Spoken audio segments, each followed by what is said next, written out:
I'm Thomas, 18 years old, and a first-year student at the University of South Florida, Florida. Everything is new to me, from the vast campus to the new friends I've made. The university has arranged for me and other first-year students to stay in the dorms. My dorm isn't the most modern or luxurious place, but it's enough for me to live comfortably and study. I share a room with a third-year student named Anthony. From the first time I met him, I could sense that Anthony was different. He's very quiet, almost to the point of being so silent that it feels like he doesn't exist. Anthony never speaks up on his own, and I didn't dare ask too many questions because I didn't want to bother him. Occasionally, I could only hear soft sounds coming from his side. I almost never saw him leave the room during the day, except when it got dark. Anthony never turned on the lights in the room.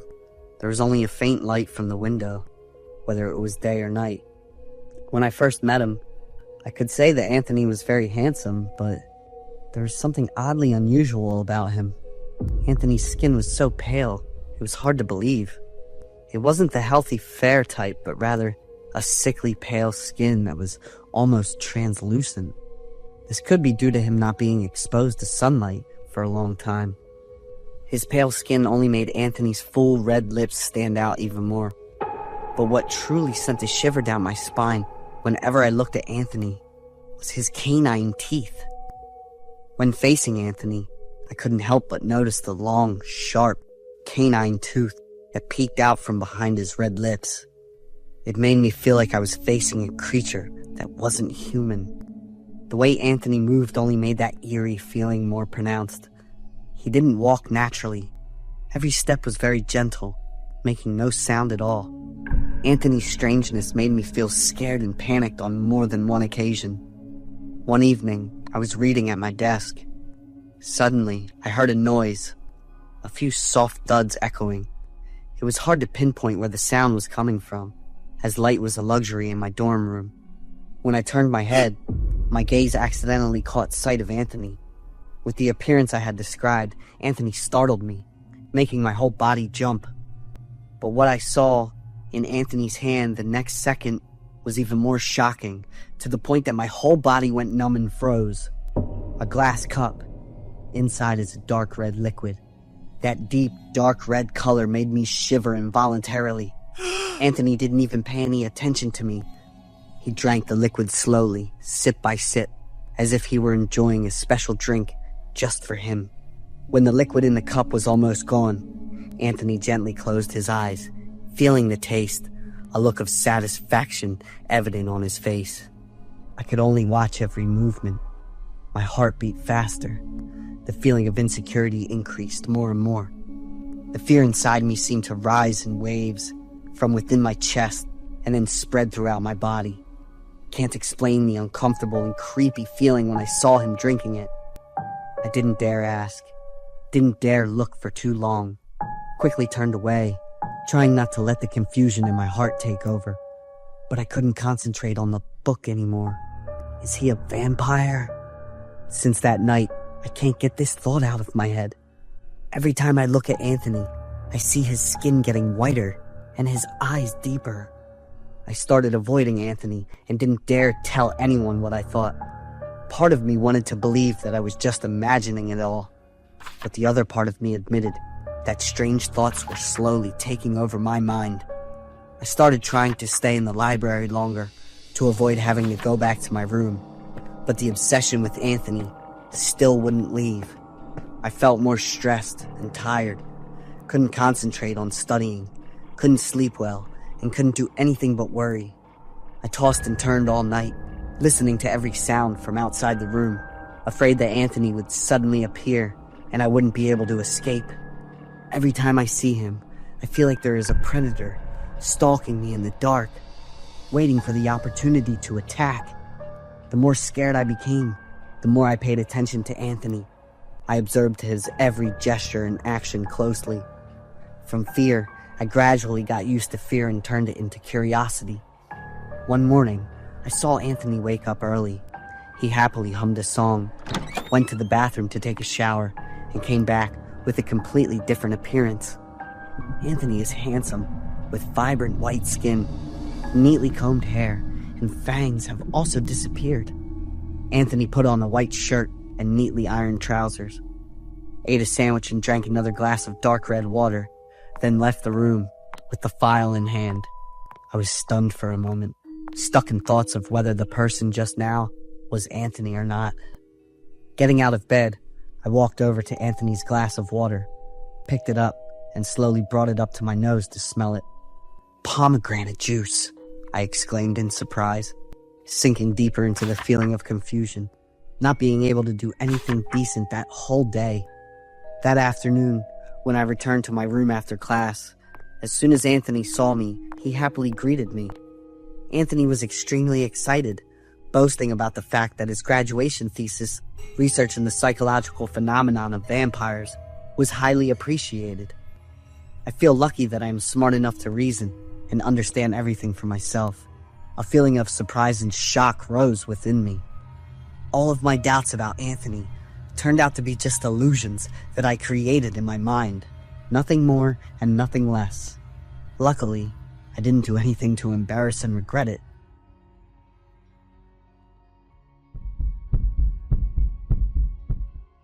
I'm Karen, 18. Just moved into the dorms at Franklin College, a small, chill school in Ohio. Since arriving late, I didn't have a lot of choices for a room. I ended up with a room on the top floor, which is pretty annoying for getting around. The hallway was dark, the windows were busted, and the wind blew through, making creepy noises. Even though I felt weird right from the start, I told myself it was all in my head, and everything would be fine. When I opened the door, I saw JC, a classmate who had been here earlier. JC was quiet and had something kind of weird about her. There were crosses hanging all over the room, and the lights were always on, even during the day. Every night, JC would play music and curl up on the bed, her face always looking tense and scared. Her random gasps and jumps in the middle of the night made it almost impossible for me to get any sleep those first few days. I was so exhausted. I went to the dorm office to ask for a room change, but they were all full. With no other option, I decided to stick it out and figure out a way to deal with it. I decided to start a conversation, telling some funny stories to try and get JC out of her shell. At first she was quiet, but over time, we started getting closer. One Saturday night, while we were sitting on the floor eating pizza, JC finally opened up. She said that since moving into this room, she's been hearing a girl sobbing and whispering in a sad way. There were nights when loud banging noises came from the wall, but she couldn't figure out where they were coming from. JC thought this room had some creepy secret, and that fear made her unable to sleep without the lights and music on.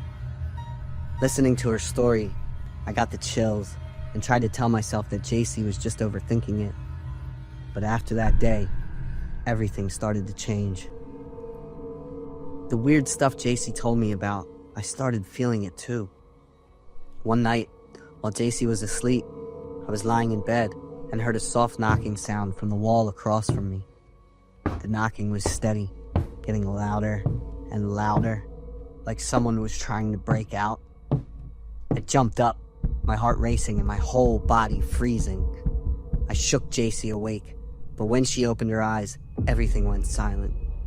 We just sat there, frozen under the light, with a creepy feeling filling the whole room. A few days later, while cleaning, I accidentally found a weird object stuck in the crack of the old cabinet.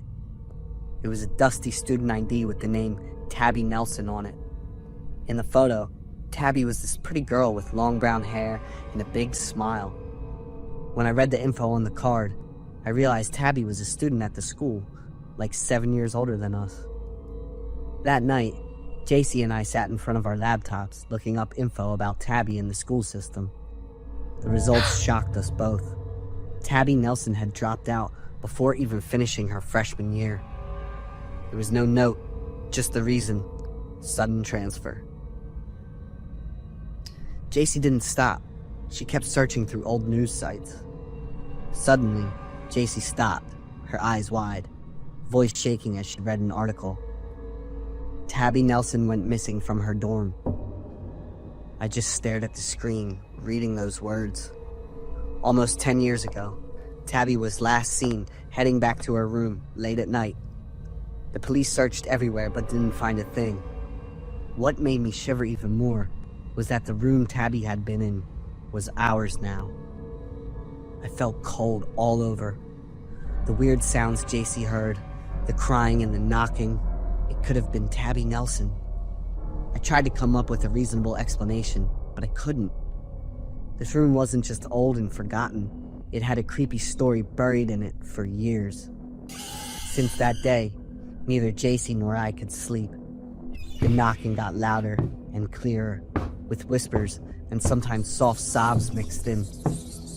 One time, when I was lying down to sleep, JC suddenly shook me awake, her face pale. "Karen, there are footsteps on this ceiling." We both froze, holding our breath. The footsteps dragged slowly, then just stopped right above our heads. The next day, we decided to look into it more seriously. After asking some seniors a few times, we heard rumors about what happened to Tabby. Some people whispered that Tabby had been taken by the dorm manager himself.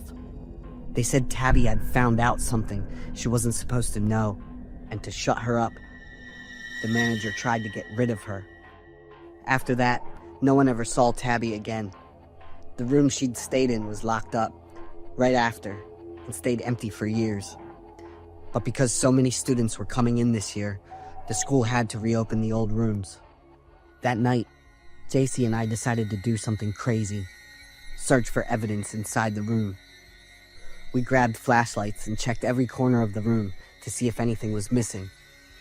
When JC pulled out the bookcase, she shined the light on it and found an old wooden box.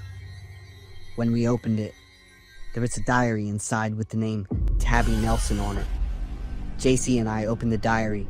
Tabby's shaky handwriting told a terrifying story. He was always watching me, the dorm manager. He threatened me when I found out he was using girls for some terrible stuff. I didn't dare tell anyone. He said if I said anything, I'd disappear forever. If anyone finds this book, please tell the truth. I don't want to be forgotten. I put the book down, my hands shaking. JC hugged me and started crying. The next morning, we took the diary to the police. A few days later, the news spread like wildfire through the school. The police searched the dorm again and found a secret underground bunker. There, they found the remains of a young girl, later identified as Tabby Nelson. The dorm manager was arrested shortly after. He confessed to the crime. He killed Tabby to silence her after she found out he was abusing and threatening the girls. The whole school was shocked, unable to believe that such a horrible secret had been hidden for so many years. The last night before moving out of the dorm, I dreamed of Tabby. She stood in the dim light, her long hair loose, a gentle smile on her face. This time, she wasn't crying anymore. When I woke up, I felt a weight lift off my heart. Finally, the truth came out, and Tabby Nelson would no longer be a ghost lurking in the walls.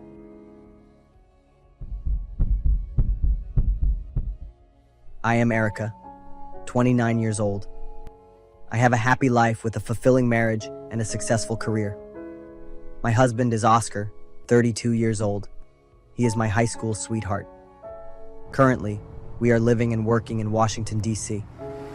We have not been able to have children due to my previous surgery, and I am still undergoing treatment. One day, while working at the company, I received a call from my hometown, Boston. My mother had just suffered a heart attack and was in the hospital. I immediately informed Oscar, and we arranged our work schedules to return to Boston that night. We went straight from the airport to the hospital to visit my mother. Fortunately, she had passed the critical phase, but her health was still quite weak. Nearly 2 days without sleep, worrying about my mother, left me on the verge of collapse. Oscar was concerned and took me to my mother's house to rest. Returning to the familiar room, I felt cold and fearful. Oscar left me to rest while he needed to urgently handle some remaining work. I ran my hand over the faded bedsheet, and a wave of emotions washed over me. Moving to the study desk, I noticed two sketchbooks labeled Erica and Era that my mother had kept. Opening the first page of the book labeled Era, I burst into tears. It was a drawing of two identical little girls holding hands happily, wearing a necklace with an infinity symbol around their necks. Oscar returned and was surprised to see me crying. Oscar thought I was stressed about my mother's health. He comforted me and urged me to rest quickly. I told Oscar to stay, as having him around made me feel at ease and comfortable. I quickly drifted off to sleep. I don't remember how long it was, but I woke up, slowly opening my eyes, and saw that the person lying next to me was not Oscar. It was me, but in a horrifying form, with pale skin and eyes streaming blood. I sprang up screaming, flailing my arms and kicking to push the grotesque figure away. My wrist was gripped tightly, forcefully, and Oscar's voice shouted my name. I came to my senses. The person in front of me was Oscar. I hugged him tightly and cried. Oscar asked many questions, but I remained silent and shook my head. He stopped asking questions and said he would take me out to dinner. We had a pleasant dinner at a local restaurant. Near the end of the meal, Oscar received a phone call from a partner and left to handle it. I stayed behind to enjoy my favorite dessert. When I looked up, I accidentally saw Oscar's familiar figure, but Oscar wasn't handling work on the phone. He was leaving with another girl dressed in a red dress just like mine. I panicked, standing up to take a closer look. The girl was flirtatiously linking arms with Oscar, and she turned to look directly at me with a creepy smile. That girl looked exactly like me. I immediately chased after them, screaming my husband's name in panic and anger. As I got closer, I tugged hard at Oscar's arm, but when they turned around, they were two complete strangers. They looked at me with annoyedly. Just then, Oscar rushed over to apologize to the couple and took me away. Oscar and I visited my mother in the hospital for a while. Before returning home, I took a shower to feel more comfortable and relaxed. After finishing my shower, I returned to the bedroom and went to the closet. Upon opening the door to find my pajamas, I was surprised to see another identical set of clothes had appeared. I gradually lost my composure, rapidly swiping away those clothes. Suddenly, a grotesque face with blood-smeared eyes appeared and smiled at me. I screamed loudly, rummaging through the closet and throwing everything out. Rushing to the bookshelf, I grabbed a pair of scissors and shredded all the clothes. Unable to control my actions, I accidentally cut my own hand. When I finally calmed down, in front of me was a heap of shredded clothing and my left hand covered in wounds. Afraid that Oscar would find out and unsure how to explain it to him, I quickly cleaned everything up and returned to bed, pretending to be asleep. The next morning, I woke up to find Oscar was not by my side. Just the creaking sound echoed from the attic above. I stepped out into the hallway, calling out loudly for Oscar, but received no response. I was very afraid to go up to that attic room. Taking heavy steps, my heart raced as the distance between me and the door narrowed. Opening the door to the room, the space inside was a childhood playroom of mine. The rocking horse was moving on its own without any external influence. I stood frozen in place, gripping the doorknob tightly. The rocking horse swayed faster and harder, and the giggling voices of two children rang out. Erica, will you and I always be together? I agree, Era. I covered my ears tightly. My head felt like it was about to explode. I staggered backward and fell down the stairs. As I was falling, I saw my own image, standing on the highest step, looking at me with a creepy smile. I was surrounded in darkness, and the numbness rang through my whole body. I woke up, finding myself lying in a hospital bed, with Oscar sitting next to me. I burst into tears, pleading with him to take me back to Washington. I didn't want to stay here any longer. Oscar held me tightly to reassure me. He said he would fulfill all my wishes once I recovered. The next morning, Oscar invited a psychologist to the house. I didn't want my husband to worry more, so I reluctantly met with the doctor. After their discussion, the doctor and Oscar left to talk privately.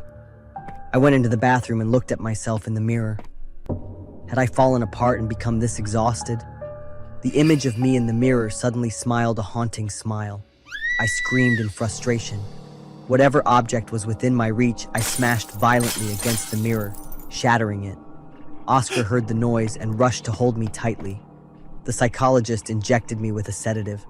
I remember the sound of Oscar crying. He continuously whispered in my ear, "Everything will be okay. I'm right here with you." I fell asleep not long after that. When I woke up, the room around me was pitch black. A sudden pain shot through my abdomen, as if my flesh were being sliced open bit by bit. I reached to touch my stomach and felt a long cut with sticky liquid covering my hand. From the ceiling, a corpse dangled directly in front of me. It was a girl, dressed in a hospital gown, with messy hair, but her face was still clearly visible. She looked just like me. I jumped up, and Oscar was jolted awake by my movement. I looked at him, worried about me. I burst into tears, begging Oscar to forgive me. He didn't understand what was happening until I confessed everything. I am Ira, not my sister Erica. 13 years ago, I had a twin sister named Erica. We shared the same face, almost 99%. Even my mother found it hard to distinguish between us. But my sister and I were not as fortunate as many other twins. We couldn't live independent and free lives due to our conjointed bodies at the abdomen. We accepted a life attached to each other and had high hopes for the doctor's words, that by the age of 16, we could undergo surgery to separate us. While I had a strong personality, Erica was more gentle. My sister and I were stigmatized and ostracized by friends, but there was only one person who stood up to protect us. That was Oscar.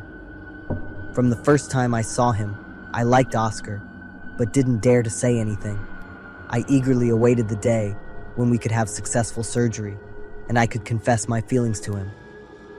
Until one day, I discovered that Erica also liked Oscar. It was even more painful when he confessed his feelings for Erica while I was there. I was just the third wheel during their dates. It was truly ridiculous. The day we finally underwent surgery came, after being given anesthesia and lying in the waiting room. Erica and I got into an argument over a man. In a fit of rage, I strangled Erica, causing her to slowly dying. Everyone thought it was the effect of the anesthesia. By the time the surgery was successful, only I woke up. Taking advantage of our similar appearances, I disguised myself as Erica and lived the happy life that was supposed to be hers for the past 13 years. After hearing me recount the entire incident, Oscar looked at me with horror and walked away. I couldn't face Oscar afterward. I chose to stay here and confront my crime without returning to Washington. I longed to plead for Erica's forgiveness, but it was all too late.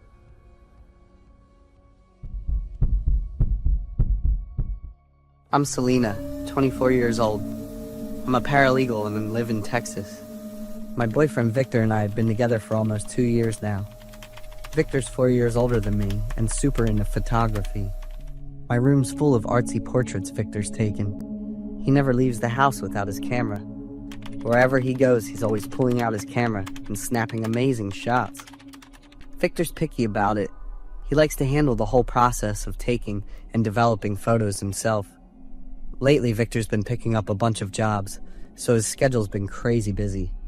After all that craziness, we finally got to spend some time together. Victor was wiped out and told me his neck's been pretty sore lately. I figured it was from work and told Victor to take it easy for a few days. He stopped taking on jobs and just stayed home to develop photos and send them back to the customers. Everything was fine until one day. Victor developed the photos he took for the high school group at the graduation. That's also the school Victor went to when he was younger. But weirdly, all the photos came out messed up with light streaks in one part. Victor had never dealt with this before. He checked the photos on the camera again, and they were fine. When he developed the photos again, the light streaks were gone. We figured it was a problem with the photo development process. But when I looked closely at the photos, I got goosebumps, because I saw a woman's shadow showing up everywhere. I couldn't see her face clearly, just a pale face, dark eye sockets, and long hair. I quickly showed the photos to Victor. He was freaked out for a while. A creepy vibe took over, and we didn't say anything after that. We'd heard a lot of stories about creepy photos before, but I never thought that one day he'd end up taking pictures of them himself, and so many at that. The rest of the day, Victor didn't say a word to me. He was quiet, looked tired, and seemed like he was lost in thought. The next morning, we went to a photo repair shop in the city, hoping they could fix the photos. Victor showed him the photos with a flash in one corner, but the shop owner said they couldn't fix them because they were too damaged. We looked at each other. Then he showed the photos with the girl's shadow in them. Anyway, she showed up in just a small corner, so there was a better chance of fixing it. The shop owner gave us a hard look. He took the photos, turned away, and said at the same time, "Ghosts are always around us. They could be friends, family, demons, or people who really hate us. And they never just go away." I shivered in fear when I heard that. Looking at Victor, his face seemed worried and confused. The owner told us to come back in a few days to pick up the photos. On the way back, Victor was deep in thought, and the mood was pretty down. I suggested we go to the park instead of heading home. We held hands, walked, and talked. I told Victor I wanted to take some pictures, and he was happy to go along with it. I stood there posing, and as soon as I lifted the camera, Victor's whole attitude switched to panic. He put the camera down and looked at me, clearly freaked out. I was confused and had no idea what was going on. Victor freaked out, looked around, then picked up the camera again to check it out, but didn't take a picture. I ran back, and before I could say anything, Victor grabbed me and pulled me to the car to leave. In the evening, I cooked and opened up to him.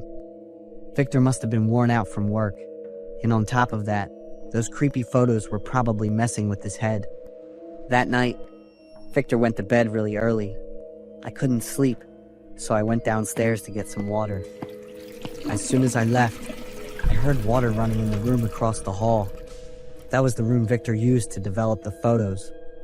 I walked over, opened the door, and honestly, I got a little scared when I saw the photos Victor developed that afternoon.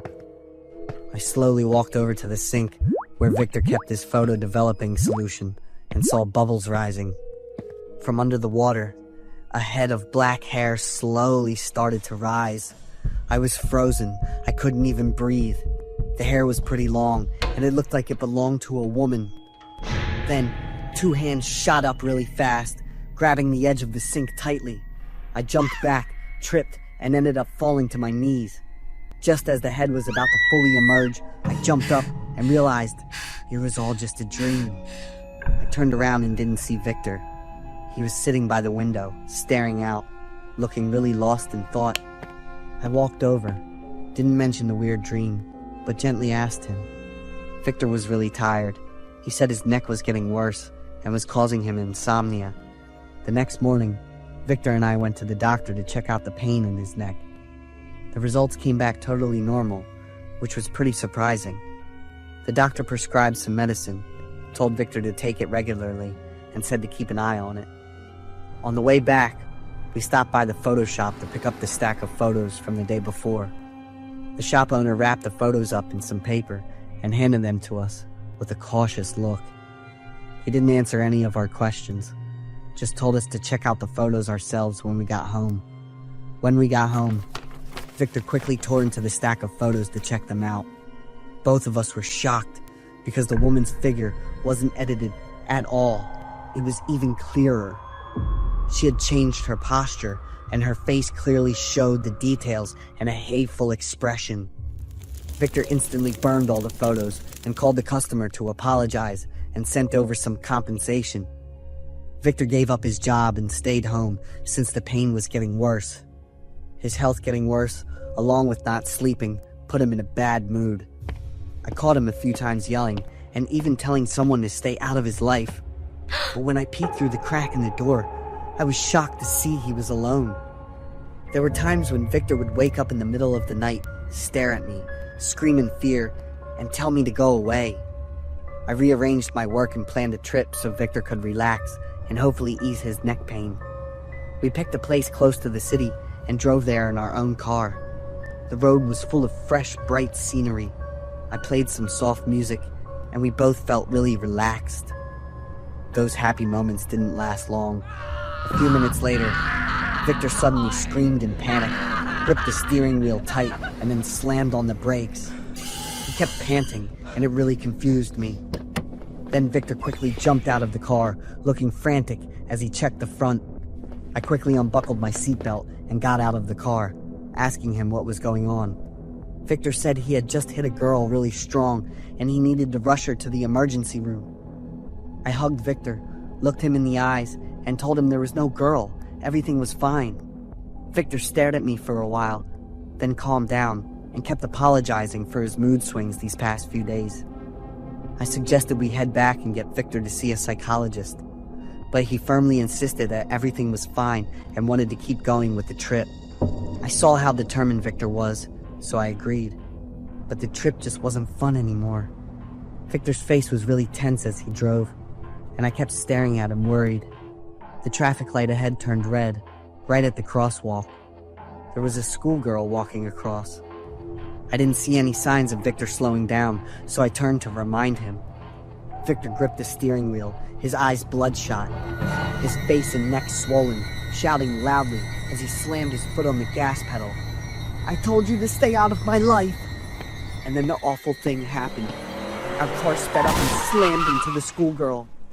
The car lost control and then crashed into an electric pole on the side of the road.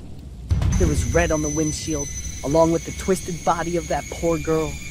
I only had time to see that horrifying sight, felt a sharp pain in my head, and then passed out. I'm not sure how long it was, but I was lucky to wake up and recover pretty quickly. Victor wasn't as lucky. He temporarily lost control of his limbs.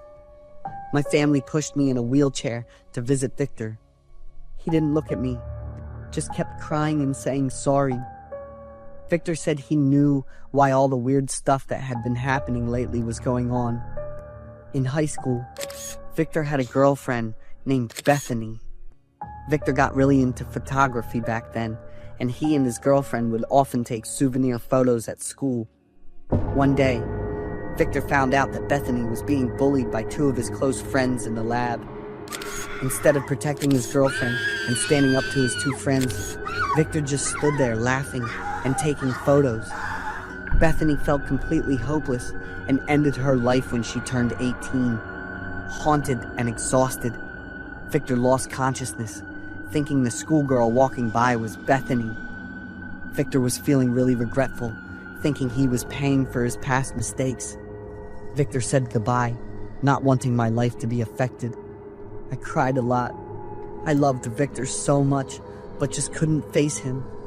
A few months later, while I was cleaning up at Victor's place, I accidentally found a photo he'd taken of himself. The spirit of a high school girl with a resentful look was sitting on Victor's shoulder. It had to be Bethany.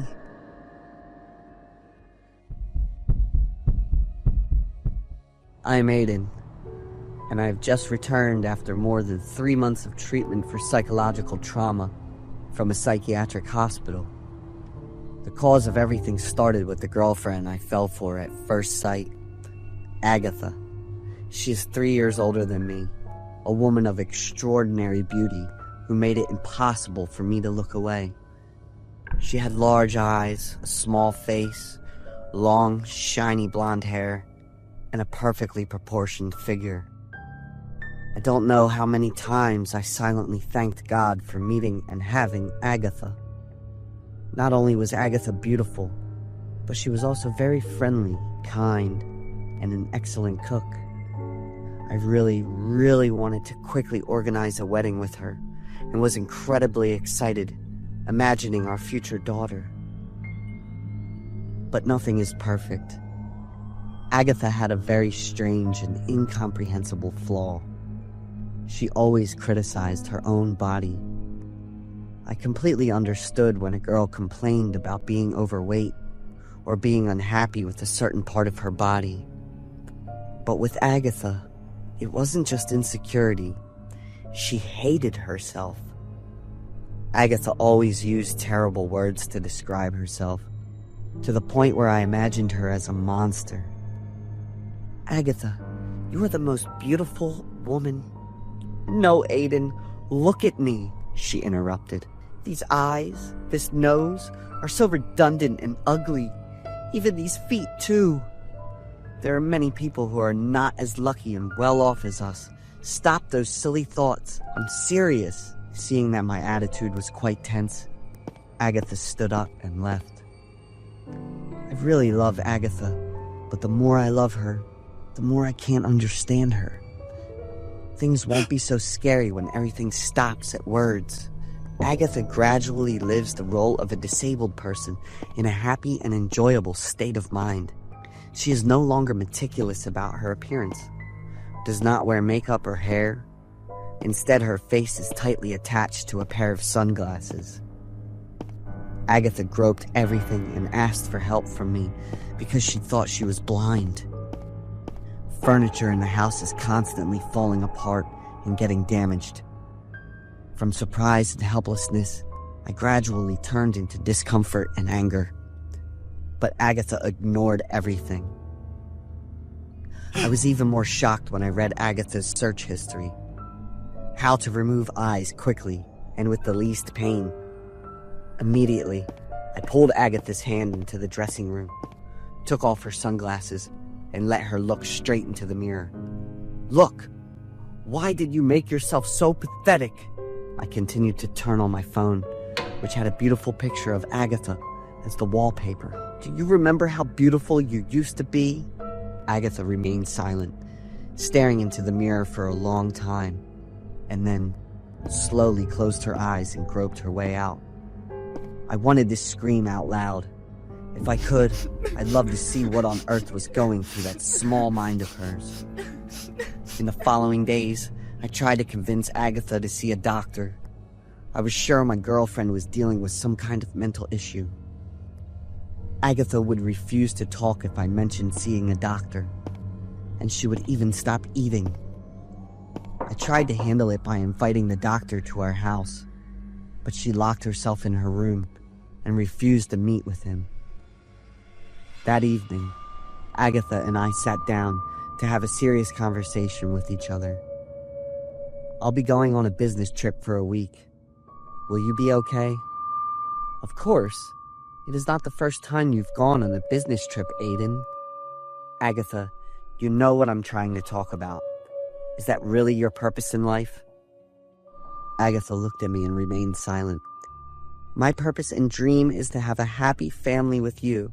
I've always imagined a future where we have a daughter as beautiful as you. But Agatha, please, I interrupted her. Please, tell me what your real dream is. I wish I didn't have these eyes. My girlfriend's words felt like a heavy force tightening around my heart. I hate having to see everything, Aiden. I turned and walked into the office, and that entire night, I thought deeply about everything that happened. The next morning, I left the house early to go on my business trip. I left Agatha a handwritten letter asking both of us to reflect on everything and have another conversation when I returned. Throughout the week, I was on my business trip. There were no calls or messages from Agatha. I called her several times, but all I received were a few superficial words. I secretly installed cameras in the living room and bedroom without Agatha knowing. I knew that what I was doing was wrong, but I couldn't bring myself to leave her alone. Agatha's crazy actions, pretending to be blind, continued to increase over time, which stressed me out immensely. My insomnia was also getting worse day by day. On the 5th night of my business trip, unable to sleep, I looked back at the happy photos of me and Agatha, and I cried. A notification came through from the camera app, and I immediately pressed to view it. The screen switched to the app interface, and Agatha's painful screams echoed loudly, causing me to jump up in shock. She didn't appear in the frame, but the sound of her screams and the chaotic scene in the room made me panic. Agatha! I kept shouting through the phone screen, my hands trembling as I adjusted the camera's view. Suddenly, Agatha sat up with a loud laugh. Her long hair was disheveled, her clothes were torn, and her face had deep, hollowed eyes from which a lot of blood was dripping. Agatha's hands were raised high, two objects that were difficult to define. They were round, slimy with liquid, constantly flowing down. Her laughter gradually lost control, becoming frantic and delighted. I threw my phone away and clutched my head, screaming loudly. After calming down a bit, I quickly picked up my phone and called the police. That very night, I booked the earliest flight to return and arrived home by 9 a.m. the next day. After consulting with the doctor, I learned that Agatha had body integrity identity disorder, a condition where she had a strong desire to remove a part of her body. I had been standing in front of the hospital room door for over an hour. Although I really wanted to go in, I didn't know how to face Agatha. Everything between us would probably end. Body integrity identity disorder is a rare psychological condition where the person affected feels that a part of their body does not belong to them and has an intense desire to remove it. In the United States, this syndrome has attracted the attention of the medical community and society in recent years. To date, the exact cause of BIID has not been clearly identified. Some patients with this condition in the United States: Jewel Shuping, self-inflicted drainage fluid into her eyes. From a young age, Jewel had hated seeing everything and tried to imagine how happy she would be if she were blind. Chloe Jennings, white, lives in a wheelchair and uses a clamp on her leg, despite being perfectly healthy. This condition severely impacts the psychological and physical well-being of those affected, requiring further research to find an effective treatment method. I'm Victor. I'm heading back to my hometown to crash with my parents. After going through a rough patch with work and relationships, I decided to live in the basement since it has everything I need, like a bathroom and a kitchen. It makes me feel like I'm living in my own place. Other than working at my new job, I'll just be hanging out in the basement, reading, listening to music, and enjoying my own space. And it's this basement that both put me at risk and helped me get away from it. A few months ago, one night, there was a crazy storm and I was home alone. After checking all the doors and windows upstairs, I went back to my own space. I turned on the light, read a book, and just enjoyed the sound of the rain. It was so relaxing. By the time my eyes got tired and heavy, I put the book down, but kept the light on like usual and went to bed. The next second, the light went out, and I was engulfed in darkness. I wasn't really freaked out or confused. It's pretty normal for a storm to mess with the power lines. I figured I'd just sleep like that, and everything would be back to normal by morning. I closed my eyes for a bit, then got jolted awake by a loud bang. At first, I thought it was a broken tree branch hitting the window, but the second time, the sound was followed by what I was pretty sure was a metallic noise. The third time I heard the loud noise, I was sure the window had been broken. I jumped up like hell, ran to the basement door, and quietly locked it. Back in bed, I fumbled for my phone to call the police, but the Wi-Fi was down when the power went out, and there was no phone signal. I went back out, stood by the basement door, and tried to listen. Then I realized, staying in here was pointless. This basement had no windows, and there was no way out if something went wrong. I held my breath, unlocked the door again, and tiptoed out. My heart was pounding with every step, and it was getting clearer. There were about 2 or 3 people, and they started searching the house upstairs. They were whispering to each other, but I couldn't make out what they were saying. I pictured the house layout. Go upstairs, turn right, and you'll see the kitchen. The window there could help me escape. Using the darkness to my advantage, I started putting this crazy plan into action. Just a few steps I'd usually take, but for some reason, it felt so exhausting in that moment. My mouth was dry, my heart was racing, and I tried to push down my fear to save myself. About 5 steps away from the floor, all I could make out were the blurry silhouettes of 3 guys from the flashlights in their hands. They were all tall, and there were a lot of them. But what really made me freeze was the thing they were holding. Guns. I gasped right away. My mind was all over the place, and the house suddenly felt unrecognizable. Find a way to the basement. Victor's down there. Don't let him know you're coming. What the heck? They know my name. What's going on? Who are these people? I almost lost my balance and nearly fell back into the basement. A chill ran down my spine as I heard the footsteps of the three guys above, and their flashlights' faint beams shining through the gaps in the stairs. There were only 5 more steps, but why did each one feel so long? And time seemed to slow down. The guns in their hands made it hard to breathe, and my legs felt like they were gonna give out. There was only one thought in my head. How the hell do I get out of here? But the atmosphere felt like it was closing in, suffocating me. Hearing the whispers and footsteps fade away, my mind was too scrambled to come up with a clear plan. In the end, I decided to just run as fast as I could, charging straight into the fear and pushing through it. Only then could I hope to get out. I finally made it to the kitchen, and just then, one of the 3 guys who broke in showed up. He pointed the light at me, and without wasting a second, I opened the window and jumped out.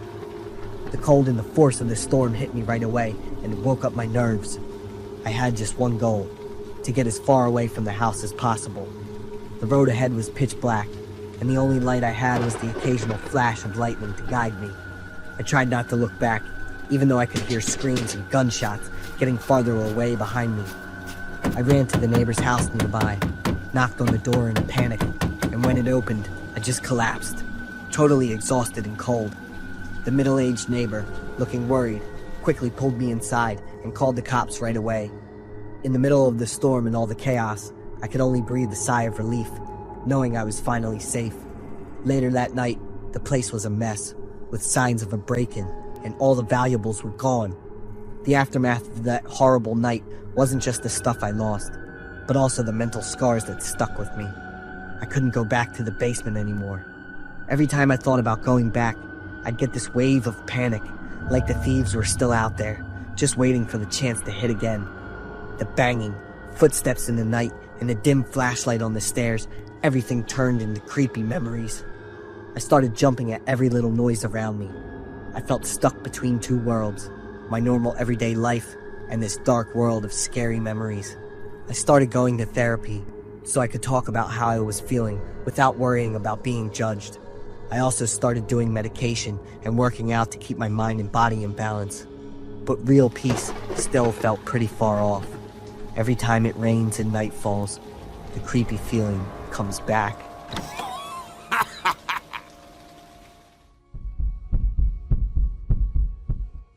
Mia and I, Emily, we've been close friends since childhood, but our personalities are completely different. Mia has always been strong, decisive, and exuded an incredibly noticeable confidence. She enjoys exploring new things, always seeking challenges and intense experiences. Every time I see Mia, I can feel the energy radiating from her, like a flame that never goes out, fearless and unstoppable. As for me, I'm much more cautious. I enjoy experiences, but I'm not easily swept up in reckless adventures. Whenever we plan to travel and explore new places, I always have to make detailed plans, carefully considering each step and the possible situations that could arise. I'm not someone who enjoys taking excessive risks, but I do love the experience. Not to escape from life, but to face the unknown with clarity and wisdom. That's why Mia and I complement each other perfectly.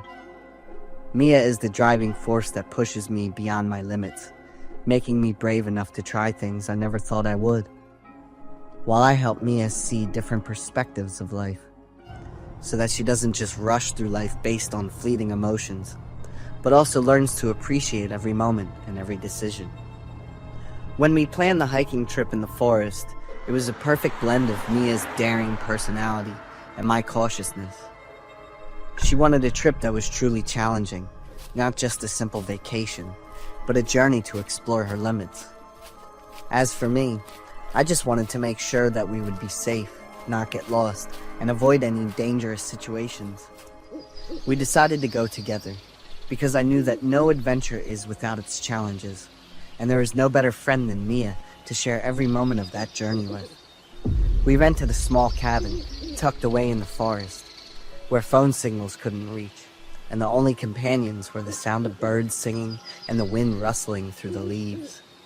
We really enjoyed that feeling of freedom, but neither of us expected that the night spent in that forest, which seemed to be a peaceful natural escape, would turn into an unforgettable nightmare.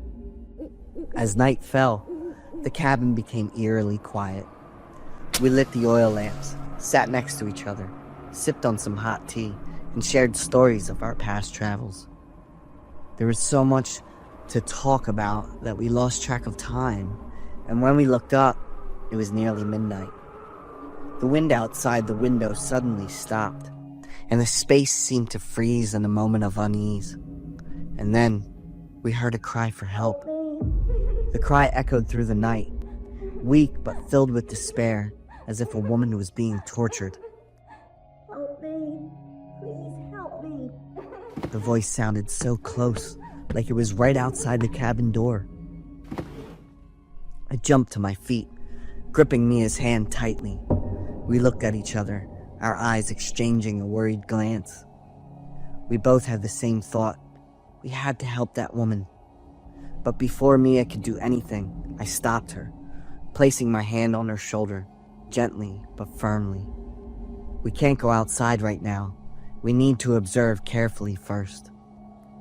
The cry for help outside grew louder, more desperate. Help me. Please help me. It sounded as if the woman was growing more and more in pain. I looked at Emily and could clearly see the worry in her eyes.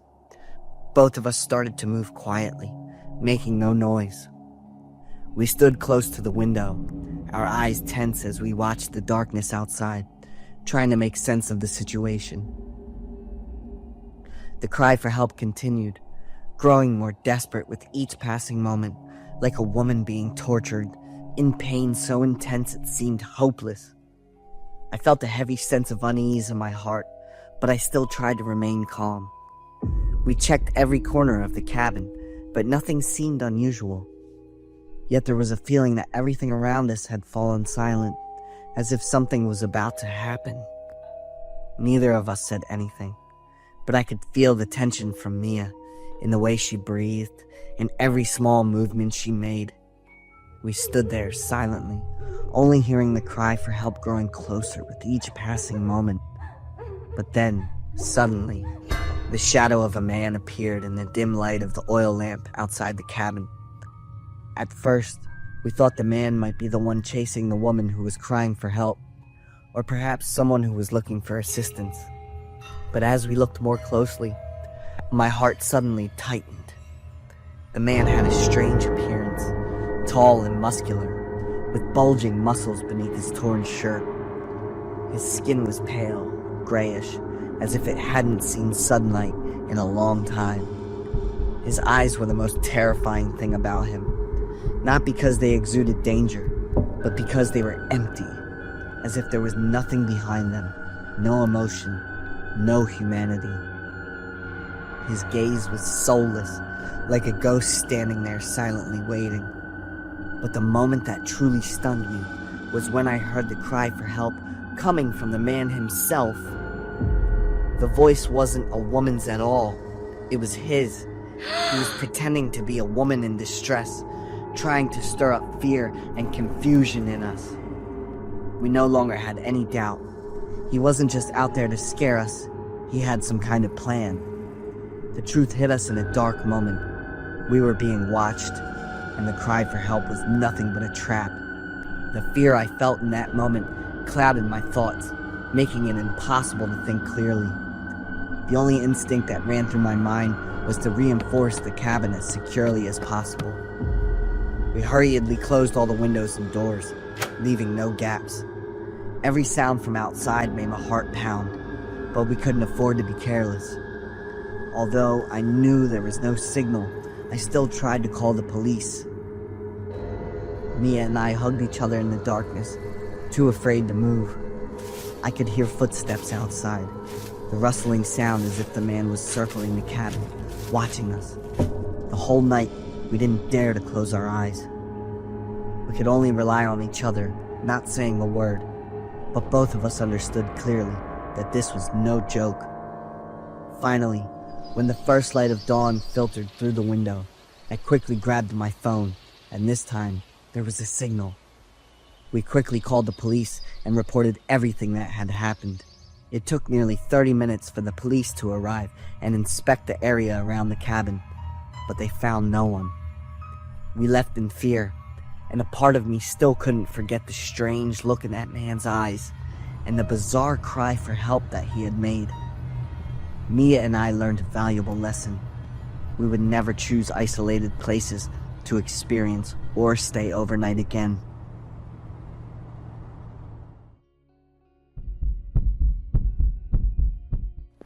I'm Ethan. I work nights at a DHL supply chain warehouse. Last year, I got into a bad car accident, messed up my car real bad, and lost my full-time gig as a delivery driver. That crash didn't just take the guy crossing the street, it took my peace too. The police said it was an accident, but that didn't make me feel any better. I still hear the crash, still see the shock in the guy's eyes right before he went down. Haunts me no matter how much I want to forget. Tried taking some meds to calm me down. Worked at first, but the nightmares crept back in. Waking up gasping for air, drenched in sweat, and that constant whisper in my head. Doctor said I might have PTSD. Tried therapy for a bit, but after a few sessions, I just couldn't keep going. The past still feels like a wound that never really healed.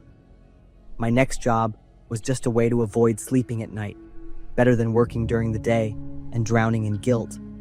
The warehouse is out on the edge of town, a big old building with crappy lighting on the tall shelves. About a week after I started, I heard the first weird noises, a low hum, kinda like wind blowing through, then footsteps echoing from way down the hall. Tried telling myself it was just the old vents acting up, but that uneasy feeling wouldn't go away. One night I heard a whisper, real close. The voice wasn't loud, but I heard every word clear as day. Can you see me? I froze, gripping my flashlight tight, but when I turned around, no one was there. Told myself it was probably just my imagination, but the weird stuff didn't stop. One time, I found a dirty handprint on a shelf, smudged like someone pressed their hand there, and then vanished. One night in the security room, I was watching last week's footage and saw myself standing in the middle of the hallway. But one thing freaked me out. My shadow on the floor wasn't moving, even though I was walking. That sent chills down my spine. I replayed the video over and over, but the shadow stayed still, like it wasn't even mine. The longer I worked there, the more out of it I felt. One time, a coworker from the day shift said he saw me standing at the office door, just staring at the doorknob for ages. I didn't remember any of it. He laughed it off, trying to make it less creepy, saying, "Guess you were sleepwalking and didn't know it." But his eyes said he didn't really believe it. Sometimes, I'd find myself standing in the cold storage, holding a flashlight that wasn't even on, and I had no clue how I got there. Another time, I snapped out of it and realized I was in front of the office door, just staring at the doorknob, exactly like my coworker said. Checked the camera footage, and there I was, standing there for over 10 minutes, totally unaware. One day, while cleaning up, I found an old photo that had fallen next to a shelf. It showed a group of workers standing in front of the building on the day the warehouse opened. And right there, among the faces, I saw someone familiar, the guy I hit in the car accident last year. Flipped the photo over and the caption said, "Our first supervisor, John Harris." Chills ran down my spine when I realized my past, and this place had been connected long before I even started working here. My heart sank. How the hell could this be? I looked it up and found out he used to work here, back before the warehouse got shut down for a while after an accident. A worker died in that accident, and the place stayed closed for almost a year. I didn't know if it was just some messed up coincidence, or if I had somehow brought a piece of his past back here with me. That night, Around 3 a.m., the lights in the warehouse went out. I flicked on my flashlight, but the weak beam barely lit up a few steps in front of me. Then I heard footsteps, slow, heavy, like someone was getting closer. I swung the flashlight down the hallway, and there he was, just standing there, not moving, with his eyes glowing in the dark. He walked toward me, not fast, but steady. I tried to scream, but nothing came out. My heart just stopped cold, and in that moment, it hit me hard. He's not someone else. He's me. The way he stood, the wild look in his eyes, everything was exactly like me. I quit my job the next morning, but the nightmares didn't stop. Tried telling myself it was all in my head, just my tired, messed up mind playing tricks on me. But that next night, while I was trying to sleep, I heard footsteps in the hallway outside my apartment. Slow, heavy footsteps, the same ones I heard in the warehouse. When I walked into the kitchen, I froze. The fridge door was cracked open, and the light inside flickered, just like those busted lights back at the warehouse. A shiver ran down my spine when the door slowly closed. On its own. I don't even know what's real anymore. What's in my head and what's not. Maybe I never really escaped that accident. Maybe part of me died with that guy. And now, I'm just a shadow, lost and empty.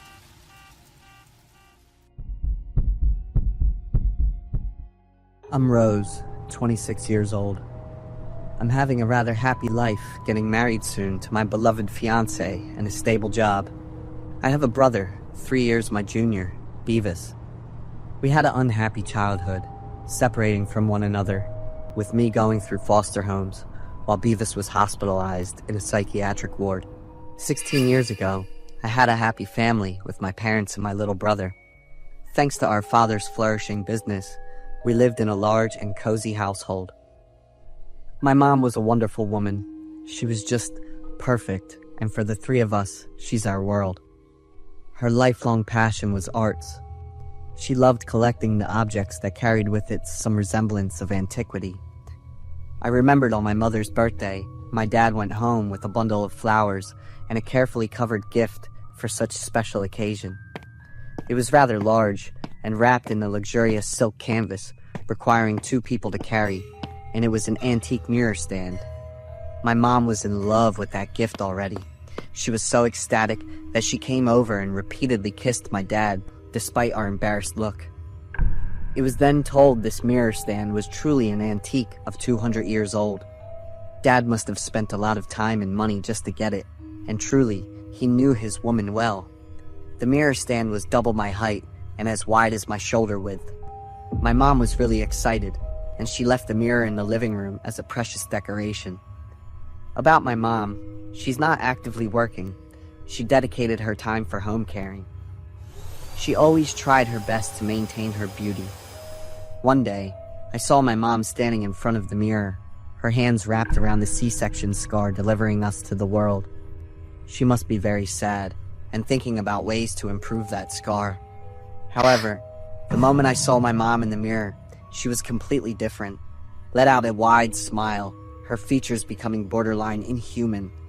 Startled, I called out to my mom, and she immediately turned around.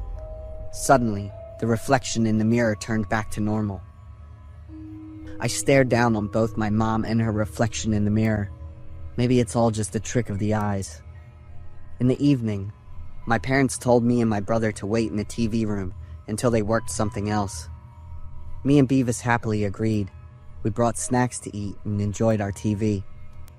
That was a lot of fun that we forgot the passing of time. Until suddenly, I heard some crackle echoed from somewhere. It was scary to think back, but I thought at the time it was just the TV playing. When the show ended, my dad came back telling us to go to sleep. At night, the crackle I heard in the evening jolted me from my sleep. It stopped completely when I came back to my sense, so I had no idea whether it was a dream or not. The crackle came back with the mumbling from Beavis. I thought he's talking in his sleep. I let out a sigh of relief and immediately went back to sleep. In the evening, when my family was having a dinner, My mom prepared a great feast for the rest of us. Baked potatoes. My brother and I was asked about what happened at school. While I was pretty excited at my A grade in arts, Beavis was quite somber. Seeing his sunken mood, my parents asked what happened. Beavis stared at my dad and said that he saw a lady hugging him in his work office. My dad was stunned with his words, while my mom was really in shock. He put his hands on the boy's shoulders and asked him once again, looked deep in his eyes. "What kind of joke is that, Beavis?" My mom, in contrast, was furious at the mention of another woman, screaming at my dad. "You are a jerk. Kids don't lie, and you know it." After that, my dad dragged my mom for some serious talk, leaving us alone with a cold dinner. I turned over to Beavis, asking whether he's sure about what he saw. Beavis was sure, and went on to describe the lady he saw, with long waving hair and a white dress. The lady hugged my dad from behind while he's working. At the time, we didn't truly realize the scope of that, but we knew that for many days afterward, our family sunk deep in turmoil from my mom and dad constant arguments. My dad no longer slept at home anymore, but he now resided in the company. My mom, however, only dunked in alcohol and no longer cared for us like she used to. At dinner, it's always dried and blackened pieces of toast. She said that was the best she could do. Then it was her own dinner, a bottle of beer and an apple. I saw in her eyes nothing but tears and torment. Suddenly the light went off, and we were very frustrated. Normally it was my dad's role, yet dad wasn't there, so mom's gotta do it.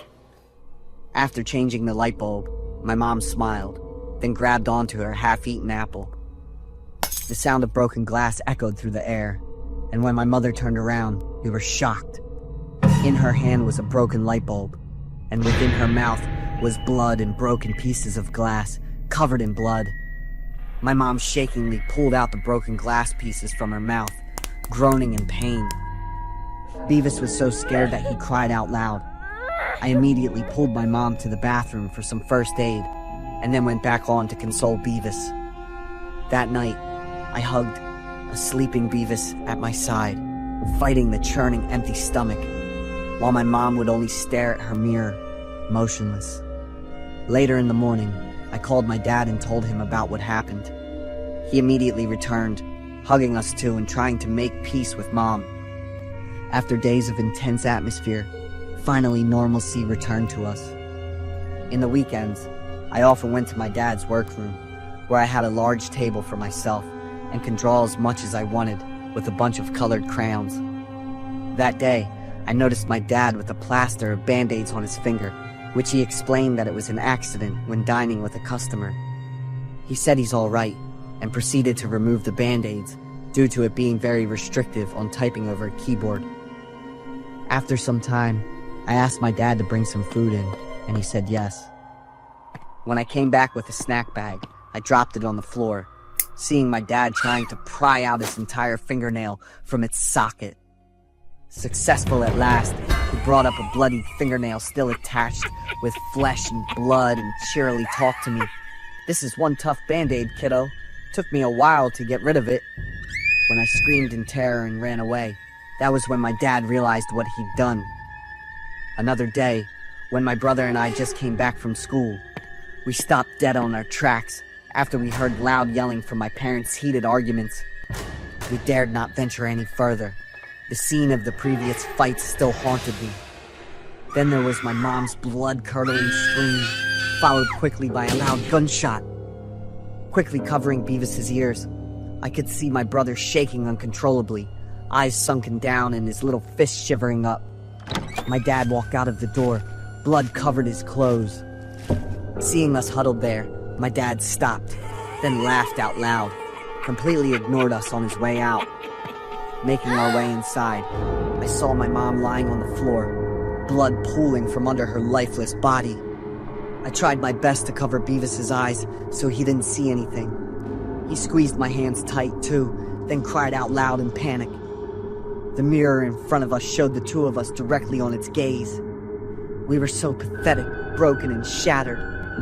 Behind our reflections came a woman in a white dress, just like what Beavis had described. I didn't see her face clearly, nor turn back around. I could only hug Beavis tightly and cry. The giggle came back, as I had heard it many times before. In an instant, the once happy family I had was now in pieces. My father was imprisoned, diagnosed with some mental issues, and passed away 2 years after being incarcerated. Beavis was in some serious post-traumatic disorder and must undergo serious treatment since. I was shuffled between relatives and foster homes, and finally the orphanage for 8 long years. Those were the lowest points of my life. But now, things seem to look up again. I just picked up Beavis from the psychiatric ward. They said he's doing all right. In the charity auction my fiance's company ran, I spot something familiar. The highest bid, it turned out, was the mirror stand my family once had.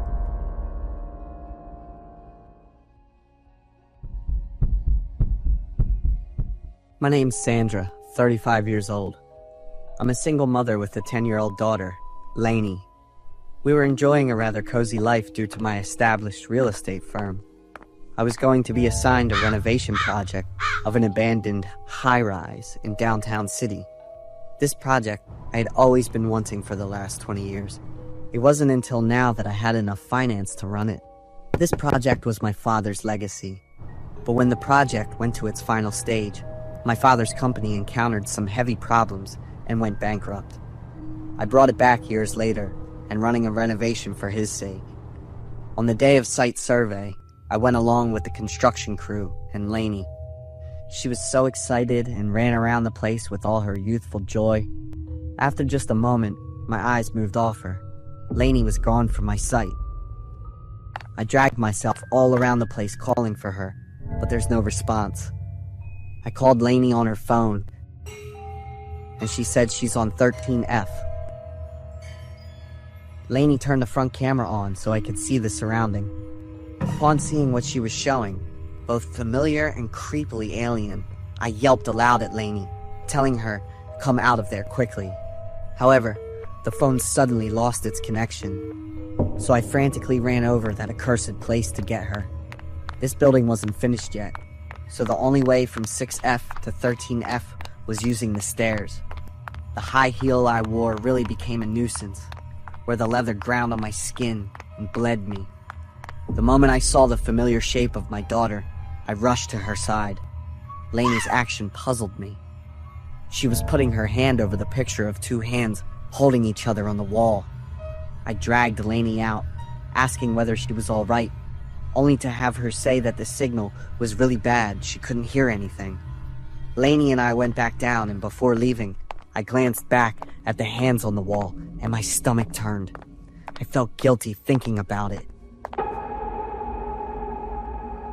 In the evening, we, just like every day, would have dinner and talk about what happened in the day. Around 10 p.m., Lainey went to her room, at which point I bid her goodnight and went to my room as well. Around midnight, the commotion from Lainey's room jolted me from my sleep. I went around and saw her sleeping soundly on her bed. Sensing nothing out of the ordinary, I turned back, then suddenly felt a chill by Lainey's whisper, "Mom!" So I turned around, asking her, "What's up, honey?" Lainey was still there in her sleeping position, unchanged by what I saw before.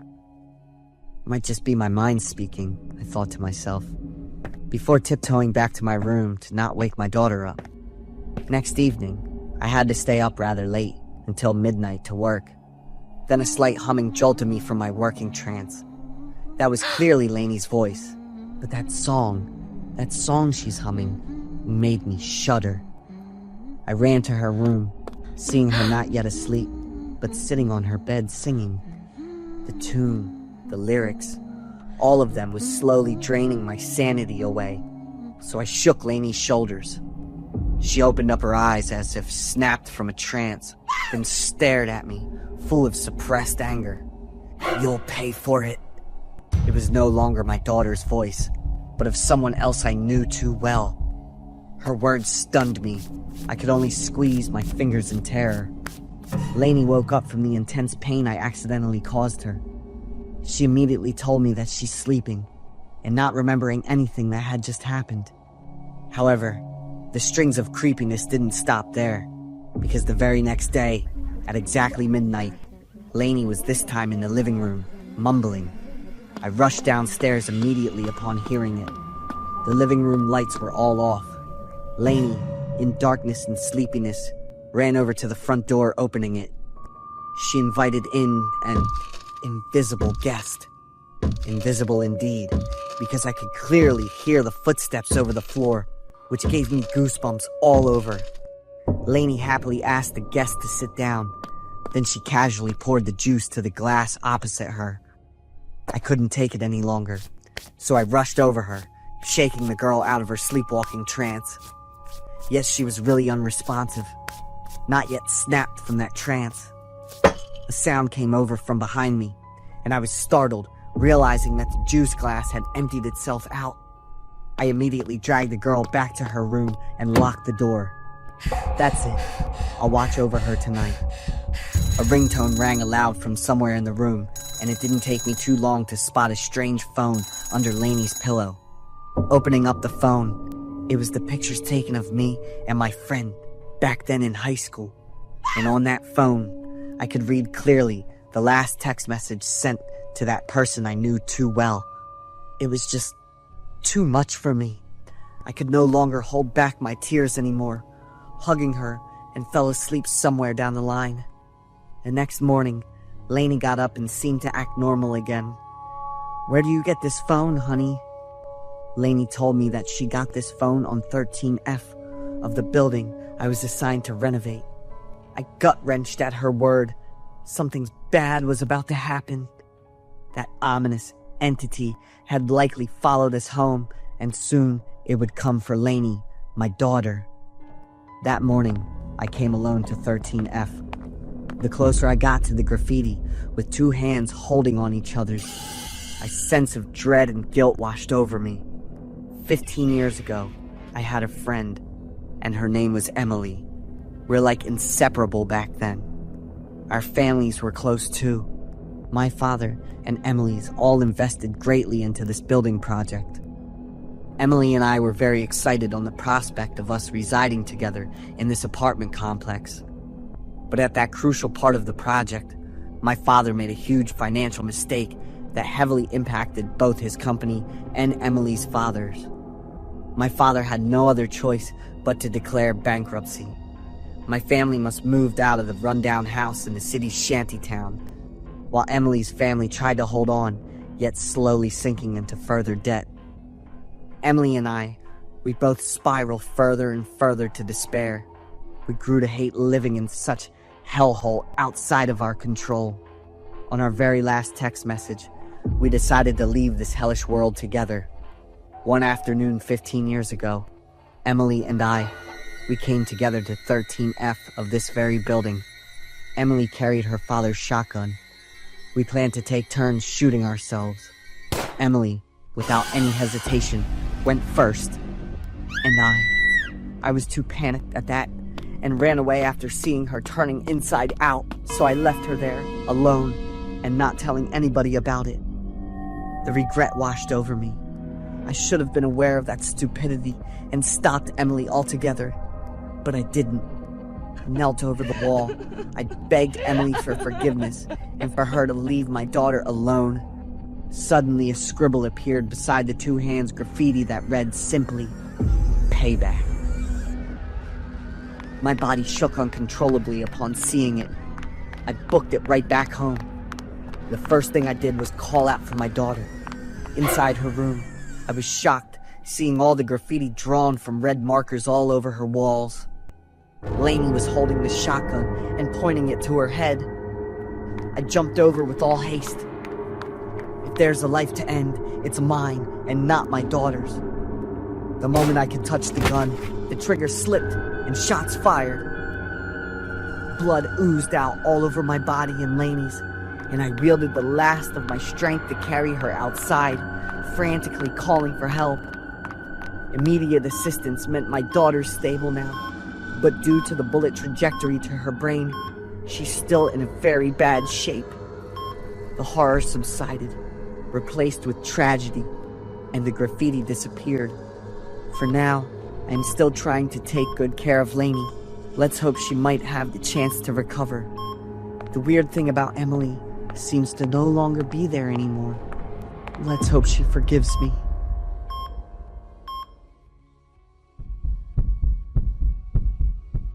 I heard my mom's voice calling to open the door, just as she was still talking to me on the phone. I live with my mom and my 5-year-old sister in a small town. That day was the birthday of my sibling and me. We share the same birthday, May 17th, and are 9 years apart.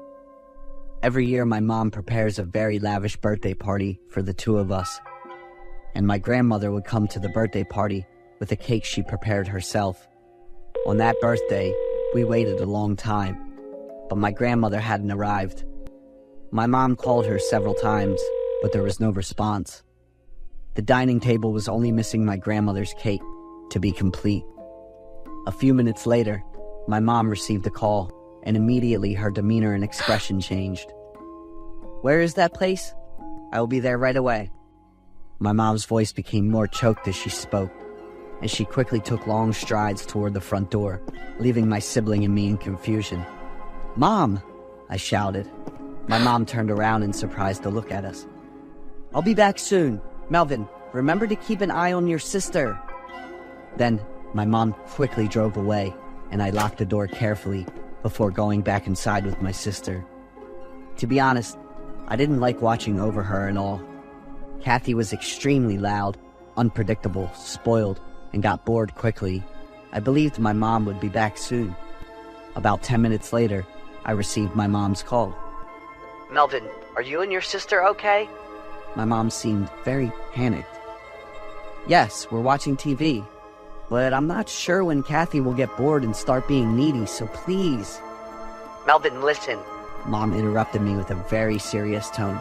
"You must not open the door for anyone, no matter what. Do you understand?" "Yes, but what's going on?" I asked, feeling confused. "I will be back as soon as I can with you guys." My mom hung up, and I fell into a state of confusion, looking at the phone and then at my sister. She was still engrossed in the music show, while I felt a sense of anxiety and anticipation that was hard to describe. About 5 minutes later, there was suddenly a knock at the door, immediately capturing our attention. "Mom is back," my sister exclaimed happily. I quickly put my finger to my lips to signal Kathy to be quiet. It definitely wasn't Mom. She had a key and would open the door herself, never knocking like that. I hugged Kathy, turned off the TV, and the knocking at the door continued at a slow, steady rhythm. "It's me." It really was her. It was definitely her voice, but it sounded so soft and calm.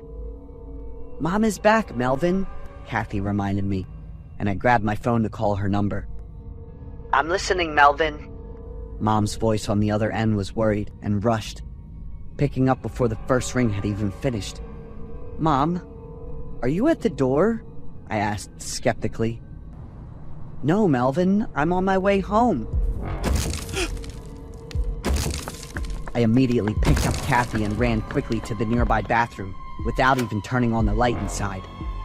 I locked the door tightly, covered Kathy's mouth with my hand, and whispered to her, "Can we play hide and seek? Whoever hides the longest without being found will get a dollhouse." Kathy eagerly nodded, put her finger to her lips to signal silence, and sat snugly in a corner, holding her teddy bear. The heavy footsteps grew louder, and I guessed the person was coming inside the house. I whispered into the phone that was still connected. "Melvin, it's me. The police will be here soon. You need to protect your sister and yourself, okay?" Mom started to cry.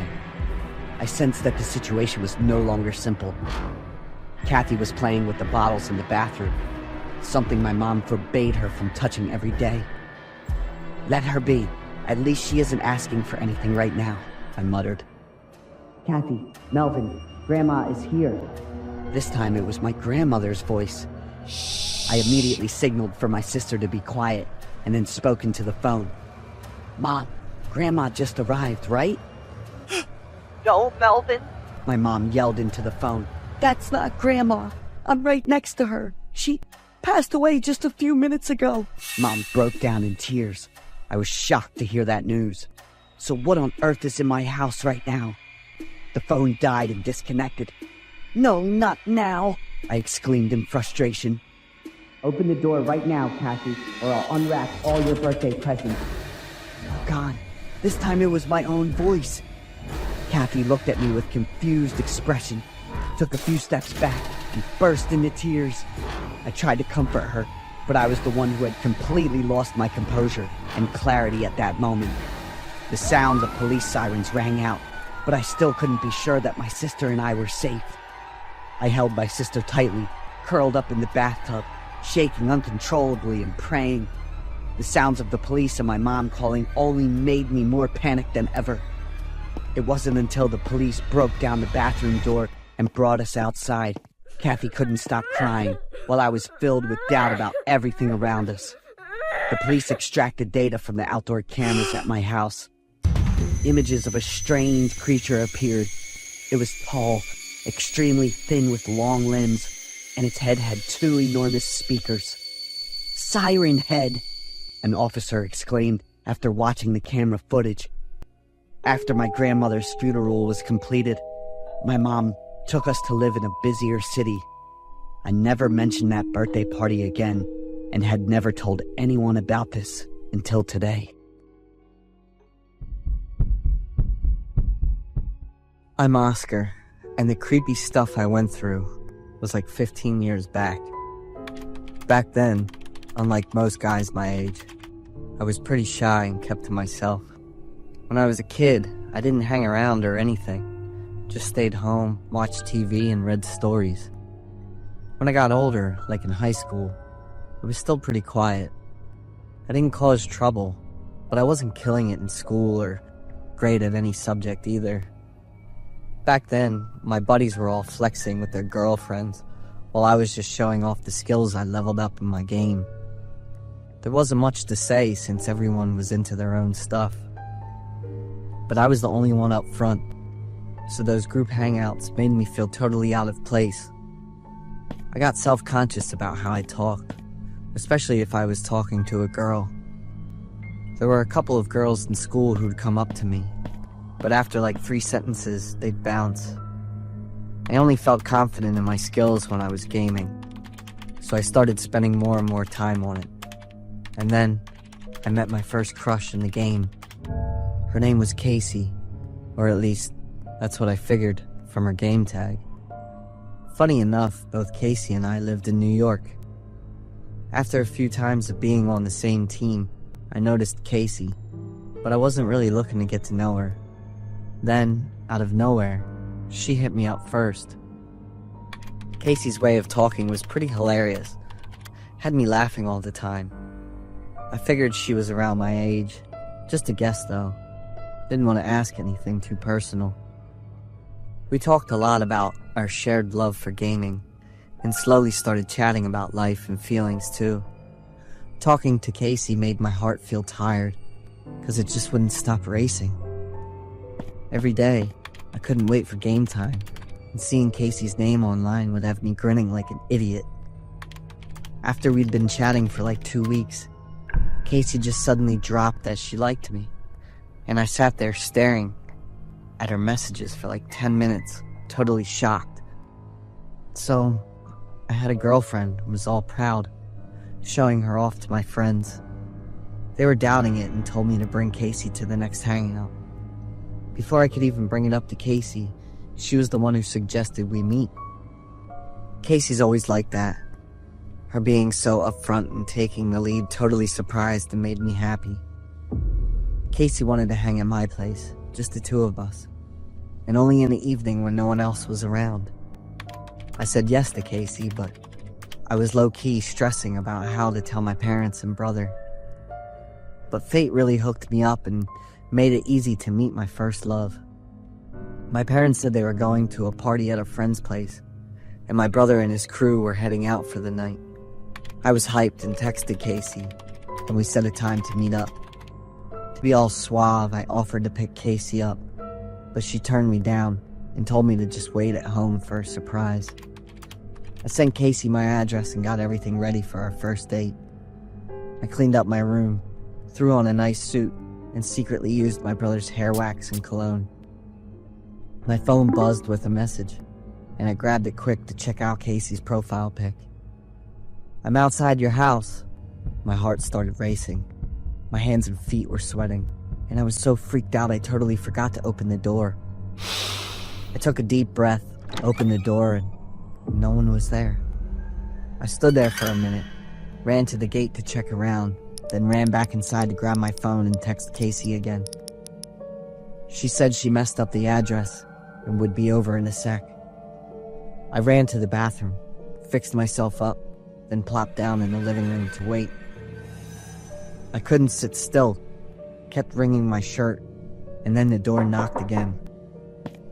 This time, I rushed over like crazy and threw open the door. What I saw made me freeze. A fat guy with messy clothes and hair was just standing there grinning at me. "You need help?" I said, all confused. "Hey, Oscar, it's Casey." The guy grinned big, eyes wide open. I froze when he said his name, Casey. Before I could even react, he stepped up, shoved his arm against the door, and wouldn't let me close it. I ran inside, grabbed my phone, bolted to my room, locked the door, and shaking, dialed the cops. He was outside, knocking on the door like non-stop, calling my name real soft. Didn't yell or anything.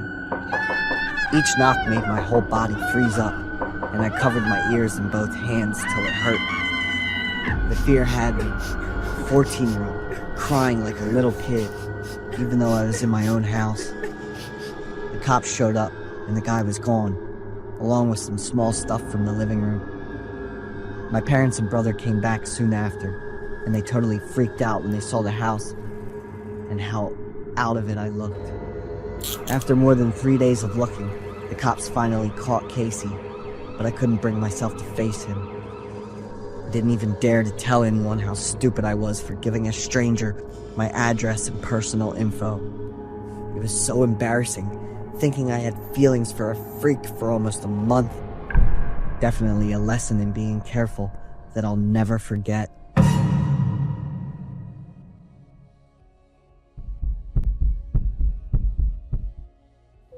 My name is Natalie. I'm 25 years old. I just moved to a budget apartment in San Antonio to save some money. Currently, I'm a journalist. There are days when I have to leave early and get home late, and sometimes I even end up staying overnight at a motel or hotel. I don't have much time for myself, and I haven't had a chance to clean and arrange the new apartment yet. One evening, I got home totally wiped out, my feet killing me from walking all day, and it was almost midnight. I hit the button for the 6th floor in the elevator. As soon as I got to the hallway near my apartment, I was surprised and took a step back when I saw a girl. She was standing in front of the door of apartment 131, right next to mine, and knocking. Her long white hair hanging down freaked me out a bit. The slow, drawn-out knocking felt really heavy and exhausting. I quickly walked past and went back to my apartment. After locking the door, I let out a sigh of relief, but I could still hear the knocking from apartment 131. I'd never met the person who lived in that apartment. I only knew a guy was living there. After a while, the knocking stopped. I got curious, opened the door, and looked out into the hallway, but there was no one around. Maybe that girl had gone into apartment 131 or left, but I didn't hear the door to apartment 131 open or any footsteps when she left. I didn't think much of it and just went back inside. Seeing the mess in front of me, I sighed in frustration. It was already past midnight, but I didn't have time to clean up. I had the whole day off tomorrow, so I figured I'd deal with it then. I started moving the furniture around in the apartment. While I was cleaning the living room, I jumped when I heard a loud noise from the apartment next door, like a gunshot. I froze for a few seconds, trying to decide if I should go out and see what was going on. I wasn't sure if the other people in the building heard the noise.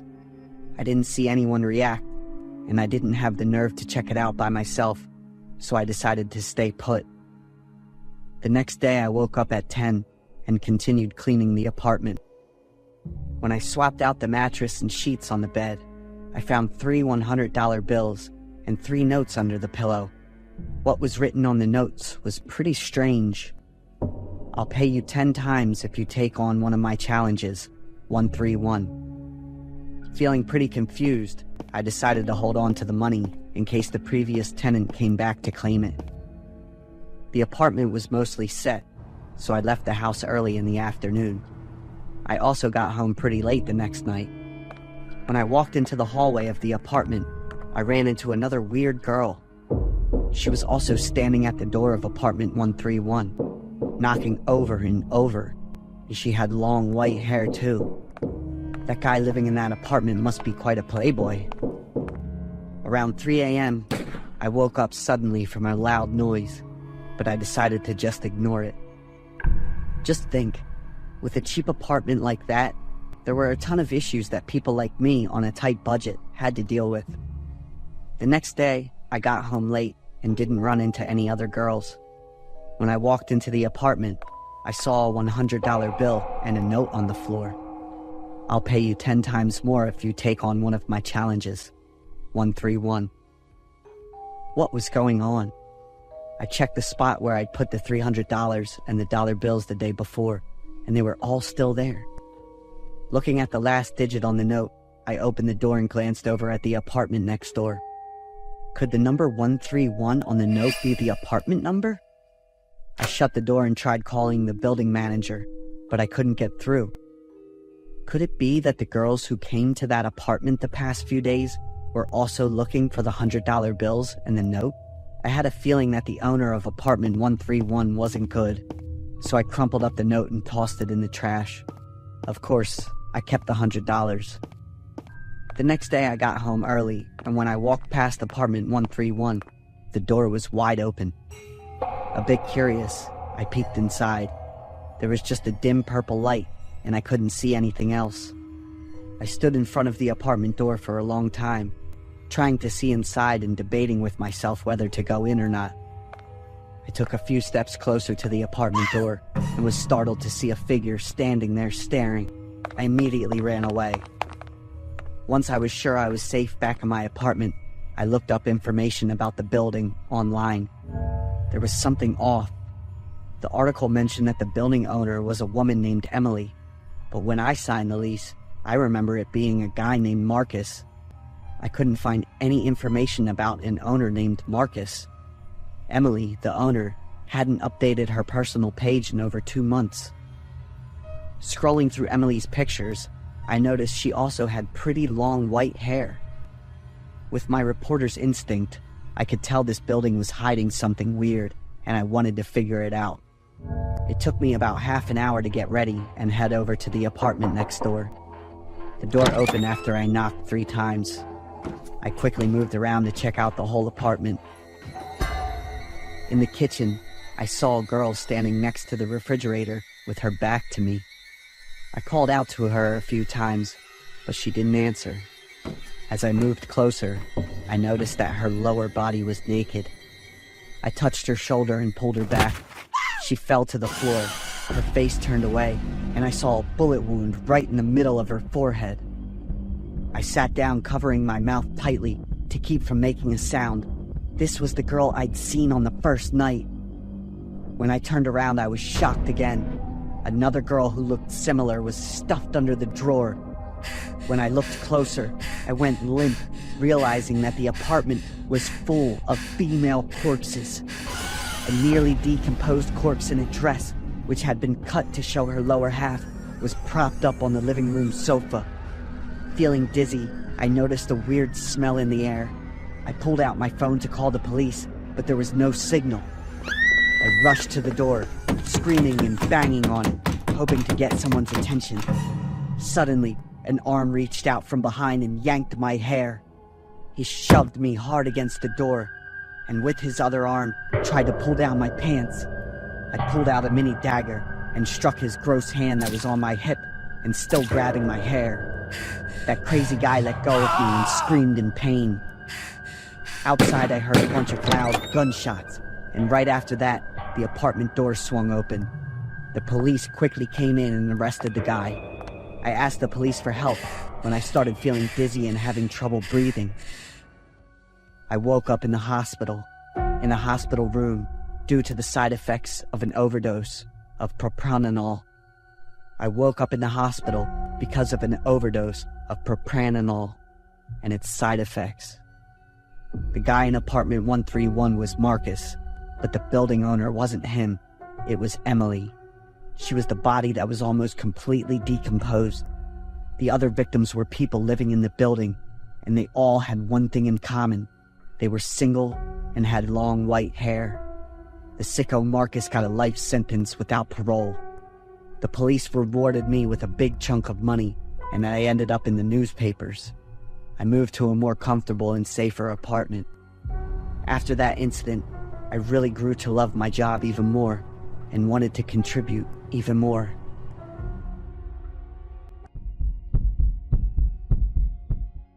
I'm Adam, 29 years old. My family is not wealthy. I was born in the rural town of Chateau in Montana. Although I was born and lived in Chateau for 13 years, I didn't feel connected to this place. I always dreamed of living in a larger city, a place with many amusement parks and bustling shopping centers. My wish came true when I was 13 years old. After many years of hard work, my parents could finally afford a small house in the city of Billings. On the day we moved from Chateau, I was very happy and excited, to the point I couldn't sleep the night before. In the morning when we left our old house, I didn't look back even once. I didn't know that I was trying to escape from a peaceful and happy life and heading towards long, lonely days. The new family home is located at the end of a crowded street. It has deteriorated quite a bit, but that's all my parents could afford at that time. My room is on the attic floor, a small room with creaky wooden floors which produce an annoying sound every step. In addition to some old belongings, there were books and toys left behind. I guessed its previous owner, who seemed to be around my age. My room has a window overlooking a corner of the backyard, which made the house seem even smaller due to its spacious surroundings. I eagerly arranged some small toys received as birthday gifts on an already worn-out wooden table. The older items from my room had been boxed up and stored under this very same table. I was so excited, imagining this new life could bring forth. On the first night in the new house, everything felt quite unfamiliar. I couldn't sleep very well. Lying in bed, I tried to close my eyes, when suddenly there was a knock on the wall opposite me. I jolted upright, suspicious of this sound I had just heard, approaching the wall and pressed my ear against it to listen. I swear I could hear someone's steady breath coming from the wall. I raised my hand to knock on the wall, and immediately there was a knock in response. Terrified, I screamed loudly, and a few seconds later, my parents came up. My mother hugged me, trying to reassure me, while my father walked around to check the room. After confirming that nothing was unusual, my parents comforted me, saying that the house was old and that strange noises were completely normal. As he spoke, my father walked around and bounced, causing the floorboards to creak continuously. Even when he stopped, the floor let out a few more creaks before going quiet. My parents wished me good night and left. I told my mother I wanted to leave the lights on while I slept to feel more comfortable. In the following days, precisely at midnight, there would be a knock coming from the wall opposite my bed. But other than it was just that one knock at that exact time, everything else remained normal. Gradually, I paid less attention to the knocking, and it eventually disappeared without me noticing. My parents were very busy with their new jobs, and I spent more and more time home alone. On those days, my mother would prepare meals for me in advance, and my father often called to make sure I was okay. They also asked our neighbor Cassie to keep an eye on me too. I would turn on all the lights in the house overnight, so everything was crystal clear in such bright light, which made me feel more at ease. Life in this crowded modern city made me feel lonely. It was not what I had imagined. I missed my old friends back in Chateau. In the new school, I found it was too hard to integrate to new environments and make new friends. One evening while my parents were away, I groggily woke up, hearing someone calling my name. I looked at the clock. It was midnight, and I briefly thought my parents had come home. The voice called out again, whispering mysteriously, "Adam." I startled and realized that the voice was coming from the wall. I immediately jumped up, ran to the door, and tried with all my might to open it, but it wouldn't budge. I muttered angrily, cursing the damn door. "Don't be scared, don't scream. I mean you no harm." The voice was very gentle, seemingly from a woman, sitting down on the floor, breathing heavily. I couldn't tell if I was dreaming or if this was real. "Who's there?" I was very scared, but tried to sound tough. After a while of talking with that mysterious figure, I relaxed a bit and returned to my bed. The mysterious figure understood my feelings of loneliness. I fell asleep without realizing it. When I woke up in the morning, I wasn't sure if what had happened the night before was a dream or real, so I didn't tell my parents. They returned home after a 3-day work trip and then left again. Every time my parents were away, that mysterious figure would appear to talk to me. She introduced herself as Laura. Laura and I became friends, and she told me to keep it a secret. Otherwise, she would leave. I was so afraid of loneliness that I agreed. Whenever I had difficulties at school, I would confide in with her. My parents faced many challenges at work, and they often argued with each other. I would isolate myself in my room and block my ears to not hear any of those harsh language. Each time, Laura would appear and comfort me. She helped me learn how to overcome negative emotions, and I felt better every time I talked to Laura. I began to distance myself from my parents. Regardless of whether it was happy or sad, I just wanted to share everything with Laura. I got used to the voice and presence of that mysterious girl. My parents' caring words began to irritate me. I felt I was being controlled for no reason. I only believed what Laura said. I felt that having her was more than enough for my life. My parents noticed the changes in me and took me to see a psychiatrist. I found it ridiculous because I was completely healthy and my physical condition was good. I answered the doctor's questions vaguely, and I made the mistake of mentioning Laura. The doctor tried to get more information about her, but I completely fell silent after realizing my blunder. When we got home, my parents wouldn't stop talking about Laura and making their ridiculous assumptions. I ran upstairs, locked myself in my room, and sat in front of the wall, waiting for the time Laura would appear.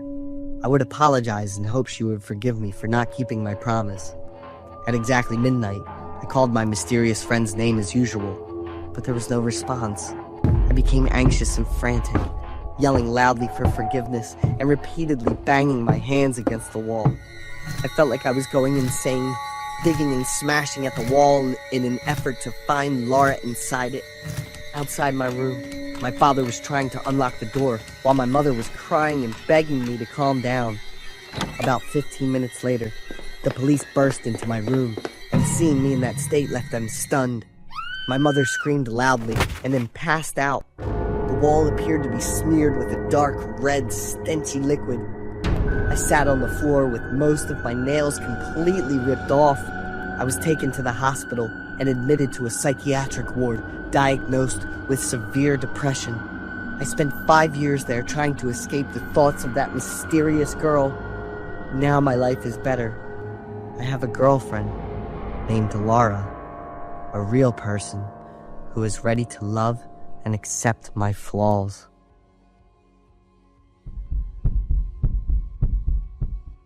I'm Lauren, decided to be a single mom to raise my son, Baron. This horrific thing happened to my mom and my son 3 years ago, back when Baron was 6. It was early December and Christmas, the biggest holiday of the year, was coming up. The streets were lit up with sparkling lights all over the fake Christmas trees along the sidewalks, making it feel all cozy, even in the cold. The busy tunes from the cafes and shops mixed with all the laughter from the shoppers. I took Baron out to grab some stuff and soak up the vibe. Inside the store, there were huge pine trees covered in lights, and booths full of colorful gifts, making it feel like you were in some kind of holiday wonderland. My son and I headed out once the cart was full, and he was super hyped about the stuff we just got. At the entrance, we saw a Santa Claus guy, waving and looking all chill and friendly. Baron ran over all excited. Santa's gotta be every kid's favorite when Christmas rolls around. The kid gave Santa a friendly hello and grabbed his hand. I was pretty sure this was just a store employee. They really know how to grab people's attention and make them happy. I pushed the cart forward, gave a little smile and nod like I was saying hi. Santa smiled and asked Baron what he wanted for Christmas. An RC jet.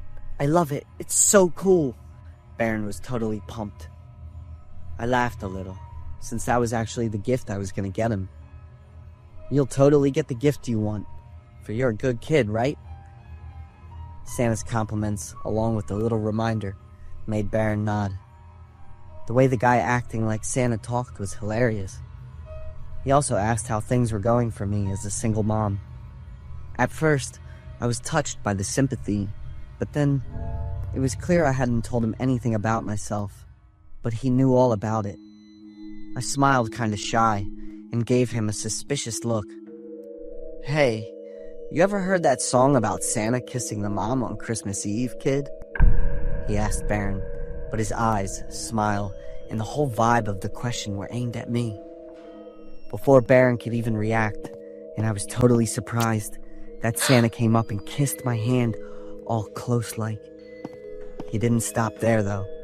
He tried to get even closer. I quickly stepped back and pulled my son away, feeling pretty frustrated. When I got to the parking lot, I looked back at the entrance, and that Santa was gone. Some people have such a weird attitude when it comes to customer service. Or is it just how people see things? I quickly shook off the thoughts about that Santa and started getting dinner ready for us. After dinner, we just kicked back in the living room, watching the Christmas special until it got pretty late. Out of nowhere, someone knocked on the door. I looked over, and then it knocked again. I told my son to stay put and walked over to the door. Honestly, I wasn't expecting anyone to show up at 10 at night. I didn't open the door, just stood a few steps back and asked, "Who's there?" I heard that familiar laugh, like in Christmas movies, and then he said, "It's Santa." Right away, Baron yelled and ran over, but I signaled him to chill and stay put. I asked him what he was doing here so late. This wasn't even the day for giving gifts to kids. Honestly, I was just trying to keep things cool for Baron, but I was pretty sure there was a scammer behind the door. The guy claiming to be Santa said he found something I dropped at Kroger this morning. So, it was that store employee my mom and I ran into earlier. I asked him what the item was, but he just gave me some vague, smart aleck answer. I don't know, but just open the door and I'll show you. Thanks, but I didn't drop anything, and if I did, I wouldn't need it back. The guy clearly had no clue what I was talking about. He just kept going on about me opening the door and all the knocking. I made it clear again and told him I'd call the police if he stuck around for another 5 minutes. Eventually, he just left. I took Baron to the bedroom, and he wouldn't stop asking about Santa. I had no idea how to explain it to him. He'd totally freak out if I told him Santa wasn't real. The next morning, I called up Kroger's customer service to complain about their employees bugging me. But the info they gave me was wild. They said they don't have any employees dressed up as Santa at the entrance. I froze up, anxiety hitting me all at once. If he wasn't a store employee, then who the heck was he? My mind was all over the place with questions, and I couldn't focus the rest of the morning. I called the police right away and told them everything I could remember. They said they'd look into it and boost patrols around the area to keep things safe. I couldn't sleep that night. Every little sound freaked me out. I kept checking my windows and doors, feeling like something was watching me. A week later, the police called and said they caught some sketchy guy. He'd been reported for the same kind of harassment before, and turns out he had a record for burglary and trespassing too. After being grilled, he finally admitted to it. I was glad to hear he got arrested. Those cold eyes stuck with me for a long time. Baron was way too young to get what happened, but I figured I should teach him to be careful around strangers, even if they seemed friendly. That Christmas, we still put up the tree, swapped gifts, and made great memories with our son and family. But deep down, I kept reminding myself to stay on guard. The world's got its fair share of Christmas magic, but also some unexpected dangers.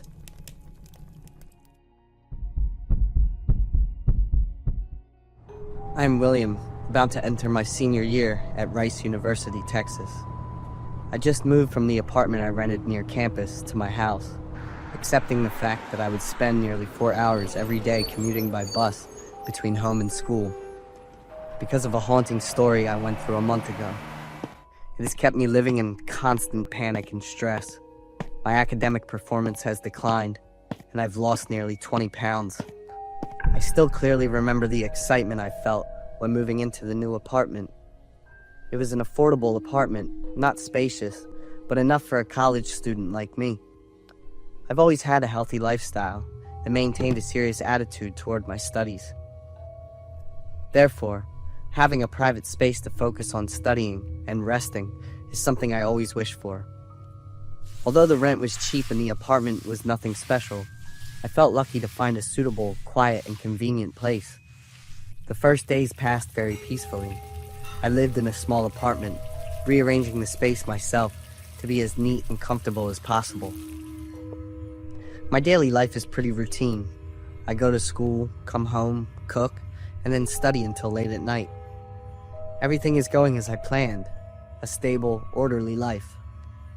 One afternoon in the lecture hall, while preparing for the next class, I asked Richard to watch my backpack for a moment so I could go to the restroom. But the mistake started with me, from trusting a guy who only cared about women too much. After about 10 minutes, I came back to find my backpack gone, while Richard was busy flirting with the girl sitting next to him. In that backpack were all the most important things to me: my wallet, apartment keys, and even my laptop. I panicked. A sense of helplessness overwhelmed me as I realized everything was gone. I had to spend the whole day reporting the lost items, locking my bank accounts, and contacting the landlord to find a way to get back into my apartment. But the truly horrifying events were just beginning. I started entering the final exams and spent most of my time in the apartment studying for the exams. One morning, after waking up and sitting at my study desk following breakfast, I was a bit surprised when I picked up my textbook. On the cover, there was a small sticky note with a handwritten message: "I'm back." I thought maybe someone in my group of friends was playing a prank after hearing about my lost backpack and decided to scare me a little.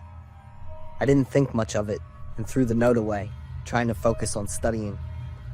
But the prank didn't stop there. The sticky notes kept appearing. Every day when I came home, I would find a new sticky note with cryptic messages written on it. "You're not alone. I quite like it here."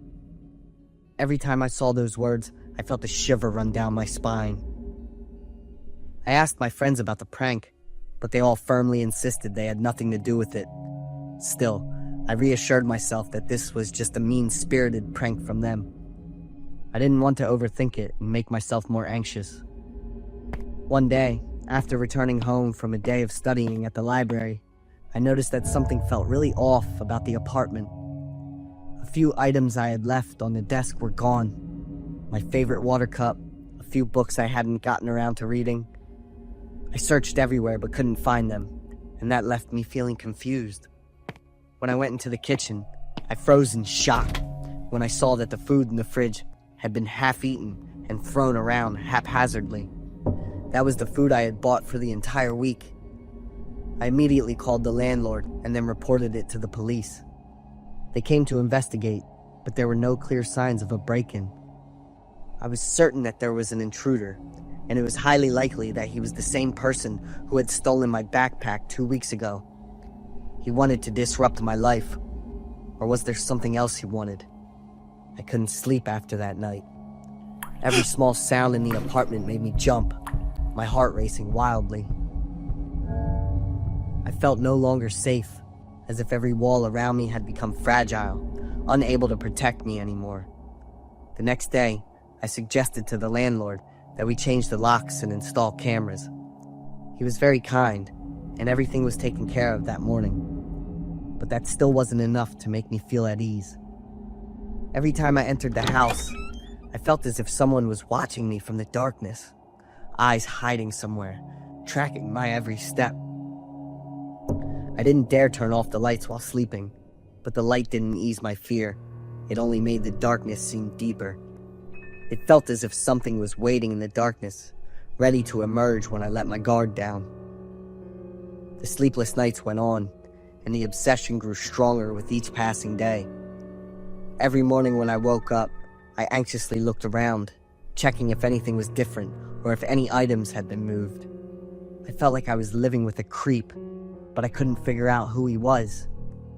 He left no trace, no clear sign, except for the scary notes and the mess in the apartment.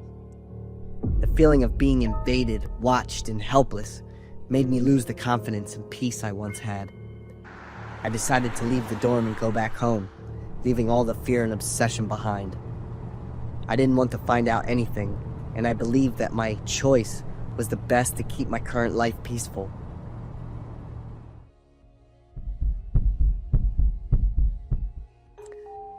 Victor and I have been classmates since high school. When we went to college, we still attended the same school, and our bond grew stronger, making us even closer. After graduating from college, I was lucky to find a job in my field of study, with many opportunities for personal growth. But Victor wasn't as fortunate. He went through many different jobs, studied several other fields, and even held a fairly high position at one point. But then he found himself back at square one. His love life was no different. Victor loved with all his heart, but what he received in return was betrayal. For nearly 20 years, we have remained good friends, always sharing and ready to help each other. Then, one day, Victor cut off all contact and disappeared. The letter he left read, "I need some time for myself. I'm fine, so don't call the police or think anything bad has happened. And see you later, Dylan." I followed his wishes, because I knew that the hardships in his life had hurt him deeply. Perhaps it was best to leave him alone. After all, time heals all wounds. Nearly 6 months passed, and one day, while I was on my way to pick up Rose, my girlfriend, when I suddenly received a phone call. "Dylan!" "Victor!" I exclaimed when I recognized the familiar voice. "You've been gone for so long." "I'm sorry. I'll send you my address. Can you come here now?" "Like right now?" I asked in surprise, while looking over at Rose. My girlfriend smiled lightly and nodded, so I immediately agreed to Victor's request. The address Victor sent me was for a Chipotle restaurant on a busy street. The restaurant was quite small, new, and fairly crowded. Victor ran out from inside, and we happily embraced each other. "Don't tell me you're the owner of this place," I teased him a little. "You knew even before I even said anything? Is that true? Oh my God, my pal!" Victor led Rose and me inside the restaurant, both of us in complete surprise. I've been running this place for over 2 months now, and luckily, everything is going pretty well. I was happy for Victor, hoping that he would truly succeed with this new venture. I introduced Rose to him, and the three of us enjoyed a fun and lively meal together. The burritos and tacos at Victor's place were absolutely perfect. "Did you come up with a new recipe, Victor? This is amazing." Victor smiled at me and said, "You'll always get the best service. Make sure to come by often." From then on, I made it a point to visit Victor's restaurant at least once a week, and I started recommending it to some colleagues and acquaintances. The customer flow remained steady, and I was happy for Victor. "You look pretty tired, Victor. Is the work too exhausting? I think you should hire some more staff." I felt worried when I saw Victor's gaunt face and the dark circles under his eyes. "I'm fine," Victor replied, his face showing no change. The next time we met, I found Victor in a much more upbeat and cheerful mood. It seemed that Victor had managed to adjust his schedule for proper rest, so his mood had improved. But the very next day, he seemed exhausted and drained again. Victor's mood swings made me worry. Every time I asked him, he would brush it off, insisting he was just busy with work. Gradually, it wasn't just fatigue anymore. I noticed bruises appearing on Victor's body, especially on his wrists. A few times, there were injuries that hadn't fully healed yet. The tipping point came one evening when Rose and I went to Victor's restaurant for dinner. As usual, he was the one who served us. That evening, Victor had a stiff smile with a lingering, haunted look in his eyes. He brought the dishes out with trembling hands, and they were covered with blood. Rose covered her mouth tightly to prevent screaming loudly and disturbing the customers around her. I quickly pulled Victor into the kitchen area, feeling the sticky sensation as soon as I touched his hand and the feeling of emptiness. Victor, his hand, only had 3 fingers left. My eyes widened as much as possible to take in as much visual information as I could, followed immediately by Rose's scream. I stumbled as I ran out. She was crawling on the floor with a plate of tacos in front of her. The filling inside was bright red fingers. The surrounding customers ran off. Some even puked on the spot, while Victor's insane laughter echoed. The police arrived after I made the call, 10 minutes later, and Victor was taken away.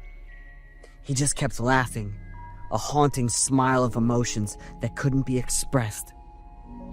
Victor couldn't cooperate with the police because he had completely lost his awareness and was taken to a psychiatric hospital for treatment. He had harmed himself by overdosing on illegal substances, which led to hallucinations and a loss of awareness. I went to the hospital to visit Victor after he had been receiving treatment for a week. "Victor, are you okay?" "Dylan." Victor looked at me and smiled, but that smile continued for 20 minutes, with Victor's eyes wide open but blank, devoid of any emotion.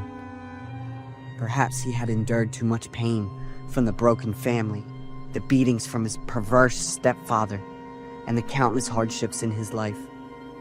I still hope that one day Victor will recover, and I will always stand by his side. Ken, my best friend from university, is a guy that everyone admires. He has a striking appearance, a well-proportioned body, neatly trimmed blonde hair, and captivating deep brown eyes. Ken always dresses neatly, with his shirts always perfectly pressed, a flawless, elegant appearance of a young man from a wealthy family. It's not hard to spot Ken in the crowd, as he has a bright, promising presence that makes it impossible for others not to notice him. With outstanding academic achievements since he was young, Ken is someone everyone believes will have a brilliant future. But there is one thing about Ken that many people can't quite understand. He's very quiet and a little shy. Ken doesn't like large gatherings and never casually chats with his classmates. He often sits alone, quietly observing others as if he is lost in a different world. Ken and I have known each other since the first day of university, when we were both assigned to the same group. At first, Ken was very distant, but over time, we became closer. I tried to open up and bring him into my world. Although Ken gradually became more comfortable, he still maintained his calm, quiet demeanor. In the 3rd year of university, Ken began to show some strange behavior. At first, Ken's usual neatness gradually disappeared. His hair was no longer as tidy as before, messy, as if it hadn't been trimmed in days. The perfectly pressed shirts were now wrinkled, with intentional stains, in the form of drawings and crude phrases. Ken became disheveled, absent-minded, and exhausted, his appearance unrecognizable as the bright young man everyone once knew. The change didn't stop at his appearance. Ken became increasingly obsessed with the attention of others. Ken started to act differently, trying to be close and friendly with everyone, something he had never done before. Ken took the initiative to join conversations, trying to blend in with other group gatherings. He smiled more often, but the smile didn't carry true happiness. It was like an effort, a forced attempt to make himself accepted. This forced friendliness didn't last long and quickly turned into even strange behavior. Ken wanted to attract more attention from the crowd in a stronger way. I remember the first time when he suddenly stood up in the middle of class while the teacher was lecturing and began speaking loudly about a great plan of his. He said that he would become the inventor of time-traveling machines and make humans immortal. The whole class laughed, amused by Ken's unusual behavior, while the teacher frowned and reminded him. Not stopping there, Ken gradually began to do even more bizarre actions in every situation with the crowd.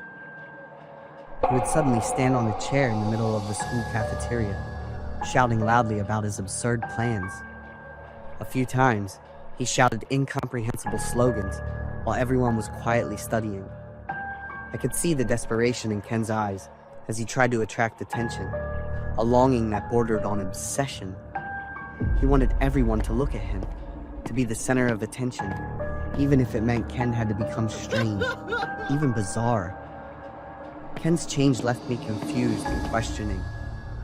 When I first noticed the change in his appearance, I wondered if it was due to academic pressure or some difficulties he wasn't talking about. But as time went on, this change made me feel more and more worried and uncertain about Ken's true personality. I tried to get closer to Ken, to understand him better, but I knew Ken wanted more than that. A seed of horror was cultivated by Ken in his own soul since he was a child. Ken's strange behavior was the final threshold before the tree of that seed from the past bore fruit. It was an evening that seemed ordinary.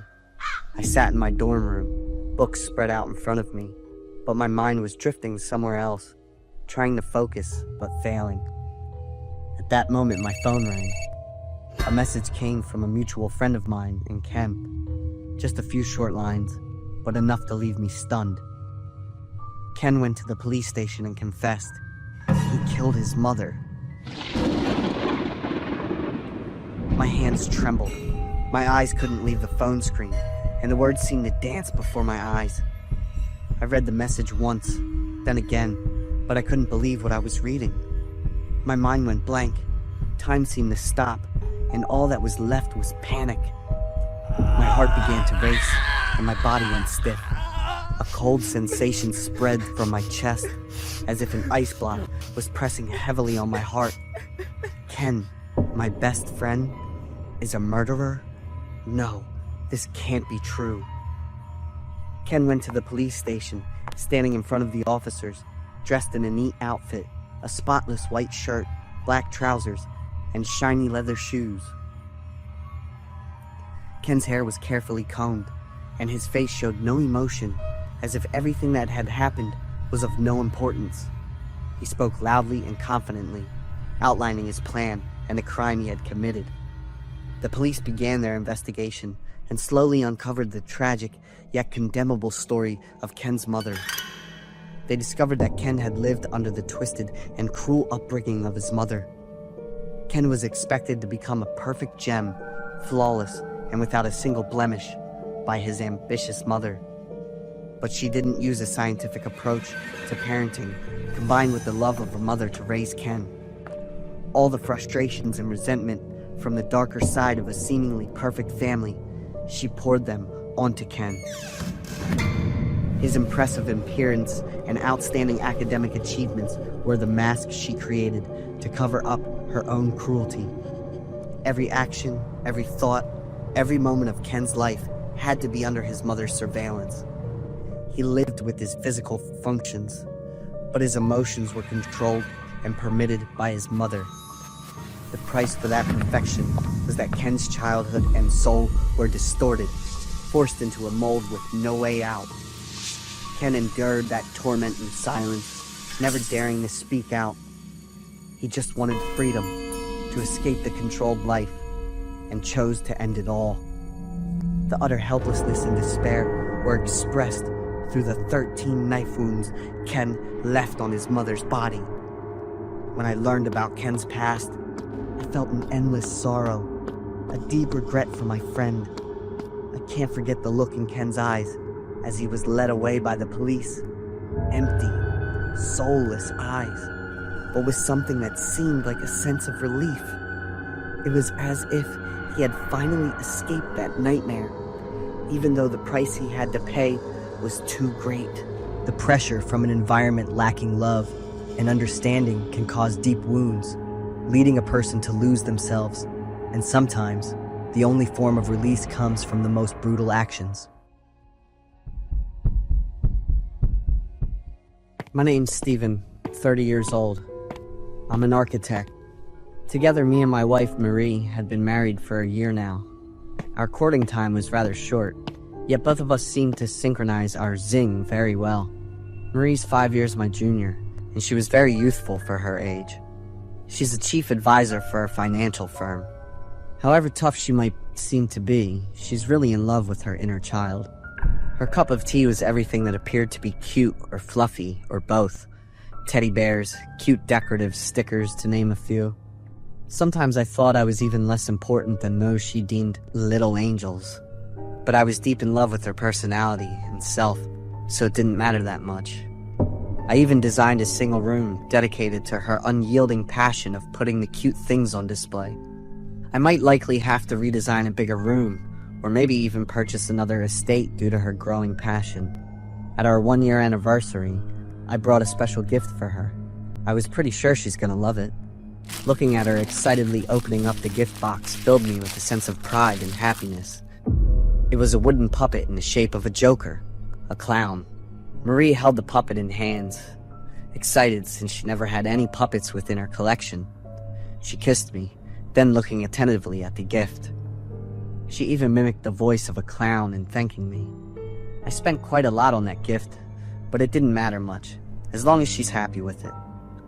We enjoyed a cozy and modest anniversary at home. The next day, Marie told me that she wanted to exhibit the puppet in the living room. I want to put it in a glass box so everyone will see it on the way in. Today was the day we're having some family friends coming by and a small party. Because it's the big day, so I arranged it to her wish. I left the puppet there among the table with the statues. That evening, we made a feast for the guests. Our guests were our mutual friends, Joseph, Sandra, Emily, and Robert. We feasted and talked way into the evening. Everyone was pretty excited about the puppet I gifted Marie, except Emily, who was sitting on edge the entire time. Emily was an amateur psychic, and so she knew a thing or two about the supernatural. "Dudes, come look at the eyes and smirk of this puppet," she said. "It's super creepy, like this thing was cursed or something." Her words froze everyone on their conversation, especially about the gift I bought for my wife. Moreover, it was old now. "I'm not so sure, but it reeks of negative energies. It might harm you, or at least indirectly affect your well-being and happiness." The dinner's atmosphere seemed to have sunken down after her saying. I knew clearly that it was Emily's concern for us, and Marie to say so, but Marie seemed to have flustered after the few words. "You're overreacting, Emily." Marie said it straight. "Thank you for your concern, but I don't want you to poke your nose into our well-being." Marie's careless wording had really struck one of Emily's nerves. The other friends and I had managed our best to keep the intense atmosphere in check. But I didn't get it, why Marie was acting weird like that. Her regular self wasn't there that day.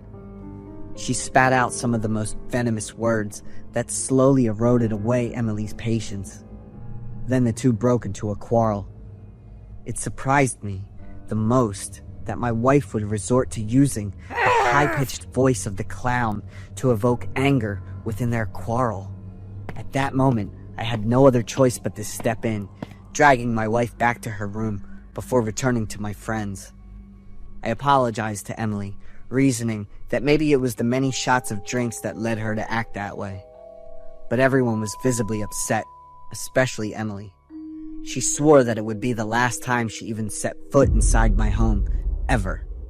Carrying a huge burden within my chest, I came back to my room with a heavy heart. Marie had slept already. Her breath full of anger fueled alcohol. After changing her sweat-soaked clothes, I sat down with many thoughts. However, the fatigue overcame it, and I fell asleep. The next morning when I woke up, Marie was nowhere to be found. Even when I barged down to the living room, Marie and the puppet were nowhere in sight. I called out for her in fear, and to my relief, Marie's voice rang back from the dining room, joyously. I went over to see a neatly made feast prepared for my sake. Marie was in a very good mood today, and seeing her like this was a huge relief. I went in and hugged her tightly, and the two of us sat down at our dining table. The sight of the puppet sitting directly opposite me startled me. It wasn't until now that I could take a closer look at it. Its two eyes, wide open, gazed directly at me, its creepy, uncannily human stare. "Why is the puppet here?" I asked Marie. "From this point forward, this puppet will be a part of our family, hun," Marie joyfully answered. Her answer was a true surprise, even for me. It was until then that I realized the puppet had the same food tray as mine, with almost identical portions. I stayed silent at the sight. To be honest, it's more like I was speechless. In stark contrast with my wife's bubbling happiness, I wasn't able to eat much. There's a bitter lump slowly rising in my throat. After breakfast, I got changed for work and was told from my wife that she's working from home today. It was kinda late, so I didn't ask a lot of questions. Before leaving, I waved at her through the window, seeing her holding the puppet with her. I suddenly got a creepy feeling. For a few seconds, her smile was kinda like the puppet itself. It was a tough day at work mentally for me. I was torn between trying to make up with Emily and was distracted by that damn puppet. It just went around and around in my head. When I came back home, I didn't see Marie come to greet me. Both the living room and kitchen were empty. That puppet was nowhere to be seen as well.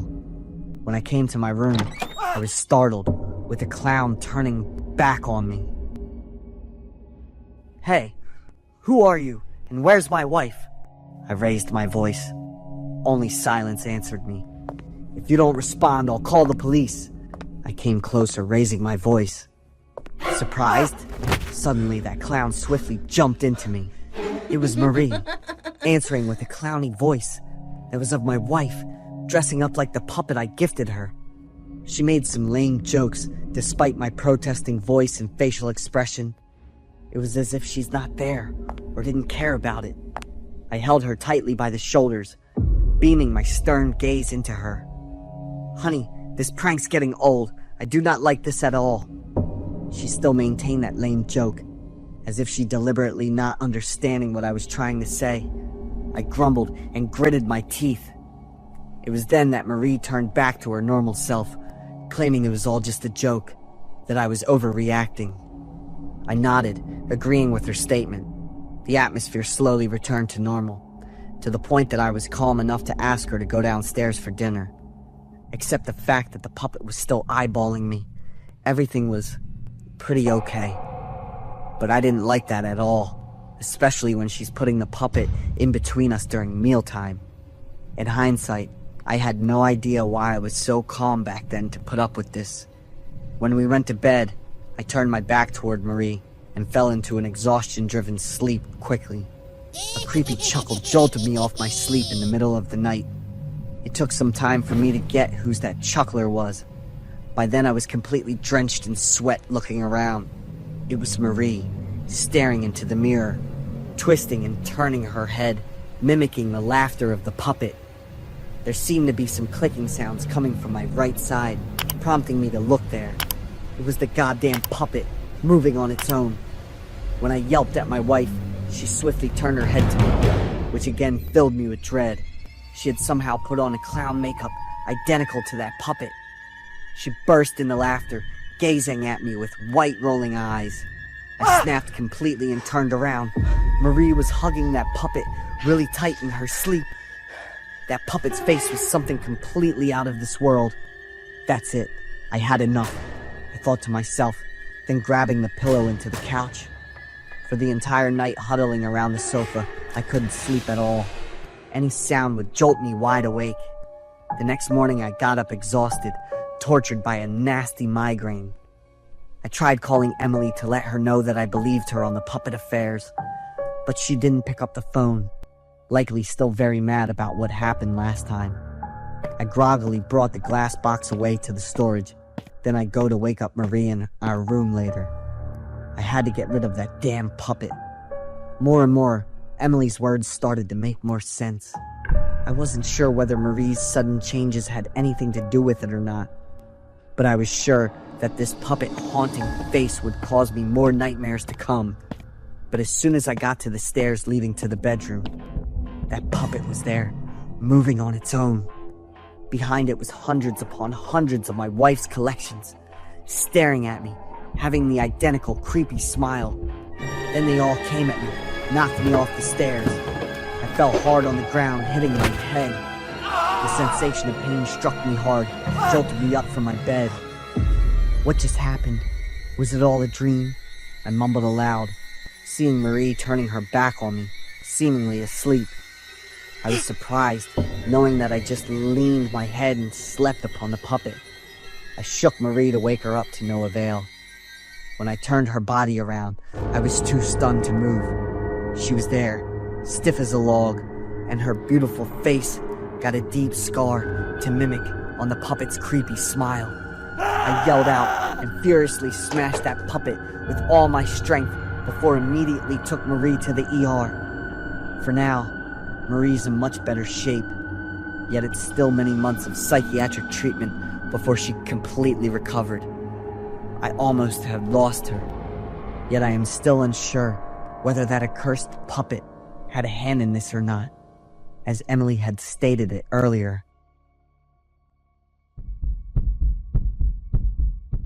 I'm David, and I'm about to turn 30. I'm single and living in Tucson. I'm an office worker in the finance field. I have an ideal work environment, friendly colleagues, a job I love, and I can develop myself a lot. A few months ago, a female employee joined my department. She's very beautiful, a perfect combination of European and Asian. I was impressed with this girl from the first meeting. Unlike other new hires, she wasn't introduced by the management on her first day at work.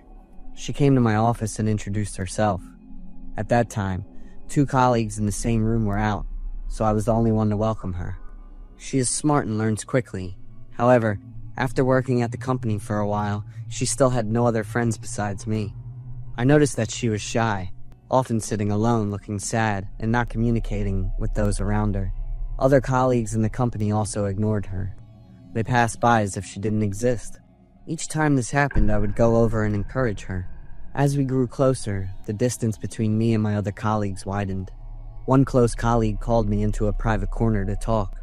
"You haven't been in a good mood lately, have you, David?" I was surprised to receive that question. I told him I was just fine. Get a grip and stay away from Rose immediately. Dante's firm tone in his voice startled me. I felt annoyed at how those people treated such a vulnerable girl. I ignored Dante's remarks and left. In fact, I felt happy when I was around her. Every time people saw us talking, some looked at us with disdain, while others expressed discomfort. After a while, I realized I had developed feelings for Rose. I knew she held me in high regard, but I wasn't sure if she had a particular situation. Thus, I had been in unrequited love with Rose for a long time. Due to the disapproving looks from others, Rose and I often met on the rooftop of the building during our lunch breaks. We would have lunch together and share stories with one another. One afternoon, I brought rice and sandwiches. I excitedly showed them to Rose and invited her to eat with me. Rose declined, saying she was on a diet and was only eating the salad she had prepared.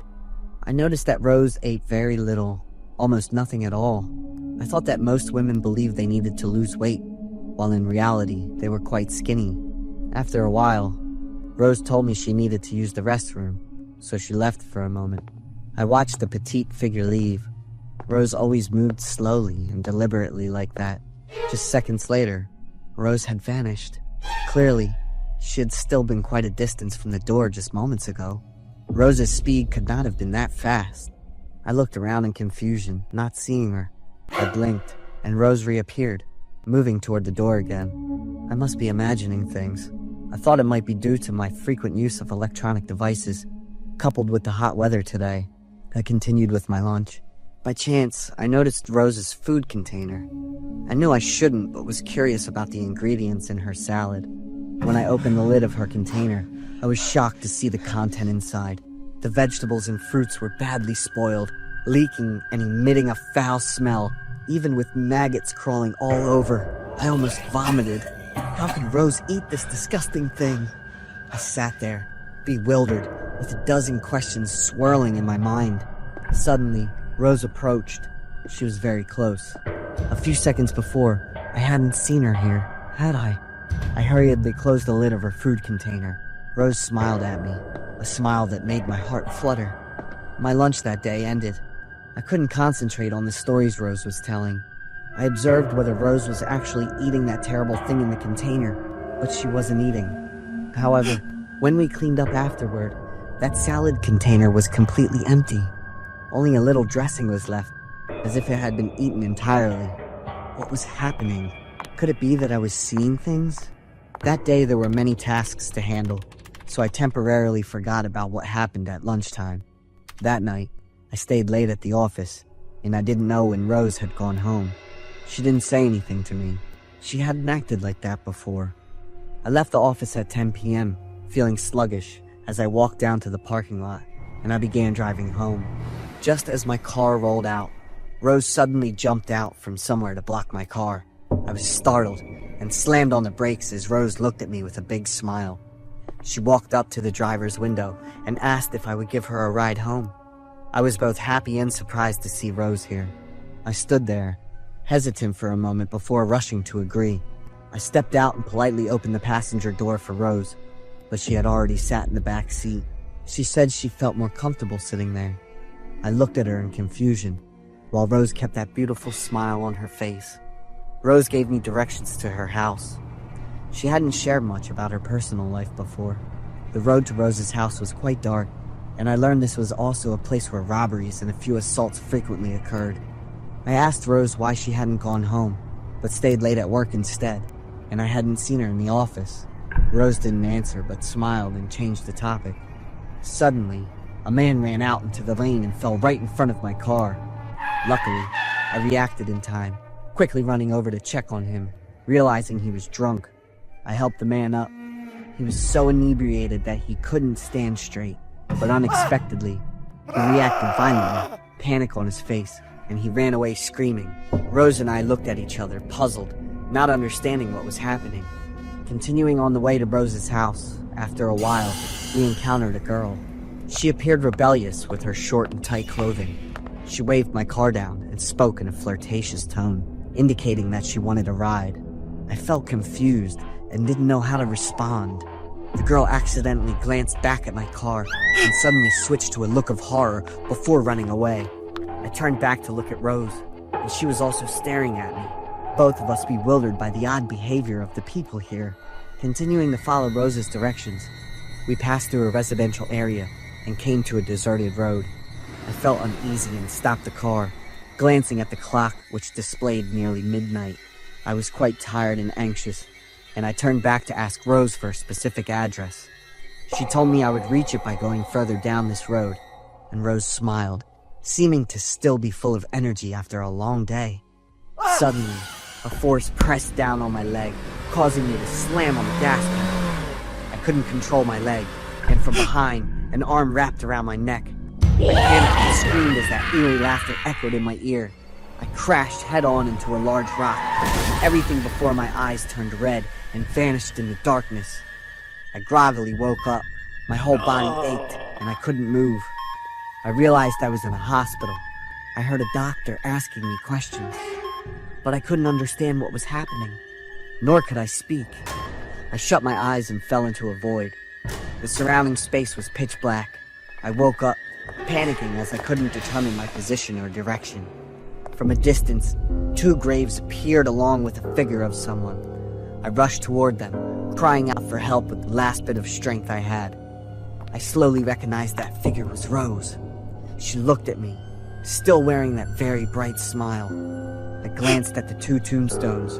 One was mine, and the other was Dante's.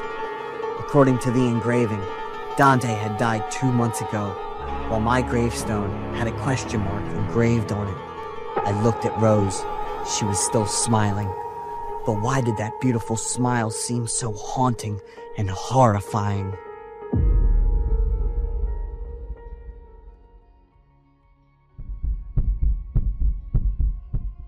I'm Vincent, and I've been living a chill life with my grandma since I was 4, after my parents split up. My mom's got a new family now, and my dad sadly passed away in a car accident when I was 6. I went to college and ended up getting a job in the same town I grew up in. I didn't want to leave my grandma alone. She worked hard to take care of me, so now I want to take care of her. Since I was a kid, I've been tagging along with my grandma to church every weekend. I love the peaceful vibe of this small town. A couple of months ago, I met Katie at the local church on a weekend. She's beautiful in such a unique way. The features on her face are like this perfect mix of American and Asian beauty. At least that's what I thought. And Katie later confirmed it. She's petite, cute, but still totally stunning. Katie was the one who started talking to me at church.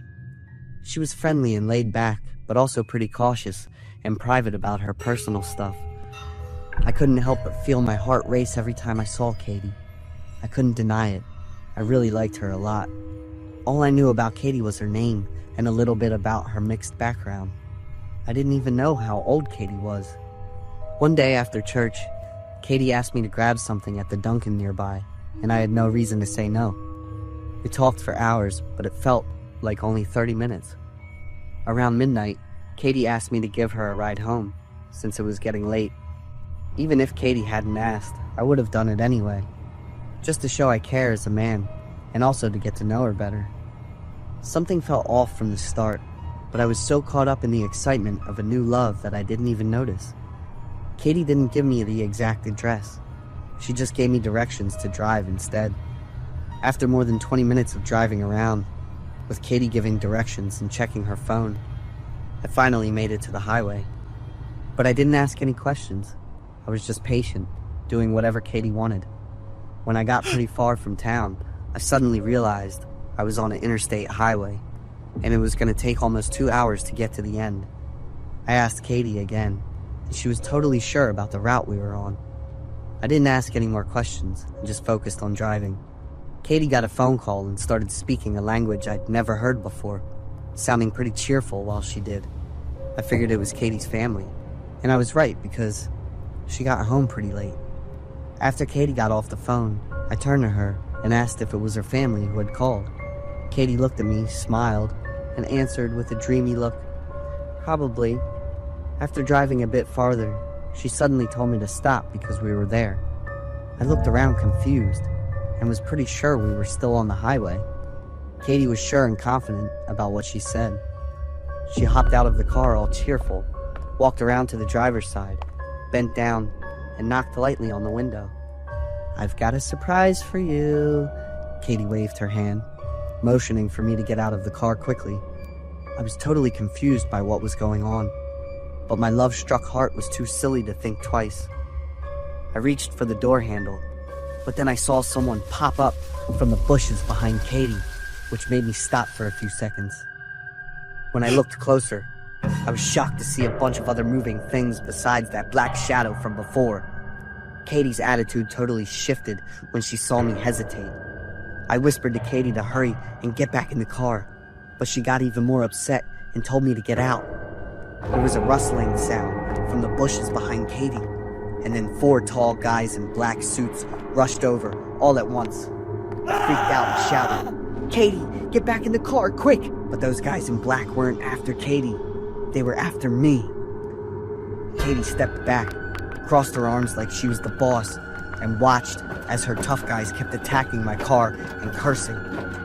Luckily, I locked all the doors and started the car real quick. I slammed on the gas, and the car shot forward, dragging one of them for a bit. I was freaking out, but it wasn't just from the sudden attack. It was also because of the crazy betrayal from Katie, who I thought was sweet and genuine. Every second on that highway felt like it was dragging on forever. I could hear my heart pounding in my chest, and cold sweat was dripping down my forehead, even though it was chilly outside. Every time I checked the rearview mirror, I kept imagining those dark figures chasing me, and just the thought of it made me shake. My hands were gripping the steering wheel so tight, my knuckles were turning white.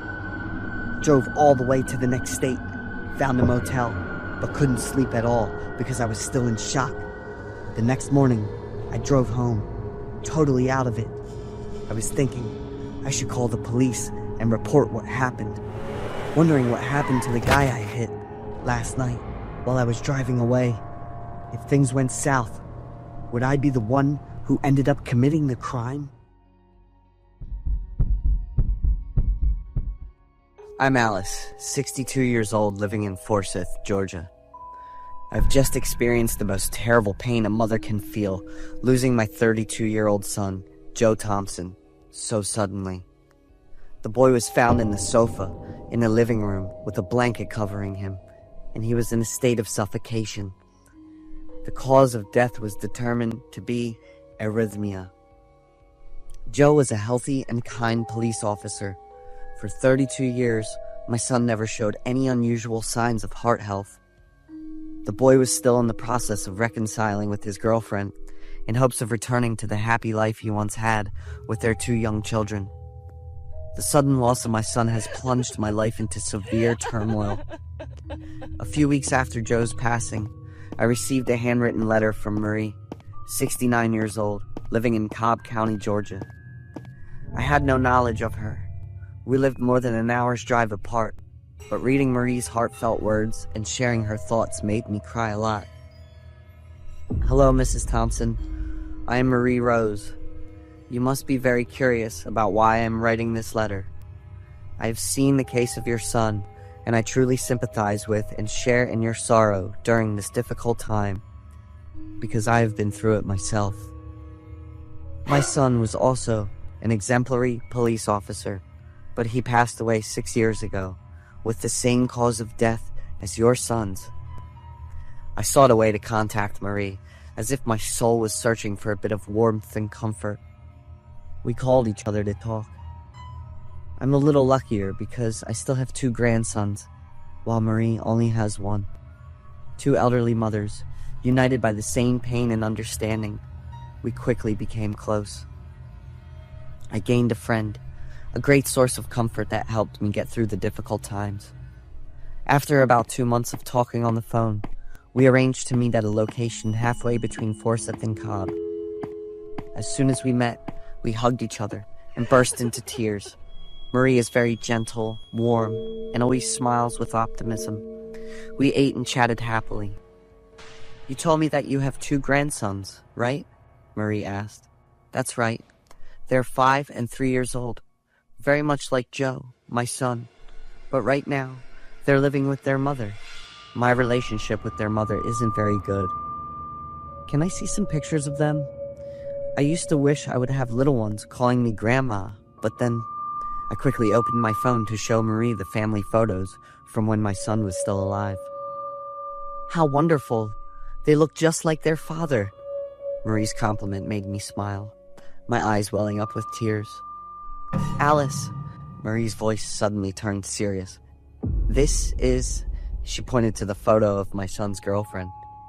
Natalie, my son's girlfriend. She's beautiful, isn't she? But this is my daughter-in-law, Marie interrupted me, exclaiming. Silence enveloped us as Marie and I stared at each other, filled with countless questions. So, my son and Marie's son had many similarities. Both were police officers. They died in the same way and for the same reason. And most striking of all, they shared the same woman, Natalie.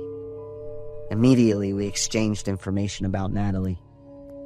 She was my son's girlfriend for 7 years, but has been Marie's son's legal wife for nearly 10 years. Currently, on paper, Natalie and Marie's son are still married. She receives his pension and all the other benefits reserved for the wife of a deceased officer. So Natalie had been having an affair with my son even before her husband passed away. Since there were no children involved and her husband passed away at a young age, Marie supported Natalie, moving on and remarrying. The two of them hadn't been in contact for a long time. As for me, Natalie was my son's girlfriend. They had been living together for nearly 6 years, had 2 children together, but never married, even though my son had proposed countless times. To me, Natalie was neither a good girlfriend nor a good mother. My son, in order to support his girlfriend's lavish lifestyle, had to work both as a police officer and a gas station attendant at the same time. Alice, who is the beneficiary of your son's life insurance after his death? Marie's question made me shiver instantly. We decided to ask the police to reopen the case of our 2 sons to clarify everything. The true face of the devil, hidden beneath the appearance of a beautiful and elegant woman, was finally exposed.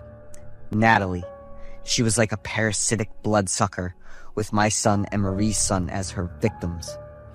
At Natalie's house, the police found a can of antifreeze, the substance she had used to poison the 2 men who had loved her with all their hearts in the same manner.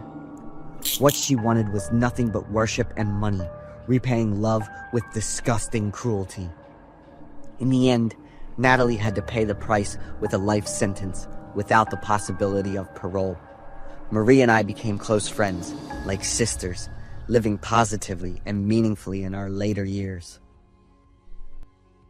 The story above is based on a true case involving the tragic deaths of 2 police officers, Randy Thompson and Glenn Turner. They were sincere and warm-hearted men, but cruel fate took them from this world at a young age, found in the same position, with the same cause of death, and at the hands of the same killer, Lynn Turner. She was dubbed the Black Widow by the media, after the name of a venomous spider that kills its mate after mating. She was sentenced to life in prison without the possibility of parole and died at the age of 42 while still serving her sentence, bringing an end to the life of a cold-blooded and ungrateful murderer. There are experiences that you think only happen in horror movies, but I lived through a night that I will never forget, and that's why I want to share it with you. A midnight road trip across state lines, just me in the darkness, and then the horror began. It was around 3 a.m. The highway stretched out before me, completely deserted, with not a soul in sight. The sky was pitch black, with only the faint light from the street lamps shining down. The feeling of loneliness was palpable, as if the whole world had fallen asleep, and I was the only one left battling the silence. As the clock inched closer to 4 a.m., I began to feel hungry. My stomach reminded me that it was time to refuel. The red lights of a Wendy's sign appeared in my sight, and I felt a sense of relief at seeing a bit of light in the thick darkness of the night. I decided to turn in there to find something to fill my growling, hungry stomach. Wendy's at 4 in the morning has a different atmosphere, unlike any time I've been there before. The red neon light emitted from the sign flickered weakly, casting strange shadows on the ground. The surrounding space was eerily silent, with only the sound of the wind whistling through the cracks in the door. I got out of the car, and a chilling feeling began to crawl down my spine. The glass door of Wendy's reflected my shadow as I walked closer. I opened the door, and the chime announcing a customer echoed, a piercing sound in the quiet space, startling me. But the strangest thing was, there was no one there. No staff were at the counter, and the ceiling fan creaked on the ceiling like the soundtrack of a horror scene. The light from the fluorescent bulbs on the ceiling flickered, creating patches of light and shadow, as if trying to tell me that something was wrong here. The air in the restaurant was cold and desolate, the musty smell mixed with the scent of grease, making me feel uncomfortable. I decided to leave, trying a little longer to find another restaurant. But just as I was leaving the parking lot, not far ahead, a man appeared, right in front of my car. He motioned for me to stop, his face looking worried. At first, I intended to ignore him, but after a moment of hesitation, I decided to stop the car. The man continued gesturing for me to roll down the window. I complied, but only a little, enough to hear what he had to say. The man begged me for help. He needed to charge his battery because his car wouldn't start. I thought about refusing, especially in such a scary setting at that moment. But then, I believed in the law of karma, and if I were in his position, it would be truly desperate not to receive help. There could be many different reasons why someone might be alone in the dark of the night.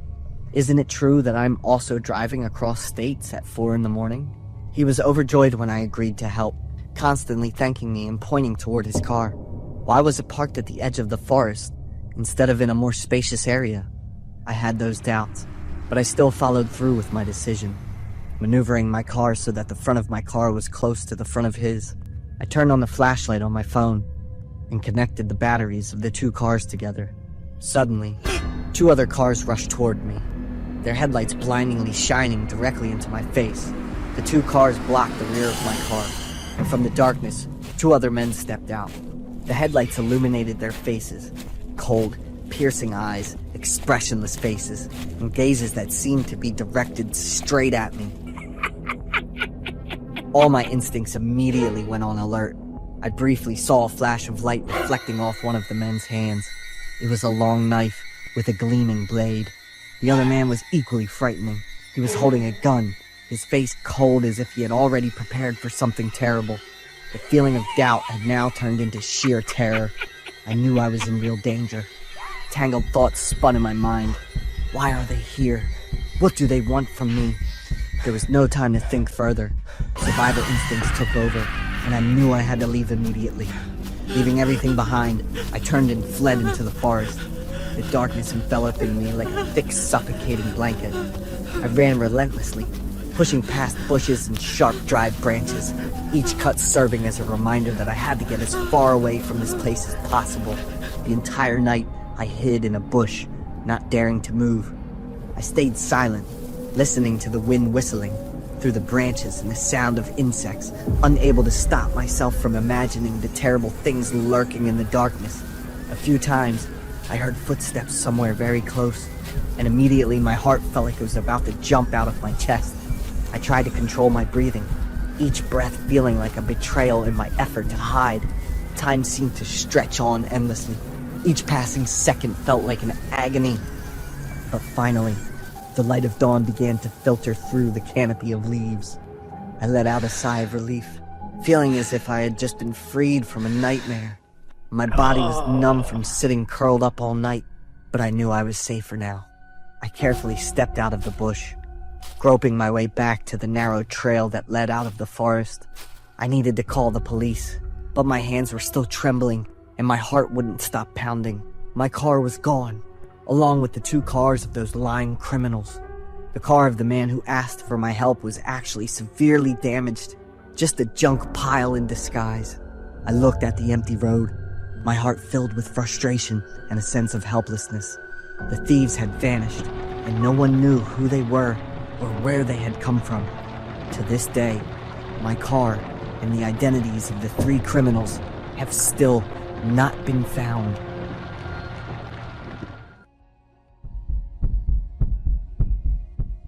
I'm Samson, a truck driver with almost 10 years under my belt. I'm the breadwinner of my family. I have a wife and 3 kids in school.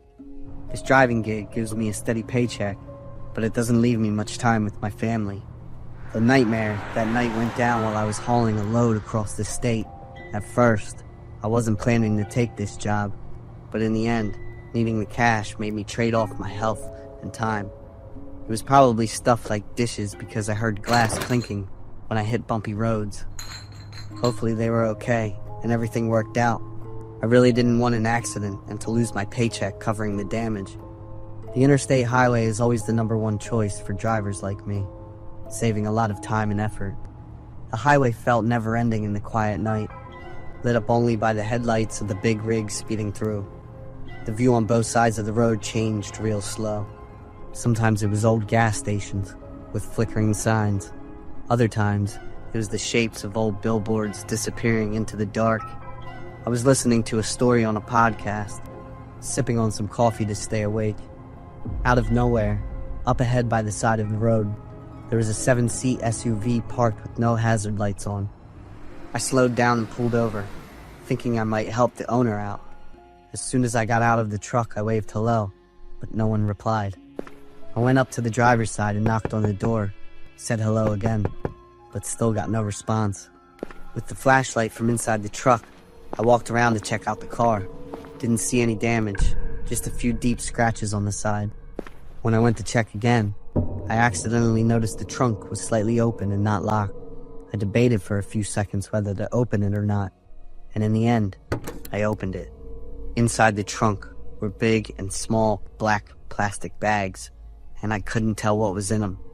The smell of detergent was pretty strong, and it made me cough a little. There was also a little shovel in the corner. I was reaching to touch the bags when, all of a sudden, the gunshot broke the silence of the night and snapped me out of my calm. Thank God I didn't get hit by those little metal pieces, but they sure slammed into the SUV. I rushed toward my truck and heard a guy yelling at me to stop. After 2 warnings and seeing I wasn't listening, he kept shooting. I managed to hop in the car, started it up, and sped off. But the crazy part was, the guy chased me and kept shooting. In just a second, the bullet hit the back of the car, and the sound was freaking scary. My hands were shaking, but I didn't dare let go of the wheel. All I could do was pray my truck had enough power. I kept glancing between the road ahead and the guy tailing me. I took a sharp turn, hoping to lose the guy's view. The truck leaned to one side, the wheels scraping against the road, making a noise like a desperate scream. The guy knew how to drive too. He kept chasing my car and shooting. Realizing the chase was on, I knew I'd be easy prey, so I decided to take the nearest exit. I turned on the hazard lights and kept speeding down the empty town road. When I spotted a police car on patrol, I kept honking to get their attention. The pursuer flew past at crazy speed. He must have been trying to get away. I gave the police all the info I saw firsthand, including the guy's license plate. They got the info, blocked off some roads, and jumped right into the investigation. I went home without finishing the job, and even ended up damaging a few things. Luckily, the customer didn't ask me to pay for anything. As for the guy that night, I haven't heard anything from the police. I have no idea what he had in those black plastic bags, or with that shovel. Was he trying to hide something shady? I'm hoping it was just some poor animal, and he was trying to bury it. I don't know if he saw my face clearly, and actually remembered it. Is he gonna come back and get revenge on me?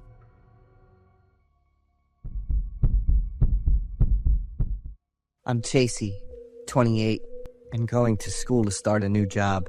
My old job was fine, and the pay was good, but something bad happened, so I decided to quit. About a year ago, because of the kind of job I had, I usually worked night shifts and got home early in the morning. I usually left my husband messages to let him know where I was. My husband always kept his phone ringer on loud, so he could pick up if I called in an emergency. He told me plenty of times to switch jobs because it wasn't safe. If I'd just taken his word for it, I probably wouldn't have this story to tell you now. That night, I was driving home at 3 a.m. The car was almost out of gas. I was dead tired. My eyes were heavy, and my stomach was growling. I decided to swing by 7-Eleven to grab a snack. After grabbing a sandwich and a hot coffee, I sat down to eat at the store and made sure to snap a pic and send it to my husband. Once I started feeling more awake and comfy, I started paying more attention to my surroundings. I was startled when I locked eyes with a guy sitting at the table in the farthest corner. He had a black baseball cap pulled down low, covering almost half his face, but his cold, sharp blue eyes still stood out. He had on a baggy gray hoodie. His big hands kept slipping into his pockets, like he was trying to hide something. My whole body shook when I locked eyes with him, like he could see straight into my soul. Anxiety made my heart race, and I couldn't shake the uneasy feeling creeping up on me. The guy never took his eyes off me, and every little move he made had me feeling like danger was right around the corner. I stood up, trying to act as normal as possible, and walked over to the cashier, pretending to ask her where a few things were.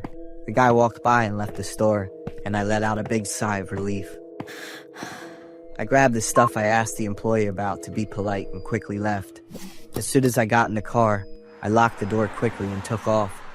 After driving a bit, I suddenly smelled strong gasoline and started wondering if I messed something up while filling up earlier.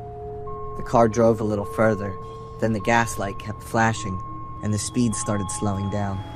Eventually, the car just stopped in the middle of the road. I was very confused and called my husband. My husband thought the fuel line might be the problem. Right away, I remembered this suspicious guy in the store earlier. I listened to my husband, quickly got out of the car, and ran to the nearest house to wait for him to pick me up. I looked around, hoping to see something that could help. When I saw a house with a little light shining through the curtains, I rushed over to it, holding on to my last bit of hope. I felt my legs go weak, like they were about to give out from fear and panic. The lights in the house turned on, the door opened, and a man around 60 answered. I quickly explained my situation and asked him for help. The man looked at me for a few seconds, kind of cautious, then agreed. I felt like a huge weight had been lifted off my chest and started to calm my breathing. The first thing I did was send my location to my husband and thought about whether I should call the police or not. The man let me sit on the sofa in the living room. He asked if I was feeling better and said I could grab a glass of water if I wanted. I agreed and was really grateful to him, planning to ask his name when he came back. I looked around the house and it was pretty simple. The light where I was sitting was the only one on, while the rest of the place was dim, just barely lit. The guy turned around and I saw him drop something into the glass of water. From that sharp look, I could tell it wasn't just some regular seasoning. I was so shocked. My mouth was wide open, and my eyes were really wide, trying to take in everything I could.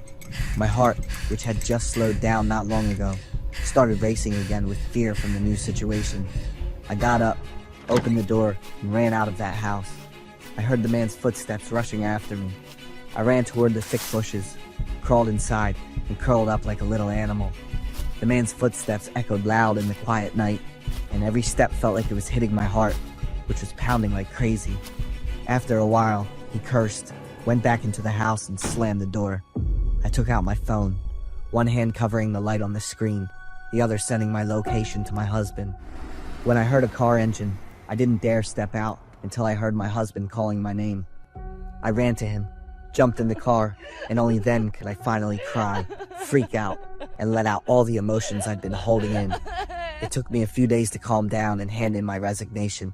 My husband and I also moved to a safer neighborhood and made sure we were home before 11 p.m. That day I was both unlucky and lucky. I managed to survive run-ins with two guys in the same night.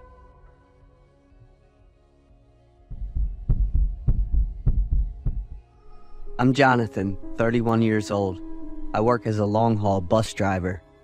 Currently, I live with my wife in the town of Galena. That evening, I received a late-night passenger ride to the town, about a 3-hour drive from my home. After safely dropping off the passengers at 11 p.m., I immediately headed back home. As usual, I would find the nearest motel to spend the night before returning home in the morning. But that day was very important because my wife was about to give birth and was waiting for me in the hospital. We were expecting our first child, a cute little boy, and just the thought of it made me very excited. I searched on Google Maps for the shortest route home. Following Google Maps directions for about an hour, I turned right off the highway onto a narrow dirt road. At that moment, I was only thinking about my wife and child, not noticing the ominous darkness enveloping the road in my car. After driving a bit further, suddenly the radio in my car started making static noises. I tried to turn off the knob but couldn't, and adjusting the radio frequency didn't stop the annoying static noise.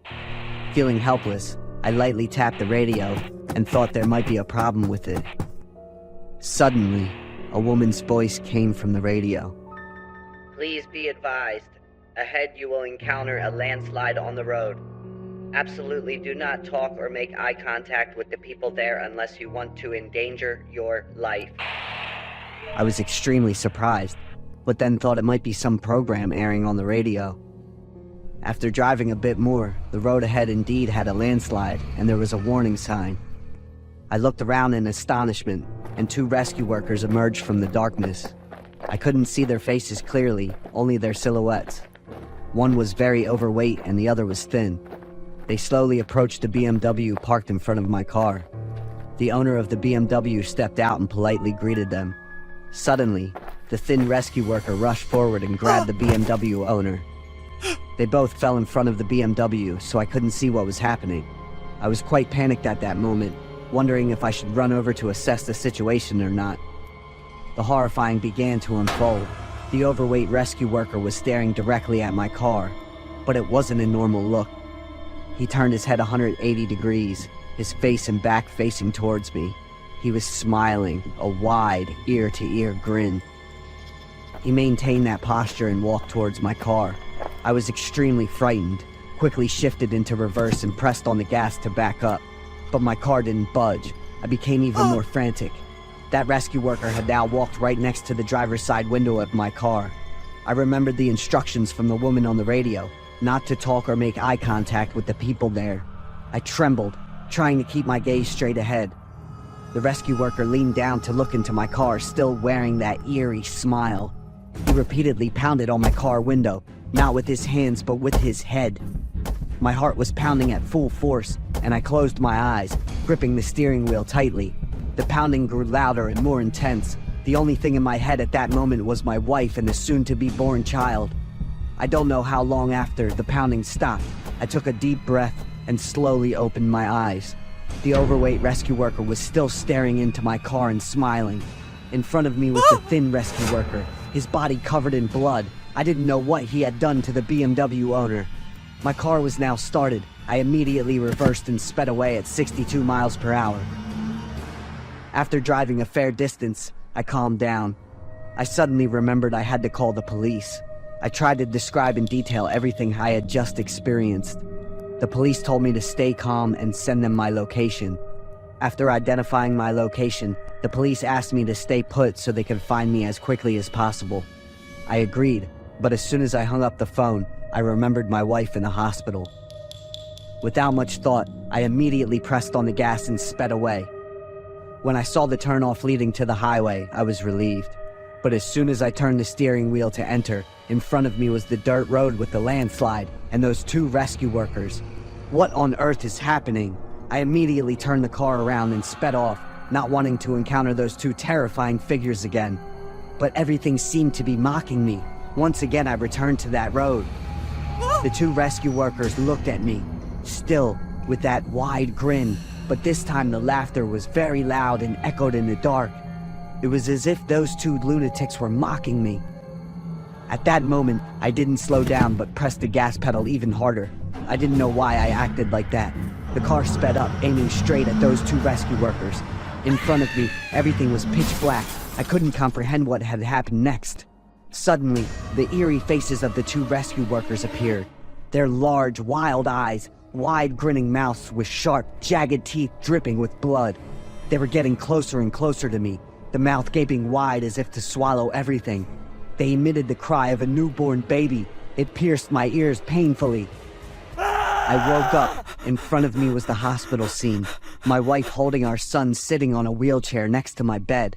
I woke up completely sober when I realized the crying of my son. My wife burst into tears when she saw me awake. She said the police found me sitting in the car in an unconscious state. I asked my wife where I was found. She said it was on the dirt road with the landslide, but there was no BMW or rescue workers there. The police concluded that my accident was due to night driving leading to stress and drowsiness. I recounted to the police and my wife what I had experienced, but they all thought it was just a nightmare. After, the accident left me with repercussions. I often suffered from headaches, so I couldn't drive anymore. My car, after being repaired for a week at the garage, was brought back home. Strangely, the dirt on the driver's side window couldn't be cleaned. I realized with a start that it was the mark when the overweight rescue worker used his head to pound on it. Until now, I still couldn't explain everything that happened that night.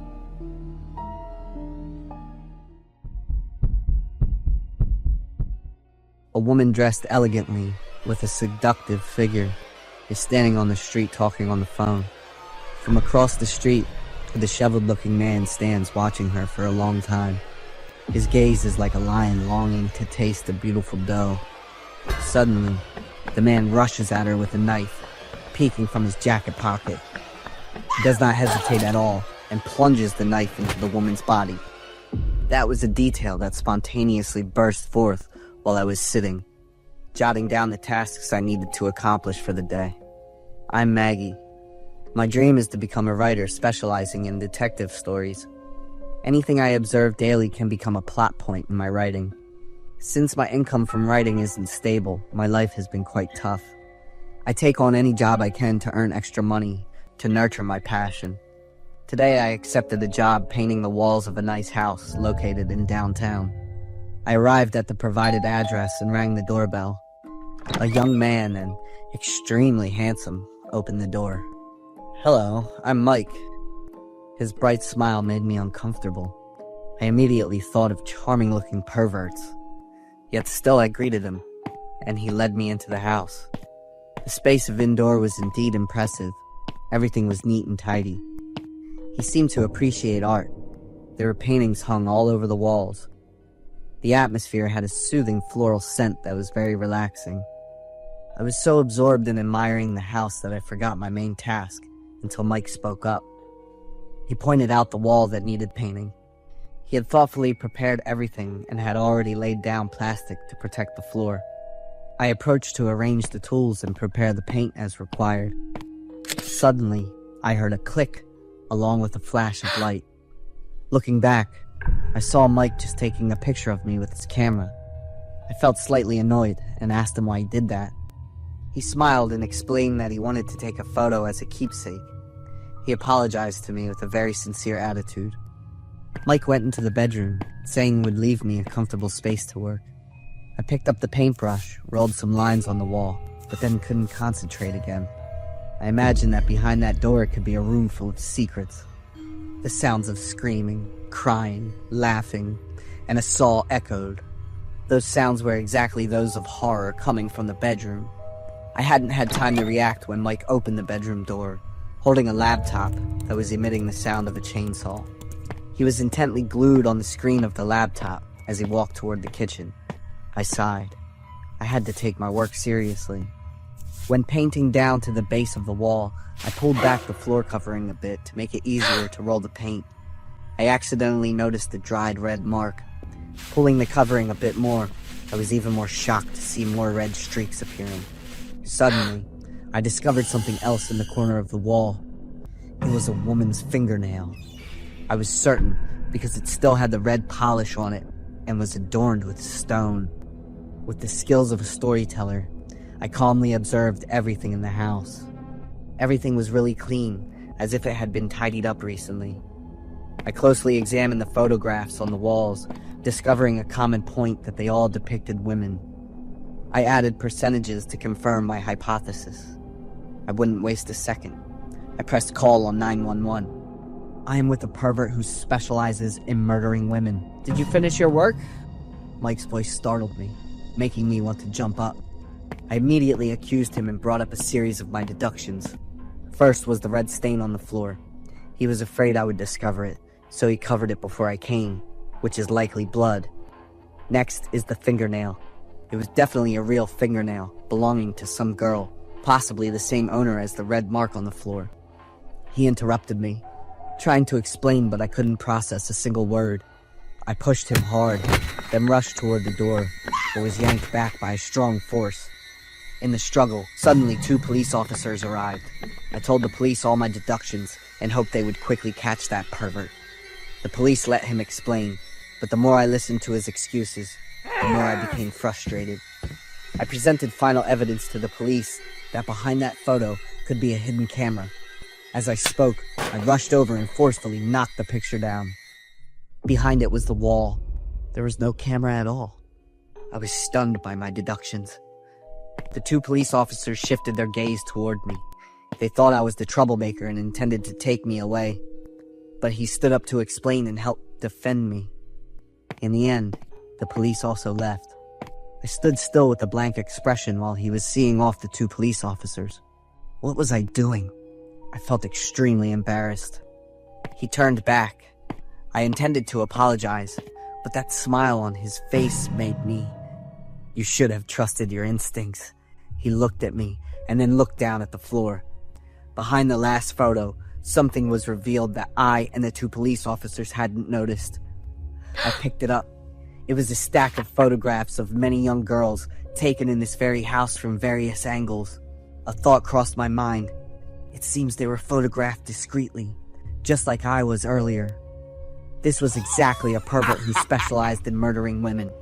He lunged at me, gripping my neck with his tight hand, his perfectly handsome face resonating with a disgusting perversion. I fought back with all my strength, but it was useless, only making that beast stronger. Continuously struck on my head and abdomen, I fell to the floor, struggling to keep my eyes wide open, searching for an escape route. His mad laughter, the sound of the camera, and the flash made my head spin even more. I completely lost all strength and lay motionless on the floor. A knock at the door sounded. Mike thought I had temporarily fallen silent, so he quickly went outside to deal with the unexpected visitor. I vaguely heard the voices of the 2 police officers. The surge of energy helped me spring up and scream out in pain. The police understood the situation when they saw my terrible state. I truly fainted when I saw Mike being handcuffed. I woke up in the hospital with excruciating pain all over my body, recounting the entire incident to the police. Fortunately, they had come back when noticing something unusual, and I had been saved. I learned a lesson for myself and wanted to send a message to all of you. Don't let appearances deceive us, girls.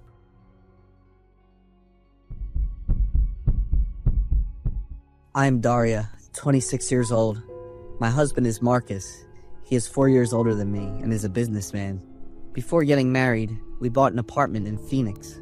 We were going to move here and start building a happy family life. The first few days were quite busy. I took care of cleaning the house and shopping for necessary appliances. Marcus's job was very demanding, and he often had to spend most of his time at the office. In stark contrast, I worked as a blogger, so I mainly worked online and have flexible hours. Finally, the apartment was neat and fully equipped. I stood by the window, looking at my living space with pride and overflowing happiness. When I glanced over at the building across from us, I saw a shadowy figure in an apartment on the same floor, seemingly watching me. I wasn't sure. The figure was quite blurry from the distance. I stood there observing until Marcus came home, though I wasn't clear when he did. He approached and hugged me from behind, startling me and caused me to scream. I quickly forgot about that figure and enjoyed a pleasant and cozy dinner with Marcus. The next day, after seeing my husband off to work, I tidied up a bit and started my work. Quite some time later, I stood up to relax and once again saw the figure from the night before.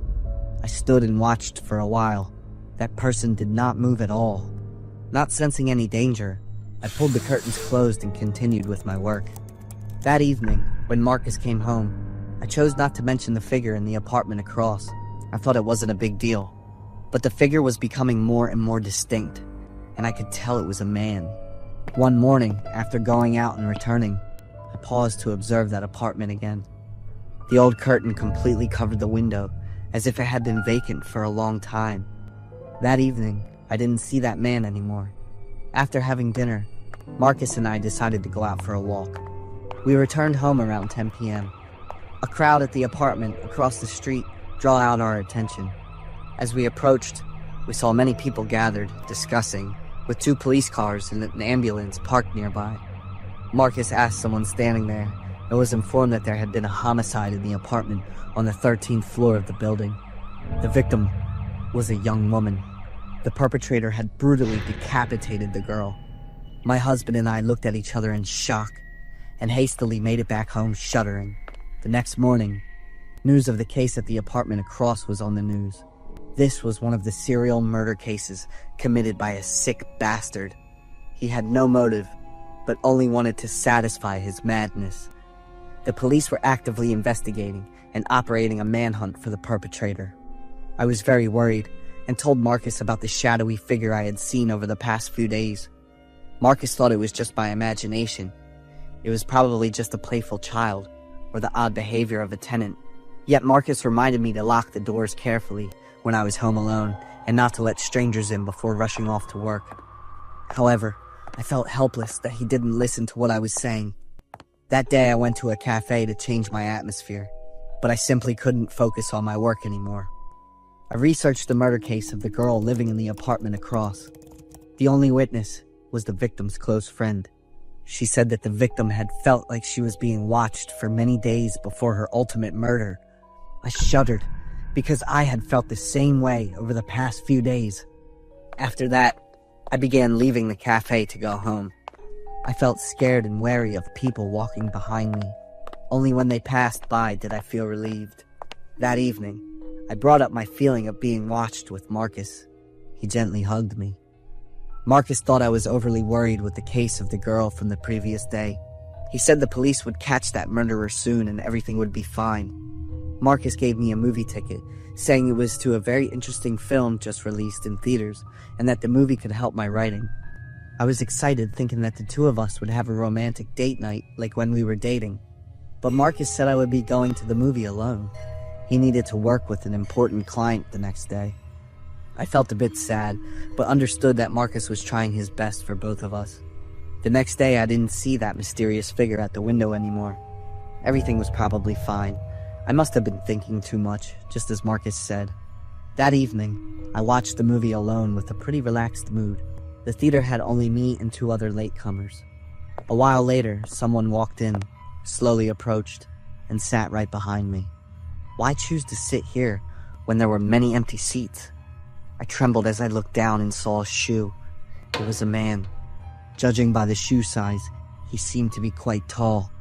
I instantly felt a sense of fear. My heart raced, and I couldn't hear any sounds from the movie anymore. I stood up and quickly left. When I exited the theater and glanced back, that man was also leaving. I entered a nearby supermarket, where there were more people around that made me feel safer. I headed to the dry goods section, intending to buy ingredients for dinner. Just as I turned around, I saw that big man approaching. His gaze felt like it was burning through me. Hurriedly leaving my items at the supermarket, I rushed out to the street, catching a taxi home. I locked the door tight, pulled all the curtains, sat inside, and burst into tears. I felt anxious and frightened, but couldn't share it with anyone. After calming down, I picked up my phone to call Marcus, but I read his message, saying he would be home late. I felt tired and bored, so I didn't have the mood to make dinner anymore. I ordered some fast food. About 20 minutes later, I received my food and happened to meet the girl living in the apartment next door. We got to know each other. Her name was Glenda, and she lived alone. I was impressed by her edgy and somewhat rebellious outfit and appearance. Glenda invited me over to her apartment for dinner, and I agreed since I was alone. We enjoyed good food and conversation, and felt quite compatible. So I had a new friend. After all, Marcus couldn't devote much time to me. With Glenda, I would feel less lonely. Our talks slowly drift toward the discussion of the murder case of the girl on the 13th floor of the building across. I told Glenda about the mysterious figure I had seen over the days. Glenda told me to call her anytime I needed help. She was always ready to assist. I returned home quite late, and Marcus still hadn't come back. I found it hard to sleep without him, so I sat in the living room waiting. I suddenly remembered that mysterious figure and walked to the window. As soon as I pulled the curtain, my mind spiraled into chaos when I saw him. I hesitantly placed my right hand on the window, and that person mimicked my action. Not hurrying to pull the curtains closed, I took my phone to call Marcus. He returned home after 30 minutes, and we argued about that mysterious figure. Marcus always thought I was overreacting. He calmed down, hugged me, and apologized, believing he hadn't taken good care of me. He was afraid I was suffering from depression or anxiety disorder. Honestly, I clearly understood my condition. I was sure about what I was seeing and feeling, sensing that something terrible was coming. The next day, Marcus took me to see a doctor. I felt very exhausted knowing that my husband didn't understand me. I didn't cooperate to answer the doctor's questions and left in Marcus's frustration. I wanted to find Glenda to share everything, but she wasn't home. 2 days later, when I heard the door to Glenda's apartment open, I hurried out. But it wasn't Glenda. He was a strange man. He introduced himself as her boyfriend. He hadn't been able to contact Glenda, so he came to find her here. I worried for Glenda, not knowing where she had gone. The tension between Marcus and me was reaching its peak, and I even contemplated going to stay with my parents for a while. One evening, I was standing, waiting for the elevator to go up to my apartment. When the elevator doors opened, I encountered the man from the supermarket the other day. My body froze in fear. He and I stood staring at each other without blinking, and he held a plastic bag that had a nasty stench over it. When the elevator next to us opened, I rushed in and frantically pressed the close button. I prayed to God to let me get home safely. As I passed by Glenda's apartment, I saw the door was unlocked. Thinking she had returned, I called out happily and walked in. On the floor were streaks of blood leading to the sofa. Glenda's decapitated body was lying on the couch. My body was numb looking at that sight. A hand suddenly grabbed my shoulder, and I struggled to break free, but that hand tightened its grip until I heard Marcus shout my name. I recognized him and quickly hugged him tightly, bursting into tears. A noise occurred right beneath my feet and Marcus's, and when we looked down, I collapsed. It was Glenda's head falling out of the plastic bag. Before Marcus and I could react, that large man lunged at us with a knife in hand. Marcus held me tightly, instinctively using his body as a shield. The knife slashed deeply across Marcus's arm. I clutched the laceration to prevent the blood from flowing out, looking at Marcus and crying while he held me firmly. 3 deafening gunshots rang out, and the man fell motionless to the floor. The police rushed in, quickly taking us to the hospital. The horrific events came to an end from there. My husband and I were discharged from the hospital after 10 days. I had to undergo treatments for psychological and physical trauma, while Marcus had to undergo treatment for the wound on his arm. We sold that apartment and moved back to Marcus's hometown to start anew.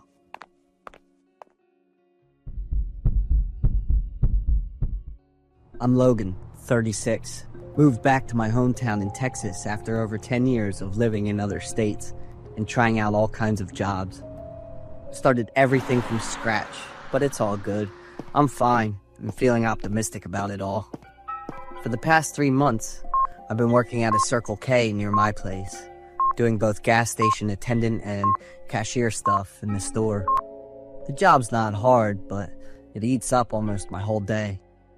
Sometimes I make mistakes when I'm working late for long stretches, or when the gas station and store get packed. I told my boss we should hire someone else so we can split shifts.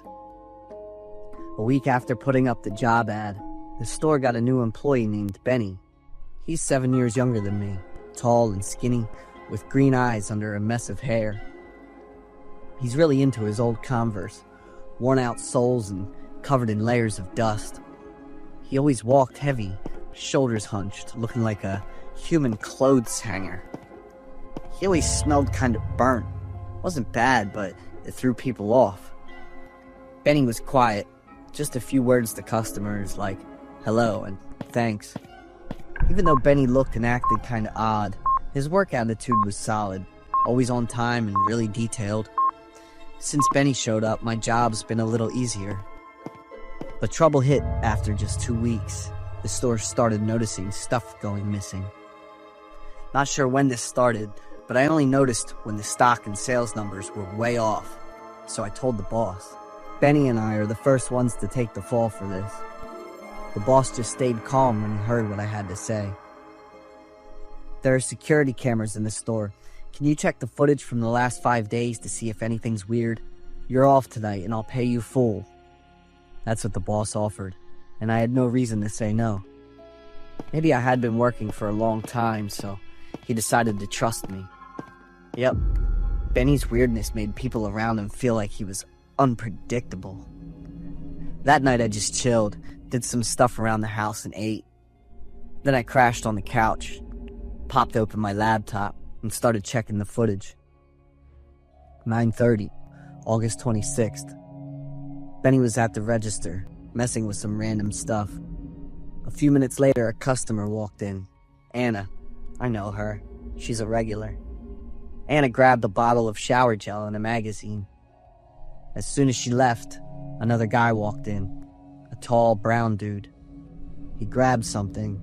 I zoomed in and saw it was a bottle of engine oil. For the next 20 minutes, no more customers came in, and Benny just stood at the register, not moving. I started yawning, and my eyes were getting super heavy. I left the laptop and pulled out my phone to scroll through a shopping site.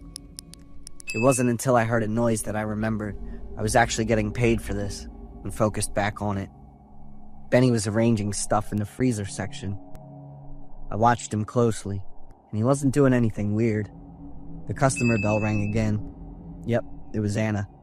She probably forgot something. Happens all the time. Shower gel in the magazine? I muttered when I saw what Anna was bringing to the counter. I was curious, but then I figured everyone's got their own thing they're into. As soon as Anna left, a tall guy with brown skin walked in. "Wait!" I yelled, sitting up straight. Earlier, must have just been a coincidence. He probably wanted to buy something else," I mumbled. I was watching every move of that brown-skinned guy, and then, "Engine oil?" I said, reaching out to pause and zoom in to double-check. I got up, walked to the fridge, poured a glass of cold water and drank it all.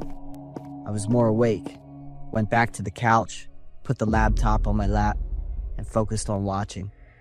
For the next 20 minutes, Benny was back to cleaning around. While he was by the freezer, the alarm went off again. I widened my eyes to see the customer coming in. "Anna?" I froze, my heart racing as she walked over to the toiletries counter. A bottle of shower gel and a magazine. That's what she had when she came to the register. I ran my hands through my hair and squeezed. I couldn't say a word, just stayed like that, letting the pain remind me that was real. As soon as Anna left, the brown guy showed up again. My heart was racing. "Please, please, please," I silently begged him not to grab another bottle of engine oil. But what I wanted and what the guy did were totally different. "What the hell is going on?" I yelled when I saw what the guy bought for the third time. I looked at the time on the screen. It was still 9:30. I clicked on any part of the recording, and it still showed the same time. I slammed the laptop shut, ran to my room, locked the door, and stared at the clock all night, making sure time was actually moving. As soon as it was daylight, I was both excited and panicked, rushing to the store. Benny didn't show up to work today, and the boss couldn't get a hold of him either. I played the recording for him to see. Once again, the boss and I were stuck in some crazy time loop. The only people we could count on at that point were the police. While we waited for the police to figure things out, the boss and I took turns running the store and the gas station. I was always distracted, just constantly staring at the clock. 2 days after the boss reported it, the police showed up at the store. Based on what you told us, we looked into this young guy named Benny Mason. He's 27. The address he put on his resume is your store. Didn't you catch that? 6 years ago, this place was home to a family of 6. Sadly, the house caught fire, and everyone inside died. The oldest son in the house was the only one they couldn't find. When the police checked the tape again, they noticed something weird. With each loop, Benny's shadow on the floor kept getting shorter, until it just disappeared.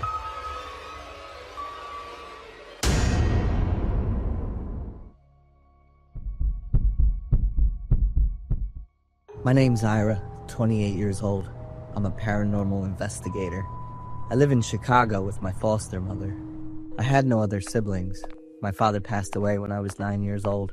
My biological mother was 53 years old, diagnosed with schizophrenia, alongside with a paralysis that prevents her from using her 4 limbs. My mother has been hospitalized permanently since I was 10. About 20 years ago, my family resided in New Orleans, Louisiana. I was a young, naive, and obedient girl back then. I was literally my dad's young princess. He always catered to my every demand. As long as it's within his ability, what I wished was his command. But when I was 9 years old, the love of his seemed to have died down, and he was no longer caring for me as when I was younger. I was so sad, so I talked to my mom. She said that my dad had encountered tough times and would need much rest. Yet I could still sense his distance, seeing his grumpy face every time he's back from work. For a time, due to my sleeplessness, I wanted to go to my parents' room to nag them to lull me to sleep like before. However, there was a noise coming from downstairs. I went down a few steps and saw my dad sitting without any lights, guzzled on alcohol. He had already noticed my presence and just lifted his eyes up, gazing upon me. My dad was only a shabby shell of his former self, wearing a bloodshot eyes under an emaciated face. I was so horrified by that look that I immediately jumped back to my bed, shivering under the bedsheet.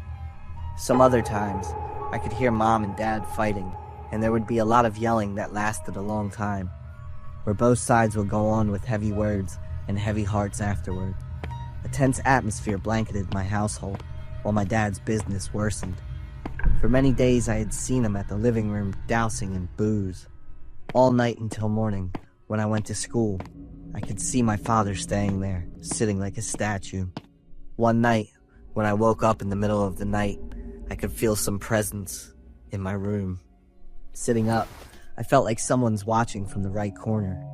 When I turned over to look, my wardrobe had been wide open, and swinging on the hanger was white clothes.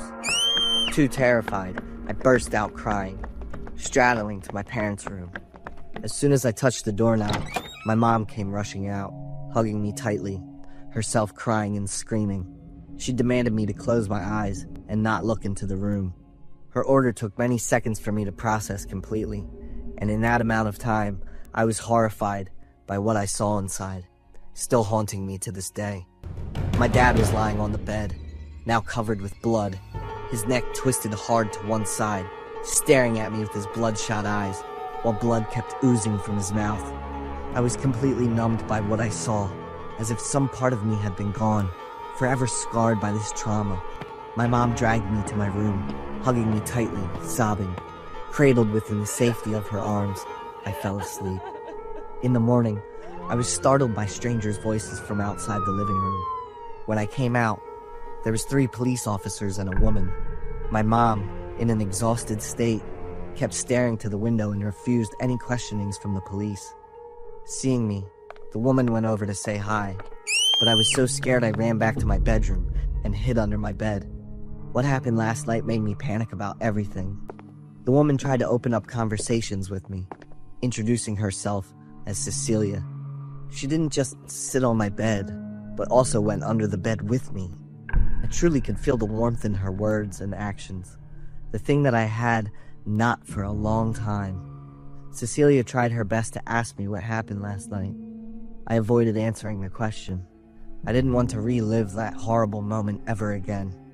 After a while, Cecilia said she's going to let me calm down and left the room.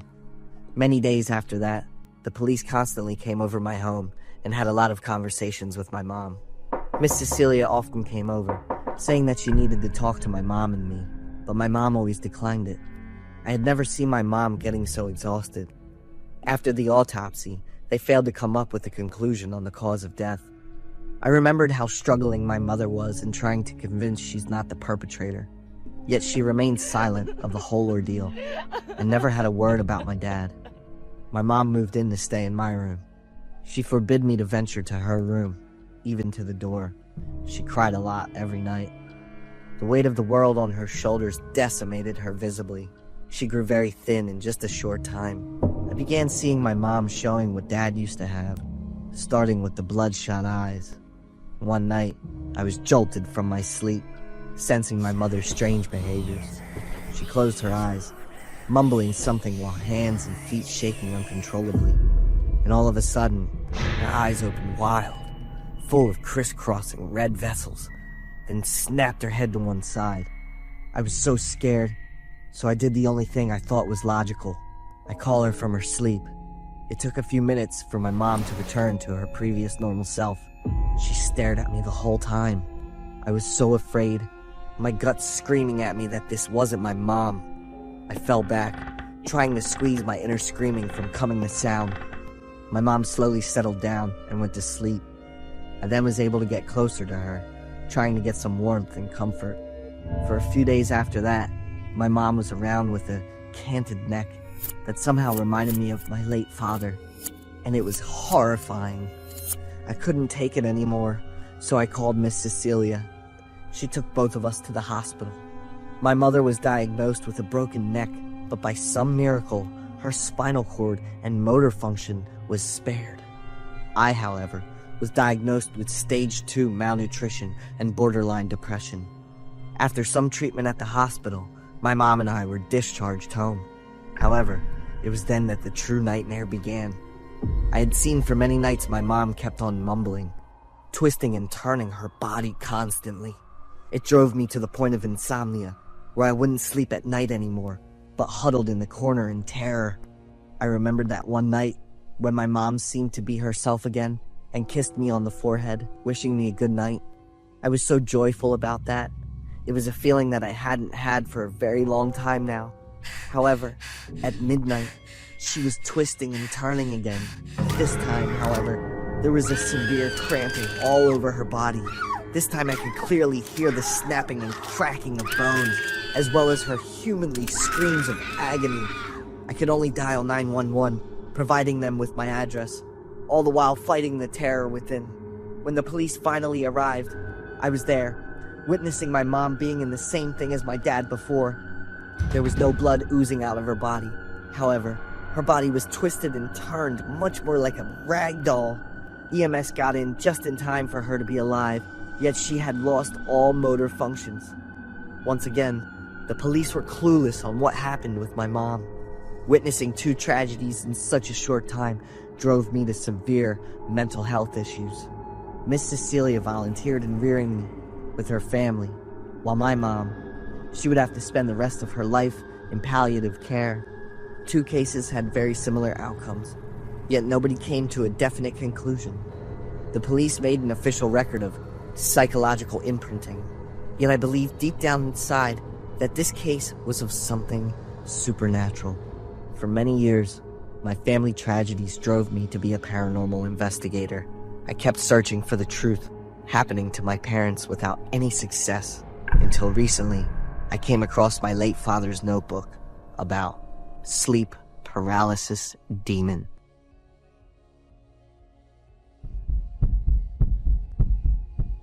I'm Elaine, 32 years old, and a busy single mother with a 7-year-old daughter, Mia. I'm happy with my current life. My career is on the rise, so I'm very busy. But financially, I'm comfortable. Mia is a well-behaved, thoughtful, and incredibly warm-hearted little girl. I plan to work hard for another 7 or 10 years, and then retire early to live a happy life with my daughter. I know Mia feels sad because she doesn't get much attention from me, but she has never complained or blamed me. She always gets high grades, behaves appropriately, and takes care of herself without me needing to remind her. Thank you, Mia. Thank you for being there and walking this journey with me. I hugged my daughter tightly and broke down in tears. I've really missed you so much, I whispered. Mom, I'm still here, Mia asked, causing me to startle. What I mean is, I really miss you when I'm at work. My daughter and I don't sleep apart. Having her by my side makes me feel more at ease and helps me sleep much better. One morning, on the way to take Mia to school, I gave her $50. Sweetheart, I have a late meeting today, so I won't be able to make dinner like I promised. I'm sorry. Mia looked at me and smiled softly. This is money for my dinner, right, Mom? She took the money. I'll go to Chick-fil-A and I'll invite my friends to join me. I'll wait for you to come there. Chick-fil-A, I muttered, stunned. Remember what I told you and call me if anything comes up, I reminded my daughter before saying goodbye at the school gate. Mia also likes Chick-fil-A, which makes me feel closer to her and love her even more. That evening, I picked up Mia at 9 o'clock, by which time the store was about to close. I'm so sorry. You've been waiting a long time, haven't you? It's okay. I had a great time. My little girl always smiles like that. Who did you have dinner with? Bethany or Santa? Those two didn't come, Mom. I made a new friend. She's very beautiful. Is that so? She had eyes like you, Mom. I smiled at Mia. What's your new friend's name? She didn't introduce herself, and I forgot to ask. But she promised she would visit me next time. Seeing my daughter's happiness made me feel more at ease as well. The next morning, I had plenty of time, so I cooked breakfast for Mia.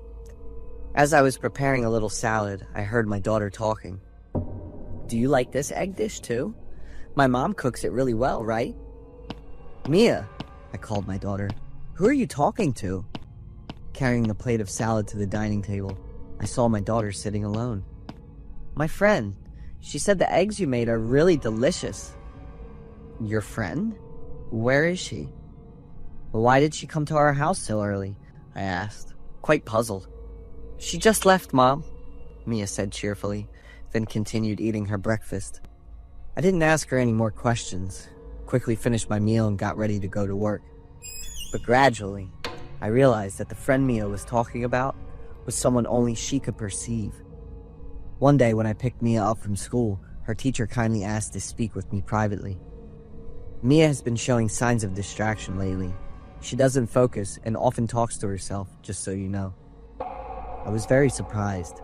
I looked over at Mia, who was waiting in the distance. She was indeed smiling and laughing, but she was all alone.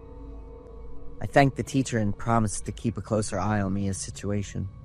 I didn't rush to ask Mia, but silently observed her instead. In the evening, when I returned to the bedroom, Mia was sitting on the bed with a few dolls. She held one up, smiled, and whispered, "Do you like it?" I tapped lightly on the door so I wouldn't startle her. "Aren't you asleep yet?" "Mom, she's here. She said she wants to visit you." I shuddered, froze in place, and quickly glanced around the room. "Mia, what are you talking about?" "She's here." Mia jumped up and pointed towards me. "Right next to you." "Mia, stop it right now," I shouted, feeling panicked and raising my voice a little. After a few seconds to calm down, I gently asked, "What's her name, Mia?" "Her name is Mia too. She looks just like you, Mom." I went silent, and after a few minutes of trying to calm myself, I helped Mia get ready for bed. After Mia had fallen into a deep sleep, I rushed to the closet, grabbed the Ouija board, and asked myself, "Mia is still in this house, right?" The answer left me stunned, and I burst into tears. So my daughter has still existed all this time. She is the Mia I gave birth to, but lost when she was 5. The girl I have now, with a name and appearance so similar, I have adopted as my daughter. I hugged myself tightly, a mix of longing and pain flooding over me, unsure if I was strong enough to face this truth. But now, I know I must protect and love both children, the one in my heart and the one in my arms.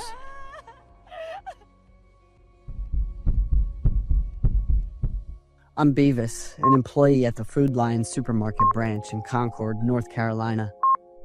While working, I quite often pay attention to the behavior and shopping habits of customers. I also take notice of their sense of fashion and appearance a little. Of course, it's done in a subtle and tactful manner. It's simply a habit while working, and I have no ill intentions at all. One morning, just after opening the store and tidying up a bit around the cashier area, I was quite surprised to see the police show up. "Hello, sir. We are investigating a missing person case. Do you know this individual?" The police officer handed me a photo and asked, "Mrs. Nona?" I exclaimed in surprise. "I know her. She's a regular customer here." "Are you certain?" "I'm very sure. I've been working here for over 3 years, and I've known her since then." "But you just said she's missing? Oh my God." I was absolutely shocked when I learned the information about the victim of the disappearance. Mrs. Nona was both a customer and an older friend of mine.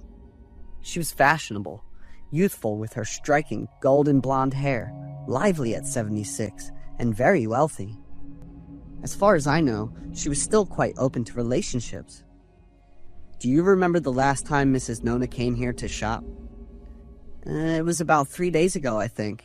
But she didn't come here to shop. She came to pick up her boyfriend."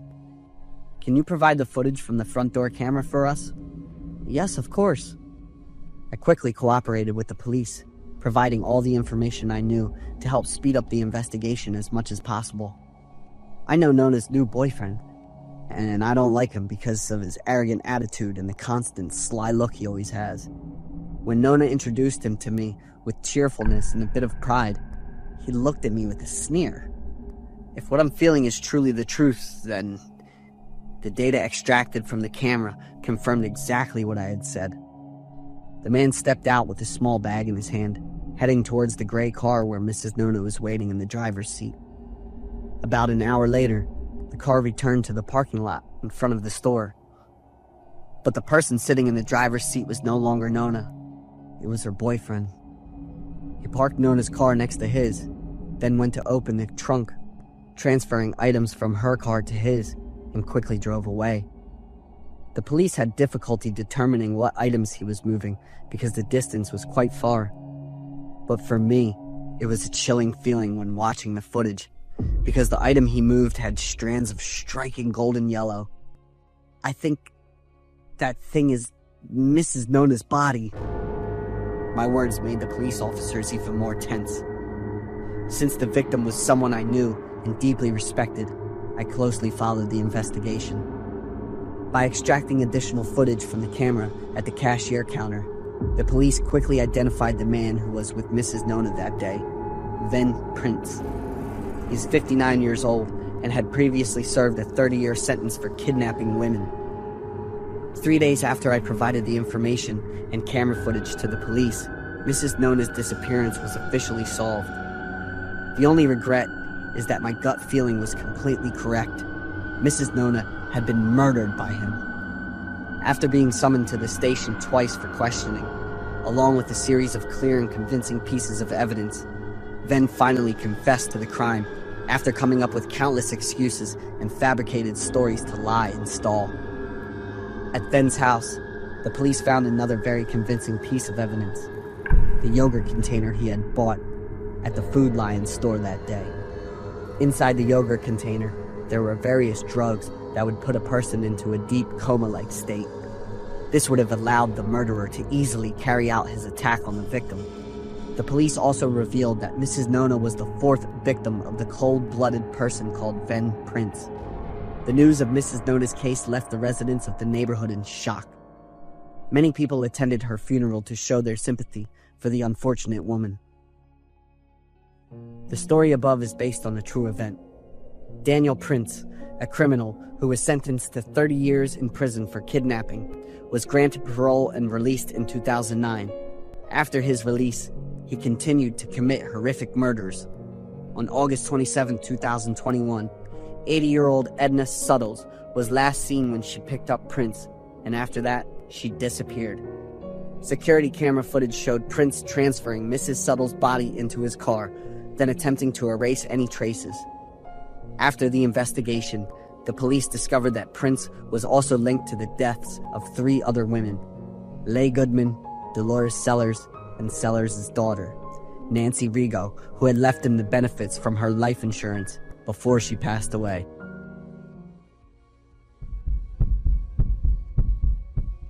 My name's Glenda, 27 years old. I'm a journalist currently residing in Nevada. I'm an introvert and reserved individual who dedicated everything to my job.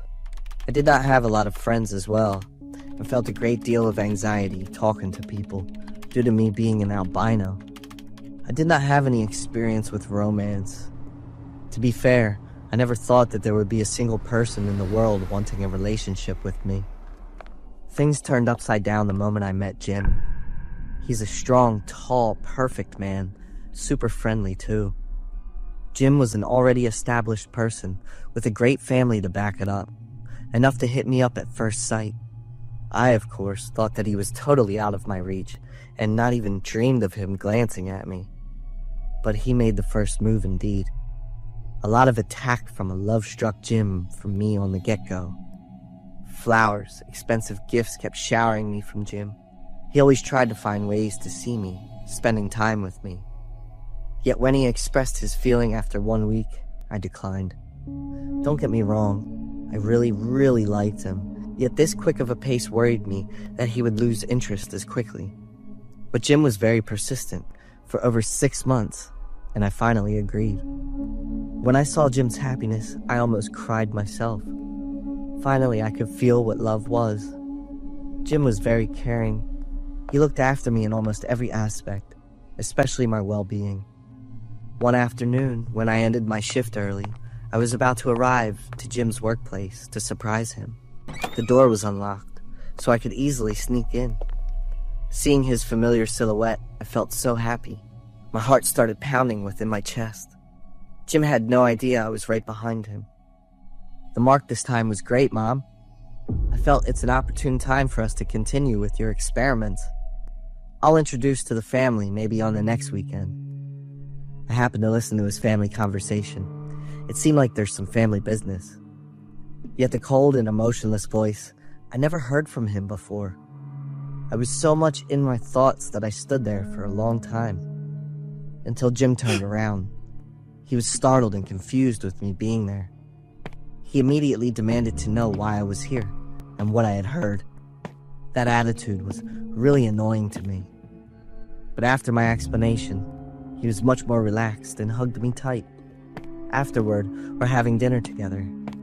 After dinner, we were watching TV when Jim held my hand, saying that he wanted to show me his family the next weekend. I gave him the wide eyes and was unable to say any words.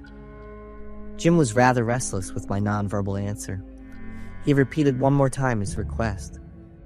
"Do your parents know that I'm an albino?" "I've told them everything, Glenn. They're so eager to see you." I was pretty nervous, yet Jim seemed to notice that, and he just shrugged it off. He was certain that his parents had no problem with that and would like me like he did. His persuasive tone, combining with my adoration for him, melted me away, and I agreed on his proposal. I followed Jim to his home, a small town a few hours away from the main city. Everything here was strange and rather isolated. His parents had been waiting for my arrival. His mother came over hugging me like she'd known me forever, while his father stood afar smiling. They introduced themselves as Orla and Ven. Yet even before I was able to introduce myself, they had bombarded me with questions. Those questions weren't about my information, but focused mainly on my health conditions. I was a bit confused at first, yet Jim told me that his parents knew all about me already. Their main concern now was about my health. With this revelation, I gradually warmed up to their questions. During mealtime, Jim's parents asked me about lights and the supernatural. They kept looking at me, then eyeing each other with some mysterious gestures. I was surprised seeing that the house parlor was a young girl, and mostly surprisingly, an albino. Not stopping there, the chauffeur for his family would also be an albino. I tried to talk to them, yet their actions were very odd. While the house parlor always smirked her creepy smile, the chauffeur was pretty distant. Both of them never said any word ever since I showed up. Our itinerary was scheduled for 10 days at Jim's household.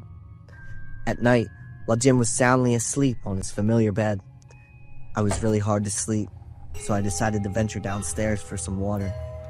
As soon as I closed the fridge, Jim's mother had already been there behind me. She was really amused at my frantic state. When I asked her why she hadn't slept yet, she asked me if I had seen any odd things here in her household. The strange question froze me while Orla burst out laughing. Orla gave me a glass of water and said it would be good for my sleep. Orla stood watching me, finish all the water, and left. When I returned to my bedroom, Jim was nowhere to be found. I walked around the room, looking at the toys and pictures of Jim when he's little. I stumbled across a red box hidden deep behind the bookshelf, and curious, I picked it up to see. Inside it was a rather large pile of pictures. Scouring through the pictures, my emotions shifted from surprise to suspicion. That was Jim's picture with his exes. They were really happy, and most surprisingly, all of his exes were albinos like me. And one among them was even a man. So Jim was a bisexual. The most shocking among those were the fact that his house parlor and chauffeur were his exes. What's the meaning of this? I suddenly recalled the conversation between Jim and Orla over the phone. He's talking about taking someone home to see their family on the weekend. So that's me. Suddenly, a white shadow slipped through the window and startled me, prompting me to hold my mouth so not to make any noise. I took a deep breath, mustered all my courage to get near the window, and looked out. It turned out to be the chauffeur, and he acted very odd, running over and over in the backyard. I wanted to see what he was going to do next, but my body fell into exhaustion. I couldn't remember what happened next.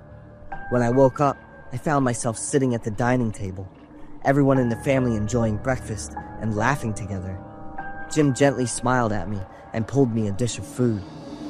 The house parlor came over to me with a glass of water. She smiled at me too, but her teary eyes made it the most haunting smile I had ever seen. I got a feeling that she too was trying to suppress her emotions. I glanced over the glass of water. It was similar to the glass Orla gave me yesterday. I suddenly recalled the conversations between Jim and Orla over the phone. There was mention about some kind of experiment. I have to get out of here. I tried my best to get up and scream out loud. When I came back to my senses, I was back in Jim's room. To be sure where I was, I bit my hands and felt the pain. Taking the scissors with me, I rushed out of Jim's house, trying to run so fast with all my strength. By the time my body was weakened and the feeling of drowsiness reappeared, I held my breath, gritted my teeth, and twisted the scissor point into my hand to stay awake. The shearing pain washed over me, kept me awake in tears. I did not want to be another live experiment. I kept running and stabbing myself with the scissors for like 5 times until I was able to stop a truck. The driver was so panicked, looking at an albino covered in blood. Yet luckily, I was able to tell him my story, and he was able to call for help. Continuously drifted in and out of consciousness. It took me 3 times to finally calm myself down, knowing that I was in safety. I told the police everything I had been through. Jim and his entire family was arrested, with strong evidence found in the house's basement. They had spent years kidnapping the albinos and used them as slaves, with a crazy belief that the albinos had supernatural properties. They wanted to keep those people around their household to guard against the evils of the unseen world. I was lucky to be alive and escape from this household. If I hadn't discovered their schemes early, would I be just another live experiment of those crazy people?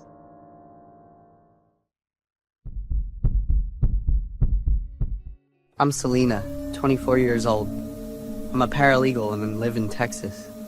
My boyfriend Victor and I have been together for almost 2 years now.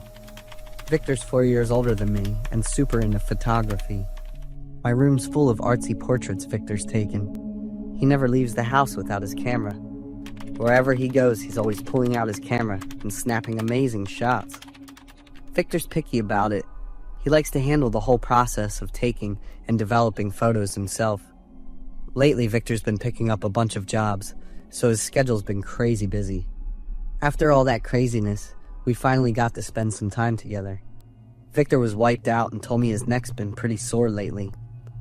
I figured it was from work and told Victor to take it easy for a few days. He stopped taking on jobs and just stayed home to develop photos and send them back to the customers. Everything was fine until one day. Victor developed the photos he took for the high school group at the graduation. That's also the school Victor went to when he was younger. But weirdly, all the photos came out messed up with light streaks in one part. Victor had never dealt with this before. He checked the photos on the camera again, and they were fine. When he developed the photos again, the light streaks were gone. We figured it was a problem with the photo development process. But when I looked closely at the photos, I got goosebumps, because I saw a woman's shadow showing up everywhere. I couldn't see her face clearly, just a pale face, dark eye sockets, and long hair. I quickly showed the photos to Victor. He was freaked out for a while.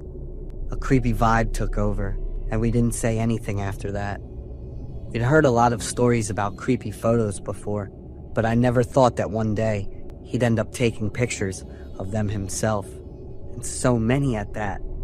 The rest of the day, Victor didn't say a word to me. He was quiet, looked tired, and seemed like he was lost in thought. The next morning, we went to a photo repair shop in the city hoping they could fix the photos. Victor showed him the photos with a flash in one corner, but the shop owner said they couldn't fix them because they were too damaged. We looked at each other. Then he showed the photos with the girl's shadow in them. Anyway, she showed up in just a small corner, so there was a better chance of fixing it. The shop owner gave us a hard look. He took the photos, turned away, and said at the same time, "Ghosts are always around us. They could be friends, family, demons, or people who really hate us. And they never just go away." I shivered in fear when I heard that. Looking at Victor, his face seemed worried and confused. The owner told us to come back in a few days to pick up the photos. On the way back, Victor was deep in thought, and the mood was pretty down. I suggested we go to the park instead of heading home. We held hands, walked, and talked. I told Victor I wanted to take some pictures, and he was happy to go along with it. I stood there posing, and as soon as I lifted the camera, Victor's whole attitude switched to panic. He put the camera down and looked at me, clearly freaked out. I was confused and had no idea what was going on. Victor freaked out, looked around, then picked up the camera again to check it out, but didn't take a picture. I ran back, and before I could say anything, Victor grabbed me and pulled me to the car to leave. In the evening, I cooked and opened up to him. Victor must have been worn out from work, and on top of that, those creepy photos were probably messing with his head. That night, Victor went to bed really early. I couldn't sleep, so I went downstairs to get some water. As soon as I left, I heard water running in the room across the hall. That was the room Victor used to develop the photos. I walked over, opened the door, and honestly, I got a little scared when I saw the photos Victor developed that afternoon. I slowly walked over to the sink where Victor kept his photo developing solution and saw bubbles rising. From under the water, a head of black hair slowly started to rise. I was frozen. I couldn't even breathe. The hair was pretty long, and it looked like it belonged to a woman. Then, two hands shot up really fast, grabbing the edge of the sink tightly. I jumped back, tripped, and ended up falling to my knees. Just as the head was about to fully emerge, I jumped up and realized it was all just a dream. I turned around and didn't see Victor. He was sitting by the window, staring out, looking really lost in thought. I walked over, didn't mention the weird dream, but gently asked him. Victor was really tired. He said his neck was getting worse and was causing him insomnia. The next morning, Victor and I went to the doctor to check out the pain in his neck. The results came back totally normal, which was pretty surprising. The doctor prescribed some medicine, told Victor to take it regularly, and said to keep an eye on it. On the way back, we stopped by the photo shop to pick up the stack of photos from the day before. The shop owner wrapped the photos up in some paper and handed them to us with a cautious look. He didn't answer any of our questions, just told us to check out the photos ourselves when we got home. When we got home, Victor quickly tore into the stack of photos to check them out. Both of us were shocked because the woman's figure wasn't edited at all. It was even clearer. She had changed her posture, and her face clearly showed the details and a hateful expression. Victor instantly burned all the photos and called the customer to apologize and sent over some compensation. Victor gave up his job and stayed home since the pain was getting worse. His health getting worse, along with not sleeping, put him in a bad mood. I caught him a few times yelling and even telling someone to stay out of his life. But when I peeked through the crack in the door, I was shocked to see he was alone. There were times when Victor would wake up in the middle of the night, stare at me, scream in fear, and tell me to go away. I rearranged my work and planned a trip so Victor could relax and hopefully ease his neck pain. We picked a place close to the city and drove there in our own car. The road was full of fresh, bright scenery. I played some soft music, and we both felt really relaxed. Those happy moments didn't last long. A few minutes later, Victor suddenly screamed in panic, gripped the steering wheel tight, and then slammed on the brakes. He kept panting, and it really confused me. Then Victor quickly jumped out of the car, looking frantic as he checked the front. I quickly unbuckled my seatbelt and got out of the car, asking him what was going on. Victor said he had just hit a girl really strong and he needed to rush her to the emergency room. I hugged Victor, looked him in the eyes, and told him there was no girl, everything was fine. Victor stared at me for a while, then calmed down and kept apologizing for his mood swings these past few days. I suggested we head back and get Victor to see a psychologist, but he firmly insisted that everything was fine and wanted to keep going with the trip. I saw how determined Victor was, so I agreed, but the trip just wasn't fun anymore. Victor's face was really tense as he drove, and I kept staring at him, worried. The traffic light ahead turned red, right at the crosswalk. There was a schoolgirl walking across. I didn't see any signs of Victor slowing down, so I turned to remind him. Victor gripped the steering wheel, his eyes bloodshot, his face and neck swollen, shouting loudly as he slammed his foot on the gas pedal. "I told you to stay out of my life!" And then the awful thing happened. Our car sped up and slammed into the schoolgirl. The car lost control and then crashed into an electric pole on the side of the road. There was red on the windshield, along with the twisted body of that poor girl. I only had time to see that horrifying sight, felt a sharp pain in my head, and then passed out. I'm not sure how long it was, but I was lucky to wake up and recover pretty quickly. Victor wasn't as lucky. He temporarily lost control of his limbs. My family pushed me in a wheelchair to visit Victor. He didn't look at me, just kept crying and saying sorry. Victor said he knew why all the weird stuff that had been happening lately was going on. In high school, Victor had a girlfriend named Bethany. Victor got really into photography back then, and he and his girlfriend would often take souvenir photos at school. One day, Victor found out that Bethany was being bullied by two of his close friends in the lab. Instead of protecting his girlfriend and standing up to his two friends, Victor just stood there laughing and taking photos. Bethany felt completely hopeless and ended her life when she turned 18. Haunted and exhausted, Victor lost consciousness, thinking the schoolgirl walking by was Bethany. Victor was feeling really regretful, thinking he was paying for his past mistakes. Victor said goodbye, not wanting my life to be affected. I cried a lot. I loved Victor so much, but just couldn't face him. A few months later, while I was cleaning up at Victor's place, I accidentally found a photo he'd taken of himself. The spirit of a high school girl with a resentful look was sitting on Victor's shoulder. It had to be Bethany.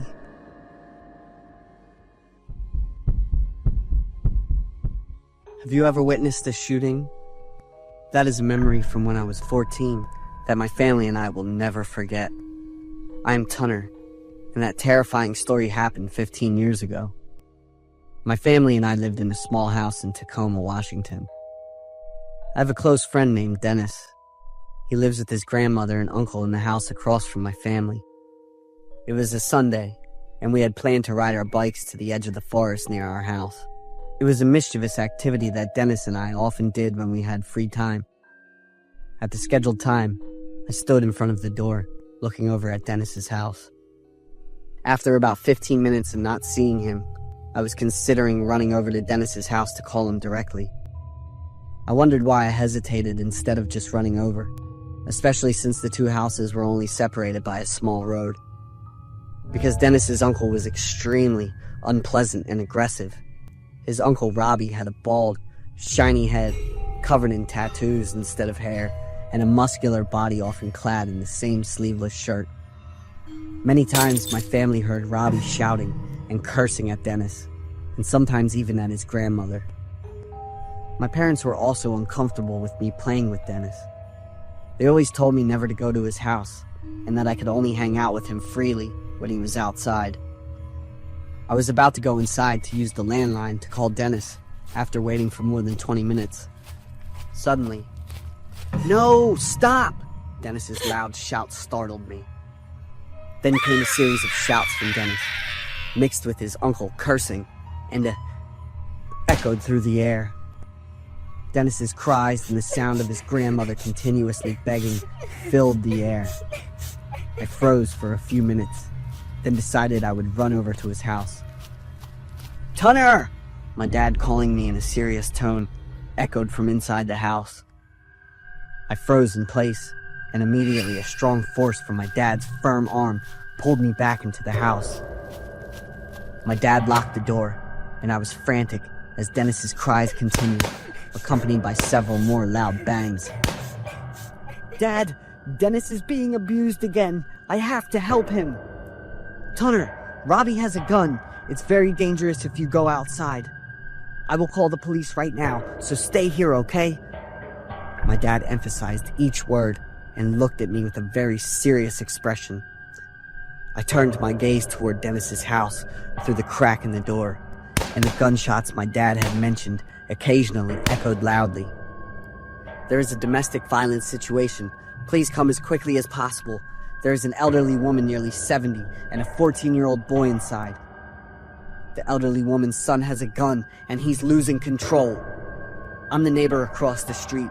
Please come here as fast as you can." I could hear the urgency and worry in my dad's voice. "Everything is going to be okay." My dad placed his hand on my shoulder, and for the moment, the gunshots had stopped. Less than 10 minutes later, the sound of police sirens appeared. Standing inside the house, my dad and I witnessed the entire incident unfold. "Robbie! Robbie!" A police officer stood at the side of my house, calling out loudly for Dennis's uncle. "Don't call my name anymore, okay? We're not friends, so stop calling my name. Get lost, you damn bastards." Robbie's voice was full of curses, and because they knew he had a gun, the police couldn't rush in. My dad explained it like that. "Show me your hands, buddy. Come out here and talk to me." The police officer was quite calm and patient. As soon as the police officer finished speaking, my dad immediately grabbed my hand and pulled me into the kitchen, hiding us under the kitchen cabinet. He covered my ears tightly with his hands. My heart was pounding hard, overwhelmed by the chaos of gunshots, the sound of windows shattering, neighbors screaming out the names of their loved ones, and police officers shouting information to their colleagues for coordination. In that very moment, all I could do was pray for everything to end quickly. Robbie continued to fire shots and curse at the police with vulgar words, disregarding the safety of everyone around him. The gunfire momentarily stopped, and my dad and I slowly stood up, cautiously looking around. Suddenly, there was a loud banging on the door, followed by a loud call. "Devlin, can I borrow your car?" My dad and I jumped in shock. It was Robbie. Through the crack in the door, I could see him holding a long gun in his hands. My dad signaled for silence. After a moment of no response, Robbie left. I wanted to run over to Dennis's house immediately, but my dad stopped me. The ambulance arrived and took Dennis and his grandmother away shortly after. The eerie silence enveloped the entire street. By that evening, we received news that Robbie had been shot and killed by a police officer shortly afterward.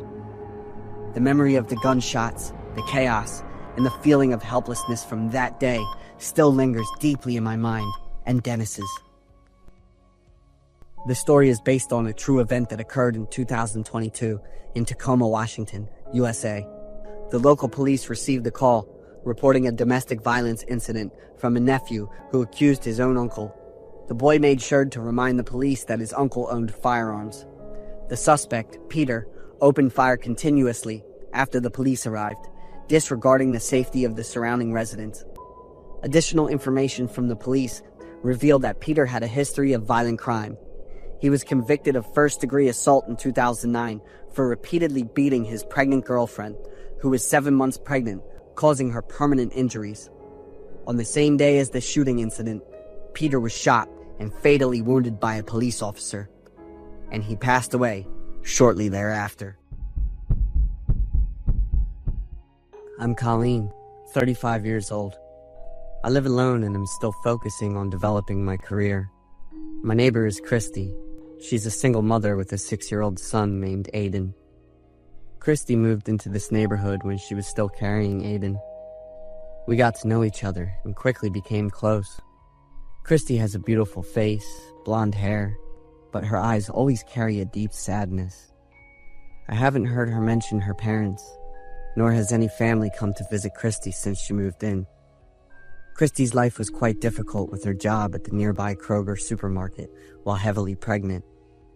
When it was time to give birth to Aiden, the two of them lived off government assistance.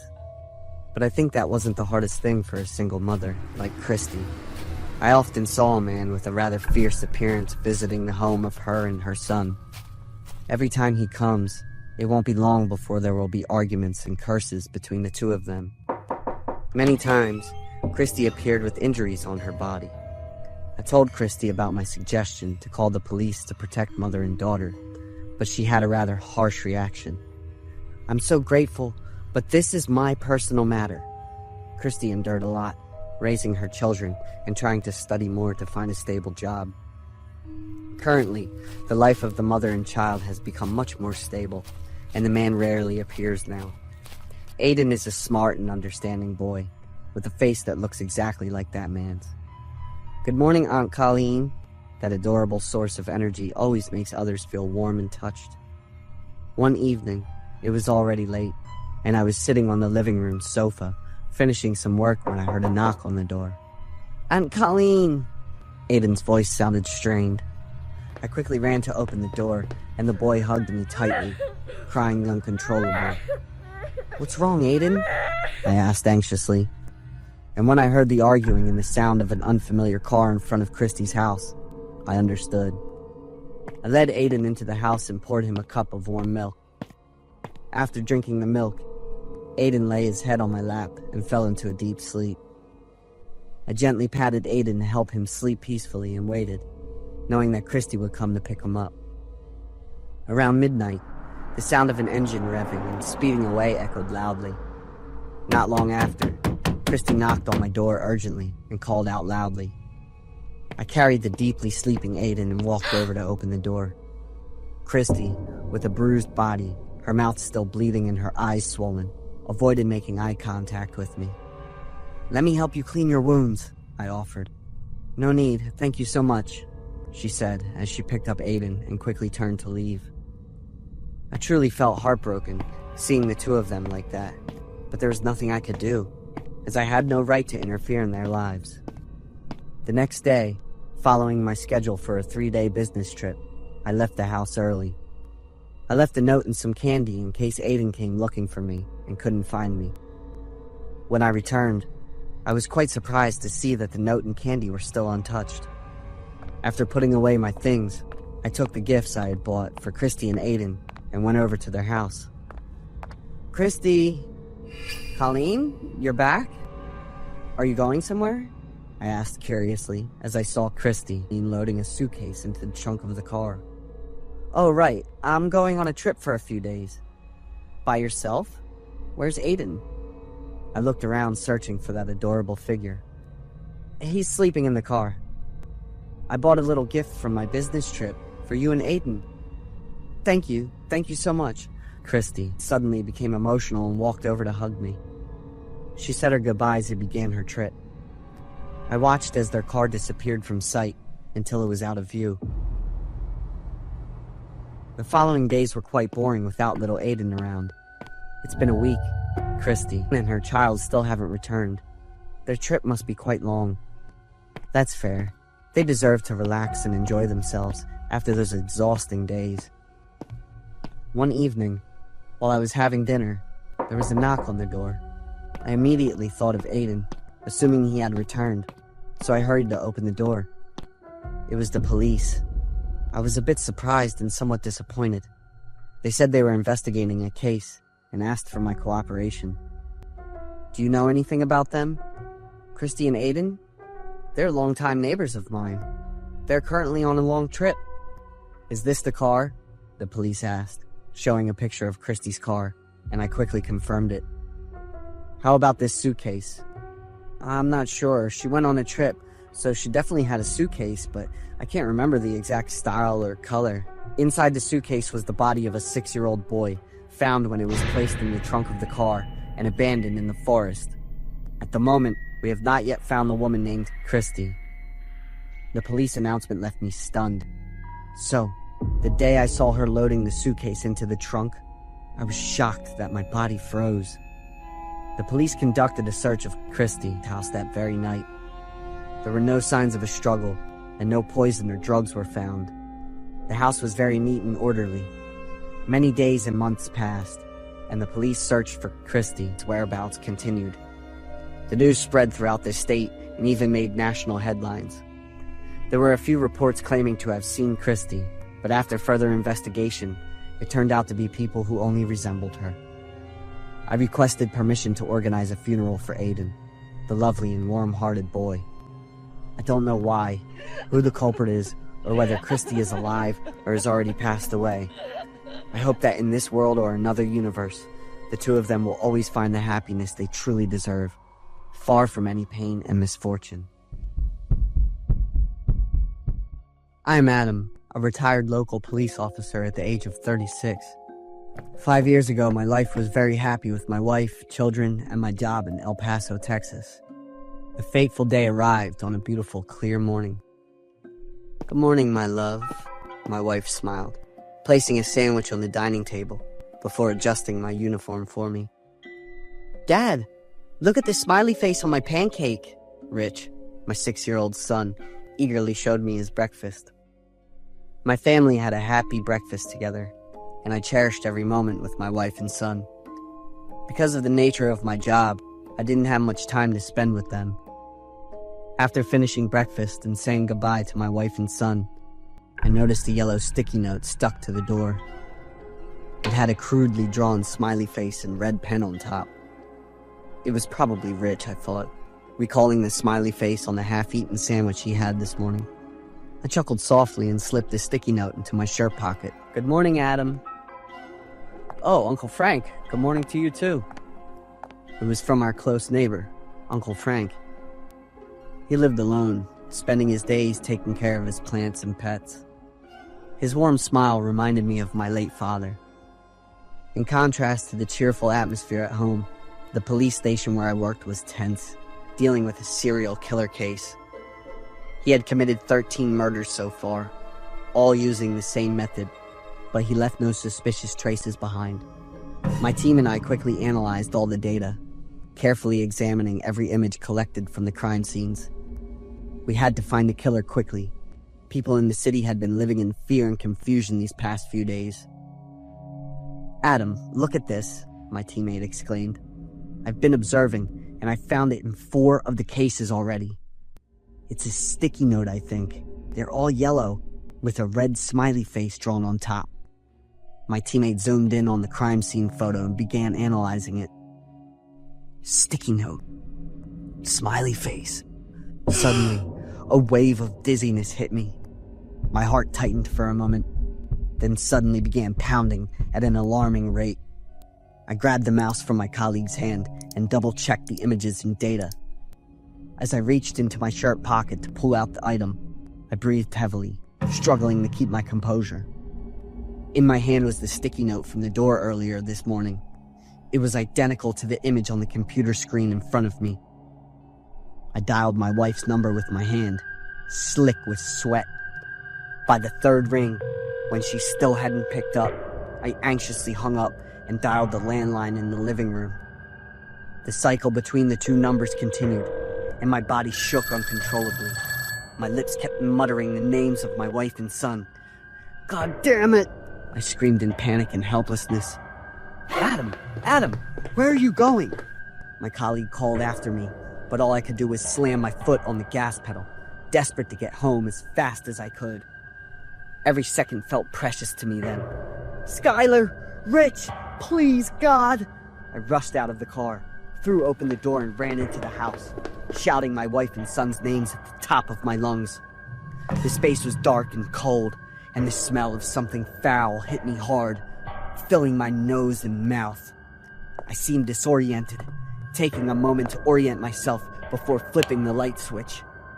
In front of me, on the sofa, the bodies of my wife and son with traces of brutal impact similar to the victims of 13 previous cases. The gray color of the chair almost disappeared, replaced by dark red.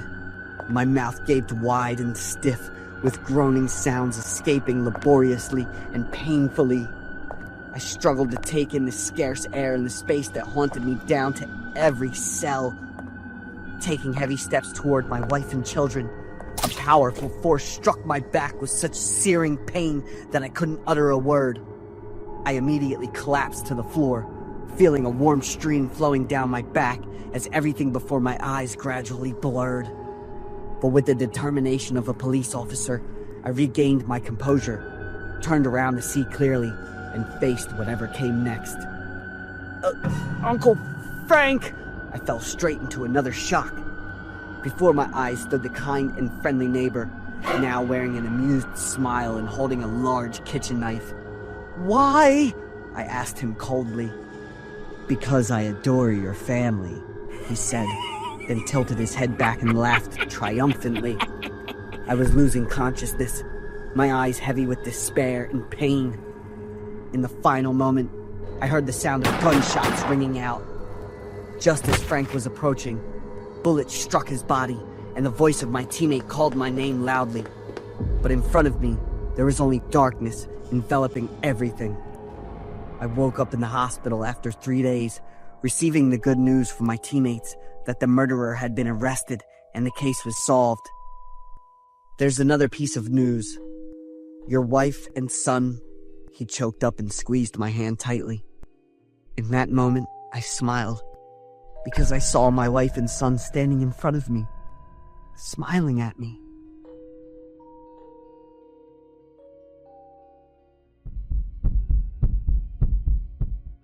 I'm Joseph. I'm 31 years old. I got treated for depression in Boston, then came back to my hometown, Lakeland, Florida. My mom died when I was a kid. My dad was my only family, and he spent his whole life farming and had a decent-sized farm back in his hometown. The day I got back, I didn't tell my dad ahead of time to surprise him. As soon as he saw me, he looked shocked and worried. Joseph, what are you doing here? Surprise! I'm done with my treatment, and from now on, I'm gonna live here with you. I put my arm around my dad's shoulder and said, What? Move back here to live? My dad blurted out, kinda shocked.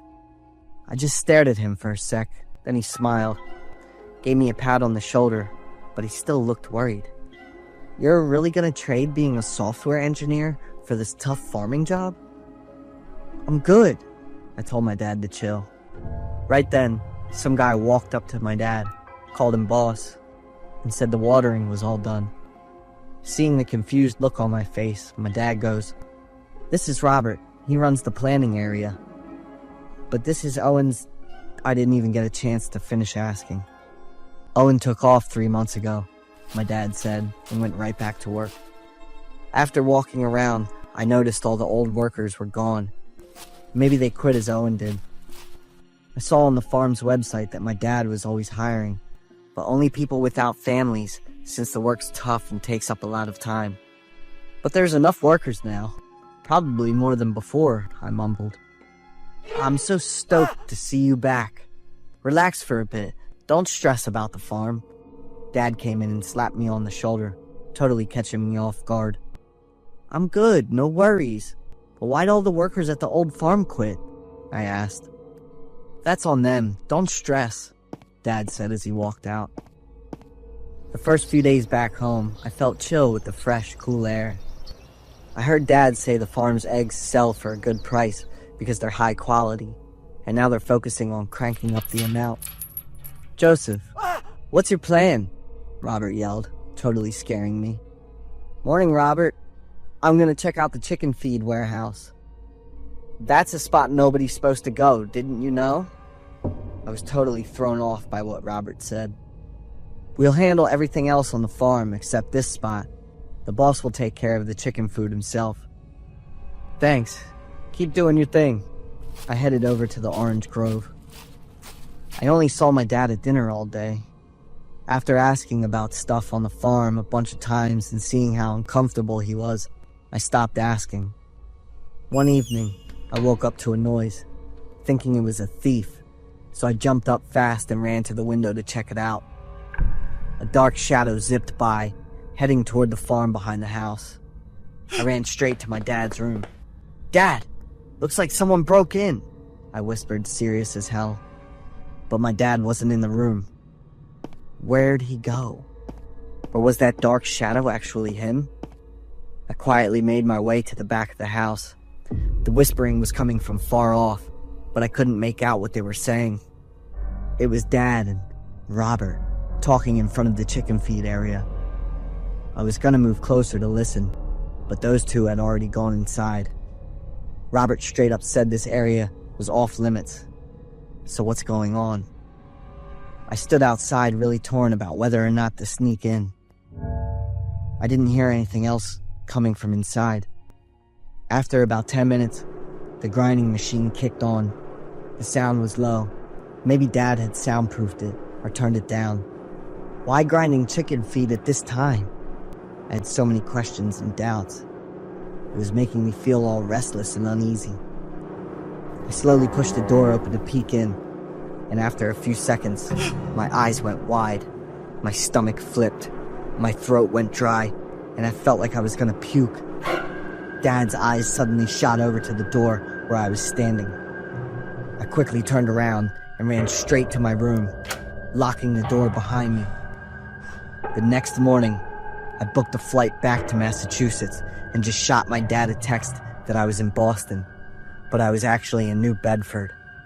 I'm back in the psych ward again. Every night, I dream about the blade slicing into human skin, the sound of it tearing and crushing, mixed with that cold, mechanical noise. The bright red liquid sprayed out, splashing all over the machine and leaving these long, gross streaks. The crushed bits of flesh, skin, and bones got all messed up into small pieces, slowly sliding down the conveyor belt. The awful scene in front of me and the fear just hit me to my core. Owen and the old workers didn't quit. They got eaten by the chickens. It wasn't just them.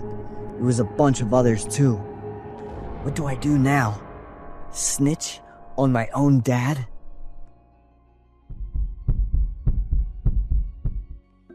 I'm Carmela, but everyone calls me Carm. I'm about to turn 17. I live with my grandmother and my older brother in a rather old house. My grandmother always takes care of and loves both of us. My older brother is 1 year older than me and is like a different version of Dad. My dad works at sea, and he's been doing that since we were very young. Once a year, Dad only comes home 1 or 2 times during important holidays. My brother and I aren't silver spoons, but our lives are comfortable thanks to the money Dad sends home from his work at sea each month. What we lack the most is probably our mother's love. I don't have any memories of my mother. All I know about her is her name, Sheila. My brother says that he remembers our mother's voice, but everything else is very vague. Since I became aware, I've asked my grandmother a lot about our mother. She doesn't answer. Her eyes turn red, and her voice chokes up. She says that our mother also worked far away and would visit us one day. But in 17 years, she still hasn't come back, not even once. I don't blame her. Mother must have been very beautiful, because my grandmother is, and I look like them. The love for my grandmother and the protection from my brother made my childhood very wonderful. But my grandmother and my father can't get along. There were even times when I saw my grandmother looking at my father with a very angry expression. My dad said, "You children must always love and be grateful to your grandmother. But not everything Grandma says is the truth." Dad didn't explain but kept repeating that advice. I tried to remember. Could it be something about Mom? Always be a cheerful, beautiful girl who knows how to love. Don't get bogged down by other complicated matters. That's what my brother always advised me. He's much more insightful and mature than his 18 years. But I always think about finding out more and meeting my mother. During the Christmas holiday, my father came back after being away for almost a year. Dad brought along a young, beautiful woman who was holding a baby in her arms. Dad said he would rent out this house and move the whole family to live elsewhere. Leave the past behind. There's no need to hold on or bring it up again. Not going anywhere until you clear up everything about Sheila. My grandmother immediately objected very strongly, bringing up matters about my mother. It's been over 14 years. I told you that she left for another man. I was shocked when I overheard their conversation. My brother pulled me into a room and locked the door. Surely you know where she is. Give Sheila back to us. You can start the new life you want. I understood part of the story between my grandmother and my father over the years. Calm down, Carm, my brother reassured me as he saw my body trembling. The next day, I asked both my grandmother and my father about what happened the previous day. Neither of them looked me in the eye. They were silent. After that, Dad sent people to clean up the house and repair some damaged areas to get it ready for rent. When I came home from school, no one was there. Only a few construction workers. Young lady, these are family belongings. Please see if you still need them. One of the workers handed me a wooden box. Inside were old newspapers, dated 14 years ago. All of them contained the same content about the mysterious disappearance of my mother.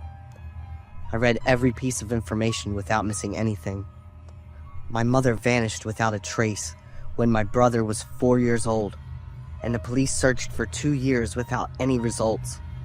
My grandmother always believed Dad was involved, while Dad insisted that Mom left for another man. So what is the real reason? I cried a lot. I quickly put the newspapers back into the wooden box and shoved it under the bed when I heard Grandma calling from outside. I didn't talk to anyone about this, trying to act as normal as possible. I was curious, so I searched for more information about my mother in my grandmother's room. There were items from a long time ago, a few certificates and commemorative trophies with my mother's name on them, a cassette player and a few tapes. What are you doing in here? I was startled when I heard Grandma's voice. I honestly told her I wanted to know more about my mother. I asked Grandma for the cassette player and the tapes to take to my room and explore. Grandma agreed. I put the first 3 tapes into the player one by one. The content of these tapes helped me partly visualize a happy family scene. Birthdays of my brother and me, a lullaby, and I guessed it was my mother's voice. On the 4th tape, there were the sounds of a small child, but the audio was faint and interrupted frequently. I took it to my brother's room and asked him to help me with it. The tape might be faulty because it's been stored for a long time. I'll find a shop to get it fixed for you tomorrow. I waited eagerly with curiosity. It was almost a week before he brought the tape back. Have you listened to the contents inside yet? He shook his head. I left it for you to listen to first. I smiled, hugged the cassette player and tape, and pulled him into the room. I put the tape in and pressed the button. The static noise was followed by the giggles of 2 children, a boy and a girl. Vincent! Carmela! We startled and looked at each other. That was my sibling and me when we were young. The sound of the door opening and a very familiar voice. Children should not lie. Tell me, what did your father do to Mother Sheila? Father took Mother's head. The voice of the boy, exactly that of my older brother. I looked at him with wide open eyes, and he was equally shocked. My older brother hurriedly turned off the cassette player and hugged me. We wished we hadn't taken the tape to be fixed, but it was too late. My brother and I didn't dare to face it any further. If what we suspected was true, then Mother no longer existed. The one who took Mother's life was Father in an extremely ruthless way. Father still loved us dearly and made sure we lacked nothing. But what about the pain my mother endured and the torment Grandma has suffered for the past 14 years? For a week after thinking everything through carefully, my brother and I expressed our feelings to Father and Grandma. My brother and I would continue living here with Grandma, while Father would start a new family elsewhere. Although it was very difficult and painful, we chose to move forward. I didn't want to learn about the past and those painful stories anymore, and neither does my brother. My brother and I have a bright and happy future ahead of us. We will take good care of Grandma. Mother Sheila is either very happy in a faraway place or still right beside us. I'm Egan, and my younger brother is Aiden. My younger brother is my only family. The horrifying story happened 20 years ago when I was 9 years old and my younger brother was 6. My younger brother and I, like many other children, had a warm family with both parents. But that was just a brief calm before the storm for my younger brother and me. My parents began to have conflicts. It was an issue for adults, so I didn't know the exact cause. We shared a room. When I heard my parents arguing and things being smashed, I held my younger brother tightly. I told Mrs. Ira, our neighbor, about what I had heard and witnessed. She lived alone and was very fond of my younger brother and me. She taught me how to protect myself from the heart-wrenching sounds. My younger brother and I would sit facing each other. I would cover his ears tightly with my hands, and he would do the same for me.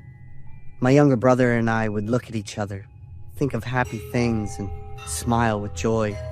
Mrs. Erica's method was indeed effective, but it seemed to work for my younger brother only, as I could still hear everything very clearly. My younger brother's small hands couldn't block out those heart-wrenching sounds. Many times, I saw my mother with injuries on her face and hands. Every morning when my mother prepared the food, I paid close attention. The injuries increased day by day. My mother was very tired, but never abandoned us. One time, my mother was holding Aiden, but started crying and nearly fell. It seemed like her legs and arms were very painful. I asked many times, but my mother always said she was fine.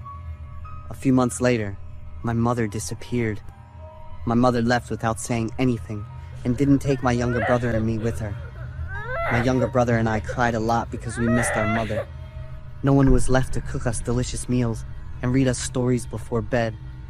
Since my mother left, my father became even more irritable, aggressive, and unhappy with everything my younger brother and I did. We were extremely afraid of our father. One night, my younger brother woke up and cried loudly.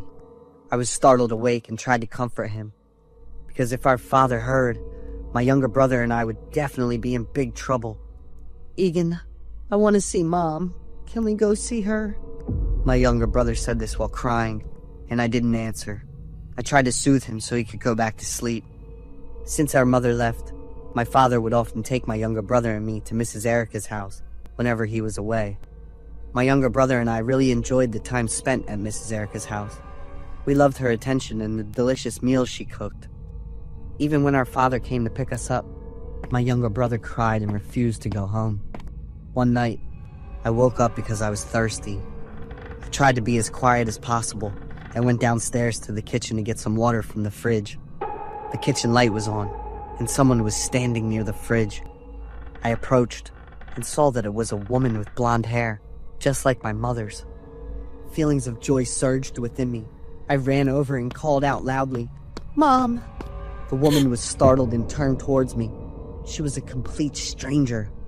She only had the same hair as my mother. "Are you Egan or Aiden?" she asked me with a rather annoyed tone. My father came over, pulled her closer, and ordered me to go back to the bedroom immediately. Terrified, I forgot all about my thirst and ran quickly back to my room. After I saw that woman in the house, my father started sending my younger brother and me to Mrs. Erica's house more frequently. In the afternoon, when Mrs. Erica and we were sitting on the porch, enjoying the cookies she had just baked, there are noises at night that wake me up. After that, I get scared and cry. I miss Mom. Aiden told Mrs. Erica like that. "Don't be afraid, Aiden.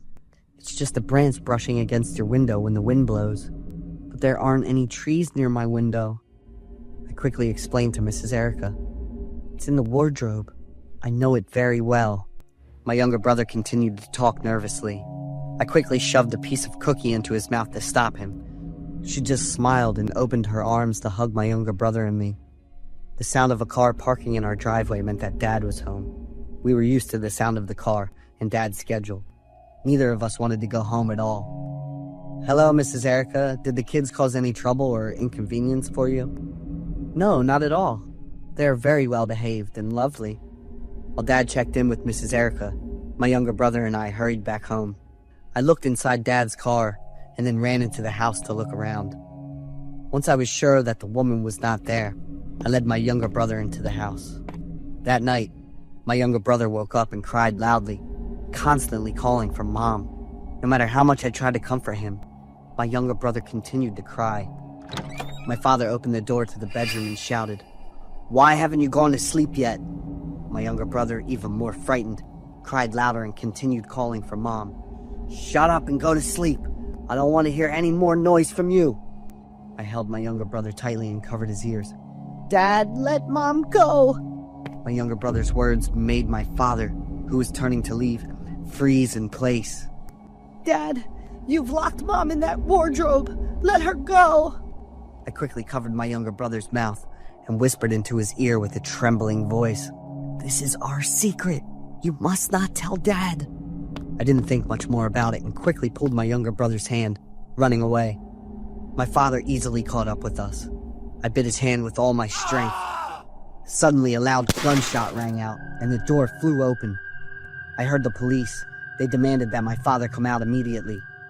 It was Mrs. Erica who, hearing my younger brother's cries and my father's shouting, called the police. My younger brother and I were taken to a children's care center in the city. I remember it was a long time before we were allowed to visit home again.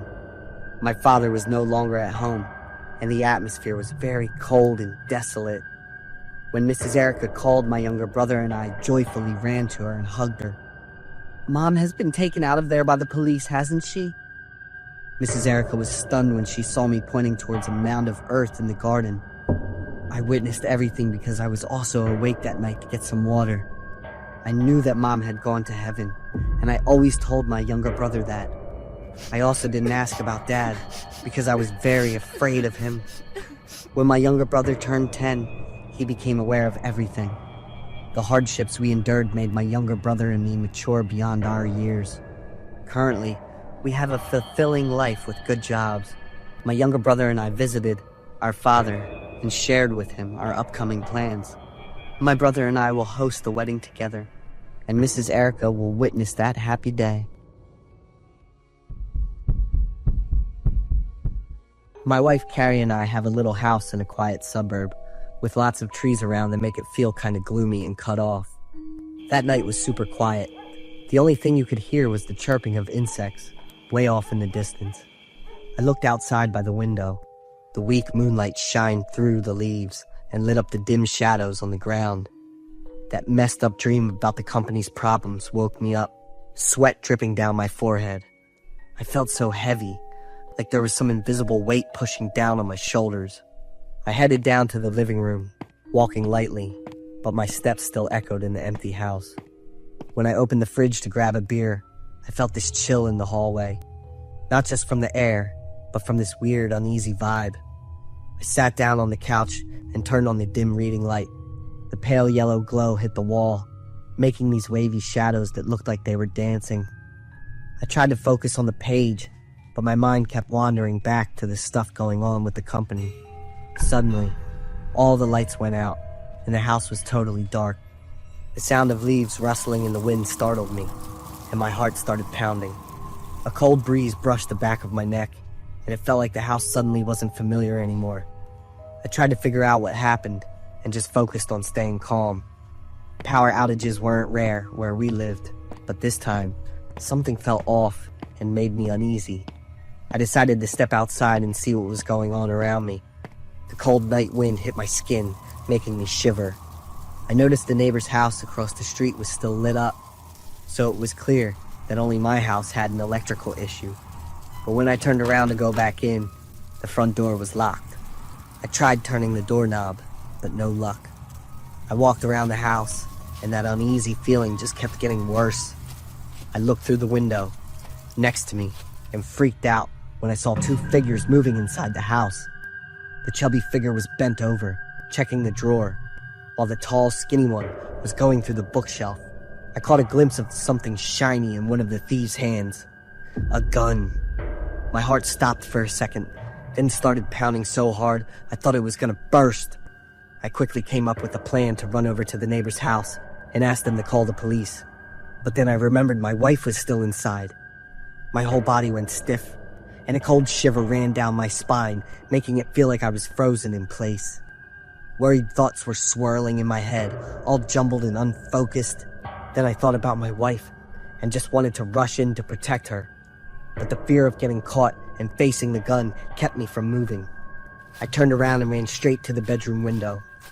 I knocked on the glass for the third time, and my wife woke up, looking all sleepy, then got panicked and surprised when she saw me outside the window. My voice was urgent, and there was fear and determination in every word, as I told her to hide in the closet and stay totally quiet. My wife nodded and quickly did what I said without saying a word. With not much time left, I rushed over to the neighbor's house, knocked on the door, and told them everything, my voice shaking with panic. The neighbor called the police right away, and just a minute later, the police sirens went off, breaking the silence of the night. By the time the police showed up, the house had been trashed. All the valuable stuff was gone, and there were just broken pieces and chaos everywhere. They found my wife in the closet, freaking out. Her eyes were blank, and she couldn't say a word. I hugged her tight, trying to calm her down, but inside, my heart was heavy with pain and helplessness. Once my wife calmed down, she told me, her voice shaking, that she had heard the thieves' footsteps coming into the room. They were planning to kidnap someone in the house and ask for ransom, joking about coming back to see how the family would react once the person was gone. One of them even said they'd been watching our house for a while, knew all our routines, and that today was the perfect time to make their move. One of their voices sounded familiar, like someone we'd met before. One of them mentioned the name Mark when talking about the plan, and my wife couldn't help but think of Mark, my old coworker, who had been to the house a few times. Every word my wife said felt like a knife to the heart. I could still feel the fear and unease hanging around in every dark corner of my mind. I felt like the moment the house went dark, everything changed. It wasn't just a robbery, it was an attack on the sense of security that used to be there in the quiet darkness. Nothing felt the same anymore, and that invisible fear still stuck with us. You can never imagine the feeling of losing someone you love in the blink of an eye, completely powerless, unable to do anything to save them. I've lived with that haunting fear. Every detail of that horrifying night still vividly appears in my mind. It was a vibrant sunset, as the sky turned a brilliant shade of orange-yellow, and gradually, darkness took over, enveloping the entire space. Kaylee and I went to the amusement park, a space bustling with the laughter and chatter of children, and the lively music from the stalls. The colorful neon lights gradually lit up, sparkling and mesmerizing, like a place where you could forget all your worries. But behind that dazzling light was a strange feeling, a chilling sensation lingering in the air, as if the darkness was slowly consuming everything. I was filled with excitement, and his eyes seemed to light up at the sight of the thrilling rides. Completely opposite to Kaylee, she was hesitant and anxious as she looked up at the massive roller coaster speeding by. The thunderous sound of the roller coaster slicing through the air was accompanied by the screams of the riders. The roller coaster looked like a whirlwind, sweeping everything in its path. The flickering lights created moving shadows, like ghosts sweeping across the sky. I could clearly see Kaylee trembling slightly, her eyes wide open, staring at the terrifying loops. After a moment of persuasion, Kaylee agreed to join me in trying out the thrilling ride. The tension was evident on Kaylee's face as she saw the steep drops and the terrifying twists of the roller coaster. I held Kaylee's hand, squeezing it tightly, pulling her closer as if to pass on some courage. Kaylee's hand trembled, but she tried to smile. As we both sat down, Kaylee and I could feel the air grow tenser than ever. The safety bars were pulled down, and the click of the locks echoed in the space, filled with music and laughter. Kaylee took a deep breath, trying to calm herself, her eyes turning to me as if searching for reassurance. I smiled at Kaylee, but it was an absent-minded smile, as I had no idea what was about to happen. The roller coaster began to move, carrying its passengers up high. The sound of the wheels grinding on the tracks echoed, the metal scraping against each other, each noise like a stabbing knife. The roller coaster accelerated, speeding through the twisting loops. The wind howled in my ears, and the piercing screams echoed all around. My heart pounded, and I felt my stomach twist in knots. Each loop of the roller coaster felt like an unending curse, the sensation of a floating followed by a rapid plunge, as fast as lightning. Each second felt like it stretched on forever, and then, suddenly, a loud bang echoed through the air.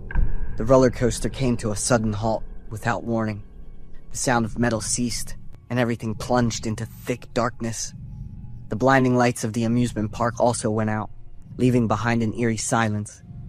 The surrounding space seemed to freeze, with only the sound of heavy breathing and the frantic screams of the passengers. The darkness around us made it impossible to see anything.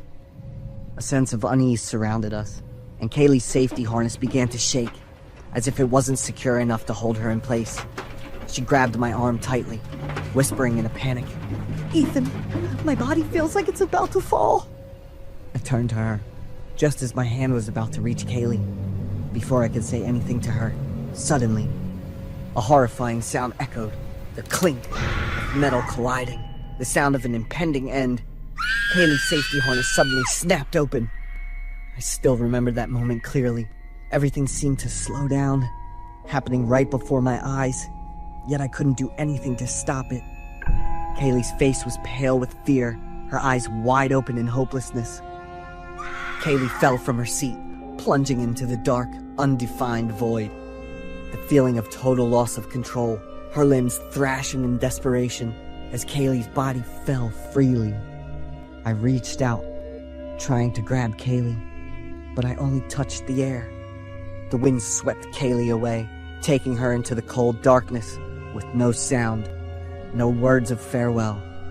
The screams from Kaylee and me echoed, filled with pain. Kaylee was gone, and all that remained was the hopeless emptiness within me. The screams, the cries for help, the chaos that followed all faded in my mind. The only image that remained was the moment Kaylee fell, and it haunted me. The cold feeling of watching someone you love being consumed by darkness, unable to do anything but witness it. After a while, the rescue team finally arrived to save the trapped passengers. They used flashlights and loudspeakers to reassure everyone while trying to fix the power outage. The roller coaster was gradually brought down, and one by one, the passengers were taken out of their safety seats. But there was no Kaylee.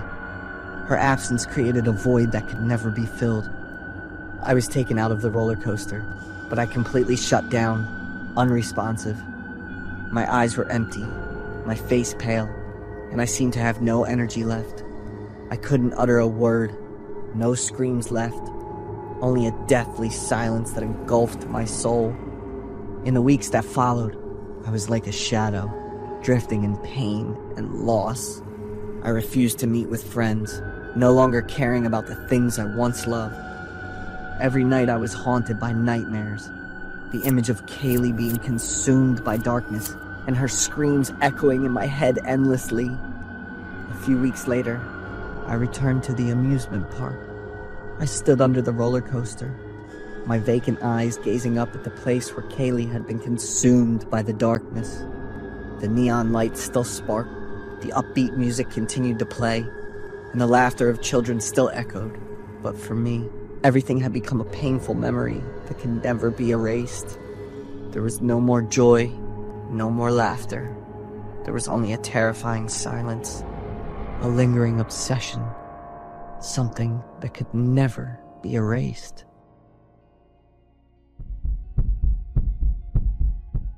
My name is Charles, 29 years old.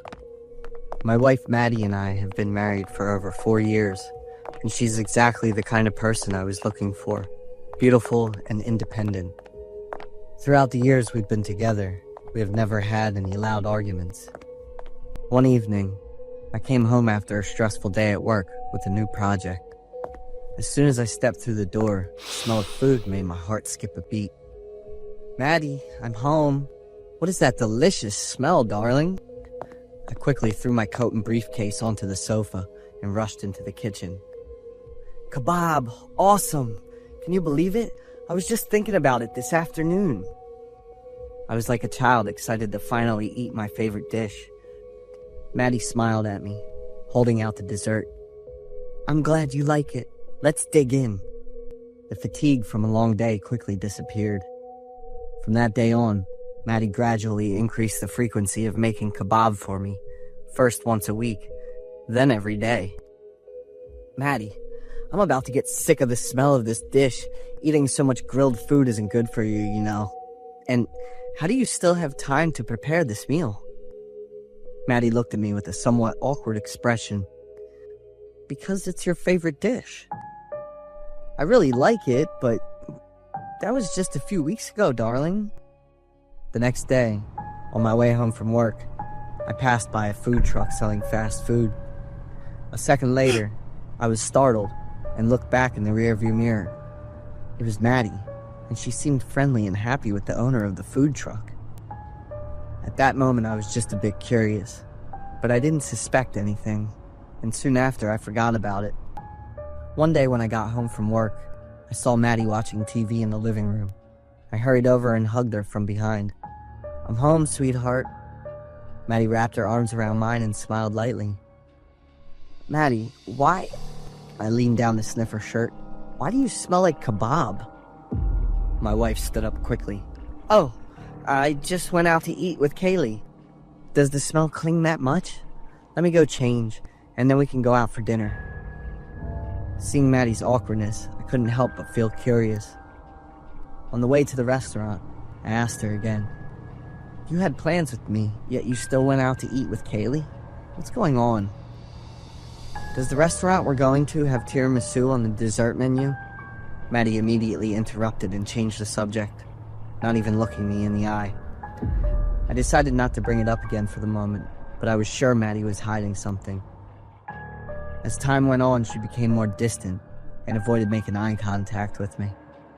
There were no more joyful dinners, laughter, or words of affection. Maddie even spent a few nights out, and according to her, she stayed at Kaylee's house, and it happened more often. The second time I caught Maddie at the food truck, she wasn't just talking. She even followed the owner into the truck. I was frozen, coming up with hundreds of questions and then answering them in every possible way, just to hold on to a bit of hope. When I got home, I waited for Maddie to return so we could have a clear conversation. 1 hour, 2 hours, 3 hours passed, and she still hadn't come home.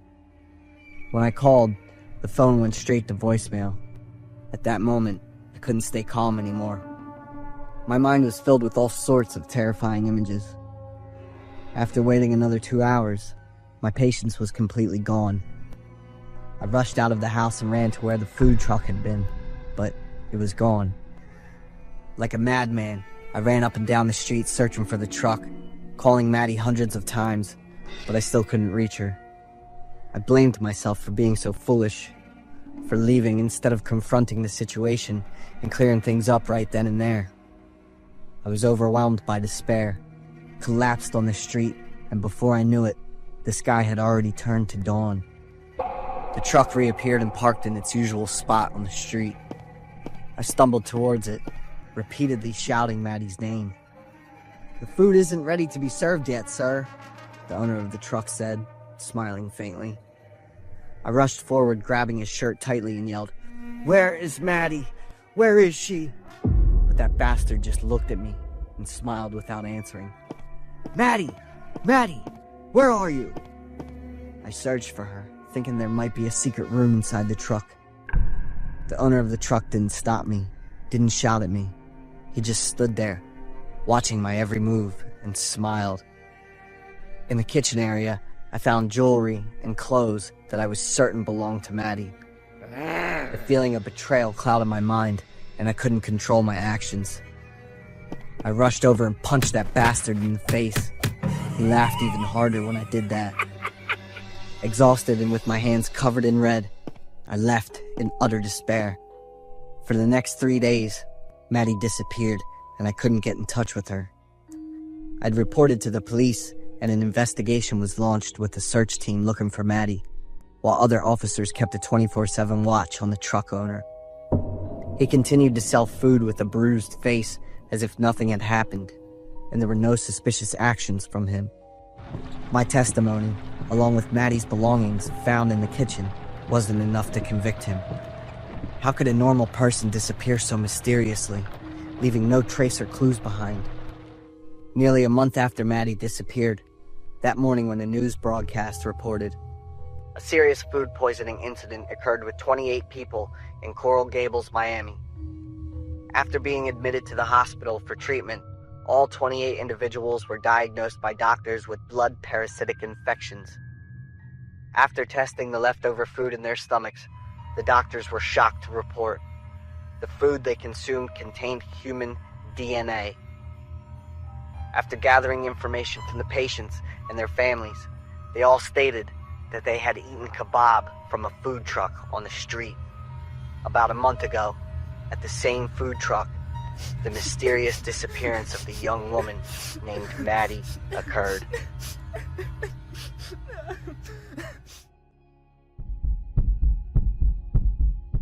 I'm Isaac, 36 years old, a police officer in Plano, Texas, and I have a happy life with my longtime girlfriend. Since I joined the police force, I've never felt the weight of the job as heavily as I have in the past few months. A series of cases, from simple to serious, have occurred, and the feeling of stress and exhaustion seems to follow me every day. It was time for me to take a trip, change my surroundings for a few days, and experience something new. It was both a way to eliminate negativity and recharge my energy to continue working and contributing. My girlfriend and I chose a small resort in the countryside, where the air was fresh and it could help me temporarily forget the burdens of work. The trip was supposed to last a week, and it turned out to be an incredibly wonderful time. I laughed more, listened to myself more. On the 4th day of the trip, we went to a large shopping mall to shop.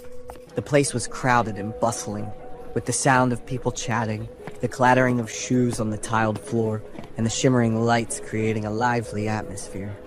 While standing at the candy counter to pick out some treats, I happened to notice a small family. There was a man. He was tall and muscular, yet had a cold, distant demeanor.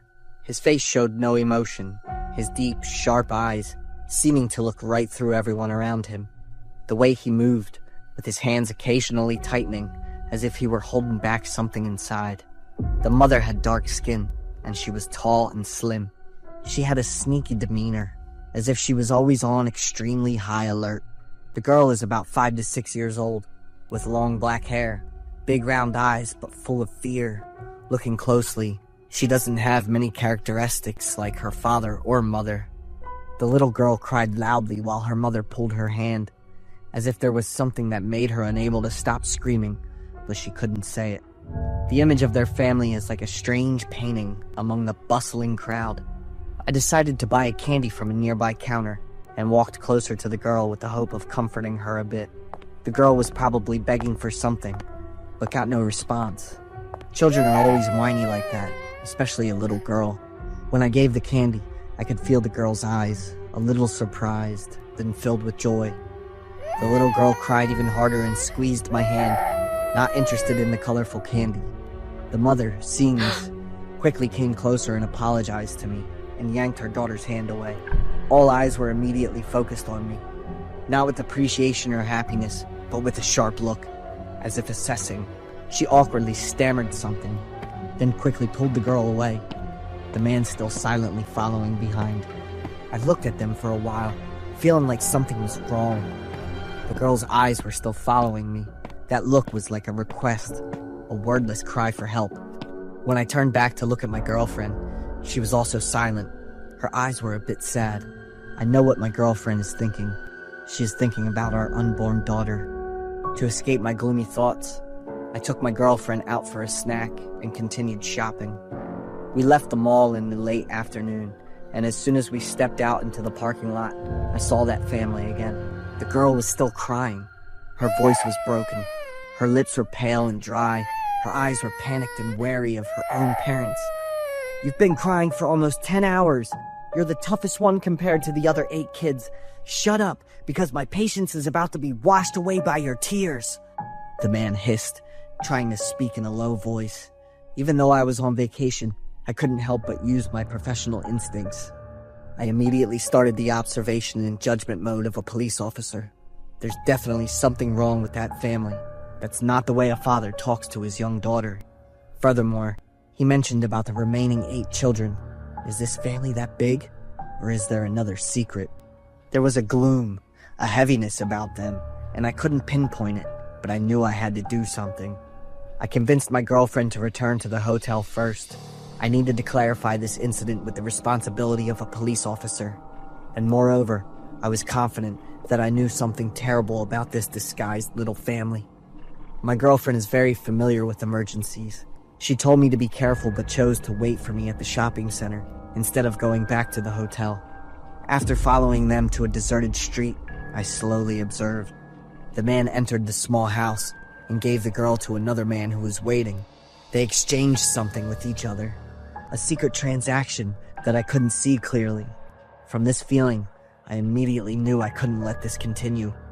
Without a moment's hesitation, I immediately pulled out my phone and called the local police. While waiting for the police to show up, I took out my phone to take pictures of everything I observed as evidence. Local police were present, and after a while of observation, they entered the house.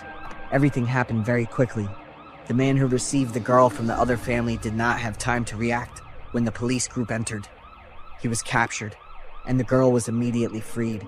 After arresting the main suspects, the police searched the house to search for documents and items related to the crime. They discovered some documents and contact information with other people in the ring and rescued 8 more girls being held in the basement. The girls range in age from 8 to 15 years old. All 9 girls were taken to the hospital immediately for necessary psychological care and rehabilitation. Although the case is still not completely solved because there are many other suspects that need to be arrested. But detecting the kidnapping line also partly prevents danger to the next victims in their sights. Deep down, I can't help but wonder how many other children are still suffering from the cruelty of their abusers. I was praised at the police headquarters where the crime took place, then enjoyed my vacation with my girlfriend.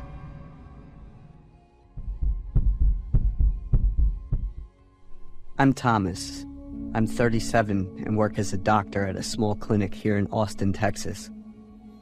2 years ago, I had a great family and ran a really successful clinic.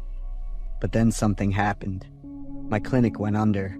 My wife and I got divorced, and she took our son and moved away. I had to find a job, and the clinic was on a busy street right next to a butcher shop. One day, I had to do a general checkup for Mr. James, who's 65. His son Jeffrey owns the butcher shop next door. Since James was having an endoscopy, I gave him an anesthetic dose to help him feel more comfortable. The dose took effect. Mr. James fell asleep. The legs and arms were dumped in the suburbs, but the head is still kept in the cabinet. Hearing Mr. James's words while he was in a coma gave me chills and made me start imagining all sorts of things. I knew his family owned a butcher shop, but this definitely wasn't the way to deal with bad meat. Nurse Emily had to remind me to keep working because I was just staring blankly at Mr. James. James was in good shape, gave me a warm smile, thanked me, and then headed out. I didn't give it much thought right then. Work wrapped up at 8, so I walked back to my apartment near the clinic. As I was walking down the hallway, I ran into Jeffrey, who lives alone in the apartment next door. Jeffrey had also gone through a divorce not too long ago. We said hi, and then I went back to my apartment, had a quick dinner, took a shower, and relaxed.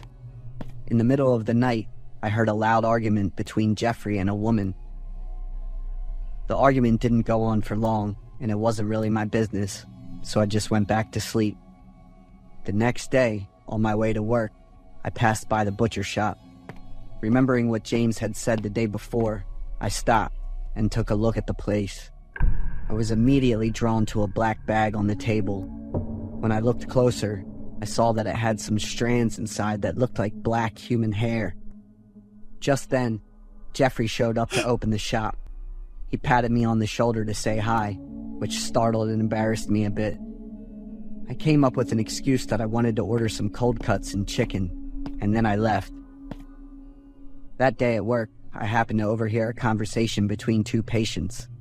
They were talking about the recent disappearances in the city. I'd been so swamped with work that I hadn't caught up on the news for a few days. 10 years ago, there were also serial murders around here, which are still unsolved these days. What one of the patients said gave me the chills. I didn't know about that since I'd only just moved here almost a year ago.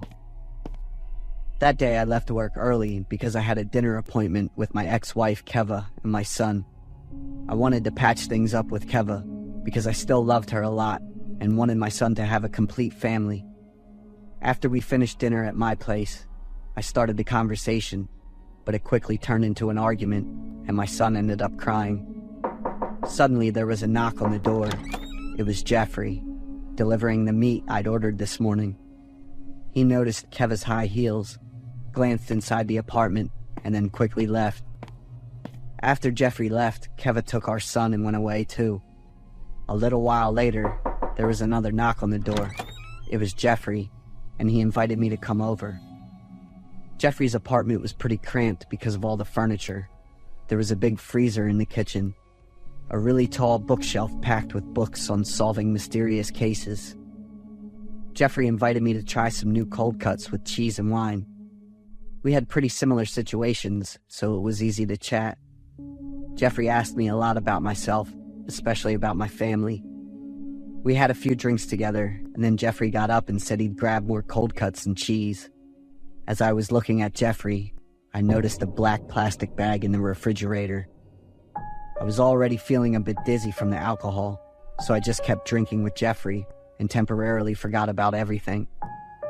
The next morning I woke up in a panic because I was running late for work. When I got to the clinic, there were already a few patients waiting. I overheard them talking about the recent disappearances and picked up a bit more about James and Jeffrey's family. Both the father and son had Asian wives, but both disappeared without a trace. At that time, James was about to marry his third wife at 65. It felt like I'd got to know some kind of family secret, and I was constantly feeling confused and scared. Early that afternoon, the news on TV left me and the other doctors and nurses with confused feelings. The police announced that they'd found part of a woman's body in the suburbs, including her legs and 2 arms. After some checks, they determined that she was Asian. My ears started ringing and my heart was pounding. My brain quickly put all the pieces together. James and Jeffrey's wives were both Asian, and so were the remains of the girl. While James was unconscious, he'd mentioned dumping someone's limbs in the suburbs. So the black plastic bag in the freezer at Jeffrey's place could be. I couldn't focus on anything for the rest of the day. When I got home in the evening, I opened the fridge to get the cold cuts I bought from Jeffrey for dinner. I jumped back when I saw the black plastic bag in the freezer. It was the same bag I'd seen at the butcher's and in Jeffrey's fridge. Why was it here? I sat on the floor, trying to piece together my memories. I thought I might have brought it home last night after getting drunk at his place. Just thinking about holding that bag made me bite my hand until it bled to keep myself from screaming. There was another knock on the door. I was relieved and thought about asking for help, but then I heard Jeffrey's voice. "Thomas, are you home? I need your help." I sat on the floor shaking and staring at the door. After a few more calls with no answer, I heard Jeffrey's footsteps walking away. What should I do? I didn't dare to open the closet door again, let alone look at that black plastic bag. I tried to call the police, but the thought of being suspected as the murderer made my throat tighten. As soon as I heard the dispatcher's voice, I quickly hung up. The quiet space was just filled with my rapid breathing, and then there was knocking on the door. "Thomas, are you home?" It was Jeffrey again. Did he hear my phone sound? My whole body was drenched in cold sweat, and I was barely breathing. I could hear Jeffrey's footsteps leaving, followed by the sound of his apartment door closing. I got up and quickly grabbed some essentials, planning to head to the clinic for the night. I opened the door and quickly ran past Jeffrey's apartment. "Where are you going?" Jeffrey's voice made me freeze right in my tracks. When I looked back at Jeffrey, he was wearing an apron, holding a bloody knife and smiling at me. I ran as fast as I could while dialing the police number. I reported Jeffrey and James for murder and told them there was a human head in my refrigerator. 10 minutes later, the police showed up and asked me to come back to the apartment with them. Jeffrey was surprised but still agreed to cooperate with the police. When they took the black plastic bag out of my refrigerator, everyone was surprised to find it was a goat head. I called to ask if you accidentally brought the goat head from my fridge home. I need to handle it now. Jeffrey explained everything very calmly and gently. The police asked me to come to the station to deal with charges of harassment and defamation. I tried to explain and gave them some additional information, but the results of the police investigation only made me look like a braggart. Plus, the police found my sleeping pills and sedatives in my apartment. I was held at the local psychiatric hospital for treatment. It was true I'd been dealing with insomnia lately, and I was feeling more and more exhausted and worn out. Could it be that it's all just my imagination? After more than 3 months of treatment, I was finally discharged. When I ran into Jeffrey again, he looked at me and gave me a knowing smile. There are still so many secrets in life that can't be uncovered. Are James and Jeffrey hiding anything?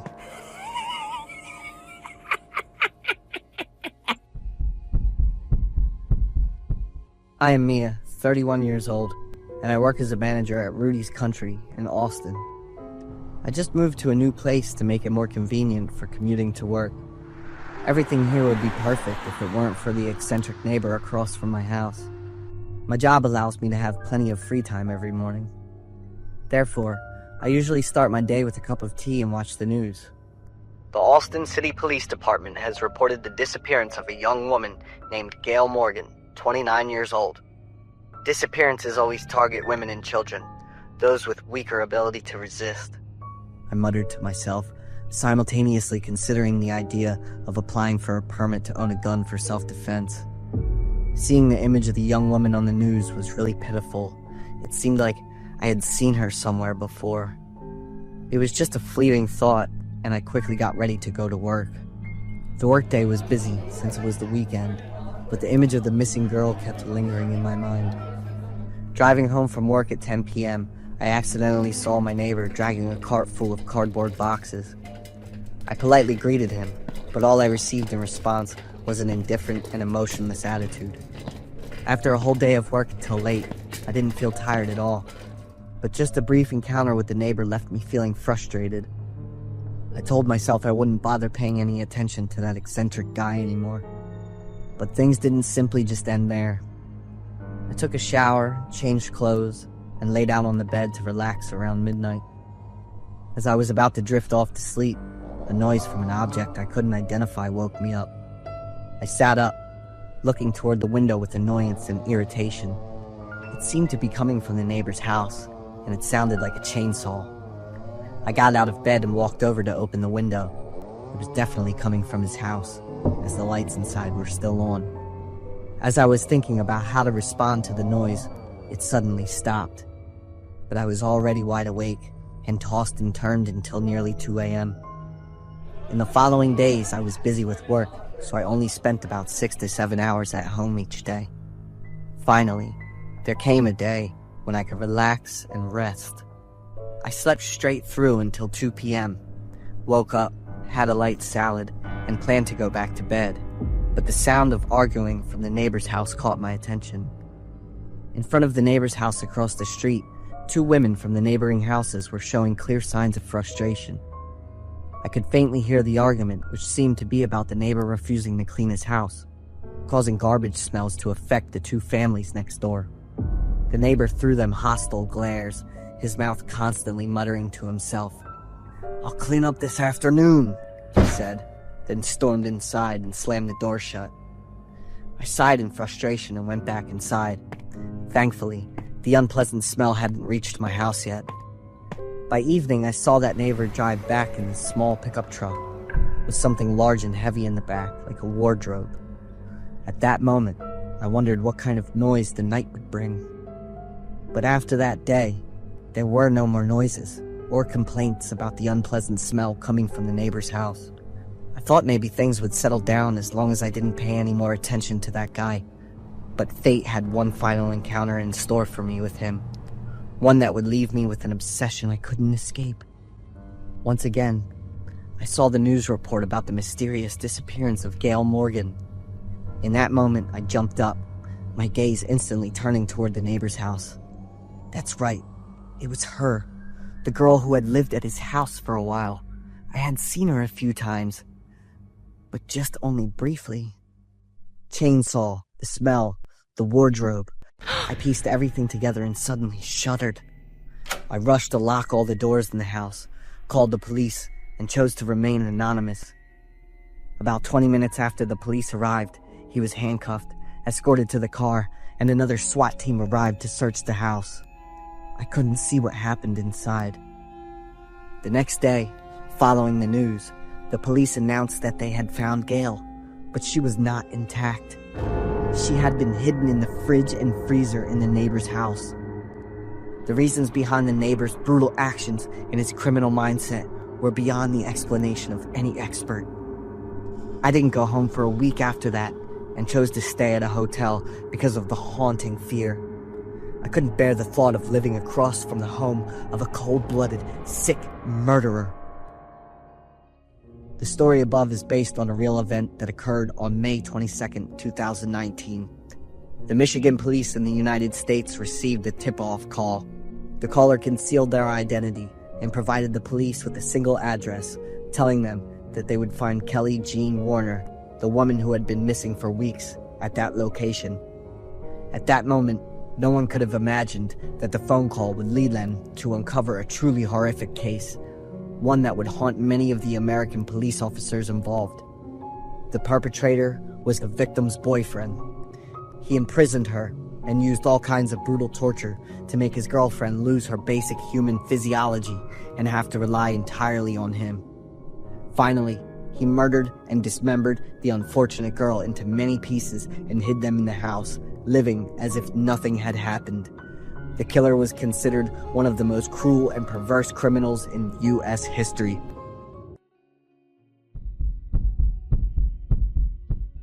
I'm Lewis, 37, working in medical aesthetics.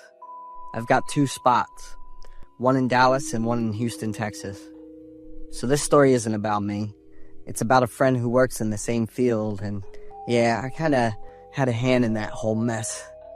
My friend Joey, straight up the most naturally gorgeous person I've ever met. Joey's 2 years younger than me. His parents wanted him to be a lawyer, but he bailed on that and jumped into construction on his own. He's doing pretty great, making bank off big and small construction gigs. No doubt Joey's good looks have totally helped him land those deals. Construction work's tough with all the sun, wind, and dust, but it doesn't mess with Joey's looks. If anything, it makes him even tougher and more good-looking. The cash he's making isn't enough to keep up with his wild nights at bars and clubs. With his all-over-the-place attitude, Joey up and quit his construction gig again. I'm over that exhausting job. I want good money, but with less hassle and a cleaner, comfier setup. Joey asked me to teach him about the beauty biz. I'll hook you up with some courses. Joey cut me off and goes, "No need to waste time. I'll just come to your clinic to learn." After a lot of convincing, I finally agreed to let Joey start with some basic stuff. Joey's pretty sharp, so it didn't take him long to catch on and pick things up. It took Joey like 3 days to get the hang of waxing and hair removal. With his looks, Joey helped me pull in a ton more customers. "Lewis, I'm opening my own cosmetic clinic next month." Joey dropped that bomb on me, and I was totally shocked. "But you..." "Watching you work," Joey shrugged. "It's easy. Cosmetic surgery is not as hard as I thought." Even though I tried to talk him out of it, Joey's confidence just kept growing. Less than a month later, Joey's cosmetic clinic was all set up and running. Joey straight up crushed it again in the new field. Joey's making crazy money selling the whole responsibility and reputation thing in the beauty industry. But slowly, Joey's customers started complaining about the service. Joey fixed it by shutting down the shop, moving to a new spot, and pulling in a whole new crowd. With that slick business move, Joey's beauty spots just kept opening and closing, running at full speed the whole time. He just straight up bought a big villa without even thinking about it. That was the only thing left, since Joey blew all his savings on his crazy lifestyle. On top of doing unlicensed cosmetic surgery, Joey also went all in, taking on cases that needed real medical know-how. And then things got way worse than just some allergies or complications. One afternoon, I got a call from Joey. As soon as I picked up, I was freaked out by a girl screaming like she was in pain. Louis, what do I do about this allergy thing? Joey yelled into the phone. Before I could even respond, the girl's moans got louder. I heard medical stuff breaking, and Joey was screaming and cursing. Joey, what the heck did you do? What's the client's situation right now? I gave her anesthesia. She was twitching with her mouth wide open. Oh my God, stop it! Then the call just cut off. I called a few more times, but Joey didn't pick up, and the same thing happened the next few days. A few days later, the news came out about a girl named Cassie going missing. The police looked into her recent stuff and found out she'd booked an appointment for black hairy tongue treatment at Joey's clinic. Feeling like something was really wrong, I called Joey right away, but he still didn't pick up. 6 days after they announced Cassie was missing, the cops found a suitcase in the basement of the villa with her body in it. The villa owner? Yup, it was Joey again. Joey sold the villa cheap because it was falling apart, all to cover his out-of-control spending. After selling the villa, Joey also hid the suitcase with Cassie's body in the basement. At the trial, he admitted guilt and said he'd been hammered on booze and drugs while treating Cassie, and that's what caused the accident. I really wish I hadn't asked for help from someone so reckless and messed up. This story is based on a real event, the tragic cosmetic accident of Maria Pilar Cruz that took place in 2003 in New York. Maria, dealing with black hairy tongue, made the mistake of choosing a cosmetic clinic instead of going to a hospital for proper treatment. Then, Maria's life came to an end at the hands of Dean Fajilo, a self-proclaimed cosmetic doctor who started out just doing basic hair removal. Dean's perfect looks and sharp mind were his weapons, helping him trick countless customers into trusting his so-called cosmetic expertise. Behind that flawless appearance was an empty soul, long corrupted by alcohol and illegal substances. I once helped out a killer with all my enthusiasm. I'm Sarah, a policewoman in New Mexico. Been doing this for over 6 years. So, like 5 years ago, I was driving west on I-40, and I saw a silver Honda CR-V just chilling on the side of the road. What was noticeable was this short woman standing by the car, looking totally confused. Since I'm police, I didn't even think twice. I pulled over to help her out. "Hello, can I help you?" "Oh, hi, officer. I'm good. My friend's on the way. Should be here in a few minutes." "For real? You sure you don't need any help?" "Oh, yeah, I'm good. Thanks a bunch." I dipped once I was sure everything was cool. About an hour later, I went back on the highway, and it was the same silver CR-V and the girl. She probably still hadn't gotten help, so I pulled up again. "You're still here?" "Oh, you? Yeah, my friend's still on the way." "What's up with your car?" "I was driving and boom, had to pull over right here." "You don't got a spare tire?" "Oh no, my friend's bringing it." I told the woman I'd help since it was getting dark. "I think I should grab a spare tire for you. What do you think?"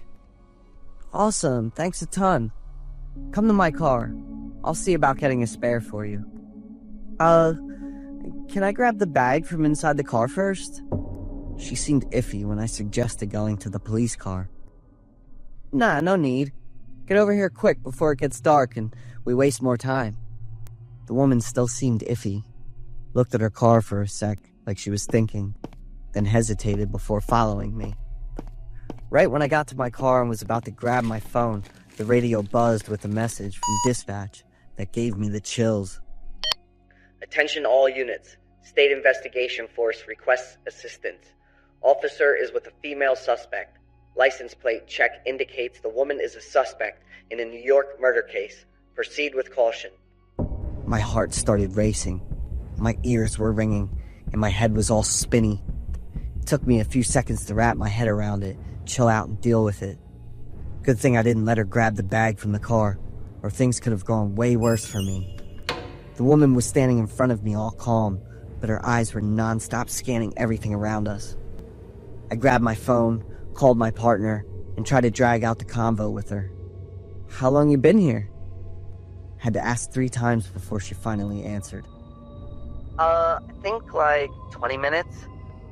Nah, you've been here for like an hour. Hello? Hello?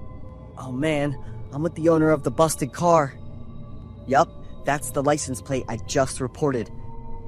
No. I hung up, no spare tire, and tried to tell my partner everything I could. Hold up, they're gonna call back any second. Being police meant I couldn't just slack off. Yeah, I heard. Yup, that's the spot. I-40 West. Got it. I double-checked with my partner, trying to sound as chill as I could. They're bringing a spare tire. How long you been driving? Like 10 hours, I don't know. Seriously? You tired? Can I go back to my car? I'm cold. As soon as she said that, she just turned and dipped, even though I kept calling after her. Wait, what's going on? Hey! I was pretty confused, just trying to make sense of everything as fast as I could. I got you. I'll grab the thing you need. Don't worry about it, No time to mess around. I just tackled the girl, slammed her to the ground, twisted her arms behind her, and slapped on the cuffs. What the hell? You're hurting me! Oh my god, no! She kept yelling. A guy ran over from a distance. He was super tall. For a second, I thought it might be the friend of the suspect talked about, and I wasn't sure I could take him on. You need any help, officer? Oh, yeah. Can you help me hold her hand? The guy jumped in to help. I let out a sigh of relief and said thanks when I found out he was just a random person passing by.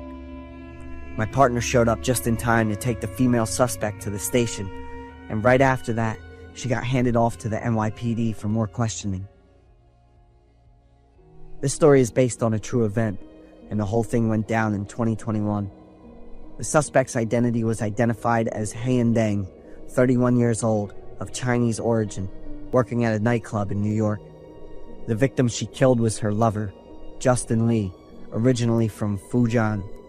He was married with 2 kids. Hayan Deng and Justin Lee had a major falling out when they couldn't agree on how much compensation he should give her after they broke up. In the end, she decided to take her lover's life with a revolver. That day, the female officer was incredibly lucky. I really admire her bravery and how professionally she handled the whole situation.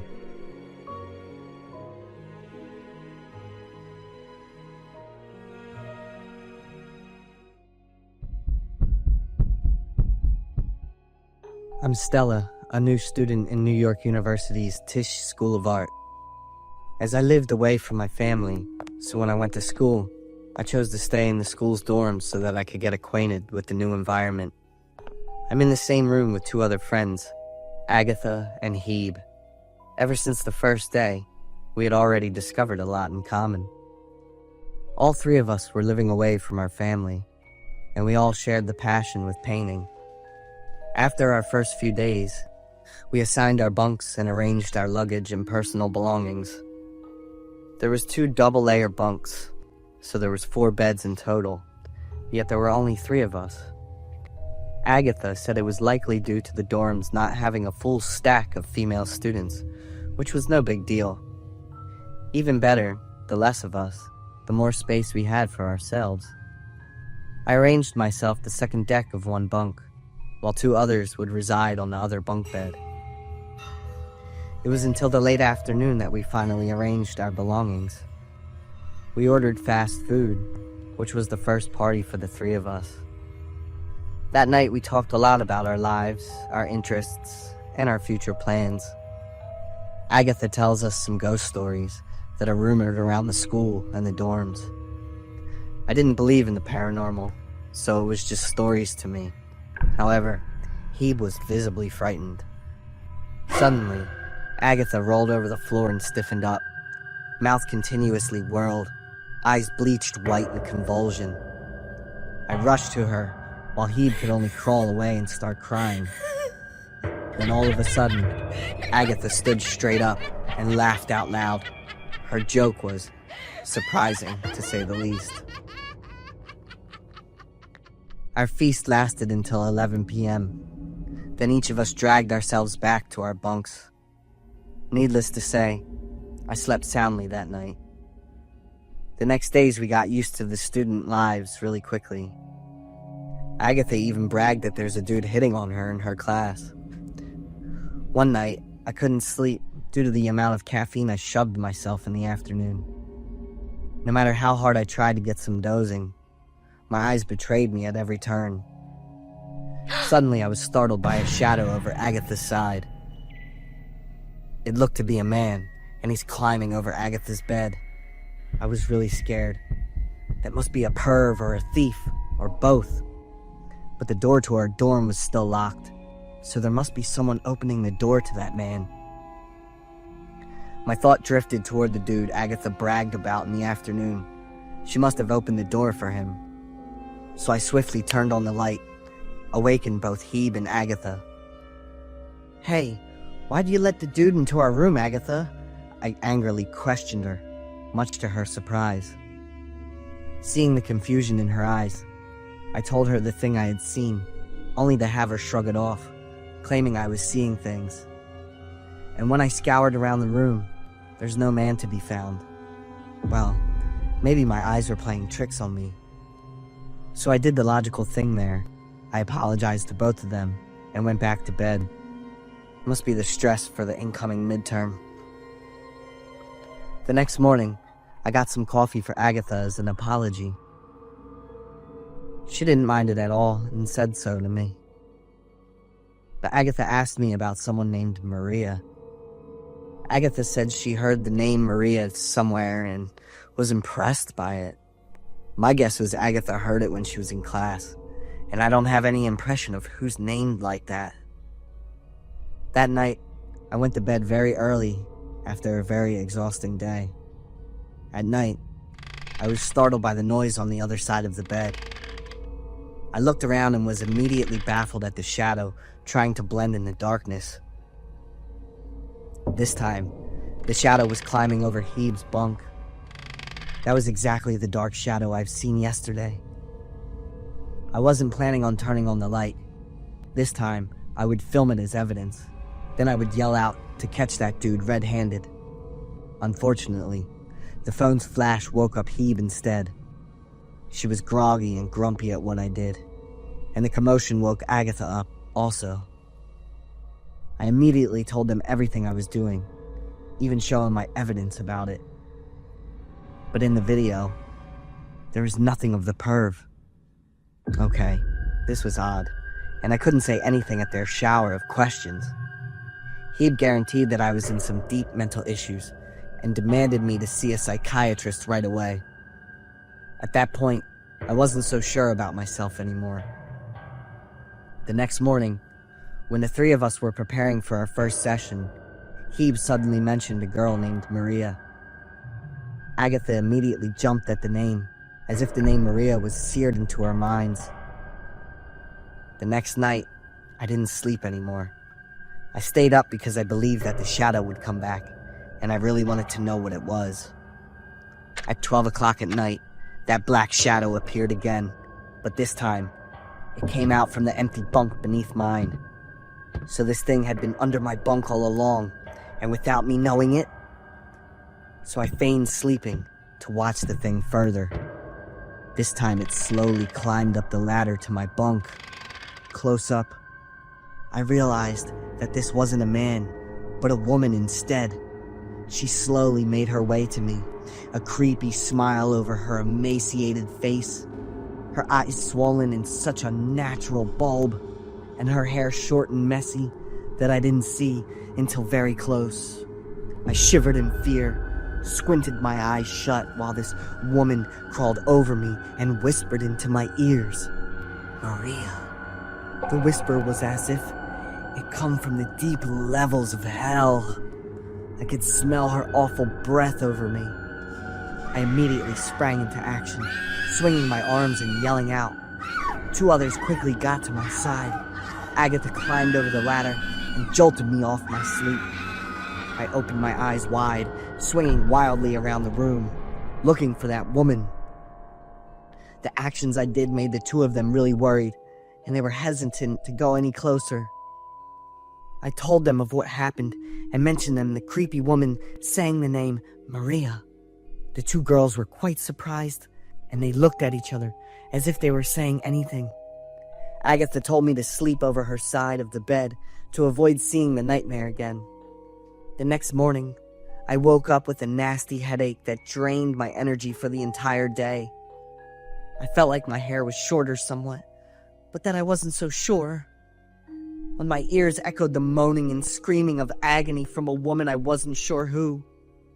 Moreover, I heard the creepy laughter of 2 distinct women. They seemed to be very joyful about something. I took a break from class and went back to my dorm. When I reached the door, I heard that weird and creepy laughter again. The shearing pain swept through my head, blinded my eyes. Soon after, a female, loud warning came screaming to my ears. "Run away, or else you will end up like me." I shook my head, trying to get myself back together. And the moment I pushed the door aside, the scene I saw dropped me on my knees. Hebe and Agatha, dressed up in a weird outfit and makeup, stood in front of my bed. On my bed was a rag doll, sporting the blonde hair that I was so sure it was mine.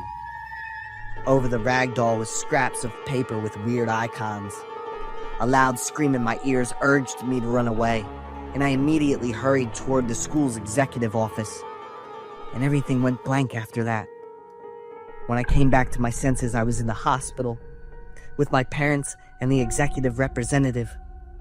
I told them what happened the previous month, and also wished to bring Agatha and Hebe to face disciplinary action for what I considered a malicious act. Yet the executive representative looked at me in awe. He insisted that I was the only person in that dormitory. Also, he mentioned about the reports from the adjacent rooms. They complained that I often talked to myself out loud, especially in odd hours, and that frightened them greatly. So what really happened there? Am I seeing things from another world? The world that was really dangerous?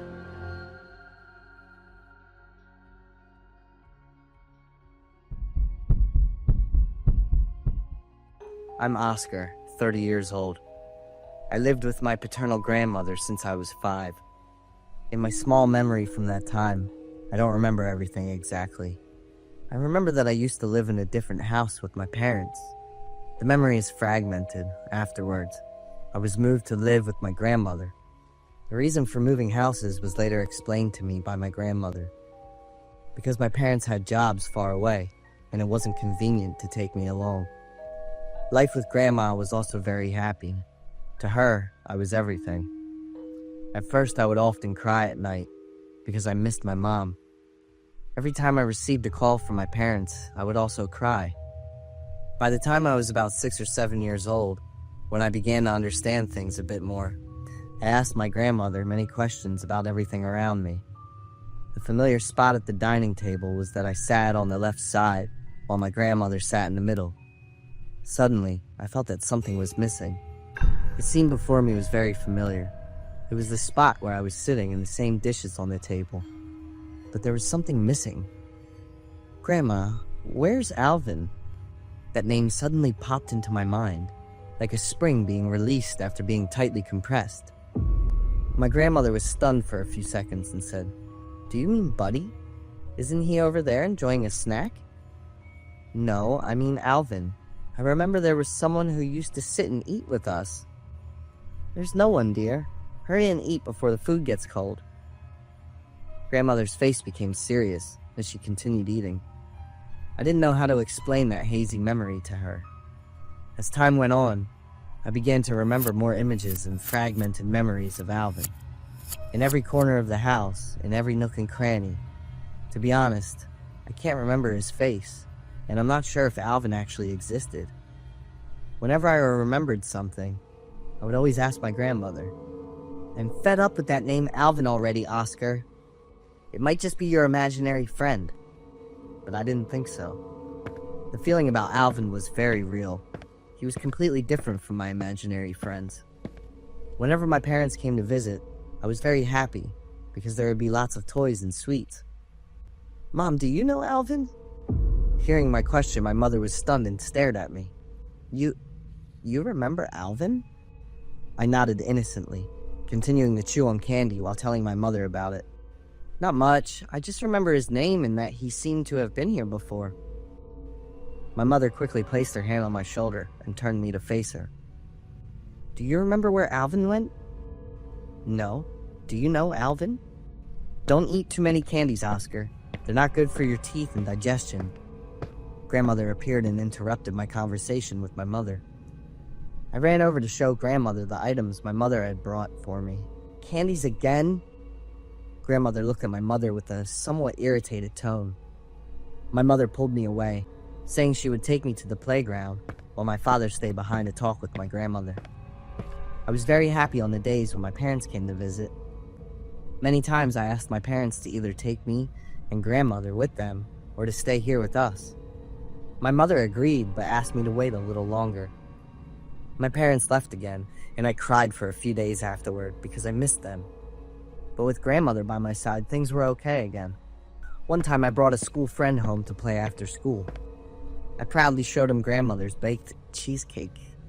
Grandmother smiled and told us to play only in the indoor area in the backyard, and not to go outside or open the gate for strangers.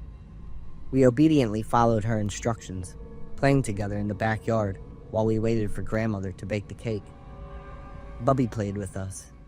When the ball rolled to the end of the yard, I ordered Bubby to go get it, but he didn't come back. Instead of paying attention to the ball, he kept sniffing something under the apple tree. I guess that Bubby must have found a fallen apple or something. My friend and I ran over to call Bubby. Bubby suddenly started barking loudly and digging nonstop under the apple tree. I yelled at Bubby to stop, saying that this was the apple tree grandmother loved and that we'd be in big trouble if we messed with it. I quickly picked up Buddy, but he continued to bark persistently at the apple tree. "What's going on?" Grandmother's voice startled us. Normally she was very gentle, but even just frowning was enough to make me scared. Bubby was locked in the kennel, and my classmate and I ate the cheesecake with a sense of unease. "What did you see?" Grandmother asked us with a frown. "No, we just saw Bubby digging in the dirt." I quickly spoke up to explain for my friend. After that day, my friend stopped coming over to my house. Grandmother built a very tall fence around the apple tree herself without calling a contractor. Bubby was sent to a relative's house while I was at school. I cried and begged grandmother to bring Bubby back, but her answer was no. One time I saw a car and several police officers at the neighbor's house. I quickly ran back to ask grandmother and found out that the neighbor's family had reported their youngest son missing. It seemed like I had seen this scene somewhere before. The police car, the sounds of crying, and the missing person information. All of it felt eerily familiar and vividly real. Had the police ever come to our house, Grandma? I remember it seems like... Stop saying meaningless things, Oscar. Come inside right away. Grandmother interrupted me and completely changed her demeanor. After that, I didn't question anything with grandmother anymore. I was afraid of seeing her displeased. When I finished elementary school, my mother came to pick me up and we left. I missed grandmother a lot and felt sorry that she had to live alone. When I was nearing the end of middle school, grandmother passed away from a stroke that wasn't treated in time. My family hurried back that night to prepare for her funeral. Looking back at the house with so many pictures and memories of Grandma woven into every corner, I can't stop crying. The apple tree in the backyard is heavy with ripe red fruit, falling all over the ground because no one is there to pick them. The fence Grandma built with her own hands has almost completely fallen down. Under the apple tree, a skull with half exposed, half buried in the ground. I looked carefully, and once I was certain of what I had seen, I rushed into the house to call my parents. Dad immediately ran to the backyard, while Mom collapsed right where she stood, gasping for breath. Alvin! Alvin! Mom kept murmuring that name in shock, ignoring all the questions I asked. Suddenly, Mom sprang up, dashed toward the garden, and screamed the name Alvin out loud. Kneeling under the apple tree, Mom kept sobbing and frantically digging up the earth. Dad tried to stop Mom, but he was met with a series of painful blows from her. Dad told me to go inside and call the police with the ambulance. The scene repeated once again. The police car arrived at my house, and the crying. Yes, it was definitely Mom's crying. My mom was given a sedative by the medical staff and fell asleep, leaving only Dad to deal with the police. Under the apple tree, the police uncovered the remains of a 6-year-old boy and confirmed it was Alvin, my half-brother. That's why I always have fragments of memories of playing with him. Alvin went missing when I was a little over 4. The police also came to my house to investigate. Mom's desperate crying filled the air, and I stood in the room terrified, watching from the inside. Not being able to find him caused my mom to suffer from a severe mental crisis. Dad took me to live with Grandma, so Mom could have time to receive treatment. So Alvin had been lying there alone for 12 years, witnessing me playing and growing up every day. Grandma is no longer here, and everyone knows this is connected to her. But the reason remains unknown to everyone.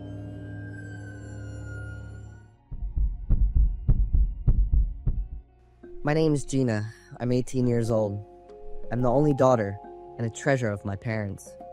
My family's residing in the busy city of San Antonio, Texas.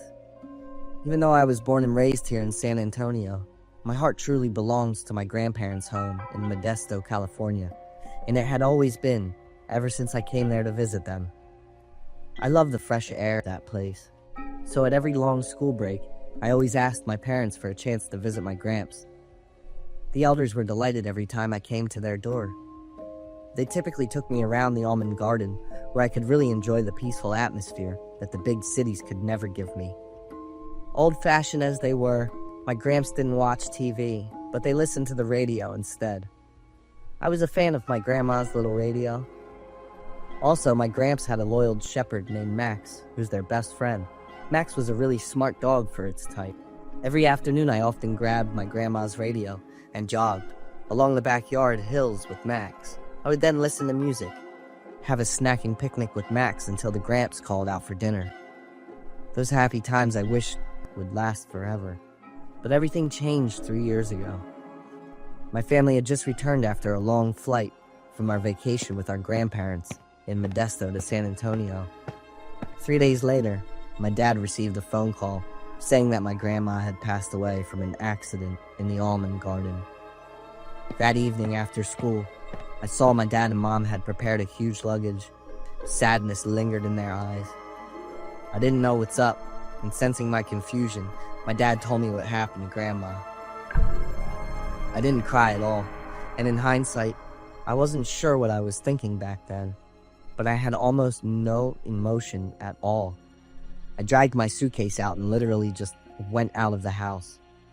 I just want to get to Modesto as quickly as possible to confirm everything. My grandma was just fine. She would be thrilled to see us coming back. On our way back to Modesto, I felt really uneasy for the entire trip. I didn't answer any questions from my parents, but just stared at the windows. My thought was all about my grandma. We arrived and present at our grandparents' house the next day. As soon as the ride stopped, I rushed into the familiar house.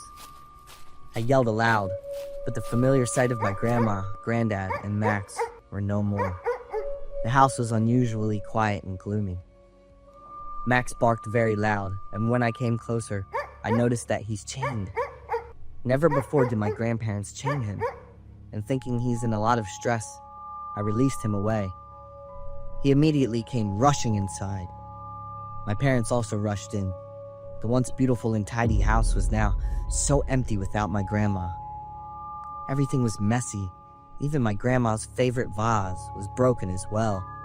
My grandpa sat motionless in the bed, right next to my grandma, and pale, lying motionless, bandage all over her forehead. No longer lingered on the thin thread. I was now completely collapsed. All I could do at that was cry. My parents also shared in my grief.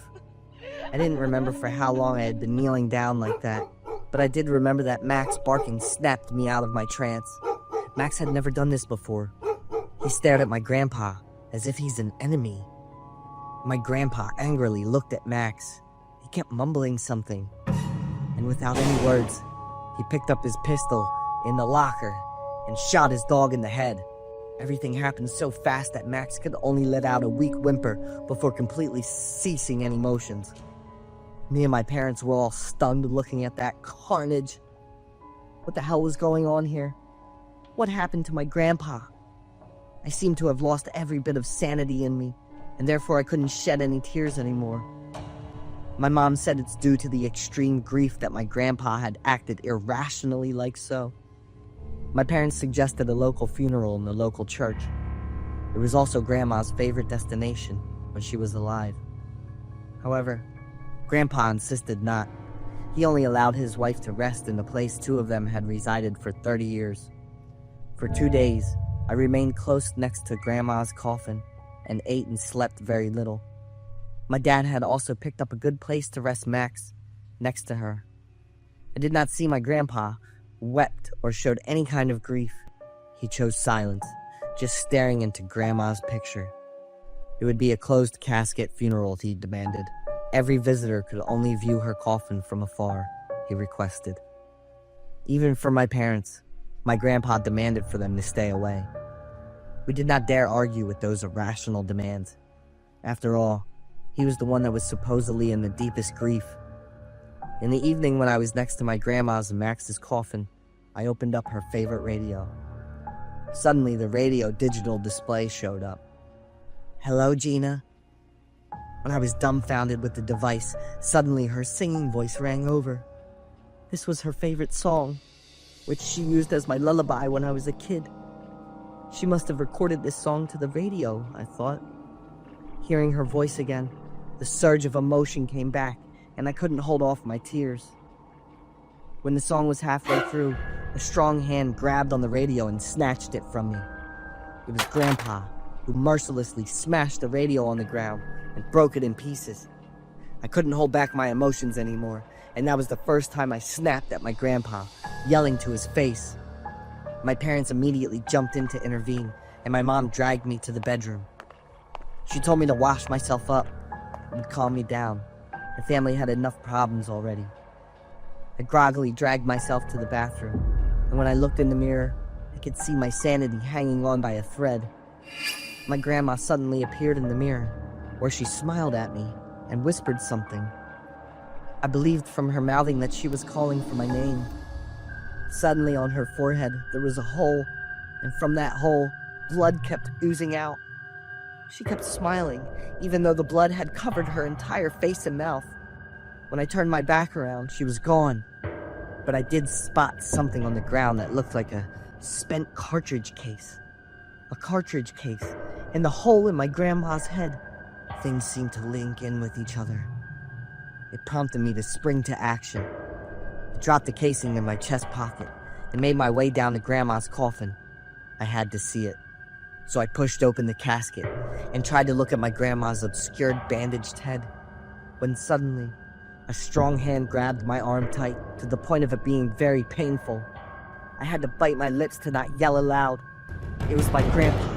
He was very close there, staring at me with bloodshot eyes and gritting teeth. I feel like he's someone else completely. The grandpa I knew and loved was no longer there. I swiftly snatched my hands away and turned back to my room. I remember to carefully hide away the cartridge case and my grandma's radio. After the funeral, my family must return quickly because we have many things to do back in San Antonio. On the day we went back, I didn't see my grandpa as my grandpa anymore. His changes scared me. 3 weeks later, I received the radio back from the repair and nervously turned it on when waiting for my grandma's warm voice. I bursted into tears. I really missed her. What are you doing? Stop it. Are you out of your goddamn mind? Help. Somebody help. That was all I heard by the end of the recording. For 3 years, I hid the truth from my parents.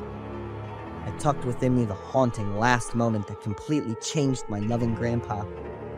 Now he's much weaker, and he's losing the fight against stomach cancer. Should I tell everyone the things I know and dig more into my grandma's death?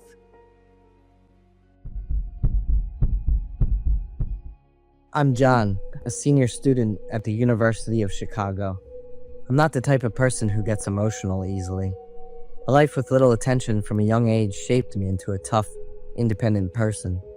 But when the unexpected struck, it shattered everything I thought I knew about my own strength. No one could understand my pain when I found out that my grandmother, the only person I had in this world, had been murdered. My world, for more than 20 years, had only been my grandmother, ever since my early childhood. I had no idea who my father was. Many times I asked for information about him, but my grandmother would only look at me and shake her head. My mother, after leaving me with my grandmother, had no further involvement in my life. She was the one who raised me, taught me how to view life, understand love, cultivate patience, and even learn the lessons of forgiveness. Every morning I would sit with her sipping coffee, listening to her stories about the past, the hardships she endured, and the tales of her first love. Especially about my mother. I understood that my grandmother always wanted me to be closer to her. After all, she was the one who gave birth to me. I also tried to create the bond that should have existed between a mother and her son. But the more I tried, the more my mother pushed me away. Anyway, even without my mother, I was doing just fine. Until one day. At that time, I moved into the dormitory due to the heavy class schedule in my senior year of college. Every day I would still call my grandmother, and those conversations became an essential part of my life. Her voice was always warm and full of love, as if the distance between us had never existed. She was the only person I could share everything with, from difficult exams to worries about the future. One evening, before going to bed, as usual, when I called, Grandma proudly mentioned that she would be visiting my mom's house the next day to play with Gypsy, my 15-year-old younger sister. That was also the last time I could call and hear her voice. At first, I thought she was just busy, but then days went by and I couldn't get in touch with her. Her messages became short and cold, unlike usual. She said she was fine, life was good, and she had left my mother's house to go to Aunt Alice's. I asked why she wasn't answering my calls, but she didn't respond. A feeling of unease began to spread, but I tried to convince myself that she was just busy. She often shared posts emphasizing that her current life was going really well. Why was she refusing to talk to me? Why had she become so strange? Wasn't it that every day she always wanted to hear me talk? I couldn't shake the feeling that something was being hidden from me. I called Aunt Alice and she said that Grandma had never gone there and that she was actually at my mother's house. I decided to call the police. For the first time in my life, I felt weak and helpless. The police went to my mother's house and Aunt Alice's house, but she never showed up. Aunt Alice insisted that she hadn't visited at all. My mother kept saying that she was at Aunt Alice's house, that she had come over last night and left in the afternoon, then went to the hospital for a checkup. But then, everything started to unravel slowly. As I sat in the interrogation room, the police began asking questions I had never even considered. They mentioned that my mother had referred to a debt I owed my grandmother, a debt I had never known about. According to my mother's account, I was a terrible and ungrateful person. While she never once reached out to check on me, she spoke as if she knew everything about my life. The feeling inside me at that moment was a mixture of emptiness and shock, overwhelming my senses. Although I didn't want to, I always had a feeling that my grandmother may have passed away, and my throat tightened, and I was terrified by my own thoughts. Finally, the police obtained permission from my mom's boyfriend and conducted a search of the house. In a plastic container in the storage room, they found the severely decomposed body of my grandmother. The police immediately arrested my mother and her boyfriend. After the interrogation, they quickly ruled out my mother's boyfriend as a suspect. And of course, there was only one person left who could be the perpetrator. In the face of accusations from the police suggesting that my mother did this to profit from insurance or social welfare policies, she adamantly denied everything. But her denials were completely unconvincing. I felt like the entire world around me was collapsing. My mother, the one who brought me into this world, turned out to be the heartless person who hid the body of her own mother just to profit. The story is based on a real case that occurred in Michigan. The story begins when the Michigan Police Department received a call from Carol, the daughter of Patricia Bennett, reporting that she hadn't been able to contact her mother for several days. Carol mentioned that Patricia was living with her sister, but she also brought up a conflict between Patricia and her son, John, regarding a debt. This raised suspicions for the police, as they had not yet asked about John, but Carol brought him up herself.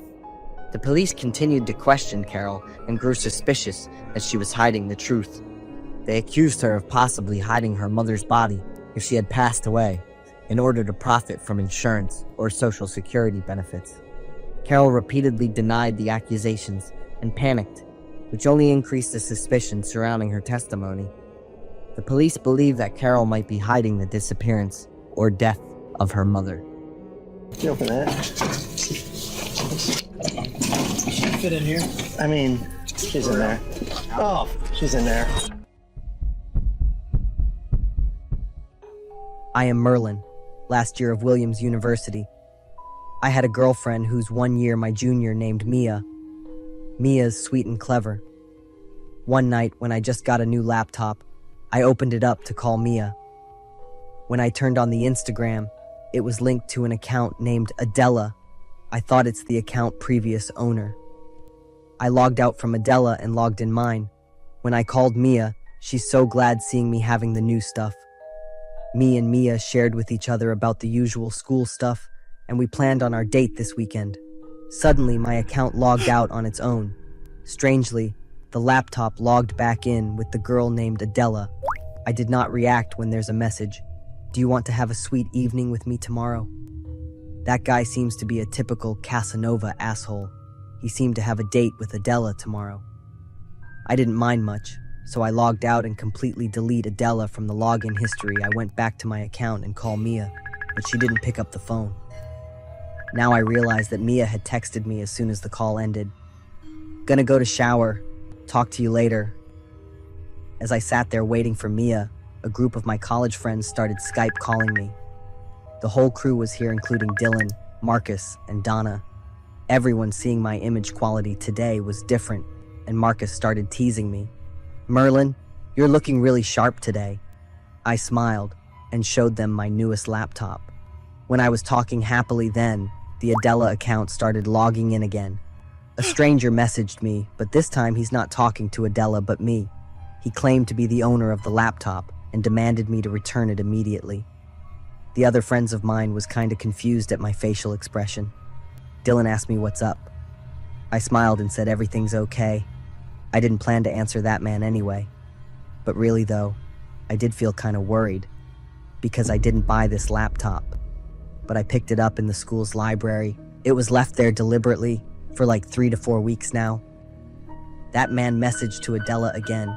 You ignored me, huh? You must follow my precise instruction, otherwise every fuckers on screen would be dead, including your precious Mia. The message made me shudder, and my friends had recognized the fear in my face. When Dylan asked me one more time what's up, I decided to tell them all about the laptop I picked up instead of purchasing. When I was going to tell them about the strange account, the account messaged me. Shut your fucking mouth. You spill it, everyone dies, you're included. My throat froze dead when I read through the message. In my head at the time, I could only thought about an invisible killer came from the dark web. The friends were suspecting when they saw me acting weird on them, especially Dylan, a smart guy. When he asked me suspiciously, "Merlin, don't tell me you've done some dark web deals." Hearing that, Marcus and Donna immediately reacted. Donna picked up the phone. She told me she would call the police right now. I startled, then quickly calmed down, saying that all just a joke, there was nothing big, I was all right. But they all threw at me some suspicious look. So I used the excuse of having Mia calling me to get out of the call. As soon as I was out of the talk, the man sent me a link and forced me to open it up. I tried to resist, telling me that the connection wasn't good enough to stall for time. I tried to act like I was fixated to the screen, but in the background, trying to press 911 over the phone. As soon as I was about to make the call, the man sent me a picture.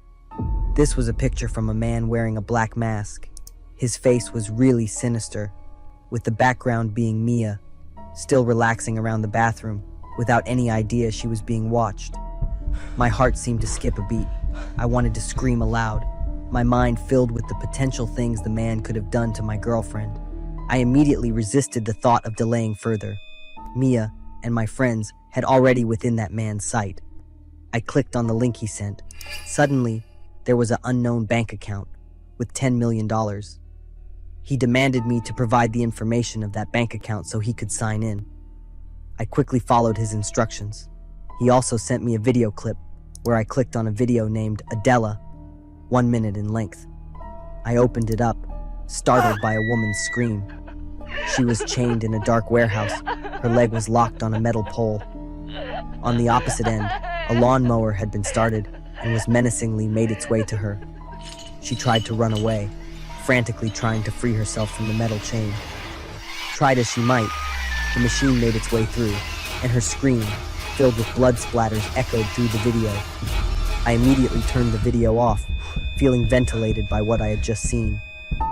I glanced over the account of Adela in this laptop, and this was exactly the woman I had seen her death.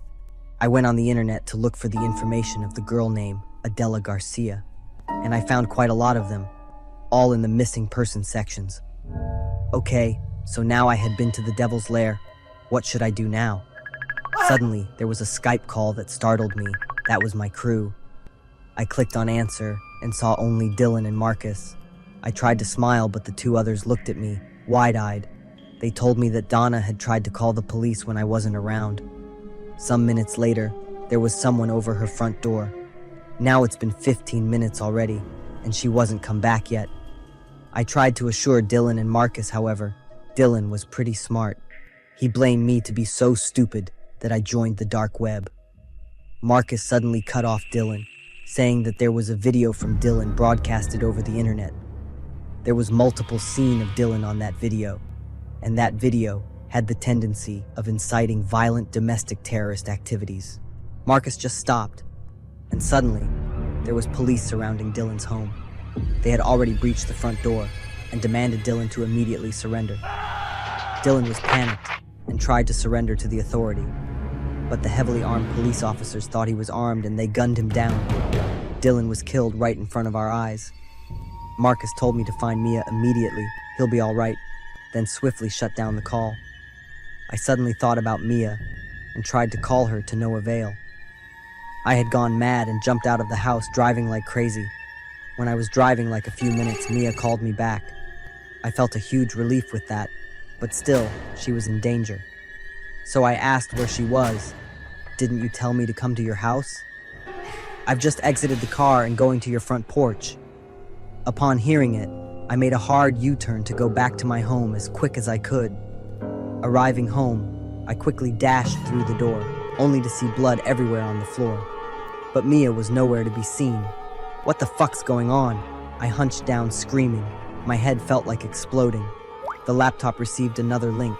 I clicked on it, and beside the video, I saw there was other videos of Donna, Marcus, Dylan, and Mia, with an empty folder with my name Merlin on it.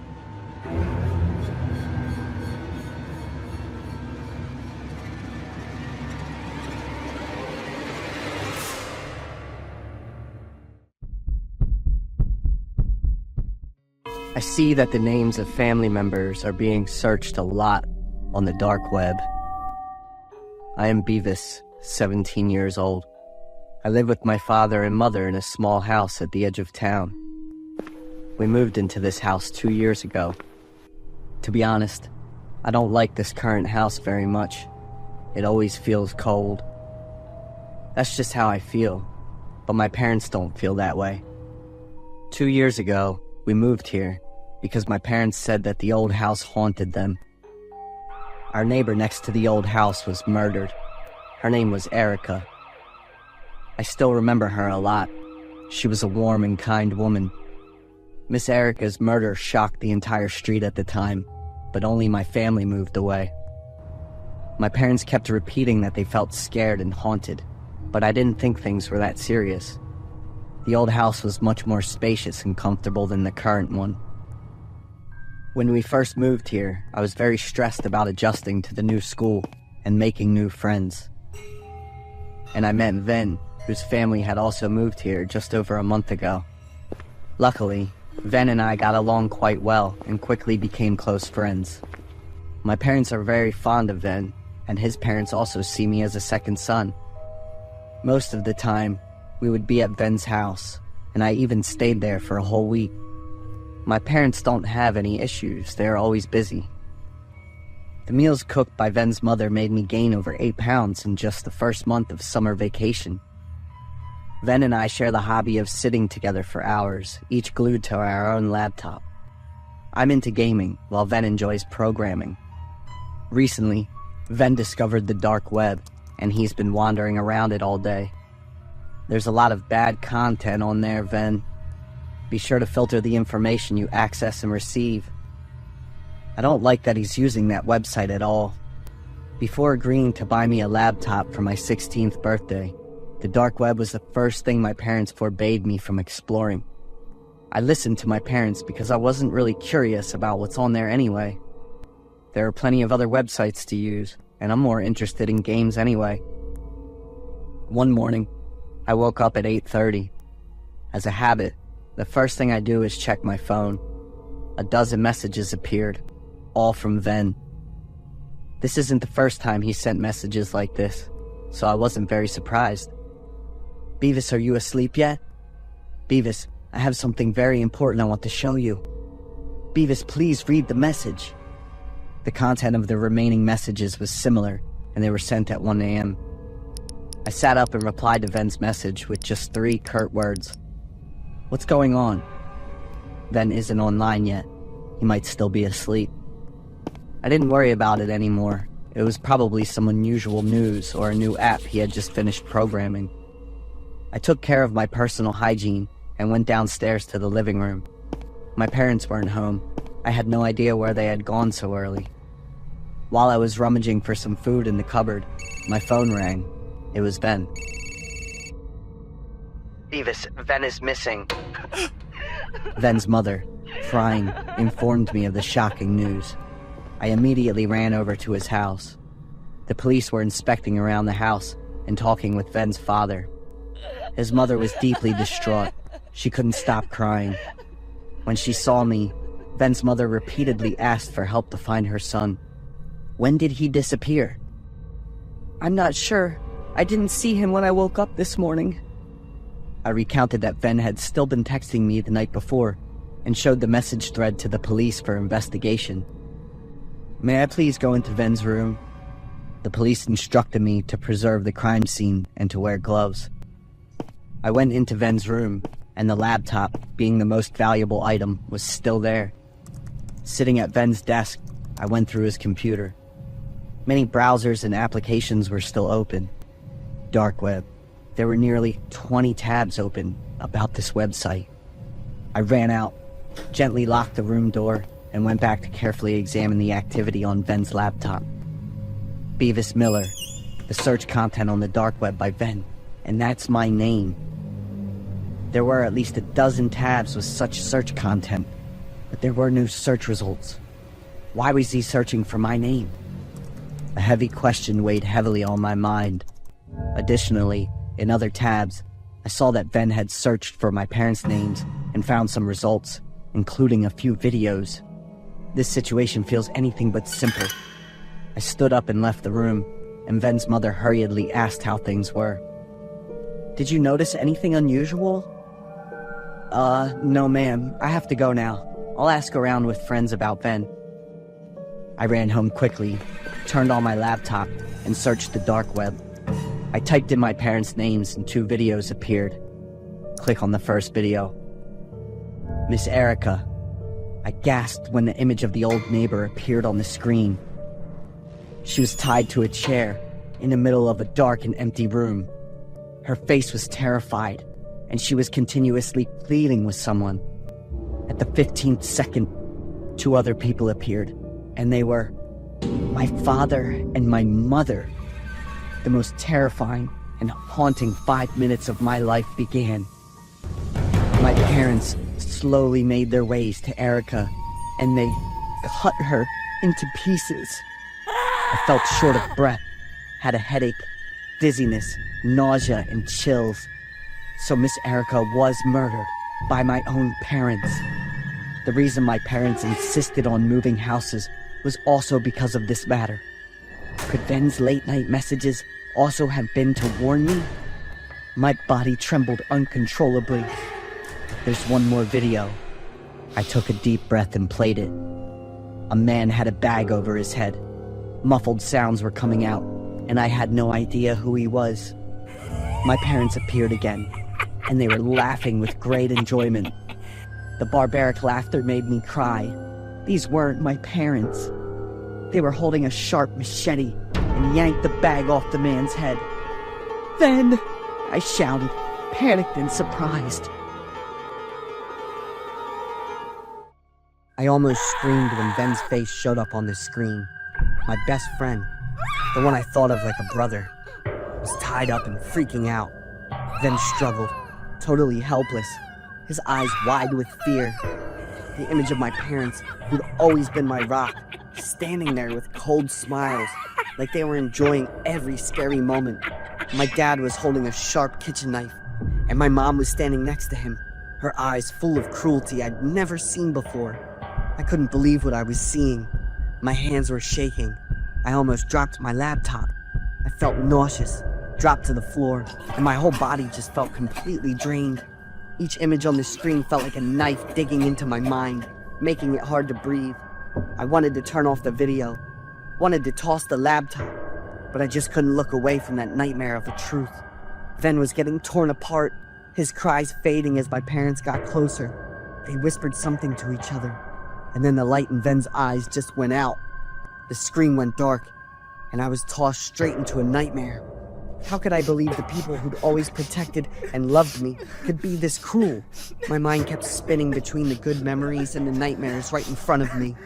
After a long while regaining my senses and a bit of clarity, I ran to my parents' room, searching through everything in hopes of uncovering more information. I saw a list containing information about many people, including Mrs. Erica and Ven. I flipped it over and saw a note that said 18th birthday plans on it. The last line of the note said, "Perfect timing, after dinner." My heart was racing. Other photos in the file popped up too. A box of sleeping pills, a butcher knife, just like the one in the Ven torture video, and a pic of the exact spot in the woods behind the house with the words, "Ideal burial spot," written on it. As I went through the files, I found a bunch of photos and videos about a cult my parents had joined. The cult symbol was a pentagram inside a circle with the words, "Sacrifice for purification," written on it.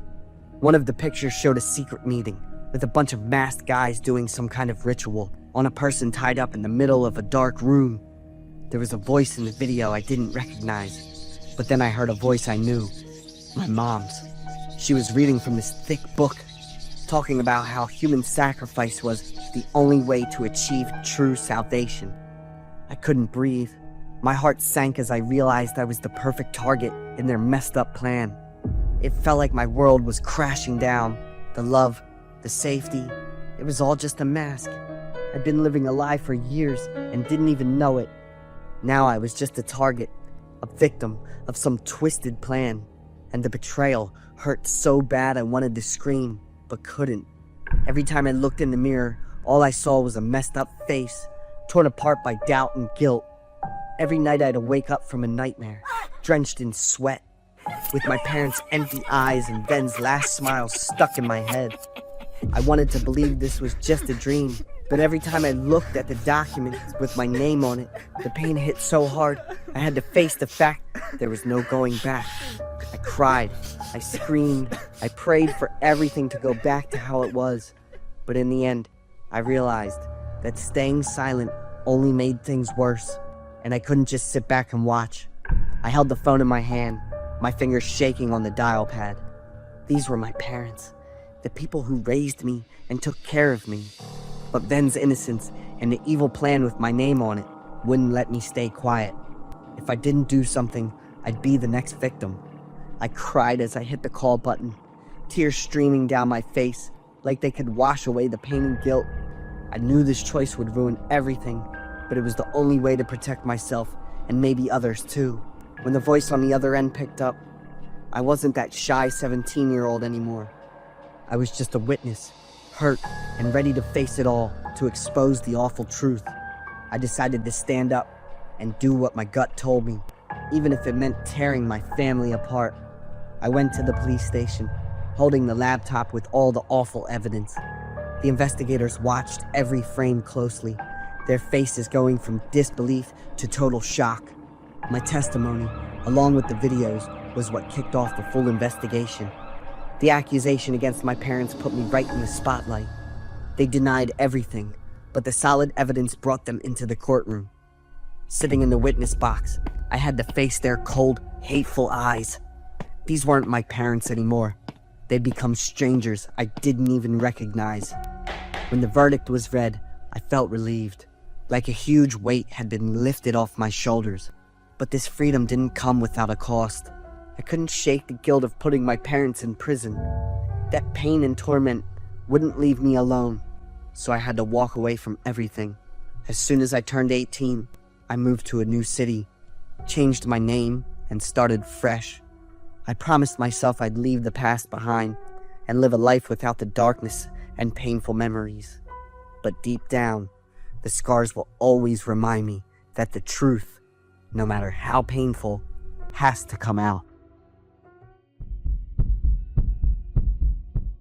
I am David, 28 years old. I was born into a wealthy family, where everything seemed to be within reach: money, fame, and even women. I never had to chase after anyone. They always came to me. My relationships never lasted more than a month. I'm not a bad person. I just never met anyone special enough to keep in my life.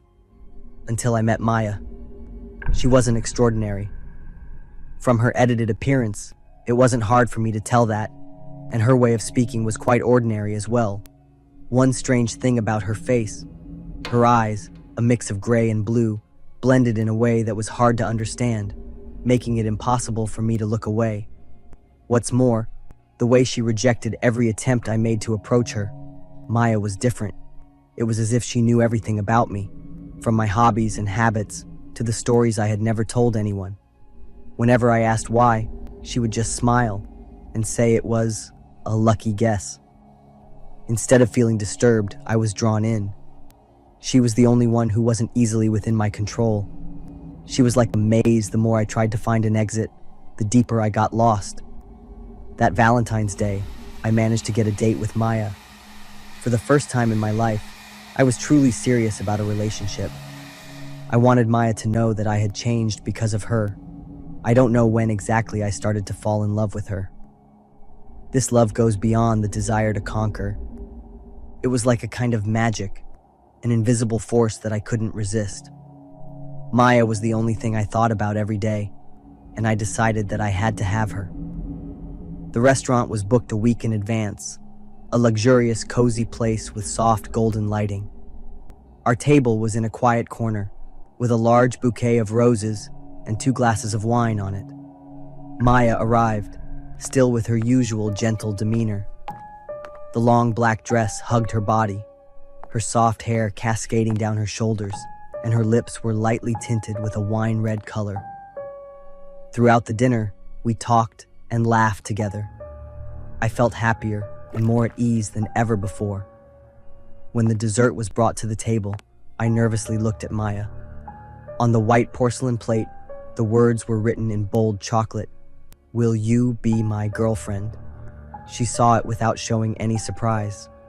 Maya smiled, her eyes full of meaning.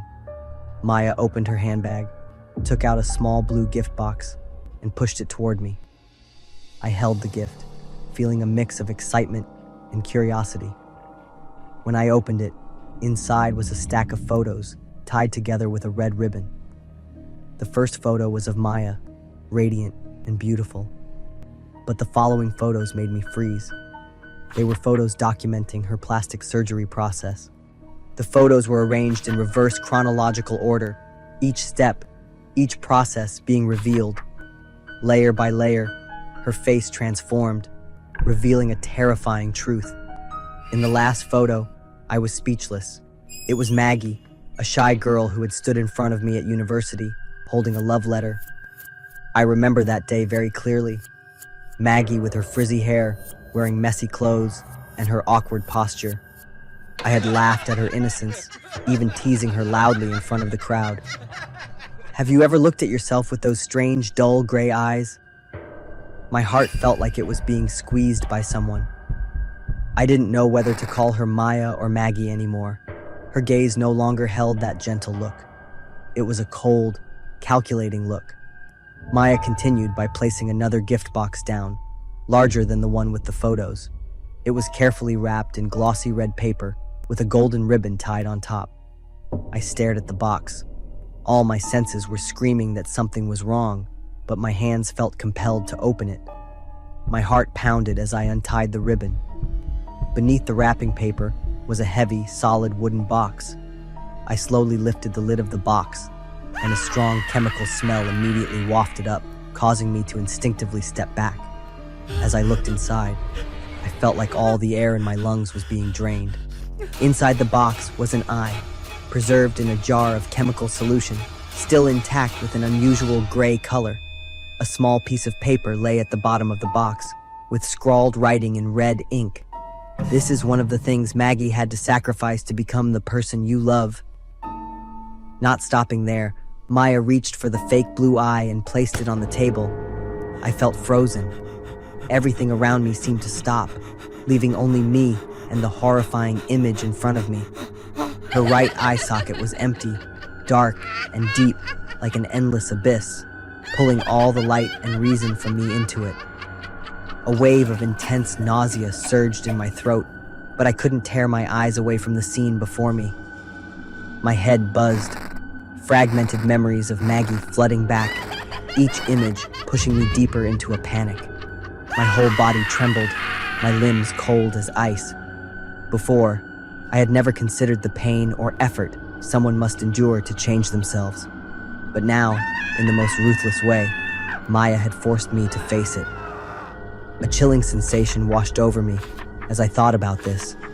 Every part of Maggie's body, altered, replaced to create a perfect version that I had been captivated by. And now, she was gifting me a piece of the truth, the most haunting gift I had ever received. I left the restaurant, but the sense of horror didn't fade in the slightest. The eerie, triumphant laugh of Maya echoed behind me. Since that day, I have been haunted by the gray eyes, always watching me no matter where I go. Perhaps that is exactly what Maggie wanted. Not a bloody revenge, but a reminder that I could never forget her and the pain I had caused. And that was the price I had to pay.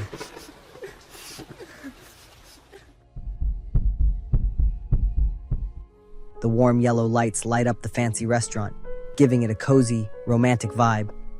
The sweet piano music coming from the corner mixes with the laughter of couples enjoying Valentine's Day.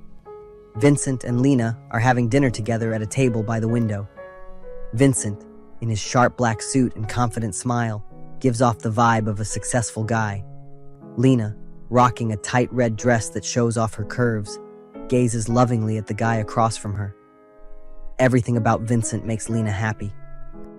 His style, his chill vibe, and how he makes her feel special. They've known each other for a few months, and this dinner is their way of celebrating their growing relationship. Everything's perfect, from the food to the vibe. It all feels like it's set up just for Lena to live out her romantic dream. The meal goes great, and Vincent waves the waiter over to their table. The waiter is a skinny guy in a tidy uniform, but he has a pale face and nervous eyes. He gives Lena a curious look while listening to Vincent's order. Lena gives the waiter a disapproving look, her face showing a bit of discomfort. Lena thinks the waiter's presence is kind of weird. She gets up, grabs Vincent's hand, and signals that they should bounce from the restaurant right away. Vincent, though a bit confused, still follows her. As Lena walks through the door, she glances back and sees the waiter still standing there, his eyes looking like he wants to say something. When Lena gets to the parking lot, she sighs, still feeling frustrated. But just as she's about to get in her car, a thought suddenly pops up. The watch! She hurries back to the restaurant, telling Vincent she left the watch he gave her in the bathroom. Vincent waits outside, his eyes following Lena as she disappears through the big glass doors of the restaurant. About 20 minutes later, Lena comes back, smiling big as she holds her watch in her hand. Vincent greets her with a soft squeeze of her hand, and they head out. It's still early, and they've eaten enough, so Vincent suggests going to his place for a few more glasses of wine. Lena quickly agrees. Vincent's house, like everything he owns, oozes luxury and class. Big glass walls surround the living room, giving a view of the starry night sky, and the fireplace light makes the space feel warmer. Vincent pours 2 glasses of red wine and sits down next to Lena on the big sofa. They talk, laugh, and share little stories about life. Lena leans her head on Vincent's shoulder, feeling his warmth and the scent of wine in the air. Time moves slowly, and everything feels perfect, like the kind of evening every couple dreams of. But the evening doesn't last forever. When the clock hits midnight, Lena feels her eyes getting heavy. Vincent smiles, gently helps her lie down on the sofa, and pulls the soft blanket over her. She falls asleep, feeling warm and safe. Lena wakes up when it's already dawn. The room is now quiet, with just the faint light from the dim fireplace left. Lena calmly packs up her things, fixes her hair in front of the big mirror in the living room, and leaves quietly. In her apartment, Lena sits on the sofa, sipping a cup of hot coffee. The watch on her wrist sparkles. She turns on the TV and switches to the morning news. The first image that shows up makes Lena stop. On the screen is a shot of the restaurant where they had dinner last night. The news talks about the mysterious death of a waiter. The guy was found collapsed in the restaurant's bathroom, with the cause still unknown. Lena sips her hot tea, remembering the waiter's confused look when he was caught eavesdropping on her phone call in a hidden corner of the restaurant. The corners of Lena's lips curl into a smile. Soon after, the news switches to something else. Young billionaire Vincent Davis has been found dead at his home. Authorities say there are no signs of foul play, but the cause of death remains undetermined. Early reports from the scene suggest that a stroke is a likely cause. Lena stares at the screen for a long time. Her smile gets bigger, and her eyes sparkle with satisfaction. She puts down her teacup and leans back in her chair, letting the sound of the TV echo in the quiet room. Lena takes out her phone and makes a call. "I've done what you asked. That big fortune is yours now. Just transfer the rest of the money to my account, and we'll cut off all contact." The romance between Vincent and Lena is now just a buried secret. For Lena, that Valentine's Day is really just a perfect memory with a nice reward.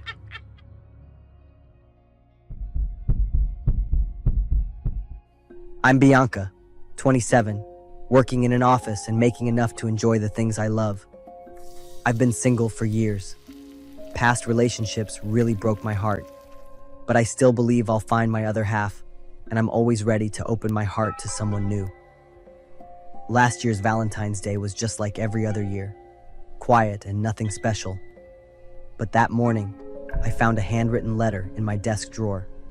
It was from Isaac, the new guy at work I had a thing for. He asked me to come over to his place for dinner at 9 that night. I kept reading the letter over and over, my heart racing like crazy. Was that some kind of joke? But his signature at the bottom was legit, and his handwriting was neat and confident, just like him. Isaac was the guy everyone noticed as soon as he started at the company. He was tall, good-looking, and had this confidence like no one else. He always knew how to grab everyone's attention without even trying. Out of all the girls into him, I was the least noticeable, so I didn't have the guts to tell him how I felt. I was feeling both happy and confused, trying to figure out why this was happening to me. I rushed through work, drove home, and spent hours getting ready. All I had with me was a red dress that hugged my body, some fancy heels, and a bottle of good red wine. I stood in front of the mirror, checking out my face, telling myself everything would be fine. I thought that night was going to be a night to remember. The road to Isaac's place was in a quiet neighborhood. The bare trees lined up under the yellow glow of the streetlights. The house was at the end of the road, and the light from the windows looked like an invite. I got out of the car, and the chilly February air made me shiver a little. I felt a rush of excitement as I knocked on the door. The door opened, and there was Isaac with his usual warm smile.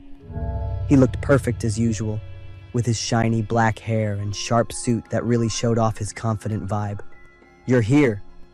His eyes practically lit up with satisfaction. I walked in, and the smell of food and lavender from the candles filled the air. The place inside was really neat. The dining table was set up with flickering candles and dishes that smelled amazing. I felt like I was in a dream, but then a sense of unease started creeping in. We clinked glasses, and I tried to chill out a bit more, but my eyes just wandered to the paintings on the wall.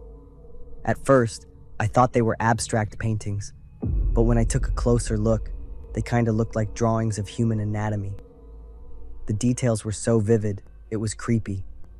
Some of them even had notes scribbled in red ink, like there was some kind of plan coming together. I started feeling confused and uneasy, so I stood up and used the excuse of needing to wash my hands to get away from the table. The bathroom was at the end of the hallway, and the light from the dining table didn't reach that far. I walked in, and my eyes immediately went to the mirror above the sink. There was a red smudge on the mirror, like someone had tried to wipe it off quickly with their hand. I just stood there in front of the mirror, every stroke of the painting stuck in my head, making my mind race with a bunch of unanswered questions. All of a sudden, I saw something flash behind me in the mirror. My heart skipped a beat, but when I turned around, the hallway was empty. A chill ran down my spine, and I couldn't help but think maybe I was walking into a trap that had been set up from the start. Back at the table, the vibe between Isaac and me had totally changed. His smiles weren't warm anymore. They were cold and calculating. The room got suddenly stuffy, and time felt like it was slowing down in a creepy way.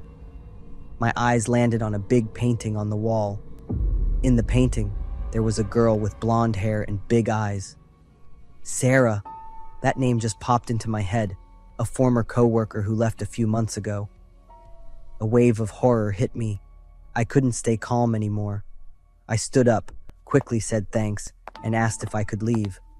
But Isaac wasn't letting me leave that easily. He stood up, blocking me, and the smile on his face turned into something pretty terrifying. Isaac stepped closer, and I could feel my breath getting faster. I saw a cold, lifeless look in Isaac's eyes, like he'd lost all humanity. I took a step back, but my foot got caught on a chair. He lunged at me, and I barely had time to think before I pulled out the fork I had hidden in my bag. I swung it, and I felt the resistance as it stuck into Isaac's hand. He screamed and stepped back just enough for me to make a run for the door.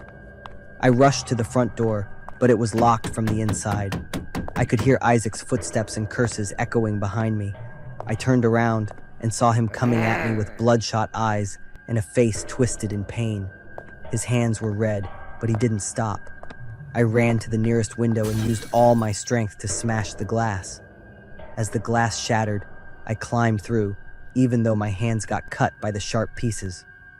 I ran like mad down the dark street, feeling all warm and wet from my palms and knees. But I didn't stop, too scared to look back. When I got to my car, I jumped in, slammed the door shut, and drove off. My heart was pounding. and every breath felt heavy, like I had just escaped from hell. When I got to the police station, I almost collapsed, my whole body shaking. My story made the police head straight to Isaac's place.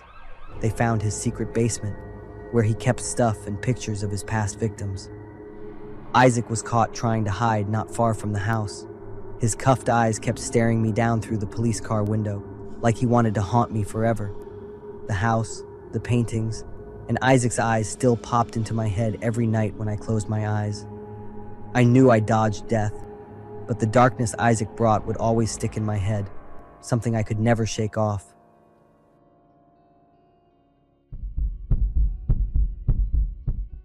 I'm Merlin, 27 years old, living in New Jersey. I always stop to fill up at the gas station, even when the tank's only half full. This comes from a bad habit I used to have. I didn't used to care about the gas level.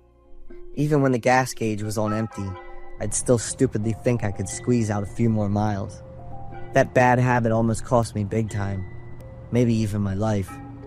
That day I had a late class, and after school, I grabbed some fast food for a quick dinner before heading home. I took the freeway to save time, even though it was pretty empty that late at night and it was already past 10. Right before I got on the freeway, I saw a gas station and glanced at my car's gas gauge. I muttered to myself, I can make it another round, feeling way too confident even though the fuel needle was barely above empty. With my stubborn pride, I gripped the steering wheel tighter, hit the gas, and headed straight for the highway. The highway that cut through the edge of the forest that night had this creepy vibe, like something straight out of a horror movie.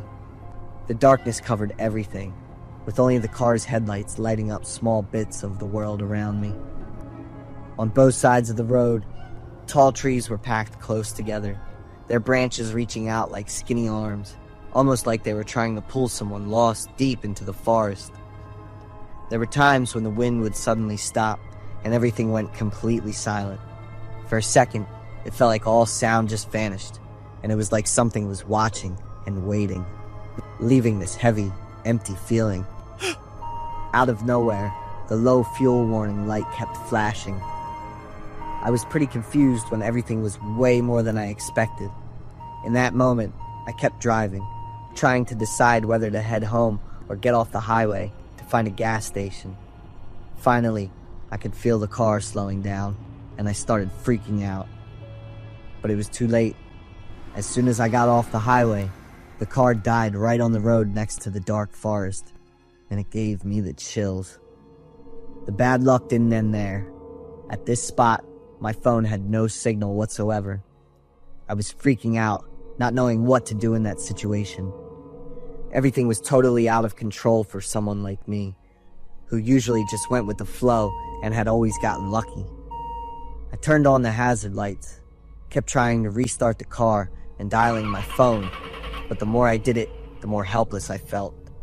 Finally, when I gave up and decided to just sleep in the car until dawn, then I could clearly hear the car engine. Then the headlights came on, and I excitedly jumped out of the car to look for help. A Ford F-150 pulled over, the window rolled down, and a tall guy with a big bushy beard and some seriously thick sunglasses looked at me. I quickly greeted him, explained my situation, and asked if he could help. The guy sounded out of breath, like he'd just been working pretty hard. He took a few seconds to catch his breath, then looked at me and gave a little smile. I was confused. Couldn't really tell what his eyes looked like through those sunglasses. The guy said he'd take me to get gas at the nearest station and come right back. I kept thanking him, felt grateful, and made sure to lock the car real good before heading out. As soon as I got in the car, I noticed this weird smell. It wasn't exactly bad, but it definitely made me feel uncomfortable. The guy asked why I was out so late, and I just told him I was heading home from school. I asked the guy how far the gas station was, and he smiled, saying just a few minutes. The silence in the car felt heavy, and the guy's smile made me feel somehow suffocated and uneasy. The weird smell from before was getting stronger and stronger. I knew I was getting help, so I didn't want to complain.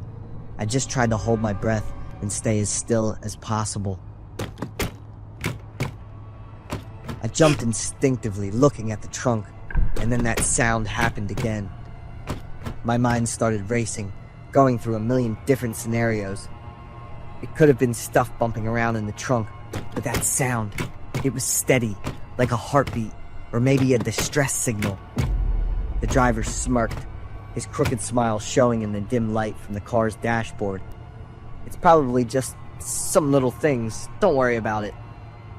But the way he acted so chill just made me feel even more uneasy. My mind started racing with the worst possible thoughts. Someone tied up in the trunk, a kidnapping, or worse, a victim about to be sold off. The knocking happened again. This time, the sound didn't stop. It kept going like an urgent cry for help. I knew for sure someone was behind me. My mind was screaming, "Do something! Hurry before it's too late!" But my body was frozen, eyes locked on the car door next to me, praying I could just jump out anytime. The knocking on the trunk happened again, like a reminder that in this darkness, I wasn't the only one freaking out. Between two dangers, I totally picked the one with a chance to escape. No time to think. I just yanked the car door open and bolted, curling up, hoping to avoid getting hurt as much as possible. In that split second, I felt a sharp pain like an electric shock shooting through my shoulder, down my right arm. The roar of the car speeding by was just a distant noise in my head.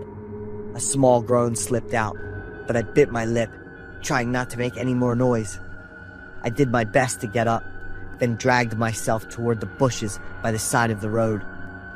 Every move felt like a knife digging into my shoulder, the pain blurring my vision.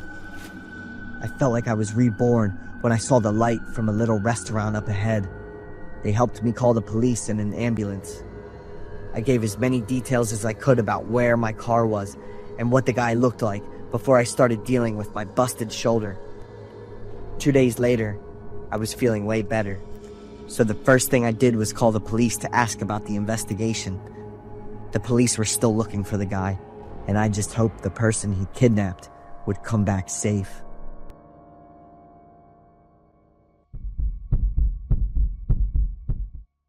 I'm Adam, 36, living in a pretty chill city. My life was all about office work, chill evenings with a beer and some movies, nothing fancy. But then, everything flipped overnight.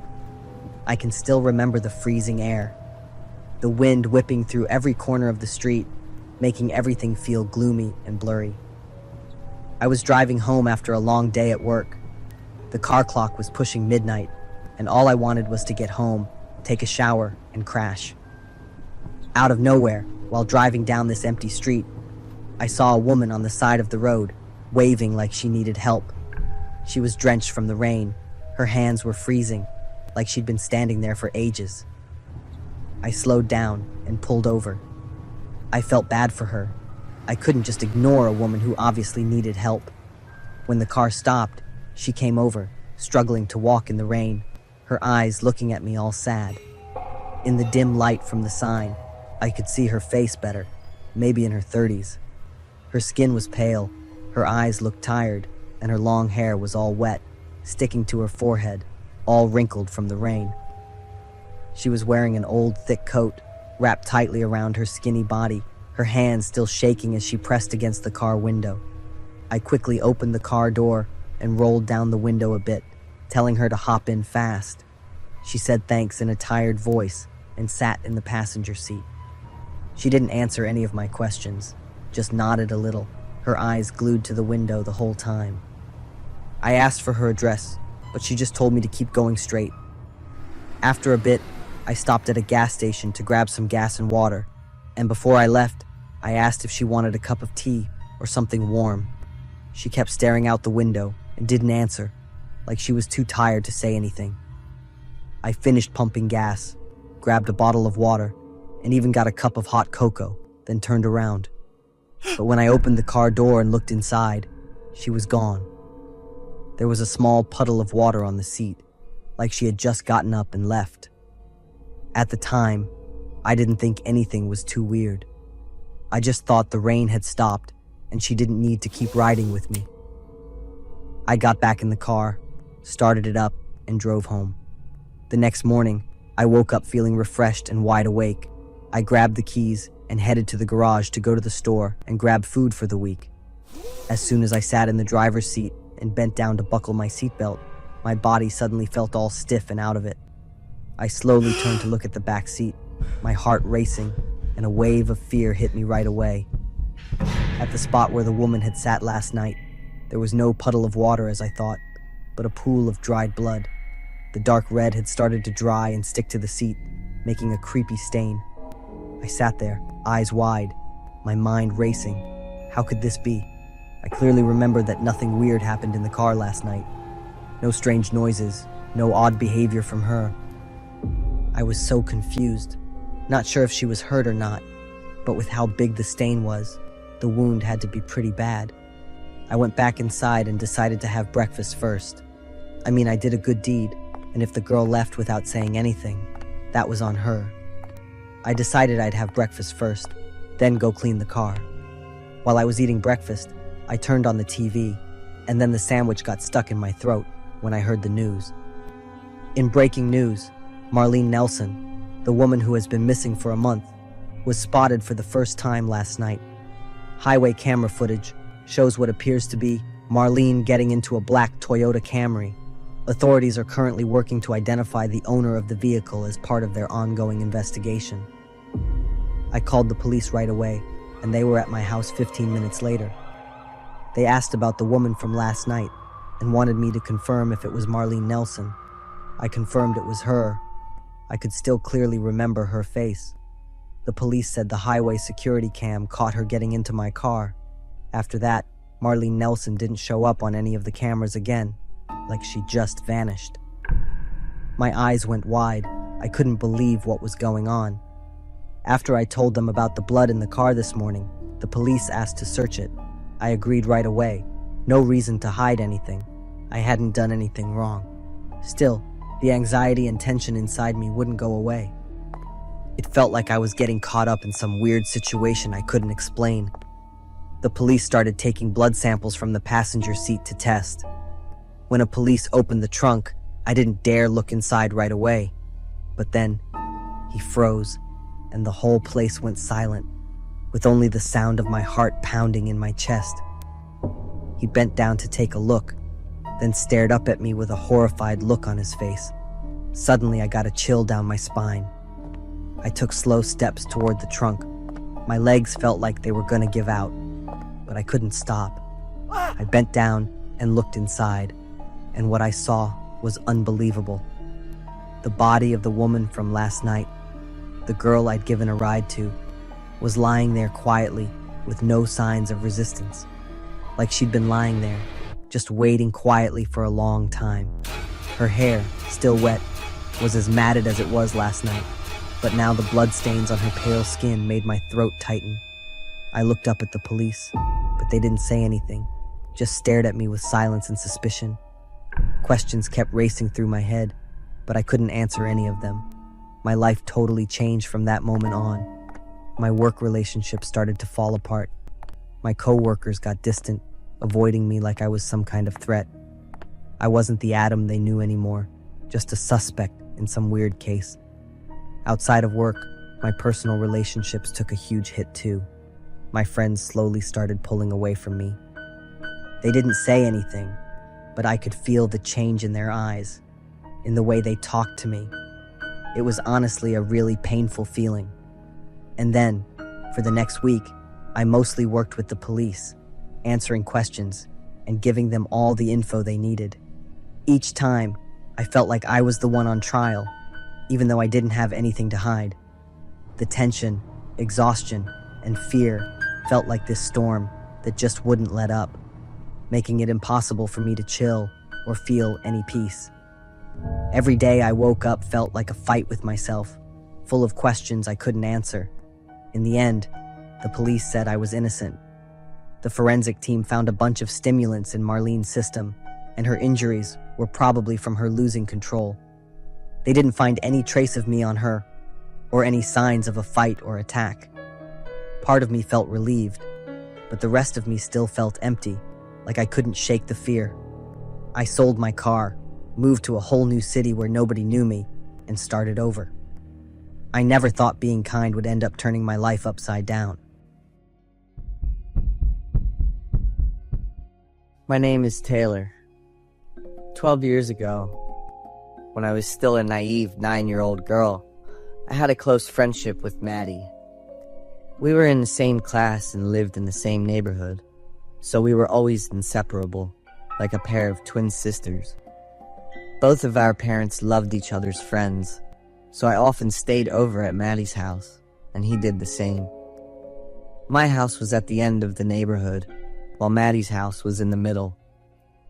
Everything here was very peaceful and gentle, from the neighbors to the animals they kept. Dogs were the most common pets in my neighborhood. The lovely and friendly four-legged friends with all sorts of sizes and colors. I really, really loved dogs, and many times I asked my parents for permission to have a small dog. But my parents didn't agree, because I was still too young to take responsibility for an animal's life. That made me long even more to have a loyal companion by my side. One afternoon, when Maddie and I were playing in front of her house, there were no adults at home. A man whom neither Maddie nor I had ever seen in the neighborhood before appeared. He was walking a large, light yellow dog, which I later learned was a Labrador. The man called out to Maddie and me, saying that we could pet his dog if we wanted to. We often did the same with other dogs in the neighborhood, so we were excited and ran over. But the man's dog smelled very bad, as if it hadn't been bathed in months. I noticed that the dog seemed quite lethargic and tired, constantly scratching, causing fur and dirt to fly everywhere. The owner of the dog was a tall man with a thick beard that covered most of his mouth, but his head was shaved and shiny. He stared at us intently, and the constant smile hidden beneath his beard trembled ever so slightly. With my hands were covered in dirt and dog hair, that made a picky girl like me feel uncomfortable. Maddie was still happily petting the dog, while I just stood there watching. The man took out a camera and offered to take a picture of us playing with his dog. I didn't answer, while Maddie happily agreed. I noticed the smile on the man's face become increasingly frightening. The clicking sounds and the constant flash of the camera made me feel very uncomfortable. His posture while taking the pictures became more hunched, and the camera moved closer and closer toward Maddie. I pulled Maddie's hand to stand her up straight and told her I wanted to go inside to wash my hands. The man seemed displeased with me, but quickly regained his smile and made a new suggestion. He said we could come to his house on the next street, where there were lots of candy and 2 adorable cats. Maddie clapped her hands in excitement and immediately agreed, while I just wanted to go wash my hands right then. I didn't feel comfortable at all with the man in front of me, especially his gaze and smile. Seeing that I seemed hesitant, he added more words to stimulate Maddie's excitement. He told me to go inside and wash my hands. He would wait to go with me. I was hesitated for a moment, then quickly ran into the house, quickly washed my hands with water, and ran back out. But Maddie and the other man were gone. I ran out of the house in a panic, shouting Maddie's name as I ran. The thought of losing her made me extremely panicked. I ran home, crying and telling my parents to quickly find Maddie. After hearing me recount everything, my parents immediately called Maddie's parents and the police. I observed everyone's reactions and sensed that the situation was very serious, which made me even more panicked, and I couldn't stop crying. By that evening, I heard the police announce that they had found the man's house, and Maddie was also found inside. In his house, the police found many photographs of young girls taken from various angles and distances. After being examined, the doctor concluded that Maddie showed signs of abuse, but fortunately, it was at a mild level. The perverted man's name is Dominic, 56 years old, and he had to stand trial for 2 consecutive charges. He was sentenced to 30 years in prison and will continue to be monitored after serving his sentence. My mom took me to visit Maddie at the hospital, and fortunately, she was doing very well. I promised that I would never leave Maddie alone again, and she promised to always be careful with everything. My story begins on an autumn night, with the weather starting to turn cold. Everything was as quiet as usual at my small farm. I am Alan, a man in my 60s, living alone since my wife Susan passed away from cancer. This house used to be filled with laughter and love, but now it only holds memories, items that are missing their owners, and my beloved dog, Max, who is my only companion. That night, I couldn't sleep. It seemed like the cold in my heart wouldn't let me rest. I stepped outside, breathing in the cool night air, with Max by my side. Since Susan left, I have often suffered from insomnia, and taking evening walks has become a habit of mine. Max and I wandered around the garden, under the dim moonlight, and the rustling sound of dry leaves falling. Everywhere I looked, I saw familiar images of Susan. I felt so happy, yet it made me feel even more lonely. As we passed by the window of my wife and I's bedroom, the room I had left empty since Susan's passing, a shadow flashed by very quickly. I stood frozen for a few seconds, wondering if that shadow belonged to someone. The room had been empty for a long time. I never allowed anyone to enter and always kept the door locked. There was no reason to accept that appearance, except to think that someone had broken into the house. I was angry and quickly ran back inside, grabbing the rifle I had registered a long time ago, just in case something happened. Max walked beside me, staying close enough to understand the expression on his owner's face. We walked together towards the bedroom. After the lock was gently undone, I kicked the door open and rushed in, with the rifle tightly in my hands and my finger ready on the trigger. But the room was completely normal, with no signs of any break-in. I looked around every corner, checked the wardrobe, peeked under the bed, but all that surrounded me was silence. I sighed in relief, thinking it was just a bird flying by. I patted Max's head to comfort him, and together, we returned to the room on the ground floor. The next day, I woke up, and Max was not in the room as usual. I called for Max, but he didn't appear. I searched everywhere in the house. Finally, I discovered him standing in front of the bedroom door, his eyes bloodshot and growling non-stop, as if something was making him feel threatened. I approached slowly and called Max, but he only growled more, refusing to move.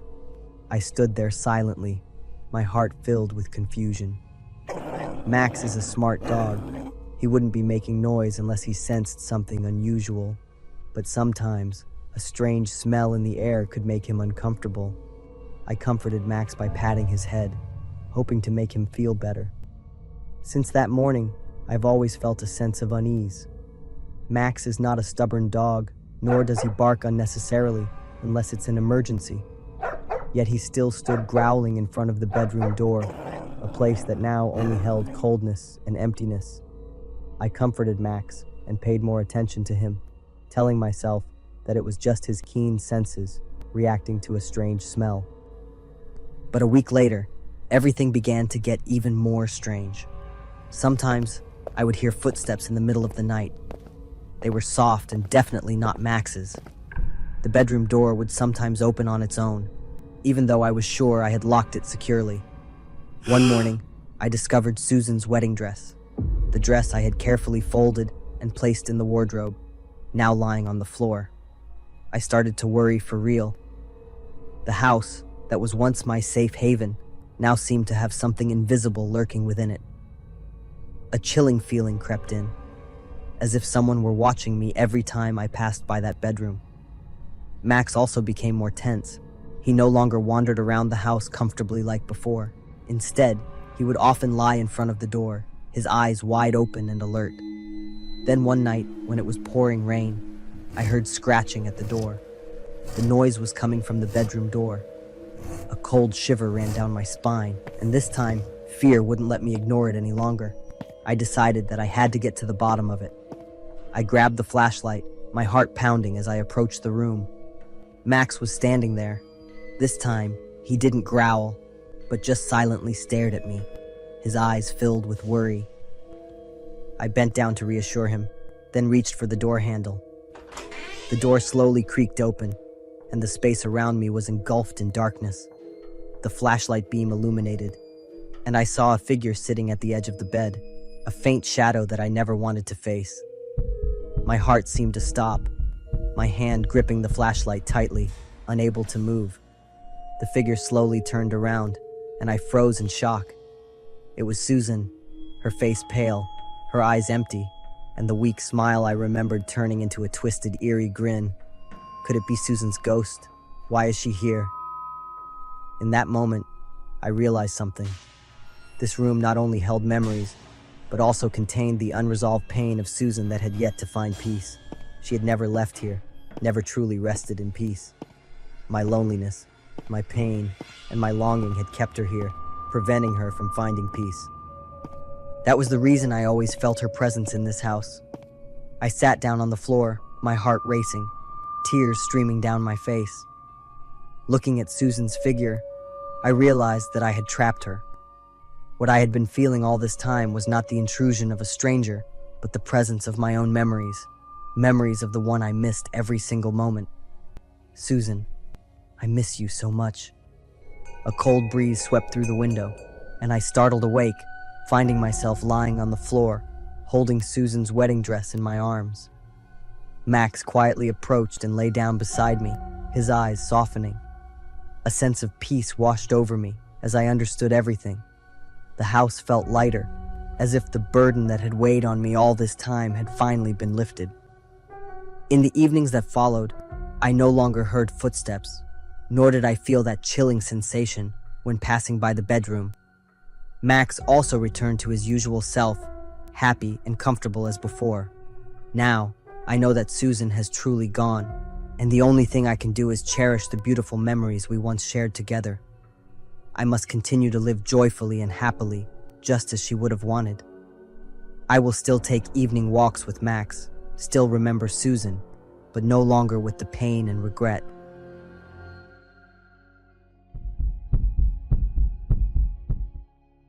My name's Pamela. I am 23 years old, the eldest of 4 siblings. I have a younger sister, Aurora, 17 years old, and 2 brothers, Vincent, 11 years old, and Peter, 6 years old. 4 of us are very close-knit. We genuinely love each other with all our hearts.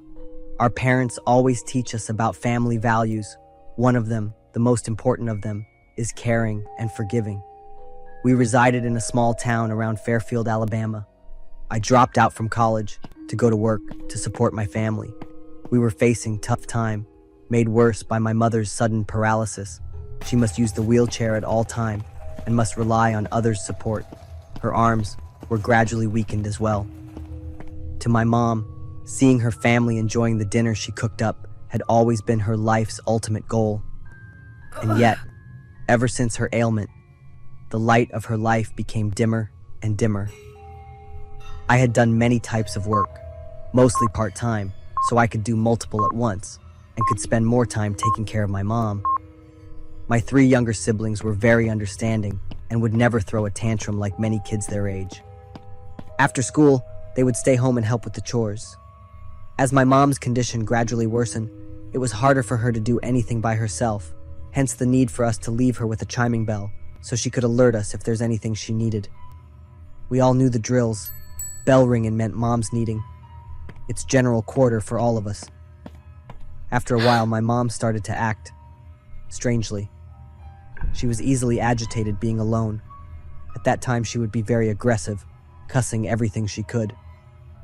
My pops setting up an indoor CCTV system so we could monitor her every time she was alone. Many times we saw her pointing fingers and yelling. She demanded angrily that someone better left her family alone.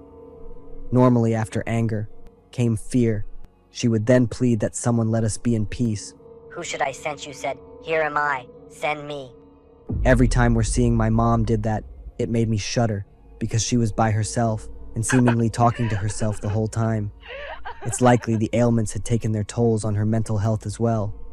It made us cry seeing her struggling like that, and every one of us could only do our best and pray and hope that it'd help her. There was one time when Pop's got to work overtime, and so Mom's alone. I offered to go spend the night in her room to be sure she's okay. She declined, stating that there's something important must be done by her alone tonight. Around midnight, I was jolted awake hearing my mom's chiming bell. As the children was soundly sleeping, I decided to go to her room alone. Her door was half opened, so it didn't take me much to push it in, and seeing the unbelievable sight before me. My mom was standing on her 2 legs, right there over the opening window. After many years of paralysis, by some magical way, she was able to walk again. She let out to me a happy smile. I was happy too. It seems all the prayers to our Lord and Savior was finally answered. But as soon as I stepped in closer, I saw my mom lying on her bed. Okay, so who or what was standing on the windows? I looked at my mother on the bed, and my mother at the windows. What the? Suddenly, the window mother gentle, happy smile turned into a sinister one. Even her teeth seemed to morph into inhuman, needle-sharp teeth, the one that I remembered from the dinosaur movies. I yelped aloud at the sight, only to wake up, panting. I suddenly stumbled back to my room, where my 3 siblings were still sleeping on their shared bunks. What a relief. It was all but a dream. As soon as I sat down, a loud bang could be heard from outside, and some hard object broke through our windows. The 4 of us sprang up and ducked behind the furniture. I grabbed Vincent and told him to phone Dad, telling him that we're under some kind of attack. I hugged Peter tightly. He's in a lot of panic, but bravely resisted crying about it. But when I looked over the window, it was my mom's wheelchair, broken into pieces. And the thing that broke open our window was, in fact, the device's front wheel. We rushed to her room on the 2nd floor. When we pushed the door in, my mom's at the window, smiling at us. I shuddered, thinking about the previous nightmare, despite my siblings' joy at her improvement. I moved quickly into my mom's bed and saw nobody was there, so the person there was indeed my mother. But before we were able to say anything, my mom had plunged herself out of the window. One more time, a loud bang was heard from outside. We were too stunned to move. We knew exactly what that bang was. Aurora cried out in pain, then fainted. I hugged Peter tightly, trying to shut his eyes and ears. Vincent came over Aurora. We couldn't comprehend what had just happened. The scene of my mom's bloodied corpse hit my pops hard. It's like a part of his soul left his body that day, never to return. He couldn't accept her passing, that my mom's deliberately left her family behind. He never again stepped foot into the bedroom again. Instead, went down to the couches in the living room. The 4 of us children, also haunted by my mom's action, dared not venture to the master bedroom ever again. However, I often heard my mom's chiming bell. At first, I thought it was just hallucinations from my fatigue and pain. But more and more the bell chimed, and I was unable to let it go anymore. At midnight, once again, the bell's chiming one more time. This time, Peter woke up as well, and he cried looking at me. "Mom's coming back for us, sis." What did he meant by mom's coming back for us? So I took him to the master bedroom. I turned on all the lights before going in further. Peter held my hands tight. I came over to my mom's chiming bell, then managed to shut it off. And at that point, I saw an old paper underneath it. I could read my mom's handwriting upon it. The pact with Satan. I read the contract with fear slowly building up, to the point that I unintentionally squeezed hard on Peter's little hand. I hugged Peter tightly upon finishing it. It made me shudder at the thought of my mom's thoughtless past. Now I understood why she had done things like that before. About 30 years ago, my mom and Pop married, but they couldn't have any children. So Mom made a pact with Satan, so that the four of us would be here and we'll get a happy life. However, upon the contract, she must sacrifice the youngest child by the 7th birthday. My mom, of course, couldn't let that happen, and she used herself to break the contract. She always said that nothing could break apart the power of love. That's why I decided to keep the discovery hidden from my family. Nobody deserved to know about it. Make their hearts fat and their ears heavy, shut their eyes, and be healed. One day when I woke up, the three of us couldn't see Peter anywhere, until when we got to the backyard, whereupon we saw a small wooden crate. Inside that crate was Peter, huddled in fetal position, still asleep. I woke him up, only to have him said that he must have fell asleep upon finding this crate yesterday. Right now, I was in a lot of panic. I did not dare thinking of what would happen next. Just 3 days later, Peter would be 7 years old. In 3 days, Peter, my youngest brother, and the one I love the most, would turn 7. Every hour, every minute, it felt like a countdown clock was ticking in my head, and every tick was like a knife stabbing right into my heart. What I read in my mom's letter was still stuck in my head. The deal with the devil, and the price she agreed to pay to have us. I would never forget how Peter looked at me when he glanced up from the wooden box in the backyard that morning. The innocent look on his face made me feel like I was being crushed. How was I supposed to protect him from something not even from this world? The next few nights, I didn't dare to sleep. I just lay there, listening to every little sound in the house. The night before Peter's birthday, my mom's bell rang again. This time, it didn't stop for a second. It just kept ringing, like someone was trying to warn me. I decided to confront it. I grabbed the bell, walked to the window, and screamed in frustration and hopelessness. I didn't know who I was calling to, but I begged for help. Anything that would save Peter. When I came back to the room, I saw Peter sitting in the middle of the bed, his eyes blank, and his mouth muttering something I couldn't understand. My whole body froze. Those words weren't Peter's. They were cold, eerie, and evil. I rushed to hug him, holding him tight, praying that my mom would help me again, like she had before. The next morning, when everyone woke up, Peter was completely normal. There was no sign of that awful night, but I knew it was just the calm before the storm. I stayed by Peter's side all day, never taking my eyes off him for a second. On Peter's birthday, I could feel the air in the house getting colder. This time, the bell rang loud, like each sound was a scream. I grabbed Peter's hand tight, my eyes fierce.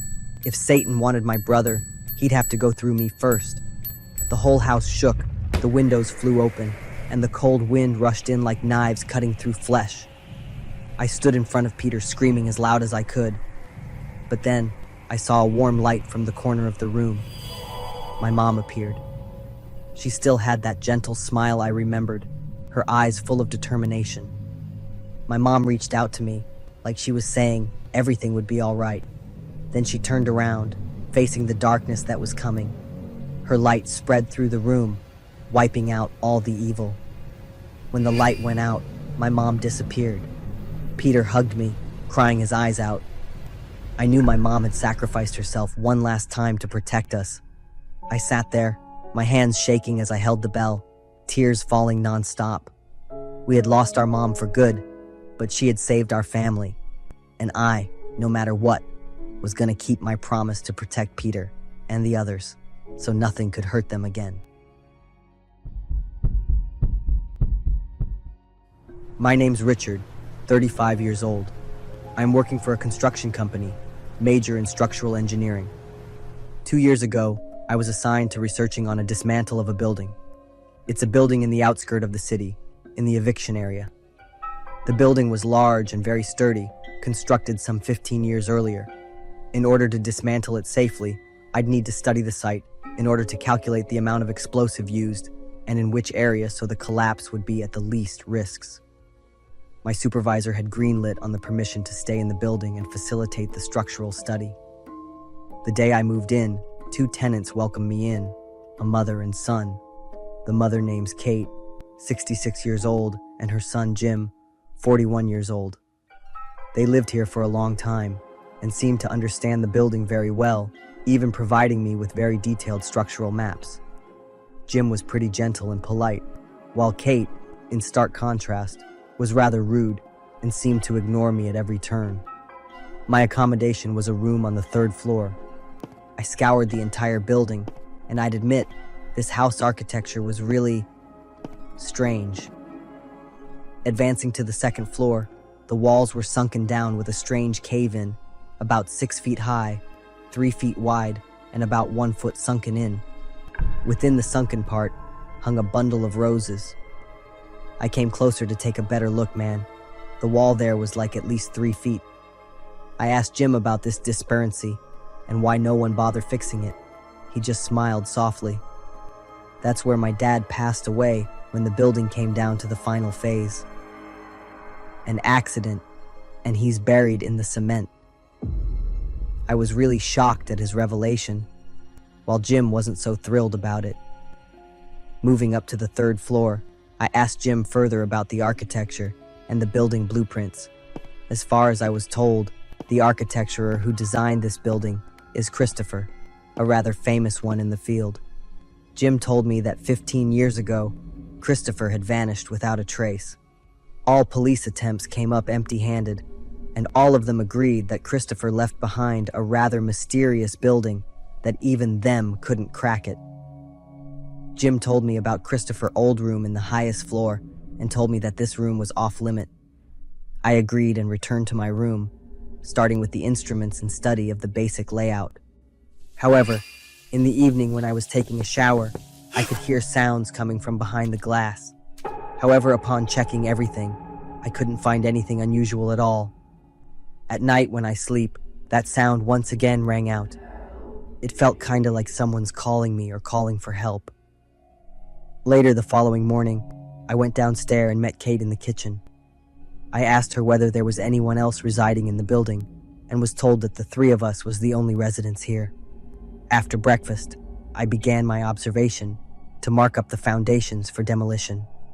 When I made my way to the highest floor, I remembered Jim's order, but I was curious, so I ventured further into Christopher's old room.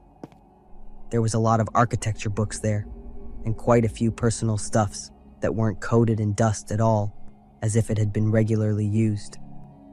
I was rummaging through the stuffs until a voice boomed from behind me. "You just forgot what I've told you already." Jim stood in the doorway, looking at me, smiling. Yet I felt so uneasy by that smile. I told him that I just wanted to look for additional information of the building that'd help in my survey. After leaving the room, I felt very strange about Jim. When I was strolling on the 2nd floor hallway, I saw Kate standing facing the wall that her husband died on.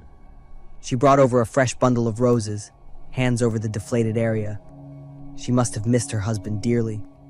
After realizing my gaze upon her, she threw back her cold gaze upon me. She demanded I stop all demolition attempts, because she'd rather die in the house rather than seeing it demolished. I could have no way to console her about it. After all, it's what I had to do. That night I went to bed rather late, yet suddenly I heard someone wailing and begging. Walked out of the room, I was surprised to know that it was Kate. She was kneeling and crying on the deflated wall commemorating her husband's demise. She begged him not to come back for her anymore.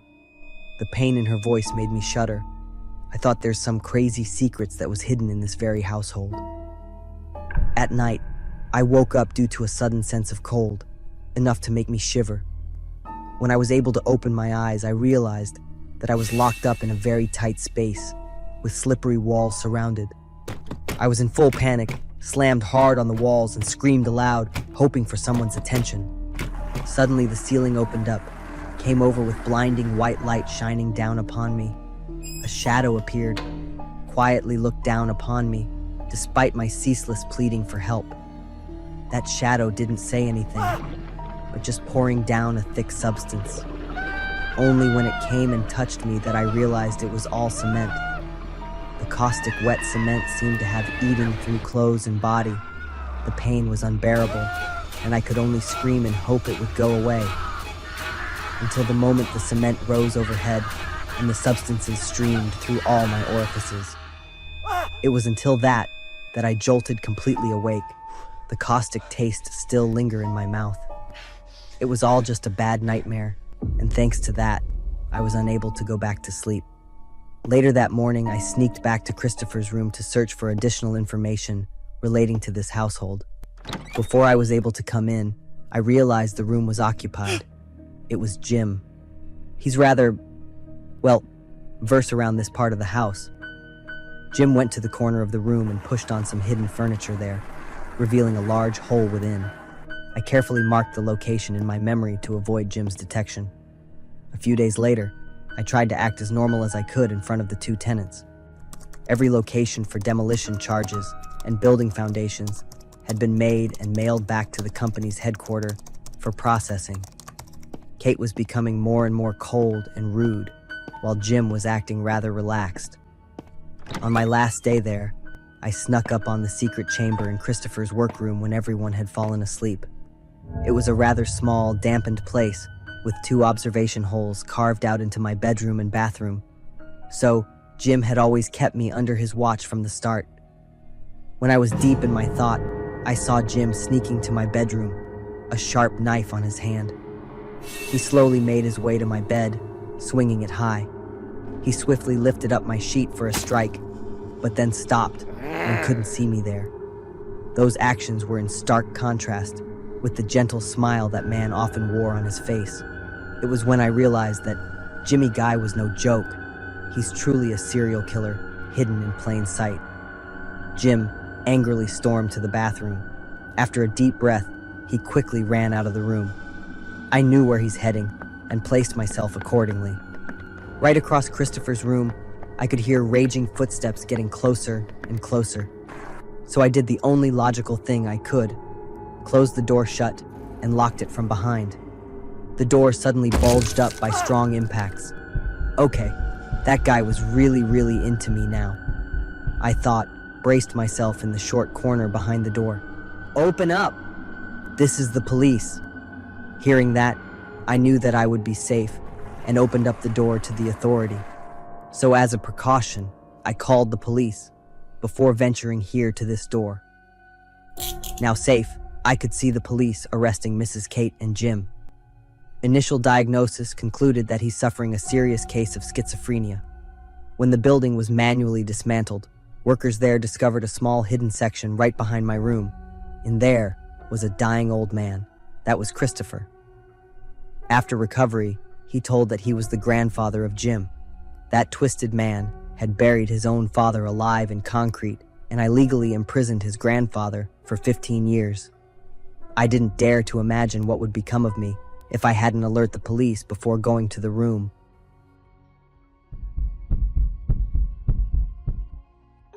I am William, 32 years old.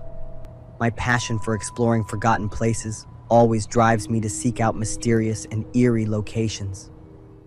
A few months ago, one night, I stood in front of an abandoned hotel, located lonely at the edge of a forest in a sparsely populated town.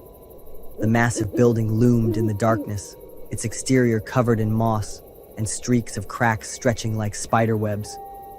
The shattered window panes reflected the moonlight, creating distorted, eerie shapes. I gripped the camera tightly, feeling the cold wind brush against my skin, carrying with it the smell of dampness and decay. I had heard the stories surrounding this place, the mournful cries at night, the strange lights flickering on and off, and the inexplicable sounds. All of these things made my heart race, a mix of fear and excitement. I chose the night to fully experience everything, when the darkness would conceal everything, while also revealing the most terrifying things. As I stepped through the half-broken front door, I was immediately overwhelmed by the space inside. The vast lobby was completely silent, filled with darkness. The tattered long curtains swayed with each gust of wind that slipped through the cracks. My flashlight swept over a dusty reception desk, where a notebook, nearly eaten through by termites, lay forgotten. Every step I take echoes through the room, as if about to awaken something sleeping in the dark. I had only taken a few steps when I sensed the presence of something. A shadow flashed briefly at the end of the hallway, too fast for me to make out its shape. I stopped, my heart pounding in my chest. Is there someone here? I wondered to myself. But the space remained silent, only the sound of the wind blowing through the cracks in the door. I decided to climb the stairs to the upper floor. The old stairs creaked with every step I took. The space here is more suffocating. The air feels heavier and colder. As I reached the middle of the hallway, I heard a faint sound, like a weak cry for help coming from a nearby room. I stepped closer, my hand gripping the flashlight tightly, my breath heavy. The door in front of me was locked, but the sound from inside was clearer, like someone was gently tapping. I placed my hand on the doorknob, ready to open the door, when suddenly, a loud noise echoed from behind me. I startled and turned around, but the hallway was empty. Once again, the shadow flashed by, so fast that I couldn't identify what it was. I turned on the flashlight, sweeping the light everywhere. A sense of confusion began to spread within me, but curiosity urged me to move forward. I turned around, placed my hand on the door, but was immediately interrupted by a loud scream. A figure appeared from the darkness, charging straight toward me. The light from the flashlight illuminated his distorted face. Bloodshot eyes, mouth open wide in a mad hiss, the clothes he wore tattered.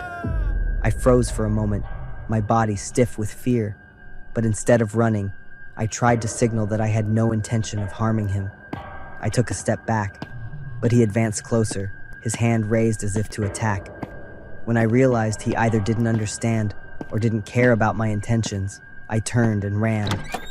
A door behind me suddenly burst open, and a strong force pulled me inside. I fell to the floor, and in front of me was a woman. Her hair was matted, her clothes torn and covered in dirt. Her eyes were darkened, filled with panic and exhaustion. She raised her hand as if pleading for something, but before I could do anything, the screams outside and the pounding on the door sounded like thunder. The door shook violently as each strike of the axe hit it with force. We gathered everything we could to block the door. A cabinet, a few old chairs, but none of it was enough to make us feel safe. I took out my phone, my hand shaking as I called the police, my voice unable to hide the panic. The woman beside me kept pointing at the door, tears streaming down her pale face. She gestured for me not to let him in. The axe struck repeatedly, causing the wooden planks on the door to crack. I heard the distant sound of a police siren, like a faint ray of hope. The person outside seemed to notice it too. The banging stopped, and then I heard footsteps running down the hallway. A few minutes later, the light from the police flashlight shone through the crack in the door. The lunatic was apprehended on the spot, with no chance to escape. The woman and I were taken outside, our legs trembling, unable to stand. The woman's identity was quickly confirmed. She was Mandy Perez, a person who had been reported missing by her family 5 years ago. Her family, despite enduring years of waiting in anguish, never gave up hope of finding her. The identity of the kidnapper was quickly confirmed as Victor Hall, a former hotel employee who had worked here before it was shut down. Victor had an unstable psychological history with a background of substance abuse and violence. When the hotel went bankrupt and closed nearly a decade ago, Victor seemed to become obsessed with the place and chose it as his hiding spot. Here, Mandy was held captive like a prisoner. Victor, in his delusion, created a distorted reality, viewing Mandy as a companion to escape the loneliness in his crazed mind. He gave Mandy no chance to escape and often threatened her if she tried to resist. Mandy had lived in fear for 5 years, enduring both mental and physical torment from Victor. Victor will face a severe sentence, being imprisoned for life in a maximum security prison, ensuring he will never have the chance to harm anyone again. As for me, seeing Mandy reunited with her family, I couldn't help but feel proud for having done the right thing. But the haunting memory of the darkness in that hotel still lingers with me. The images of the dark room, the sound of the axe hitting the door, and the wild look in the madman's eyes often wake me in the middle of the night, my body drenched in sweat. I decided that I could no longer live with those dangerous and haunting experiences. My camera and old equipment were tucked away in a corner. just like how I buried my fascination with exploring creepy places. Instead, I began to find joy in wholesome travels, sunlit paths, vibrant beaches, and peaceful towns with friendly locals.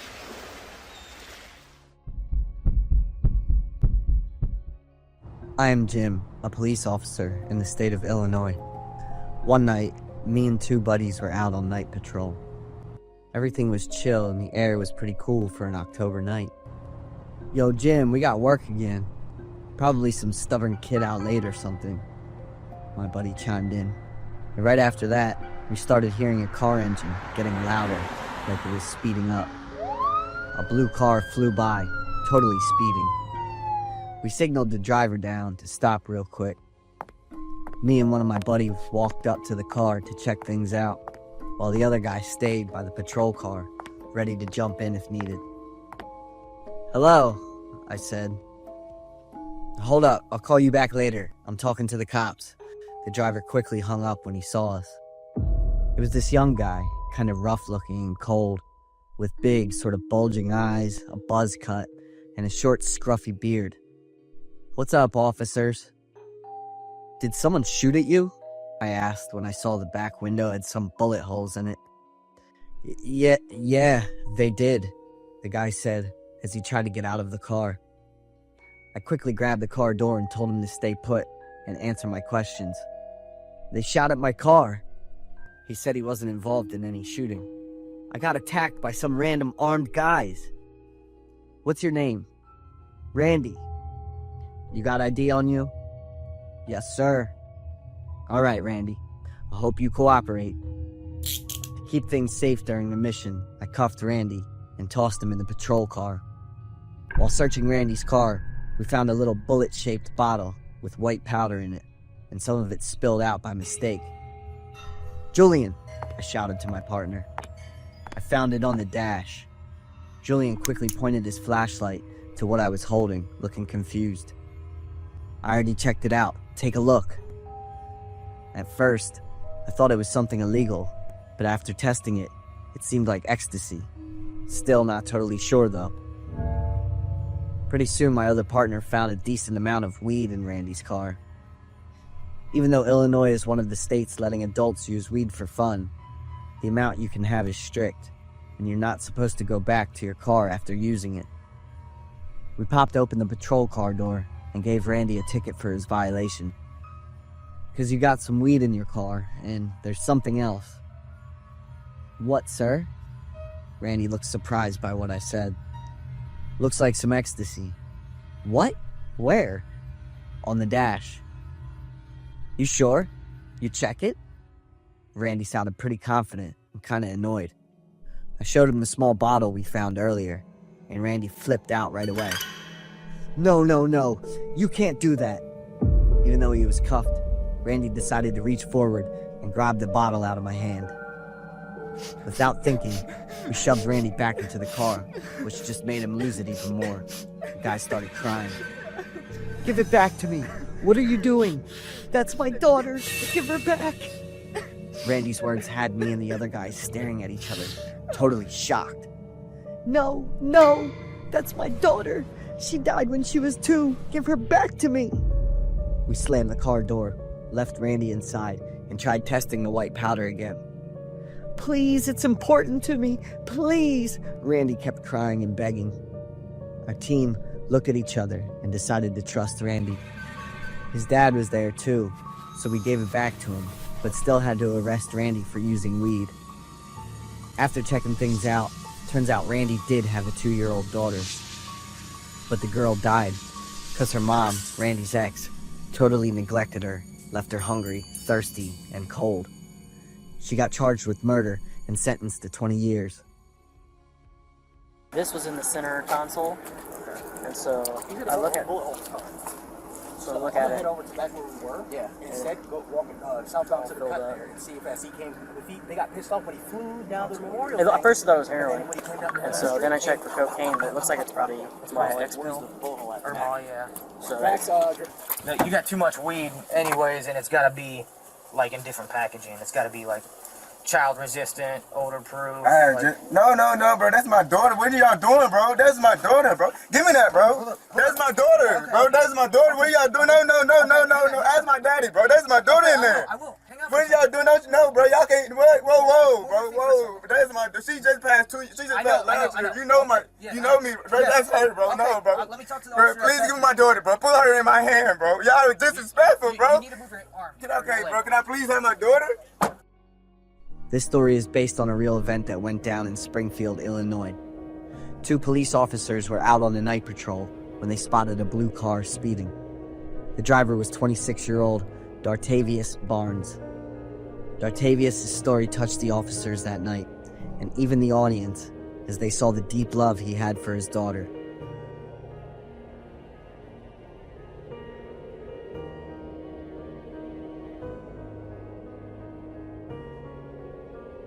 Six months later, Dartavius sued the police for illegal arrest and search, claiming they desecrated his daughter's ashes, and he demanded compensation from the authorities.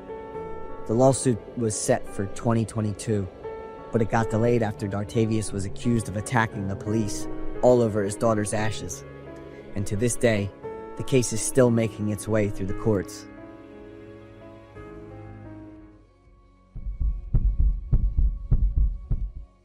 I am Maria, 23 years old. I'm a science teacher, currently interning at a high school in the suburbs of Houston. Although I have taught in various places, this is the first time I truly feel the stress of teaching at a large high school. It was a Friday afternoon with light rain, and a heavy, damp feeling enveloped the school campus.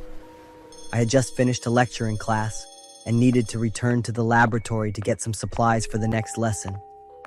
My laboratory is on the lowest floor of the building, quite far from the classroom, so every time I have to go back and forth, I often feel a bit lazy. That day, my 2 lessons were back to back, so I quickly prepared everything. The long, desolate hallway, with the dim light from the old yellow lamps, made the atmosphere even colder and quieter.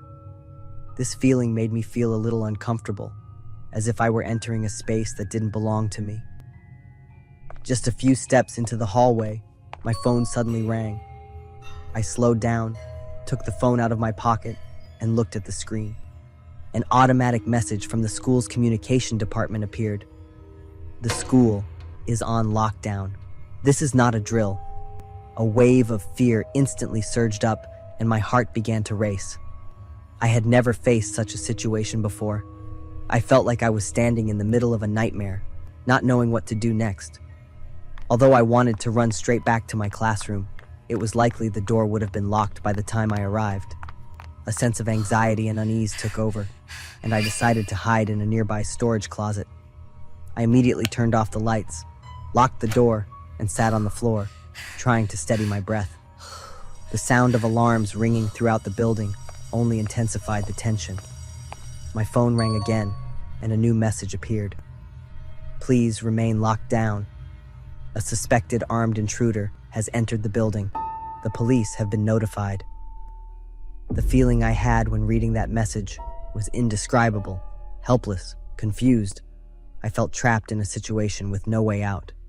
Every second that passed added an invisible layer of fear, and I didn't know whether I was safe or not. I closed my eyes, telling myself that everything would be okay, but I couldn't control the growing fear in my chest. After a while, I heard footsteps in the hallway. The footsteps got closer, then suddenly stopped right in front of the closet door.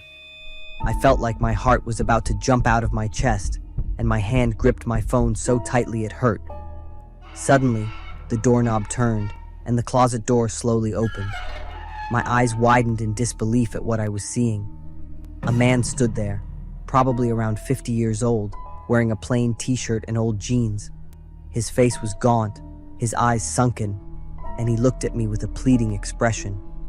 I didn't recognize him, but the feeling of anxiety in me was overwhelming. Can I hide here?" he said, his voice trembling slightly. I didn't know why, but part of me felt sorry for him, and another part felt scared. I couldn't refuse, especially in such a dangerous situation.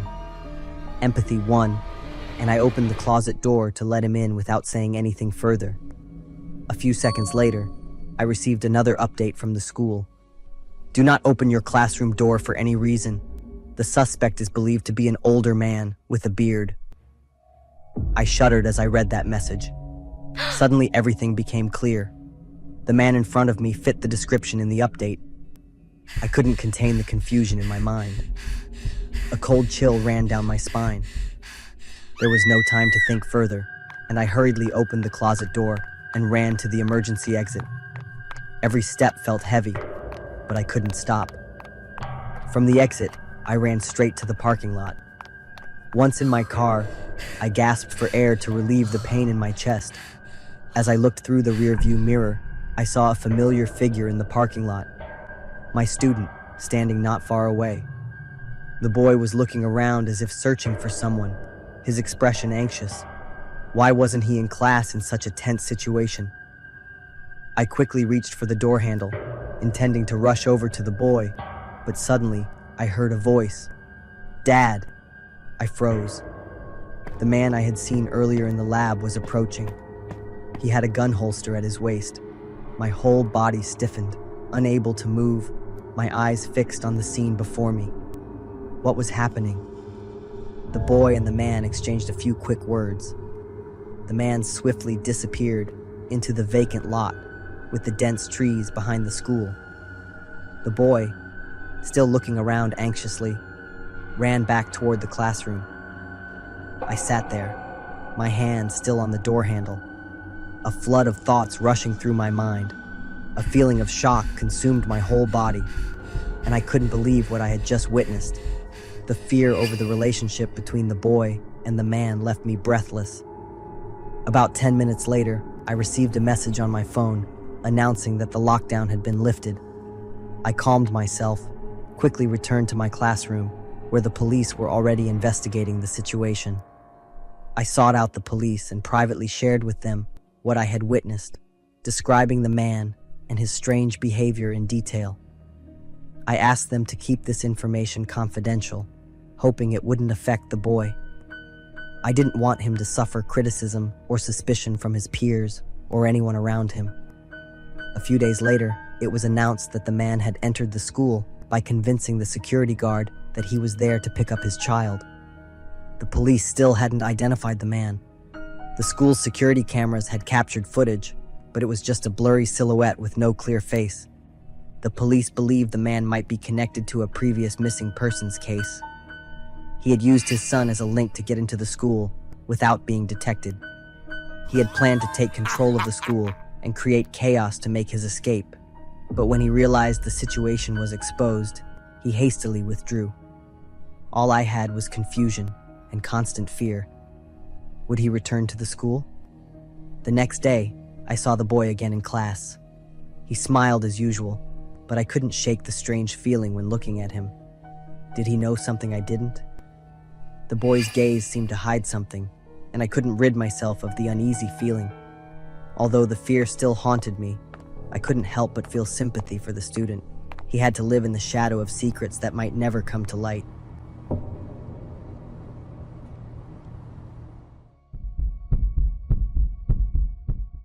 I'm Charity, just starting college.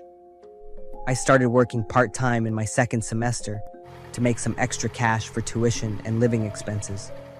My parents said they could afford it, but I was stubborn and pretty independent, so I always did my own thing. My first job was working as a sales clerk at Target. I was excited when I got the job, but that excitement didn't last long when I saw the schedule. I had to work 2 night shifts a week. Since the store had to handle a ton of holiday shoppers, it was pretty much open 24/7. I wasn't a fan of the whole night shift thing at all. The quiet and darkness always freaked me out a bit, but I told myself I needed the money, and it was a chance to get used to adulting. On my first night working the night shift, I went to the store feeling both excited and nervous. The store at night felt totally different from during the day. The shelves were all neat, and the soft yellow lights from the ceiling were spread out, but the silence made it feel like everything was frozen. I started my shift like usual, fixing things customers left in the wrong spot, cleaning the shelves, and checking the stock. Everything was going pretty smoothly, nothing too crazy. Time dragged on, and by the time it hit midnight, I was starting to feel worn out. Leaning on the cashier counter, I tried not to let my eyes shut. It was way too quiet, just the hum of the AC and a few customers strolling by. Out of nowhere, a guy walked up. He was wearing a white shirt, pants, and had his hair all neat and combed. He looked really put together, but his intense stare and serious face kind of made me feel uneasy. He introduced himself as the store manager and told me to head to the back to organize the stock. I hesitated since it was my first time meeting him, but his serious look made me too nervous to say no. I nodded and quickly headed to the warehouse like he asked. On my way, I ran into another guy coming toward me. He was in a store uniform and gave me a curious look. I told him what the manager asked me to do. His face totally changed in an instant. He took off the name tag around his neck, showing he was actually the real manager of the store. A chill ran down my spine. Who was that guy? The manager told me to turn around and point out the other guy. As soon as we stepped into the main hall, the lights suddenly went out. The whole store was swallowed up by darkness. In a split second, the quiet place turned into chaos. Customers were whispering, some were yelling, and it felt like pure panic. I just stood there in the dark, my heart racing, not sure what to do next. Then, there was a loud bang, a gunshot. I crouched down, my body shaking. I ducked low, trying to find somewhere to hide. My hand brushed against a shelf, so I crawled between the boxes and tried to stay quiet. In the dark, I could hear footsteps running, echoing all around. The screams, the sound of stuff crashing, and the brutal gunshots kept going, totally freaking me out. Sweat was dripping down my forehead and back, but I didn't dare move too much. My hands were shaking as I pulled out my phone. While trying to dial 911, I had to use both hands to keep the phone from slipping out of my grip. My voice was shaking, and I kept stumbling over my words as I explained what was going on. About 10 minutes later, I heard police sirens outside the store. The flashing red and blue lights peeked through the gaps in the shelves, giving me a bit of hope. But I still didn't dare move. I just had to sit there and wait. The police loudspeaker blared, telling everyone to stay calm and not move. I could hear their footsteps, their orders, and they started clearing each area. After about an hour, things started to calm down. I stepped out of my hiding spot, my legs shaking and my mind racing with fear. The police led the staff and customers out one by one. I found out that a group of young guys had planned to rob the store. The guy in the white shirt was their distraction, making it easy for them to carry out their plan. They used the darkness to grab phones, wallets, and valuables from customers. A few security guards got hurt trying to stop them, but luckily, no one died. 2 days later, the police caught the group of guys with help from security cameras and witness statements. I felt relieved that it was all over, but every time I closed my eyes, I could still hear gunshots, screams, and feel the darkness closing in on me. I was so shaken up that I couldn't go to the store or any crowded places to shop for years after that. It was a night I never wanted to go through again. Who would have thought my first shift would turn into such a nightmare?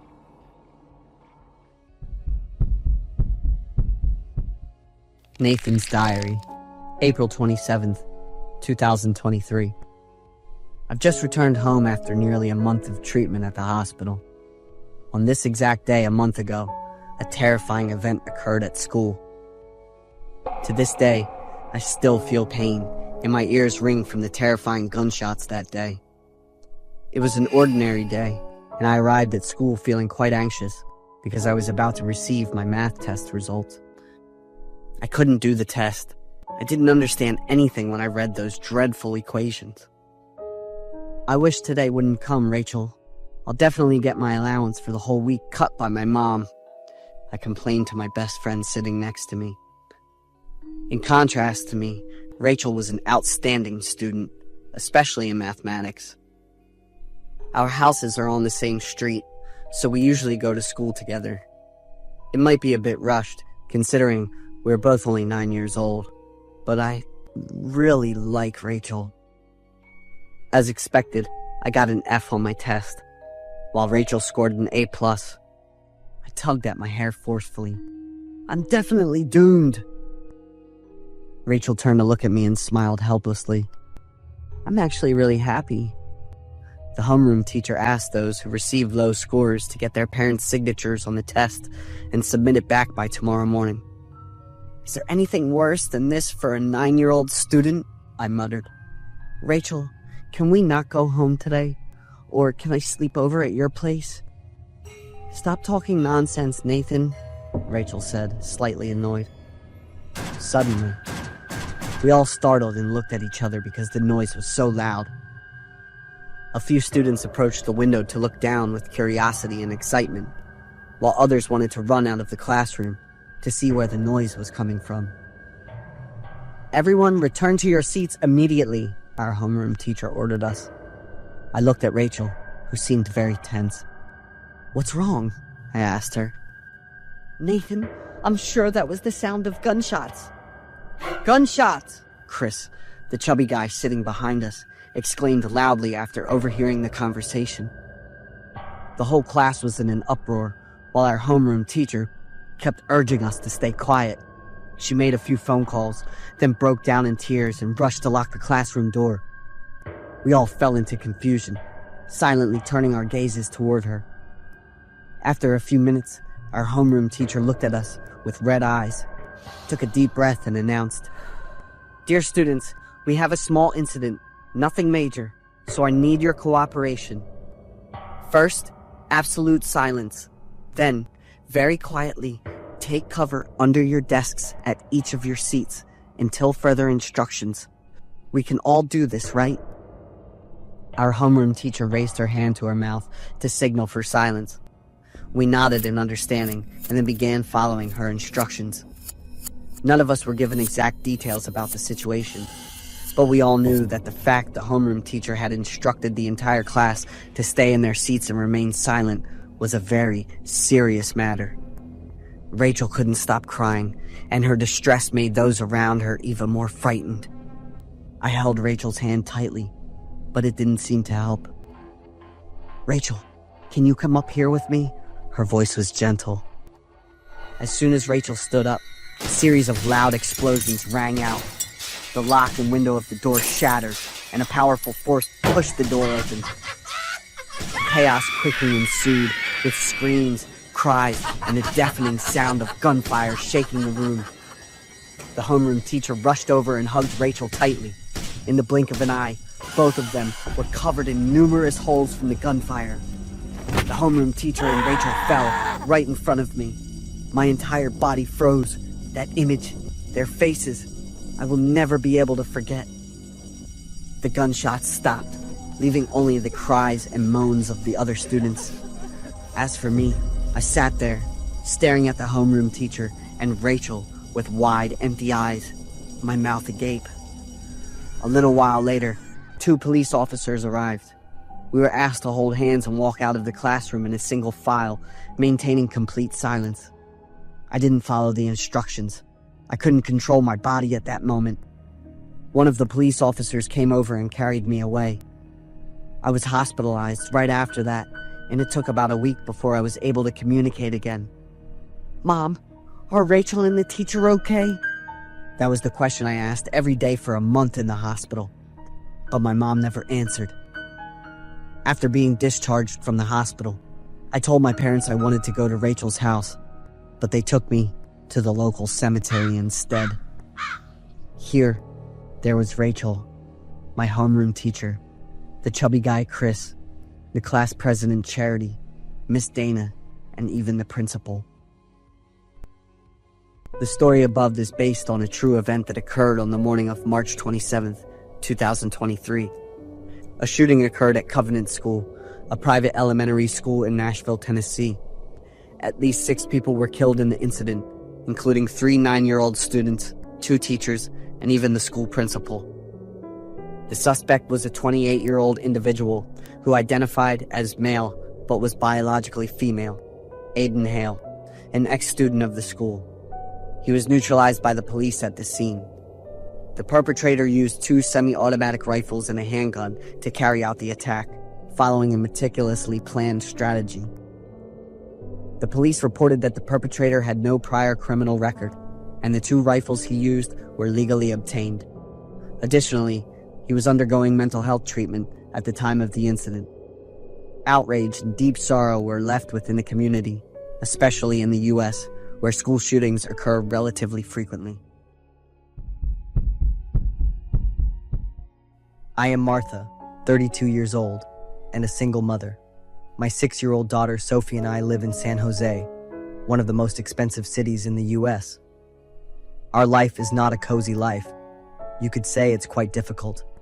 My husband passed away when Sophie was 4 years old due to a car accident.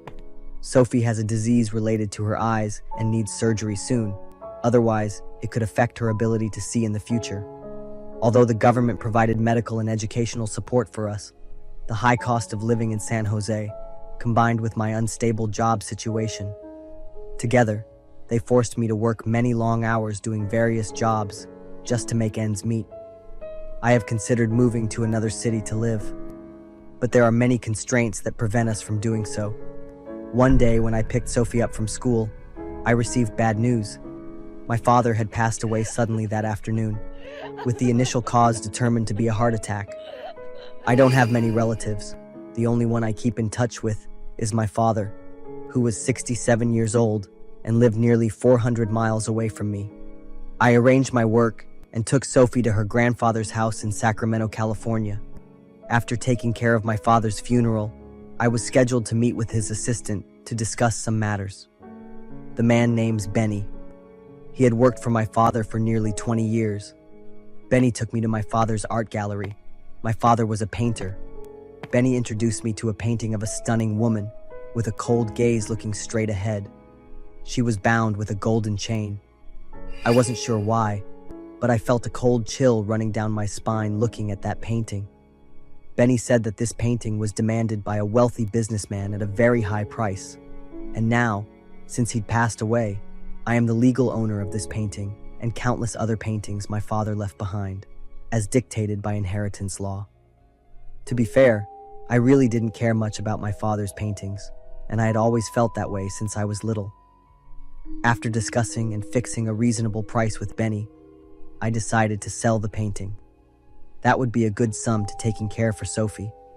However, the painting had a few minor defects due to not being properly maintained. The paint on the woman's eyes was peeling and needed to be repaired before it could be sold. Benny said he would hire a talented artist to quickly work on the painting. Sophie and I would stay here for a while until the sale was completed, also for her summer break. When I entered my old childhood room, a pleasant sense of nostalgia hit me all at once. The room had remained exactly the same for many years. The next morning, Benny brought a young painter named Logan. Logan analyzed a lot about the painting for me, but it's all yada yada to me at this point. I gave him a price and the time frame for him to finish the painting as soon as possible, and he agreed. As Logan began his work, I lingered back to see my father's final work. The woman's eyes in the painting were indeed beautiful, yet terrifying to look at. It felt as if she was staring right at me, no matter what angle I viewed her from. When I stared intently, suddenly those eyes moved. The woman in the picture just blinked at me. I jolted and called out to Logan in a panic. He turned to look at me, but when I looked back at the painting, it had returned to normal. Maybe it's just the trick of the eyes. When I returned to the house, I didn't see Sophie anywhere. I called out her name several times without anything back. I ran upstairs, and as soon as I entered the room, I saw Sophie sitting on the bed. I furiously asked her why she hadn't replied when she heard me calling. Sophie sat on the bed, trembling, her face pale, and she spoke in a muffled whisper. "There's someone under the bed." I stood frozen, staring at my daughter. Sophie looked at me, her eyes brimming with tears. I could no longer control my breathing. My mind thought this was just her childhood fear of being alone, but I didn't act decisively. I bent down lower toward the underside of the bed and slowly leaned forward to look over. The closer I got, the more could I feel someone's breathing there, but there was nothing down there. "It's just a trick of the eyes, sweetheart. Don't be afraid," I reassured Sophie. but immediately her innocent brown eyes stared back at me widely. I jumped up and screamed aloud, picked Sophie up, and dashed toward the door. Feeling something was amiss with my daughter, I stopped and took a closer look. Ophie's eye sockets were deep red, blood streaming down her small face and over her white dress. The eyes that I just saw under the bed were of Sophie. I pushed Sophie away, sank to the floor, and screamed in fear. The door swung open. Logan rushed in with Sophie in his arms, looking at me panikedly. I looked at Sophie, and then back at the image on the floor. It had disappeared. Rushing over to Sophie, I hugged her tightly, then checked on her face carefully. Logan said that Sophie had been in the shed with him since I left, so it was all in my head, stressed up and tired. It was still in a mess after all this time, ever since my husband passed away. After I calmed down, Logan told me to go to the shed. He had something he wanted me to see. The woman's eyes in the painting had been repaired by Logan. However, near her face, some paint had chipped away, revealing one eye. That eye was so familiar, yet I couldn't recognize it. What was hidden behind the perfection of this painting? Logan said he was creeped out by the woman's gaze, feeling as though he was being watched. Although I had the same feeling as Logan, I didn't told him about it. Instead, I told him to fix the painting quickly by tomorrow, and I would happily pay him extra. I just wanted to leave this house as soon as possible and wouldn't mind pushing anything further. That night, I woke up to find Sophie not beside me. I hurriedly searched for her. I checked the bathroom, living room, and kitchen, but couldn't find Sophie anywhere. Remembering what happened this morning, I ran down to the storage to look for Sophie. As I opened the door and stepped in, I avoided the creepy gaze from the painting and called my daughter's name. "Mom!" Sophie's voice called out from deep within the shed. I had never been inside this shed before. All I knew was that it housed hundreds of my father's paintings, and I had always tried my best to not been too curious about them. Through the dim light of my phone's flashlight, I found Sophie. She was trembling and clung tightly upon coming close to me. Just as we turned to leave, I shone the light ahead. That woman's face without eyes suddenly appeared. I screamed and held Sophie tightly. A few seconds later, nothing else happened. I took a deep breath and continued to shine the flashlight ahead. This time, it was a woman with bruised skin, smiling, but smeared all over with red blood. I was startled at that, yet I was sane enough to cover Sophie's eyes with my hand. And this time, I decided to come closer to look at that person again. It seemed she was the same as the woman without eyes in the picture I had seen earlier. I fumbled in the darkness searching for the switch to turn on the lights. As soon as the lights came on, I was shocked to see many horrific images surrounding me. There were dozens of paintings depicting that very same woman, each showing different brutal methods of torture. The two horrifying women I had seen earlier were among the paintings here. Each painting clearly recorded the date and time it was created, accompanied by my father's familiar signature. One painting marked the last date as June 13th, 2023, featuring the beautiful brown eyes. I easily recognized that the woman in the paintings here was the same as the one in the painting Logan was fixing.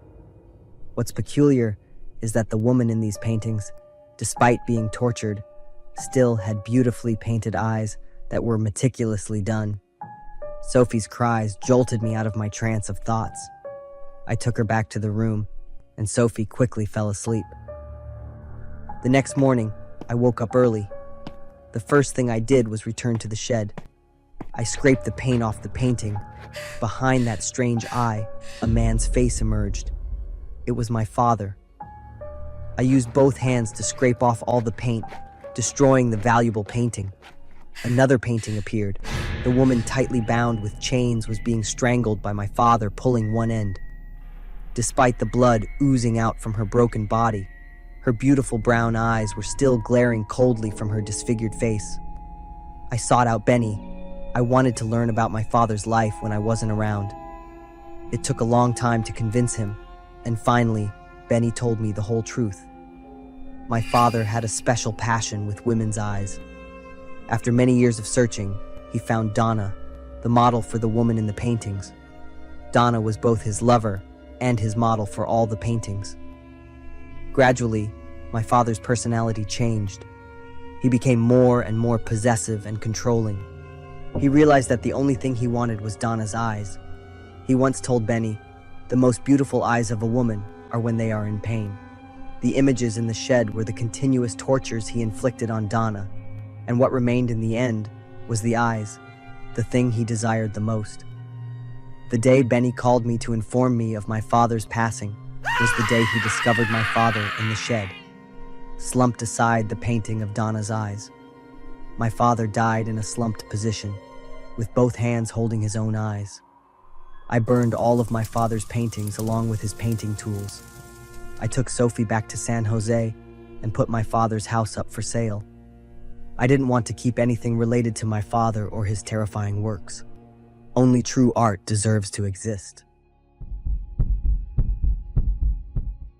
Bianca is a young, strong, and independent woman. She lives alone in New York City, one of the most expensive cities in the US.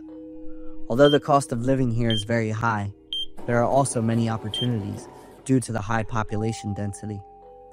Bianca has done many different jobs, from light desk jobs to heavy manual labor ones. Although she is only 24 years old, she has a rather mature appearance. Bianca has an old car, which is her means of daily transportation. If we were to compare her to an animal, she could be an eagle. She possesses strength, resilience, and admirable survival skills. After work, Bianca drove down the familiar alley back home. The dark alley was deserted, and Bianca heard the screams. It was a brown-skinned boy, slender in build, being bullied by two other tall men. He was cornered against the wall, crying out in helplessness. Bianca drove past. She didn't want to get into trouble with those giants. But then she decided to turn back, shining her headlights directly at the three men. The two giants grimaced and continuously cursed at Bianca with explicit language. She rolled down the car window, made a few sarcastic remarks at them, and gestured for the brown-skinned boy to hurry into the car. Fortunately, they understood each other's intentions, and the brown-skinned boy quickly grabbed his backpack and jumped into the car. Bianca turned the wheel and stepped on the gas hard, leaving the two men in frustration. After driving for a while, the boy was finally able to breathe normally. He introduced himself. Bianca found his demeanor friendly, so she greeted him back, but didn't introduce her name. When Bianca asked where he intended to go, he hesitated to answer. Bianca found it a bit strange. She fell silent and with thoughts swirling in her head.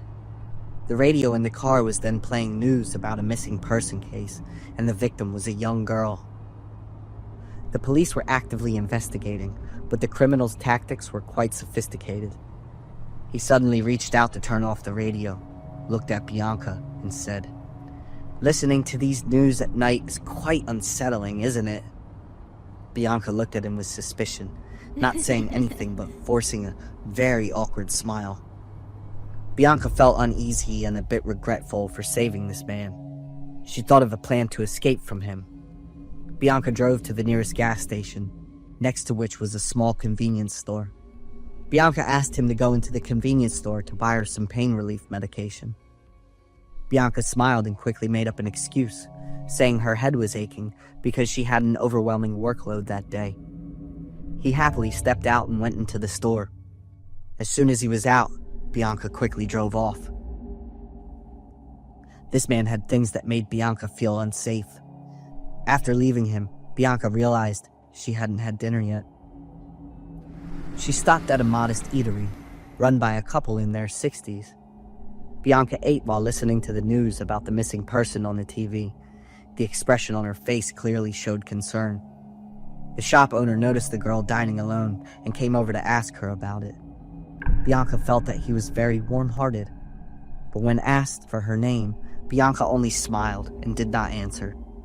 After finishing her meal, Bianca thanked the couple and left, but she paused at the exit in shock. Somehow, he had discovered Bianca's location. He was peering into her car. Bianca felt confused and scared, so she turned to seek help from the couple who owned the eatery. She told them that a pervert was following her. The shop owner grabbed a kitchen knife and went outside.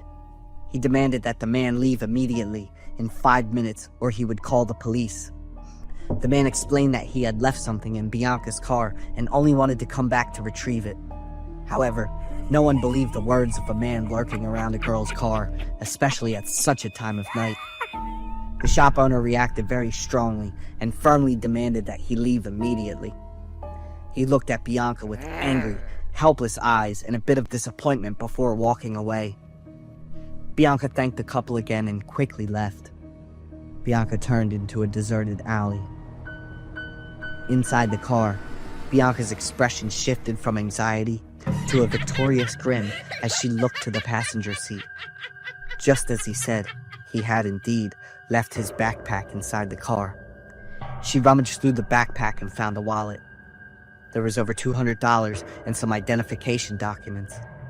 Bianca laughed with delight. In fact, she was a petty thief wandering around the city. Suddenly, a loud crash caused Bianca to startle.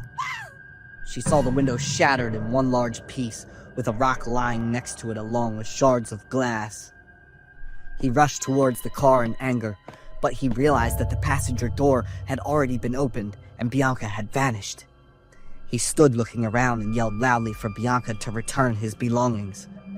He vented his anger on Bianca's old car, continuously smashing it. Suddenly, a loud clatter sounded and the trunk popped open. But the sight inside caused him to freeze immediately from fear. It was the corpse of a girl lying twisted and starting to emit a foul odor. It took several minutes before oxygen could flow into his lungs. He screamed loudly and fled. After running a short distance, he tripped and fell, but then got back up and ran again. Once he reached the main road, he sought help from passers-by to call the police. The corpse in Bianca's trunk was the girl the police had been searching for. The pursuit of Bianca lasted for 10 consecutive days. She was truly very cunning. The unfortunate young girl was one of the victims of Bianca's petty theft. But Bianca had been discovered by that girl. To continue working, Bianca chose to hide that girl away forever. That was the first victim, and also the last, of Bianca's, because she was sentenced to life imprisonment without parole. I am Dante, 33 years old. I'm living and working in New York. So, last New Year's, me and my 5 best buds spent 3 weeks dealing with some mental and gut health stuff together. That New Year's Eve was straight up unforgettable for all of us. We all shuffled into Diego's hospital room, dragging IVs, wearing those hospital gowns, looking totally wiped out, because he was the sickest of the bunch. When the fireworks went off, we all just looked at each other, then over at Diego, lying there in the hospital bed. His eyes were wide open but totally blank. His skin was all pale from no sleep, and his lips were cracked, because his mouth was just always hanging open. Diego was messed up bad from the shock, but honestly, it was mostly because of his own screw-ups. Besides the 4 of us stuck in the hospital, our friend group had 2 more, Jason and Laura. Jason was the one who suggested throwing a little Christmas party at his place. Turns out, Jason and Laura had just moved into a pretty roomy house, big enough to fit all 6 of us for a party. No reason to say no, so we were all hyped to get food ready and bring some gifts. Diego was totally zoned out until Jason asked him what he thought. "Diego, you good to come?" When Diego heard Jason's voice, it was like he snapped out of it. He looked all freaked out and confused, kind of looking around before saying, "Oh, of course," awkwardly. A few days later, the Christmas party was happening. We showed up on time, each of us lugging big and small gift bags. Everyone was busy setting up the table, just talking and vibing about work, life, and what we're doing in the new year. "Where's Laura?" I asked Jason, kind of confused since one of the hosts was missing. Jason said she was getting ready and would be here soon. Meanwhile, Diego was in his own world, just sitting on the couch, eyes glued to his phone, looking all serious with his brows furrowed and typing super fast. He was probably swamped with customer service, especially with it being such a big holiday. The place smelled awesome, like fresh gingerbread mixed with that piney scent. Classic Christmas tunes were playing softly, giving off a totally chill vibe. In the living room, the fire was crackling, throwing warm shadows on the wall. The dining table looked awesome, with a red tablecloth, some candles flickering, and really cool dishes. Jason kept the center of the table open for a special dish he made himself, instead of the usual roast turkey. We were still wondering where Laura was, but Jason just smiled a little this time. Jason said we should kick off the party and that Laura would pop in with a surprise later. We happily plopped down at the dining table, all excited. Diego couldn't stop staring at his phone, and he was acting way more eager than usual. Jason finally brought out the special dish, smelling amazing. We all clapped, totally hyped, and not even trying to hide it. Jason slowly lifted the cover, and inside was this amazing smelling grilled meat with potatoes and roasted garlic. Jason told everyone to dig in and jokingly reminded Diego to put his phone down for a sec. We started digging in, cutting into the juicy meat, all of us amazed by how good it tasted. Jason just stood there, watching quietly, his eyes sparkling with something mysterious. He didn't eat, just pulled out his phone with a little smirk. The message notifications kept buzzing non-stop for minutes, leaving everyone confused. Diego's knife and fork dropped loud onto his plate, and we all looked over at him. Diego froze up, his eyes freaking out as he stared at the phone in Jason's hand. Jason suddenly burst out laughing, held up the phone to eye level, and said with a cold, teasing voice, "Quit texting, Diego. Laura can't read it, and she ain't replying." Diego was caught off guard. His face went blank, and his eyes went wide as he stared at Jason, totally shocked. We were all just as confused, silently glancing back and forth between the two of them, trying to figure out what the heck was going on. "I know all about your plans, Diego. Sorry to break it to you, but it's not gonna work. No more accident or insurance money. The person who is secretly cheating on me with you, planning to kill me, well, you're the one enjoying her now." Diego went pale, eyes wide, staring at Jason. Then he looked down at his plate. In just a few seconds, Diego's eyes went straight to panic and fear. Jason just kept that mysterious smile when he saw us looking at him all suspicious. He casually poured more wine into his glass, that half smile on his face full of challenge. Diego yelled, shoved the plate of meat away, his hands shaking like crazy. Me and the others had no clue what was going on, but a chill quickly spread and took over the whole room. Seeing Diego freaked out, Jason busted out laughing, looking all satisfied and proud. I looked down at the half-cut piece of meat on my plate, my hands frozen. Just couldn't put the knife and fork down. Everything inside me felt like it was falling apart. Diego just broke down, silently crying, like his whole body was giving out. We helped each other out of the house, freaked out and laughing nervously, then quickly called the cops and an ambulance since everyone was puking and so scared they were almost passing out. The next day, the police found Jason sitting alone in the room, holding an empty wine glass, just grinning when he realized he'd been arrested.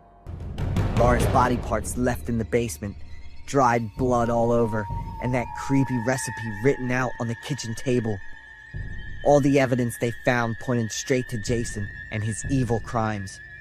But Jason's eyes didn't show any regret or remorse, just emptiness, like he'd completely lost all sense of humanity and feeling.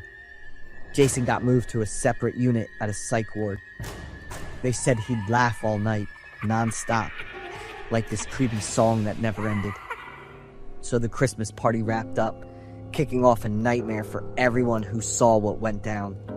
As for Diego, he was paying for the mistakes he made.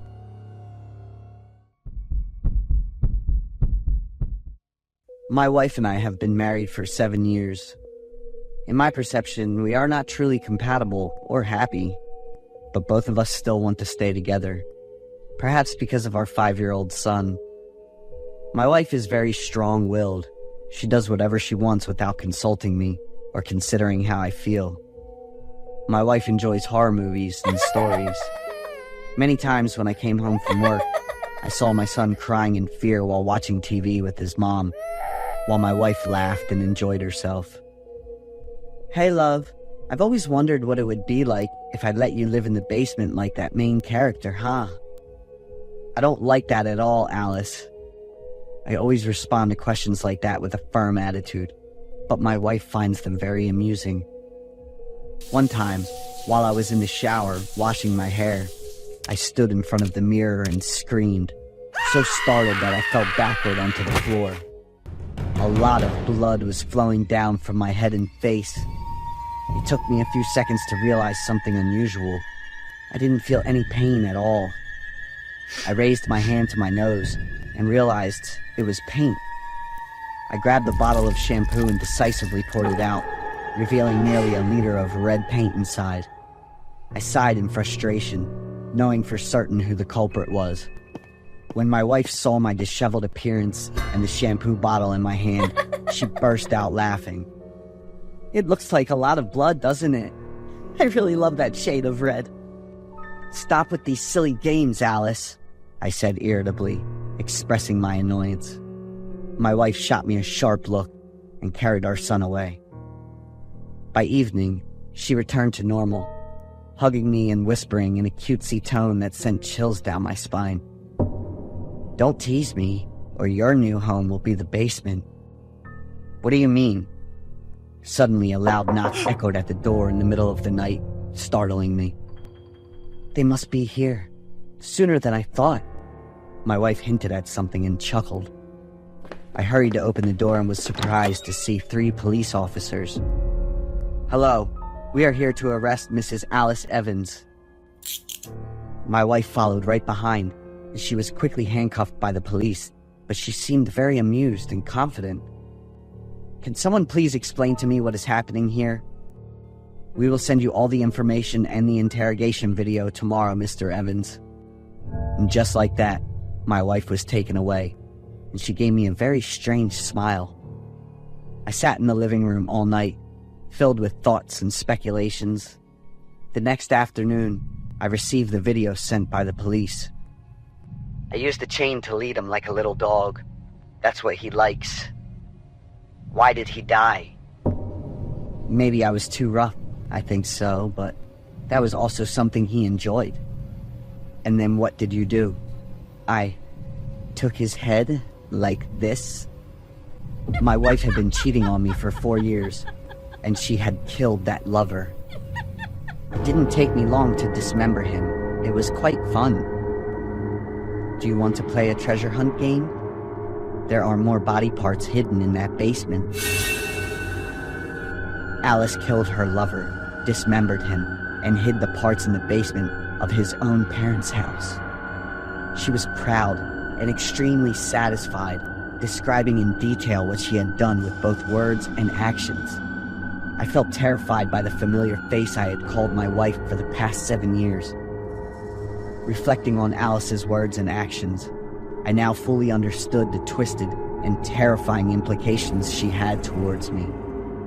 The psychological shock was so severe that it plunged me into a state of extreme distress. I couldn't sleep because I was constantly reminded of Alice's presence in this house, along with her belongings still here. I knew my wife had an unhappy childhood. Alice's mother died of illness when she was very young. Her brother died in a motorcycle accident shortly after. Her father was the last remaining family member, but he remarried, committed a crime, and was sentenced to 12 years in prison.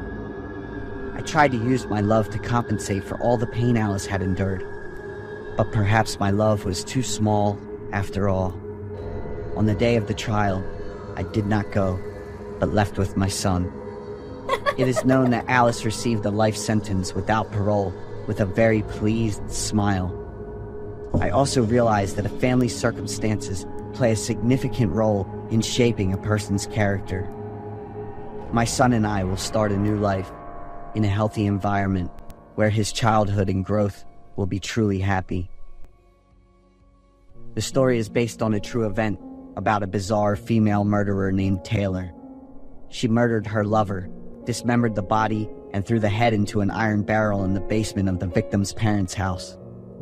After being informed and confirming the details about the dismembered body, the police arrived at the house and arrested Taylor that very night. Faced with the police and their interrogation questions, Taylor recounted the entire process of killing her lover with a confident attitude and in great detail.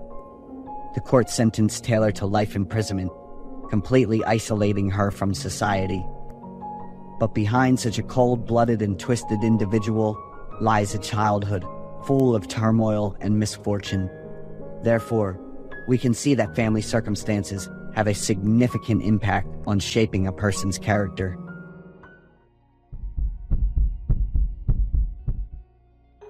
My name is Alex Peterson, 22 years old, a senior majoring in journalism at the University of Oregon. To pay for tuition and living expenses, I took a night shift job at a small gas station located on the outskirts of the city. The gas station is beside a quiet forest road, dimly lit by flickering neon lights. Nights here are often eerily silent, with only the sound of the wind howling through the roof and the groaning hum of the air conditioner breaking the stillness. My regular customer is a man named Todd. I don't remember when I first met Todd, but I'm sure it was on an early autumn night. He walked into the store when the clock struck 2 a.m. Tall, slightly hunched, with hair disheveled, as if it hadn't been combed in days. Todd's eyes were deep, carrying an indescribable sadness. Todd was not an easy customer. He just bought alcohol, paid, and left without a word or even a glance at anyone. At first, I didn't pay much attention. Todd was just one of the odd customers I encountered during my night shifts, but what caught my attention was his regular presence every night. Each time he came back, Todd seemed to look worse. His clothes wrinkled, his face gaunt, and one time I even noticed a long scratch on his arm.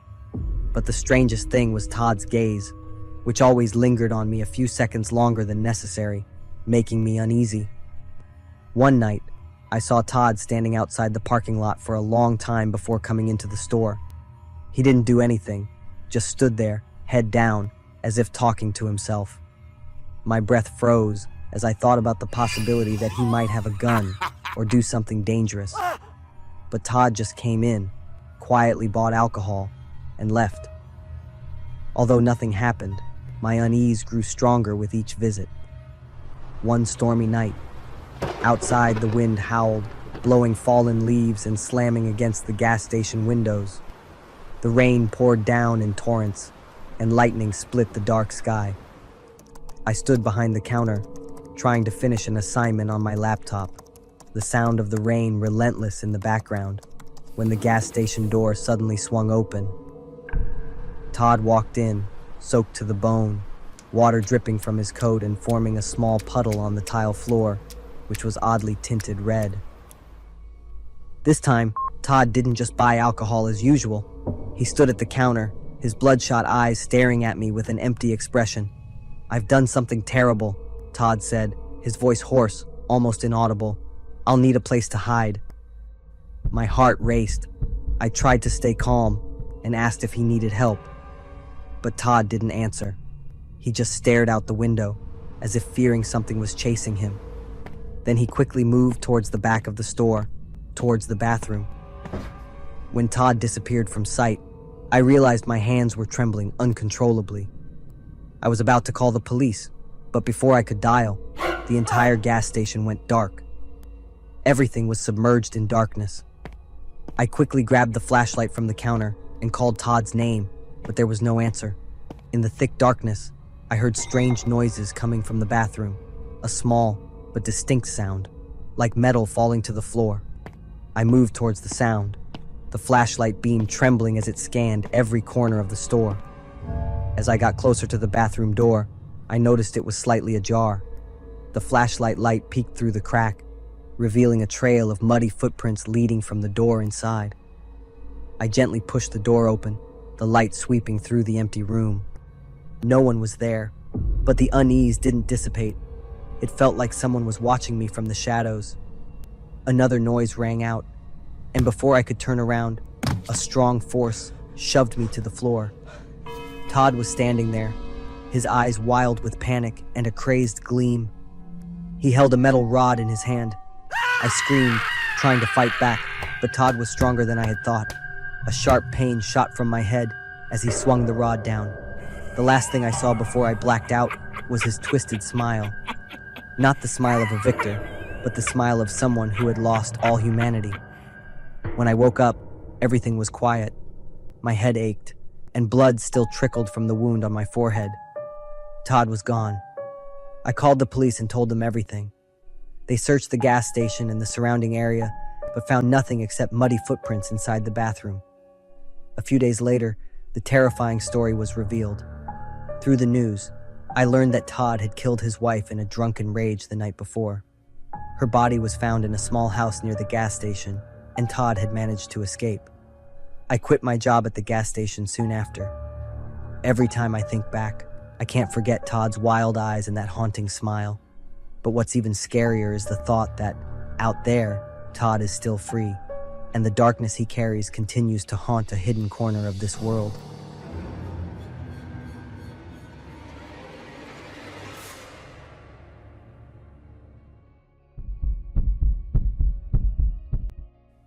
My name is Emily Carter, 21 years old, currently majoring in psychology at New York University.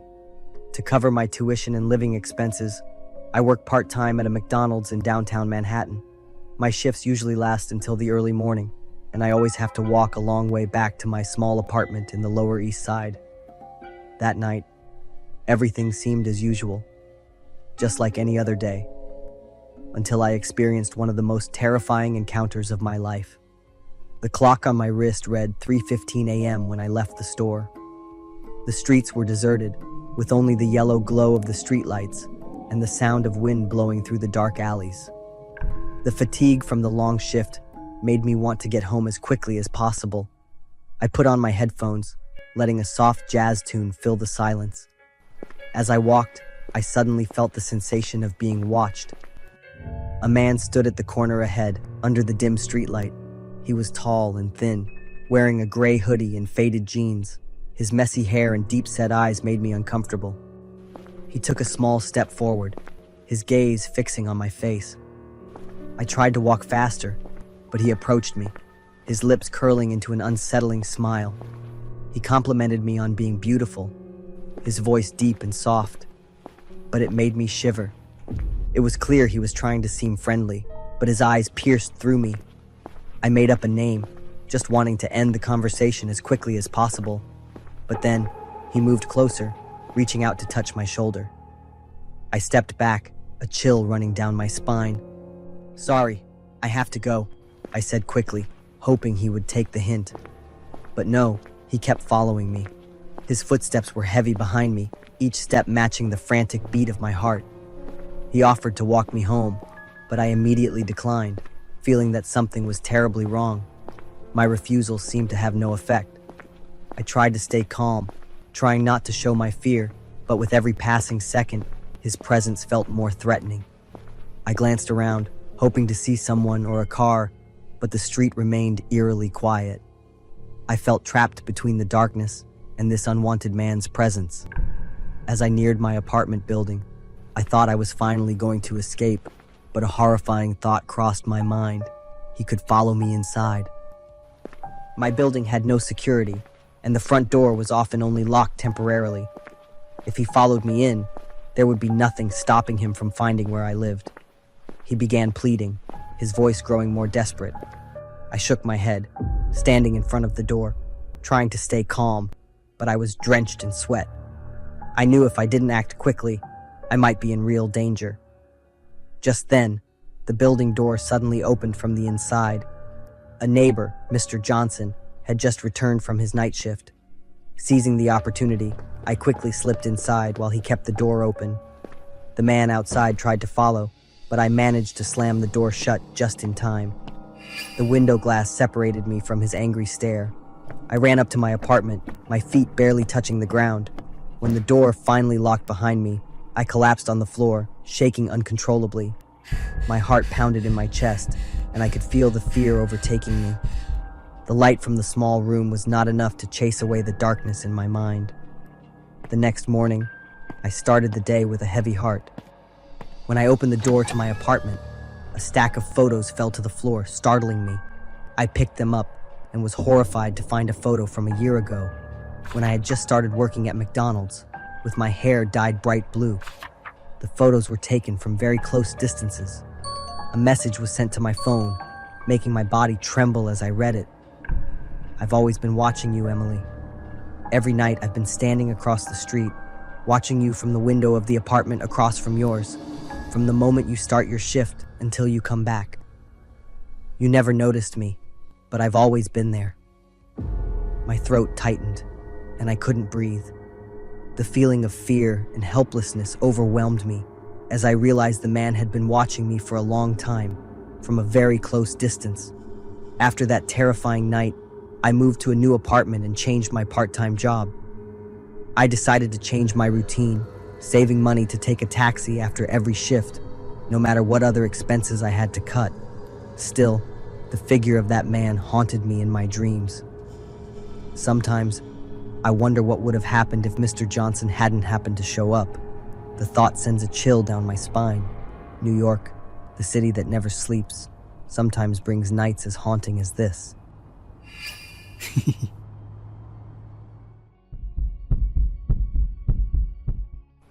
I'm Jared Mason, a senior studying computer science at the University of Pennsylvania.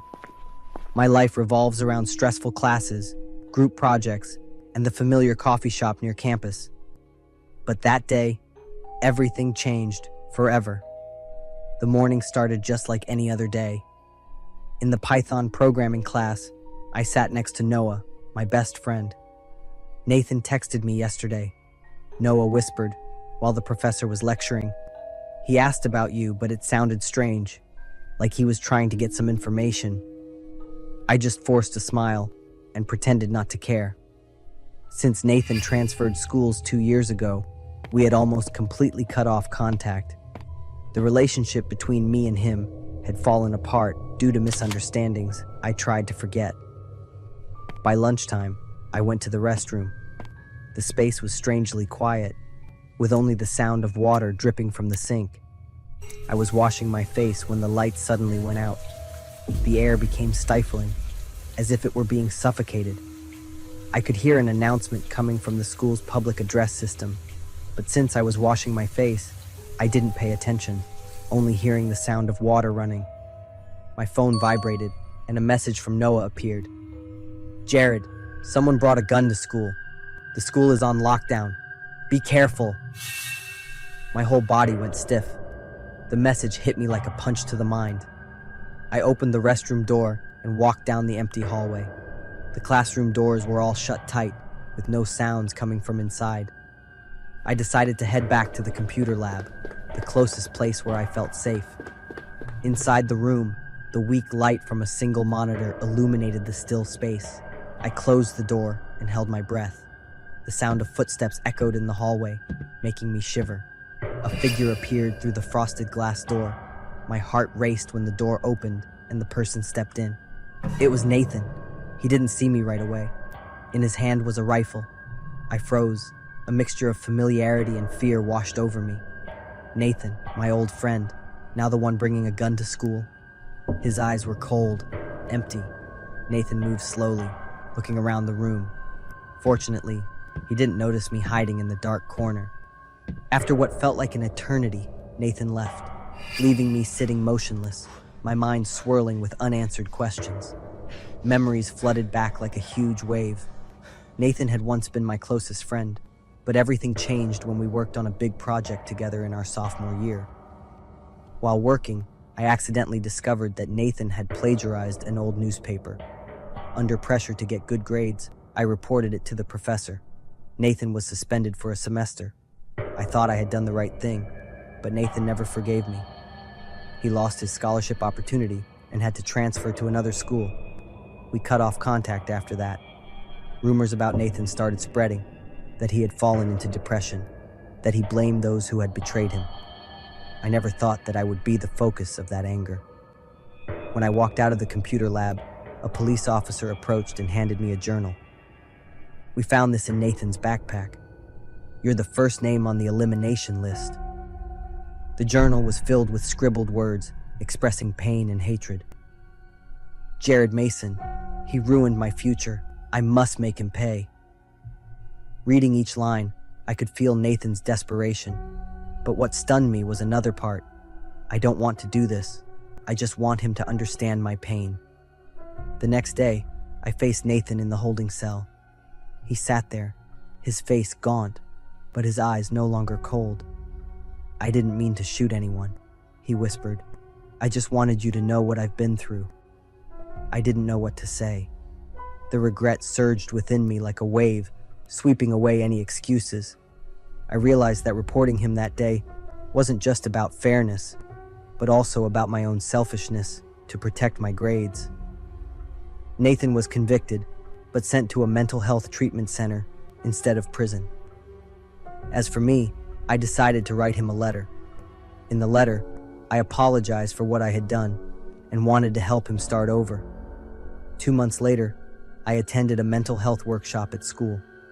I shared my story, encouraging everyone to pay attention to the signs of distress in those around them. Nathan might not have fallen into the abyss if I had listened to him more.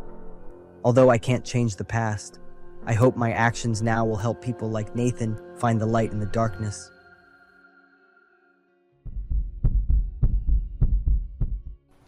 I've heard that St. Patrick's Night always brings surprises, but no one warned me that sometimes those surprises are nightmares you'll carry with you for the rest of your life. The bright neon green lights from the bars illuminate joyful faces, and laughter echoes through the streets. The air is thick with the smell of alcohol and beer, but that's part of the celebration. I sit alone in a small corner of the bar, holding a beer, trying to enjoy the lively atmosphere. That's when I saw her. The girl entered the bar, her fiery red hair standing out in the crowd. She wore a dark green coat and a short black skirt, her long, slender legs confidently gliding through the space.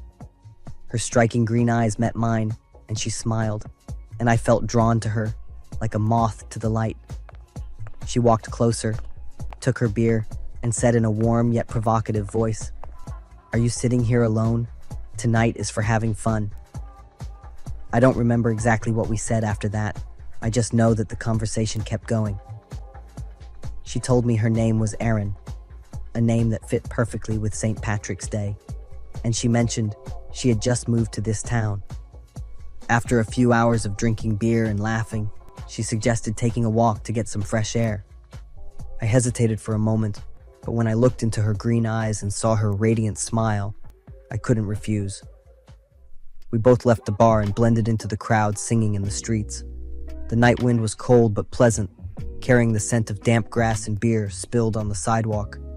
We walked through the brightly lit streets, where people were still celebrating. Then Erin turned into a dark alley. "This is a shortcut," she said, her tone gentle but firm. I hesitated a bit, but I didn't want to seem shy. The alley was narrow. The dim streetlights were not enough to illuminate every hidden corner. On both sides were old walls covered in graffiti, and the wind blew through, creating a chilling screech. When we reached the middle of the alley, I heard footsteps behind us. I turned around, my heart starting to race, but all I saw was darkness. Before I could say anything, a strong punch from behind made me buckle, my head spinning. 2 men emerged from the shadows, both wearing black hoodies, their faces obscured. One grabbed me by the collar and pulled hard, while the other rummaged through all the places he thought he could hide valuables. "Don't move or I'll kill you." A deep, threatening voice rang out in his ear. I wanted to resist, but my body was paralyzed with pain and panic. Erin stood there, neither scared nor surprised. She looked at me, her green eyes now cold and sharp, then smiled, a mocking smile I would never forget. "He's nothing special, but still an easy prey," she said, her voice sweet but full of contempt. I tried to scream, but the second punch to the stomach made me double over, my breath hitching. They took my wallet, phone, and even my shoes. One of the two grabbed my hair, pulling my head up. His face emerged in the faint light, bloodshot eyes and a terrifying set of yellowed teeth. "Someone like him can't do anything," Aaron continued to mock. They hit me a few more times before leaving, the taste of fish on my lips, my back and arms aching. I lay on the cold ground in the dark alone with fear and humiliation filling me. It took me a long time to gather enough strength to get up, my head spinning and my body aching. I stumbled out of the alley, back onto the brightly lit street. No one paid attention to me. They were still caught up in the songs and laughter. I trudged to the nearest police station and recounted everything that had happened. The officers looked at me with sympathetic eyes, but I could clearly see that they didn't expect to find the attackers. "The girl? Erin?" a police officer asked. "Are you sure that's her real name?" I nodded, but deep down, I knew that name was a lie. That night, when I returned to the apartment, I looked at myself in the mirror. My face was bruised, with one side of my lip torn open. I didn't recognize myself, not just because of the injuries, but because of the confused, fearful look in the mirror. I wondered how I could have been so foolish, trusting a stranger just because of a smile. I described her and the two men, but there were no leads, no suspects arrested. She was like a ghost, appearing and then disappearing, leaving behind an indelible haunting. That St. Patrick's Day, I lost more than just my belongings. I lost my faith in humanity. I realized that in this world, not everyone who smiles is a friend. Sometimes your worst enemy is the one you never suspect.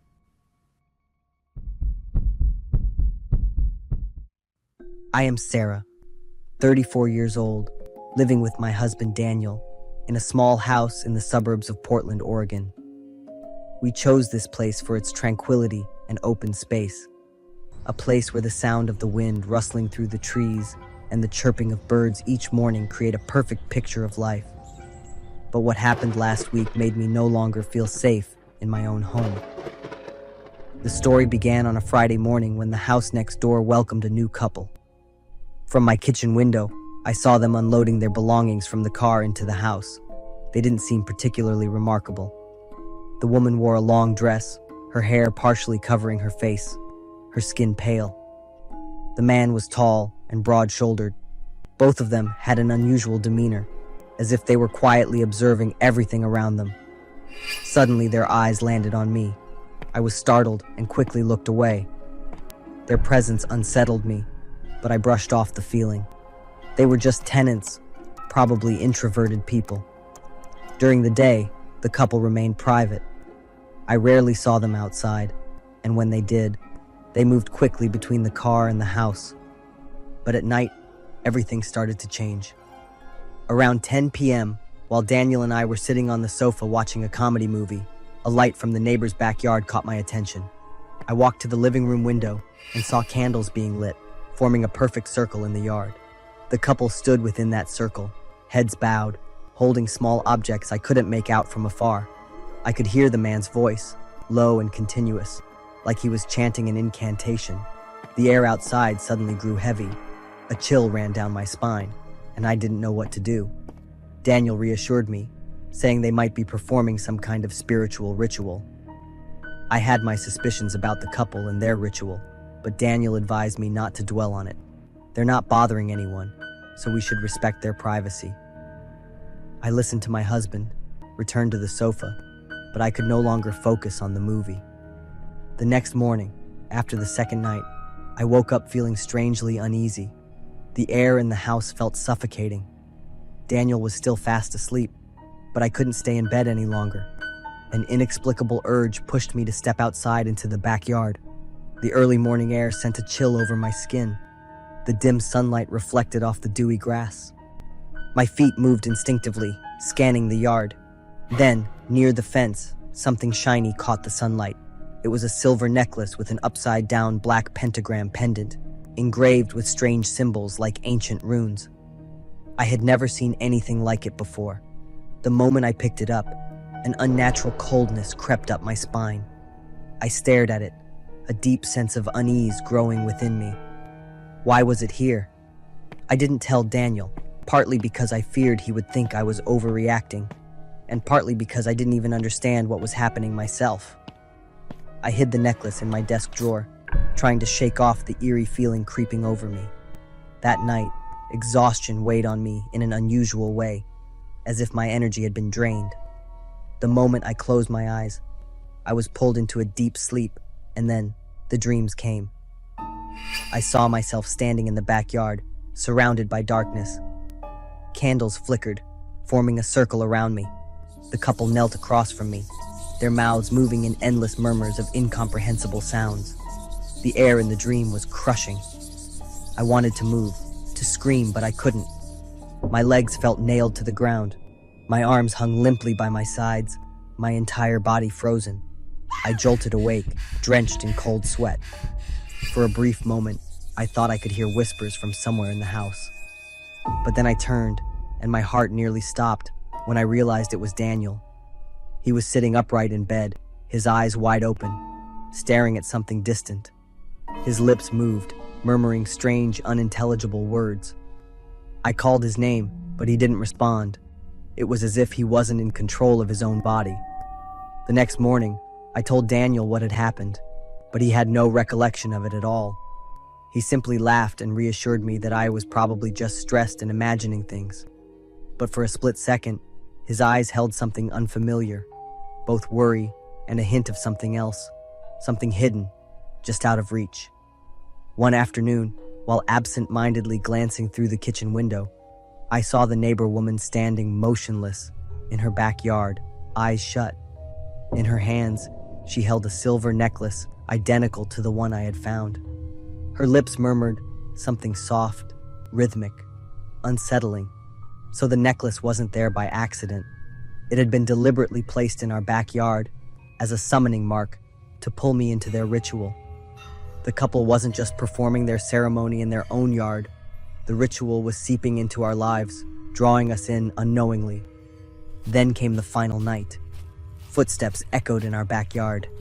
I bolted upright, yanked open the bedroom curtain, and my heart nearly stopped. The couple stood there, in the middle of a burning candle circle, the flickering light casting eerie shadows over their pale faces. They were staring straight at our window, but their eyes were completely white, blank, emotionless, just hollow, soulless voids, but somehow their gaze gripped me, held me captive. I heard the deep murmurs again, but this time, they weren't just sounds. I could feel the words sinking into my mind, creeping through my thoughts like unseen tendrils, forcing me to stare back. I reached for my phone to call the police in, but the moment I did, the lights in the yard went out. When we looked again, the couple was gone. An eerie silence filled the night. From that moment on, we couldn't sleep. The stillness of the night, the weight of dread, it consumed us. I felt weaker with each passing day, as if my energy was being drained every night. Strange bruises appeared on my arms and legs without explanation. Daniel began sleepwalking. I woke up one night to find him standing in the living room, whispering words I couldn't understand. When I called his name, he turned to look at me, with eyes that were no longer his. One morning, Daniel stepped outside to check the yard. He came back inside, face pale, holding a folded piece of paper. My hands trembled as I took it from him, unfolding it to read. The message was scrawled in black ink. "Thank you for participating." A cold dread settled deep into my bones.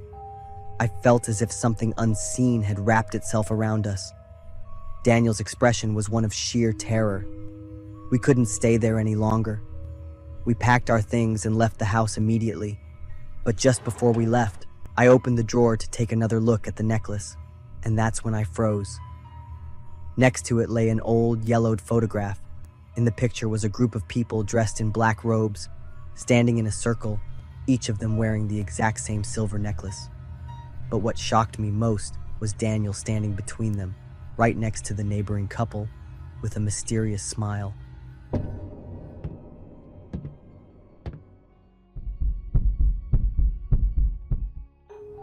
I'm Philip, 35, an office guy living in a small apartment out in the suburbs. On weekends, I usually hit up the YMCA to blow off some steam, but I didn't see it coming. Everything changed for good in just one morning. That day, the gym was way quieter than usual, probably because of the crappy weather. The weirdly cold air hung over the place that's normally packed. I wrapped up my workout around 9 a.m. As soon as I walked into the locker room, I knew something was off. My locker door was wide open, and my stuff was scattered all over the floor. I rushed over to check my valuables, my wallet, and my car keys. Still trying to process what just happened, I suddenly heard quick footsteps echoing through the hallway. I turned around and locked eyes with some random guy. He ducked his head, shoulders all hunched up, like he was trying hard not to meet my gaze. His hands were shaking as he shoved something into his pocket, then bolted through the door to the parking lot. The sky was all gloomy and gray as I ran outside after him to the parking lot.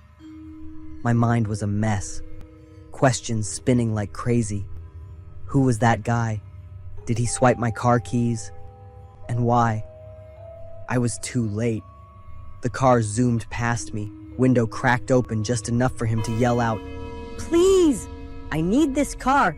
They're after me. He floored it, and the engine roared as he sped off, leaving me flat on the ground, completely stunned. I just sat there, watching my car vanish, this hollow feeling settling in my chest. That panicked look in his eyes gave me chills. What could be so terrifying that he had to do this? After a few minutes, I snapped out of it, scrambled back to the locker, and thank God my phone was still there.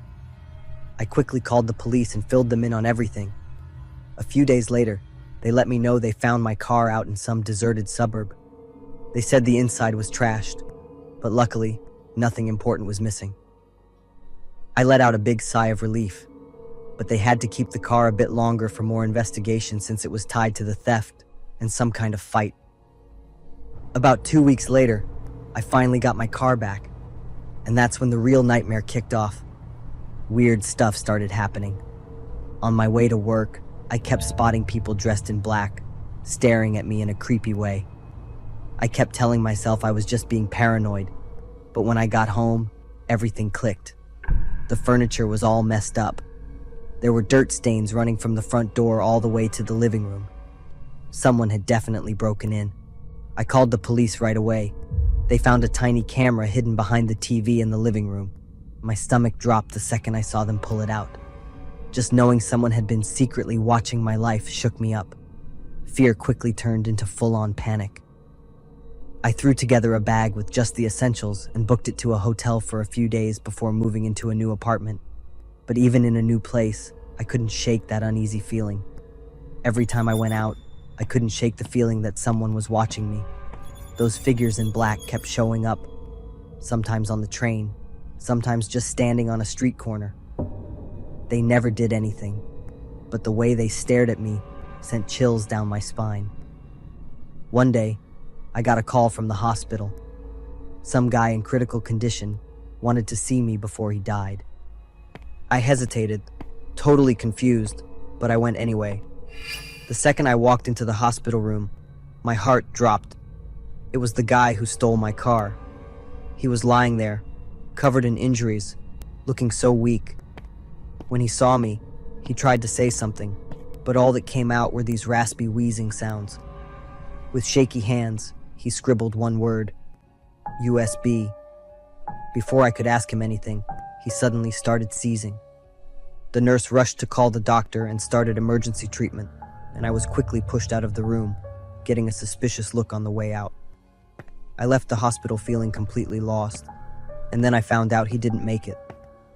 The only thing I knew about him was his name, Terry. Why did he mention a USB? What was that about? The men in black started showing up even more.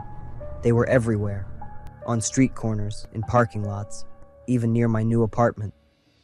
I called the police again, but without solid proof, there wasn't much they could do. That night, I lay there in the dark, feeling like a dozen eyes were on me. I couldn't get the guy who stole my car out of my head. His pale face, those panicked eyes, and his final words.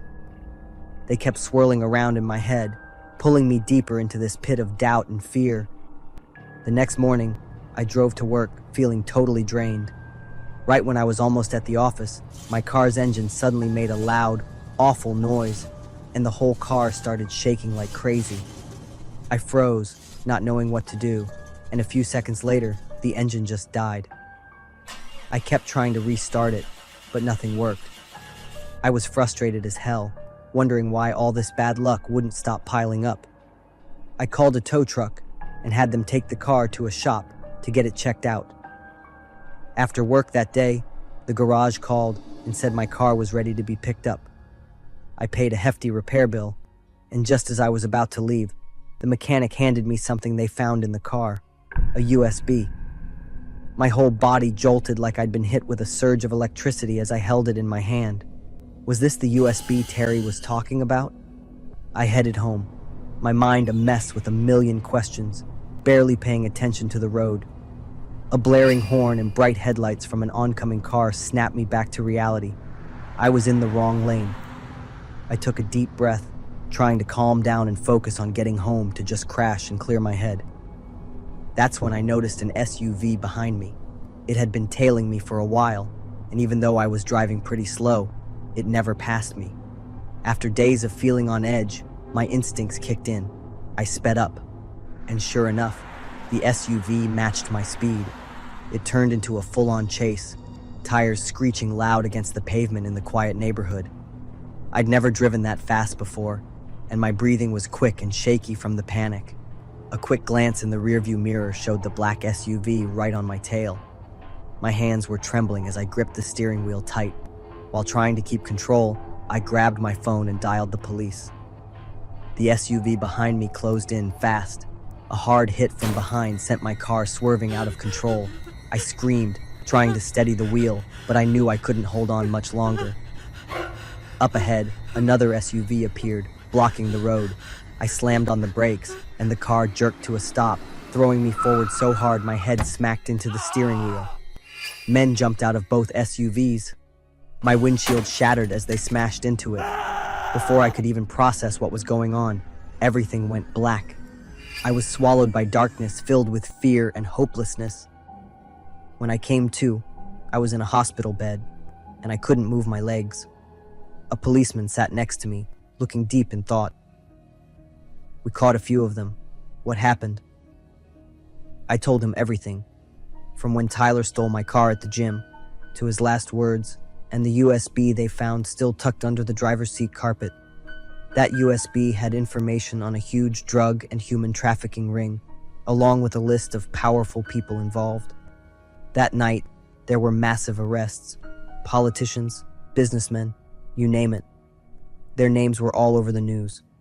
A week later, I found out more about the guy who stole my car. He used to work for that organization, but after seeing his own cousin being sold, like some piece of property, he risked everything to steal the documents and escape.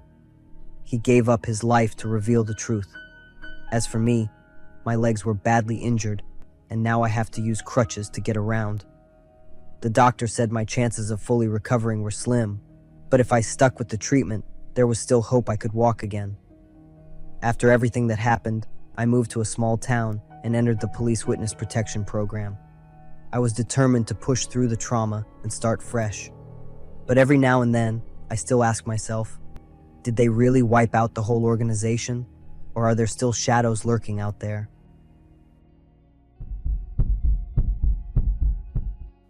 I am Claire, 26 years old, a college student in the morning, and a night shift employee at a 24-hour quick-trip convenience store in the evening.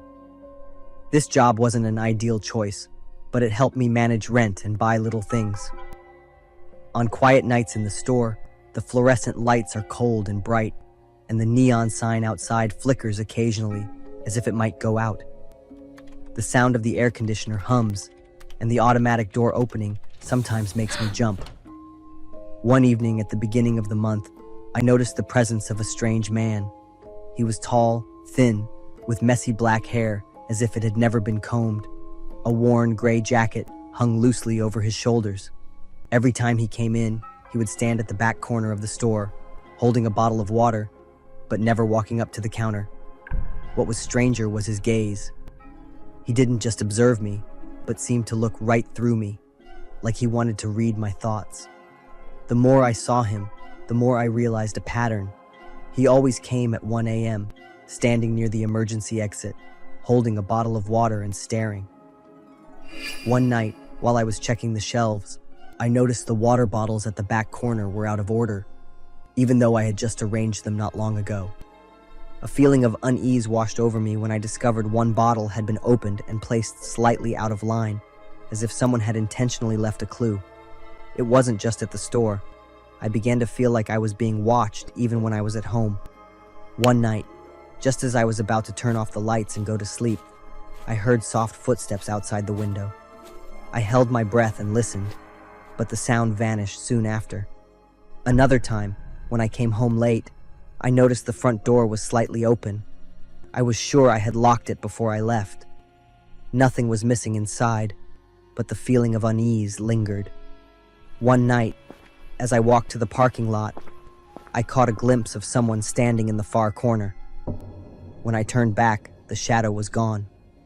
Another time, I found a piece of paper wedged under the windshield wiper of my car. It had nothing written on it, just a smudge of ink, as if it had been wet. These events made me nervous, but I didn't dare tell anyone. One night, he came closer. Is that your old Toyota in the parking lot? His voice was hoarse and cold. I froze for a moment, then nodded. He didn't say anything more, just turned and left. After that, I didn't see him anymore. I felt a sense of relief, and life went back to normal. A month passed, and I almost forgot about the strange man. But one early morning, when I went to my car after a shift, I noticed a large stain on the windshield. The car door seemed to have been opened. The driver's seat was pushed back, and the rearview mirror was askew. I told myself someone must have mistaken the car for theirs, but a feeling of unease still gnawed at me. 2 days later, I noticed a faint handprint on the car window. The fear grew, but I tried to reassure myself. That morning, it was freezing cold. I finished my shift at 6 a.m. and walked out to the empty parking lot. The early morning mist covered the Toyota, and when I got closer, my heart skipped a beat. Through the windshield, I saw a vague figure in the back seat. My hands trembled, but instead of running away, I picked up a metal rod nearby and slowly approached. I opened the car door, holding my breath. Inside, no one was there, just the familiar gray jacket lying on the back seat. I found a note in the jacket pocket. "Be careful. He's watching you." My heart stopped, and I rushed to lock the car, running into the store to call the police. When the police arrived, they found an old phone hidden in the jacket. The phone contained photos not just of me, but of 2 other women in town. One of them had gone missing a few months ago. But the story didn't end there. A week later, the strange man appeared in front of the store again. But this time, he didn't look at me. He gave me a worried glance, walked closer, and said, "Don't trust anyone who works here. Someone disappeared here before you came. Be careful with the one who always smiles at you." Before I could react, he walked away. That night, when I checked the security cameras, I saw someone else had appeared in the parking lot. A familiar figure was standing near my car. It was the store manager, Mr. Gary, someone I had always thought was kind and trustworthy. The police caught Gary red-handed placing a tracking device on my car. It turned out he was dangerous, having been watching and abducting women in the town. He used his job at the store to pick out easy targets. The strange man, whom I had feared, was the one who had noticed the odd behavior and tried to warn me. Through the police investigation, I learned that the strange man had been falsely accused in a similar case before. He had tried to report it to the police, but was ignored. Since then, he had acted alone, monitoring and warning people he believed were in danger. After the incident, I decided to quit my job at the store. One afternoon, while packing up my things, I received an anonymous letter in my mailbox. "Thank you for trusting me. Don't stop being vigilant." I never saw him again. But every time I think back to those nights working at the store, I wonder, if he hadn't shown up, would I still be here to tell this story? That evening, while cleaning my room, I turned on the TV and caught the news about the women who had been rescued in town. The police confirmed that Gary's arrest had dismantled a dangerous network, saving many lives before they became victims. I learned a big lesson. I never paid attention to the small details before. Now I understand that sometimes the smallest things can save your life. My story ends with safety, but the mental scars from those terrifying nights continue to remind me. Never ignore your feelings of unease. It might save your life. I'm Jackson, 14, living in a small town in the Midwest. My house is smack in the middle of a sparse forest, where oak and maple trees stretch as far as you can see. A week ago, my parents had to go on a business trip and left me home alone to take care of the place. My mom asked our neighbor Kate to check on me the first day, and my Aunt Tabby was supposed to stay over the next day. Like most teenagers, I was pumped to have the place to myself for a whole day, free to do whatever I wanted. But then, the quiet of the house, the eerie stillness of the forest, started creeping in, wrapping around me like a thick, dark curtain. That first night, I lay in bed, the soft yellow glow of my nightlight making the room feel less empty. But the peace didn't last long. There was a knock at the window. At first, I figured it was just the wind, but the tapping kept going, steady and relentless. When I pulled back the curtains, all I saw was darkness, but on the glass, a message appeared in the steam. I am looking at you. As I tried to make sense of what was happening, a piece of paper got shoved under the door. On it, in messy, slanted writing, "Do you want to know the secret of this house? Play my game." I grabbed my phone, my hands shaking, and tried to call my mom, but all I got was no signal. Right then, the lights started flickering like crazy. Then, boom, total blackout. Panic hit me hard. I ran to the front door, yanked at the handle, but it wouldn't move. The latch was locked. From the outside, a voice drifted in from the window. I used to live here before you came. This house has secrets your family never knew. I can help you find them, but you have to do what I say. I was trapped, my own house, and I couldn't get out. In that moment, all the fear of a 14-year-old kid swallowed me whole. I couldn't say no. He slid another piece of paper toward me. Go to the storage room under the stairs. The basement was a place I almost never went. It was dark, damp, and reeked of mold. With a shaky flashlight in my hand, I felt my way through the old wooden door. In the dim light, I spotted a big metal box buried under a pile of dusty old bottles. I pried it open and nearly dropped it in horror. Inside were rotting animal remains, cat bones, dog bones, even tufts of rabbit fur. The box reeked of death. My hands were shaking so bad, I let it go. This is just the beginning. From the window came a low, chilling voice. Go to the living room and look under the wood floor. I yanked up the old carpet in the living room and found a cracked floorboard. I pried it open. Sitting underneath was a glass jar, filled with dried blood and tiny bone fragments. I couldn't tell what kind of animal the bones belonged to, but something in my gut told me they'd been there a long, long time.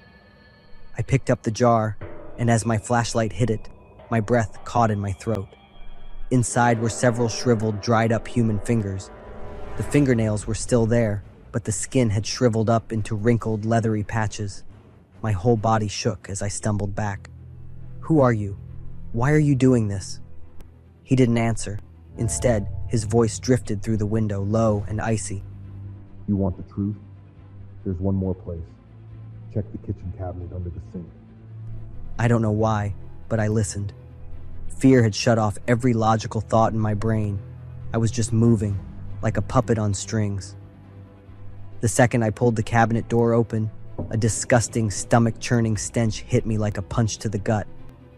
Among the rotting trash and crumpled plastic sat a black garbage bag, knotted tight. As I peeled it open, the first thing I saw was hair, dark, matted. Then, smaller pieces of bone, and buried deep inside, something that made my breath stop cold. A severed human hand. The skin pale, stiff, frozen in time. I let out a scream and fell backward, but I couldn't tear my eyes away. That hand, It clung to my mind, wrapping around me, pulling me down into a nightmare I couldn't escape. Then he stepped into view, standing outside the window. This time, he wasn't wearing a mask. His face was hollow, his eyes bulging with red veins, like he hadn't slept in years. Did you see that? He whispered. This used to be my house. I lived here when it was abandoned, but then your family came, and he chased me away. He pointed at the plastic bag. That's what I left behind, proof that I was here. The animals I found, the people who tried to make me leave. You have no right to be in this house. It's mine. Then, out of nowhere, he lunged inside, gripping a massive hammer. I didn't think. I just swung the baseball bat to him, with all my strength. It connected with a sickening crack. Panic had taken over, wiping out every other thought. Eyes shut tight, I just kept swinging, again and again. He finally hit the ground. Still. By the time the police got there, they found everything I told them about. Animal bones, human fingers, and the twisted tools he used to hunt and store his works. The human arm in the kitchen drawer was confirmed by DNA to belong to a guy who'd been missing for years. He used to live near the house and had a rocky history with the stranger. Turns out, he was the one who tried to kick the guy out when he was squatting there as a homeless man. That stranger had been using the house as his hideout for years. He had killed, dismembered, and stashed the remains in different corners of the house, his sick way of marking what he thought was his. The police found out he had a long history of severe mental illness, paranoia, violent outbursts, the whole deal. In his twisted mind, this house was the only place that made him feel safe. Losing it had pushed him over the edge. After everything, I couldn't go back to that house. I can't shake the feeling of being led step by step, like a puppet dancing on the strings of a madman. Every time I close my eyes, I hear his voice. I see that arm. In the end, I realized that real danger doesn't just come from the monsters hiding in the dark. It also comes from broken minds. Society left him behind and shoved him to the edges, and in his loneliness, he built a twisted world of his own.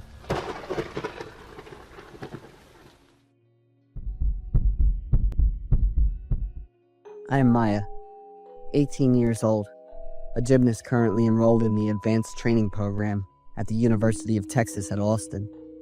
My dream is to shine on the international stage, achieving great accomplishments to showcase my talent and determination. My friends and I go through intense study and training sessions, spending most of our time in class and then returning to the dorms to rest. Sometimes I visit my family on the weekends. My dorm room has 4 people, all of whom are in the same class, and I am closest to Nicole. Is this the workout outfit you just bought on Amazon? Isn't it beautiful? That's pretty awesome. I think I've gained a little weight. Don't invite me to late night snacks anymore. Those are some casual chats between Nicole and me on the way to that fateful afternoon training session. We will be taught a new move, the vault. When we entered the class, the coach was already waiting for us, Coach Mandy, a very strict and tough coach. But I really enjoy her classes, and it was Coach Mandy who gave me a lot of strength to overcome the difficult phases in pursuing this sport. Pay attention, everyone. The vault is one of the main events in gymnastics and requires athletes to have strength, speed, and precise technique. In the vault, the athlete performs a series of quick movements, starting with a run-up, a jump onto the vaulting horse, and executes aerial moves before landing on the mat. Wait a minute. The landing mat. Suddenly, Coach Mandy stopped her lecture, muttering to herself as she walked toward the landing mat. The sound of the zipper on the mat was pulled tightly, and all of us turned our gaze toward her in silence. All right, let's start the training session. Coach Mandy demonstrated to show us the process and the techniques required to perform the vault. Indeed, she was a coach who had won international gold medals. Every move she made left us mesmerized. We applauded in admiration for our coach. Maya, she called my name. You're first. I was a little nervous, took a deep breath, and then executed a smooth and precise run-up, jumped onto the vaulting horse, and performed the aerial moves. However, when I landed on the mat, I could clearly feel the wobble from the mat, and I fell. Coach Mandy looked at me and smiled gently. "It's okay. I believe you'll do better next time." "Devlin, you're next," Coach Mandy called Devlin, a friend of mine with excellent technique. However, Devlin also landed quite awkwardly, surprising the entire class. Coach Mandy still kept her smile, not commenting on anyone's technique, and called each of the 15 people in the class to take their turn. This kept happening repeatedly, and each person had jumped for the 7th time. Indeed, with each attempt, our technique became more stable, and we got more accustomed to the mat. "You're doing great," Coach Mandy smiled and clapped. We also clapped along with her, feeling quite uplifted by the praise from our coach. Suddenly, Nicole shouted loudly, startling me as I stood next to her. "Blood!" Nicole stammered, pointing towards the training mat. There was indeed blood, a lot of it, soaking a large area of the mat. We were all in shock, and one of the girls fainted from fear. Coach Mandy asked a few of the boys in the class to take the fainted girl to the school's infirmary, while the rest of us quickly returned to the dorms to rest, and the class ended early. Only a few of the boys quickly followed her instructions, while Nicole, the others, and I remained standing frozen on the ground. "Don't you hear what I'm saying?" Coach Mandy's voice made Nicole and a few others burst into tears. Nicole hurriedly grabbed my hand and led me away. Back in the room, we were confused and discussed a lot about the strange occurrence that had just happened. "It'll be fine. I don't think it's anything serious," I reassured my friends, though in reality, I was extremely confused. The image of the blood-soaked mat haunted me and my classmates, but we all remained silent. Our focus on studying declined due to the confusion, worry, and a sense of foreboding and something bad about to happen. Every night, Nicole would have nightmares. She would talk in her sleep, cry, or even scream. Nicole's parents had requested permission for her to take a few days off from school to go home and rest. The constant tension weighed on us, leaving us feeling heavy and exhausted. In the following days, when we went to the class on nutrition and health, we didn't see Mr. Joyce teaching. According to some rumors at school, Mr. Joyce had been missing for almost a week, for unknown reasons. Another training session with Coach Mandy took place, according to the schedule. Suddenly, the police appeared during the class, handcuffed Coach Mandy, and led her away, leaving all of us in shock. In the equipment storage, the police found the training mat from that day piled up in a corner. They pulled the zipper and opened it. Inside the training mat was Mr. Joyce with a twisted and crumpled body smelling horribly. His despicable behavior of peeping on female students is unacceptable. I let the victims directly punish that pervert. These were the words Coach Mandy confidently declared in court. We were deeply shocked by Mr. Joyce's true nature, and even more terrified when we remembered that training session. Nicole and Devlin dropped out of school due to the overwhelming psychological shock. Coach Mandy was sentenced to life in prison and could be granted parole after serving 15 years. I'm Emma, a nurse who recently transferred to the local hospital in Gainesville, Florida.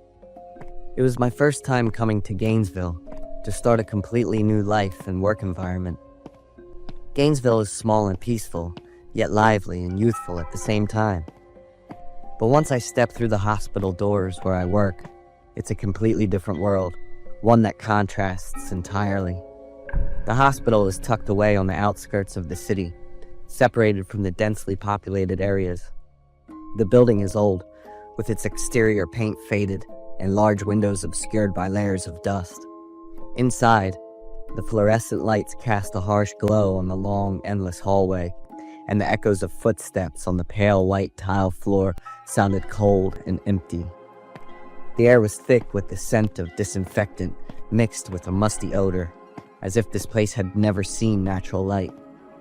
On my first day at work, I took on a case involving a 9-year-old boy named Egan, who was diagnosed with skin cancer. Egan's face was pale. His skin was weak and ashen, with a few dark spots and patches of blotchy skin scattered across. The boy's eyes were sunken, with faint dark circles, giving off an aura of exhaustion, as if each blink weighed heavily on him. "Did you sleep well last night, young man?" I asked, while taking Egan's blood pressure. The boy gave a faint smile, which made my eyes and nose burn with emotion. When I discussed Egan's condition with his mother, she suddenly burst into tears. Egan's family couldn't afford the medical bills, and they were considering discontinuing his treatment. I stood frozen, watching the frail mother cry uncontrollably, her heart breaking for her son. Suddenly, the department had appeared with a face full of happiness. "Mrs. Smith, we've submitted the case for review, and your son qualifies for the free treatment program funded by the hospital." The mother cried and laughed at the same time, overwhelmed with joy, repeatedly thanking us. In that moment, I felt that I had found a wonderful place to commit to and dedicate myself to throughout my career. That afternoon, while walking down the hallway with Nurse Kathy, we encountered a peculiar patient. She was an elderly woman, with hair so sparse that you could count the strands. Her eyes and mouth were wide open, and her gaunt face showed every prominent vein. Her steps were unsteady, like a real-life zombie stumbling forward. At first, Kathy and I were quite frightened, but seeing that she was wearing a hospital gown made us think she might be a patient who had gotten lost. After taking her into the hospital room, Kathy and I gently conducted a basic examination and tried to communicate with the woman. Suddenly, she grabbed my hand, her eyes filled with tears, her mouth opened wide and stiff as if she wanted to say something. I bent down, trying to listen to what the woman wanted to convey. But at that moment, the door opened and Dr. Alden walked in. He stopped for a few seconds, perhaps because of the patient's strange appearance. But as soon as the woman's eyes touched Alden, she suddenly became agitated, struggled, and made strange gurgling sounds. "Quickly, prepare the tools. Hurry up," Alden shouted loudly. Kathy and I quickly left the room to get our tools. But before we could go far, a scream rang out from the hospital room. After a few seconds of standing still, I rushed back as quickly as I could, pushing open the door. The scene before my eyes stunned me. Dr. Alden lay on the floor with scissors pinned to the left side of his chest. The white color of the blouse and the floor makes that red puddle stand out even more. On the wall near the head of the patient's bed, a huge bright red X was still dripping warm drops. The old woman disappeared. Alden was quickly given emergency treatment, but could not survive. Dr. Alden's sudden departure caused the entire hospital to fall into confusion. The department had called an urgent meeting, requesting the remaining doctors and nurses to reassure the patients so that the situation would calm down quickly. Everything was just an unfortunate accident that happened while working. Alden may have slipped and fallen. Let him rest in peace, the department head emphasized. After the meeting, I met with the department head privately to discuss the strange patient from that day. "I will investigate the matter further. You just focus on doing your job well." The department head left, and I stood there in a daze with so many questions. On one of my night shifts a few days later, as I stepped out of the restroom, I was shocked to run into that strange patient once again, still with her mouth wide open. I couldn't fathom what horrifying event had happened to her. She was mumbling monstrous sounds from her mouth while throwing something at me with her arm. I pressed myself against the wall, motionless, observing each of her next movements. The woman had no intention of harming me. She turned and walked away. I watched as her thin, frail figure, with each labored step, gradually disappeared from sight. The object the woman threw at me was a patient's bracelet. Brenda Rodriguez. I had a feeling that there was a secret being hidden, and I was determined to uncover it myself. As soon as my shift ended the next day, I went to the patient records storage. Based on the information on the bracelet, I realized that Brenda Rodriguez was this strange woman. According to the photo printed on her hospital admission record, she appeared to be in good health, with a beautiful appearance, long blonde hair, and large, round, brown eyes. She was admitted to the hospital for treatment of stage 2 breast cancer 2 years ago. What shocked me even more was that the record stated she had passed away, and the doctor responsible for her treatment was Alden. I fell into a state of utter confusion, my body and mind temporarily paralyzed by the information I had just received. The more I stood there, the more I felt the surrounding space grow cold and eerie to the point of fear. "Emma!" Kathy yelled, and it totally made me jump. I spun around and saw her rushed over, grabbed my wrist, and yanked me, hissing, "What the hell are you doing here?" I'm just checking the patient records." I was so confused by Kathy acting like that. She grabbed the files out of my hand, shoved them back where they belonged, and dragged me off. As soon as she walked out of the warehouse, Kathy looked around all nervous and sketchy. "Emma, please, whatever you know, just keep quiet and forget it. I'm begging you." "Kathy, what's up with you? What's going on?" Kathy didn't say anything else, just told me to meet her on the roof at 8 tonight and took off. The farther I went, the weirder and creepier this hospital felt. There was definitely some secret going on here, and nobody had a clue how bad it really was. That night, I went up to the roof like Kathy told me to. As soon as she saw me, Kathy rushed over, grabbed my wrist, stared me down, and said real slow, "What do you know?" I didn't even have time to answer. Kathy's stare had me totally zoned out. She wasn't waiting for a reply, though. She just flipped back to being all scared and kept talking. "You're better off not knowing anything. Trust me. This hospital's got a secret, but don't go trying to figure it out, or else..." Kathy backed up a little and then, out of nowhere, jumped. I didn't even have time to react. Just stood there, frozen, eyes wide, freaking out. A few seconds later, screams went off, and I heard some people I knew calling Kathy's name, all shaky and scared. I slowly walked over to the railing and looked down. Kathy. She was just a broken mess, eyes still wide open, full of terror, staring right at me. The police looked into it and quickly decided that Kathy's fall was just an accident. Everyone just thought she had some mental issues that made her do something so dumb and impulsive. But I didn't buy it. There's gotta be something way worse that made Kathy freak out and panic so much that she felt like she had to escape like that. I kept my doubts and just watched everyone, every move, every glance, every vibe, every little thing around here. My nerves were getting more and more on edge. I was so tired, and you could totally tell by the way I acted whenever a coworker or patient came up to me. I was sketchy about anything to do with this hospital. I started looking weirder and weirder to everyone around me. On another night shift, I was heading back to the break room from a patient's room when the hallway lights started flickering. I got this creepy vibe. Just stood there frozen for a few seconds, then snapped out of it and ran as fast as I could. The lights kept flickering, and as soon as they came back on, there was that woman, Brenda, right in front of me.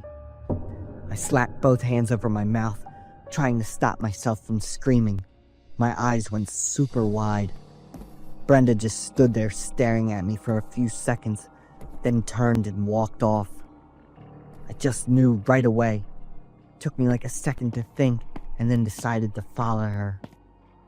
Brenda walked down the hall, headed for the stairs, and kept going until she reached this door hidden out of sight. No wonder nobody knew about this place. The door had this huge black X on it, just like the one on the wall in the hospital room where Dr. Alden's thing went down. I took a deep breath before following Brenda inside. It was basically like a prison, with cells and these heavy iron doors. Inside, there were these skinny people with barely any hair, eyes and mouths wide open, kinda like Brenda. They were gripping the bars, their eyes full of hope and desperation, reaching out to me. "Nurse!" a kid shouted at me. "Egan!" I freaked out and said, "What are you doing here?" "The doctor. He and another guy brought me here." The kid was pretty freaked out. "The free treatment program the hospital's offering." It suddenly hit me what the department head told Egan's mom. I quickly figured out how to open the cell door. Egan was crying, and the other patients were making these weird, muffled sounds, which just had me even more confused. Out of nowhere, I felt this sharp pain in my shoulder, like something was being injected straight into me, and all my muscles started going limp. I could barely hear the department head's voice before I blacked out completely. I woke up in this dark, windowless hospital room with no clue what time it was. My mind was totally awake and sharp, but my body just felt completely useless. It was the stuff they injected into me that made me totally unable to move. I just cried, freaked out with fear and hopelessness. The thought of being part of the department head's plan totally sent me into a panic. While I sat there, waiting for the next awful thing to happen, I suddenly heard a loud noise off in the distance. I heard fast footsteps, people talking in a hurry, and flashlights flashing through the cracks in the door. It was the police and Egan's mom. I just burst into tears of relief when I realized I was safe.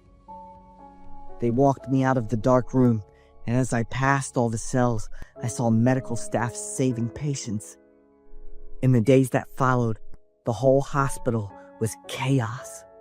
The department head and his top people got arrested, facing all kinds of charges like kidnapping, abusing patients, and illegal experiments. Kathy, she was part of the whole thing. Now I get why she was in so much pain and despair. The police found a ton of papers about Project X, an evil experiment where they tested new drugs and treated diseases with no rules. Thanks to Egan's mom and me, plus help from other survivors, the awful truth came out.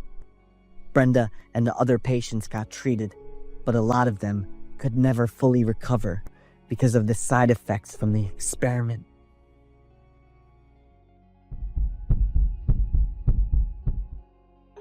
I still remember how excited and nervous I was chatting with that girl, Julia Rose, on Snapchat. From the very first pics, Julia had me hooked in a way I can't even explain. Her sweet smile, shiny blonde hair, and those deep blue eyes had me totally lost in them. We got close fast, spending hours chatting about everything: movies, childhood memories, and all the little stuff in life.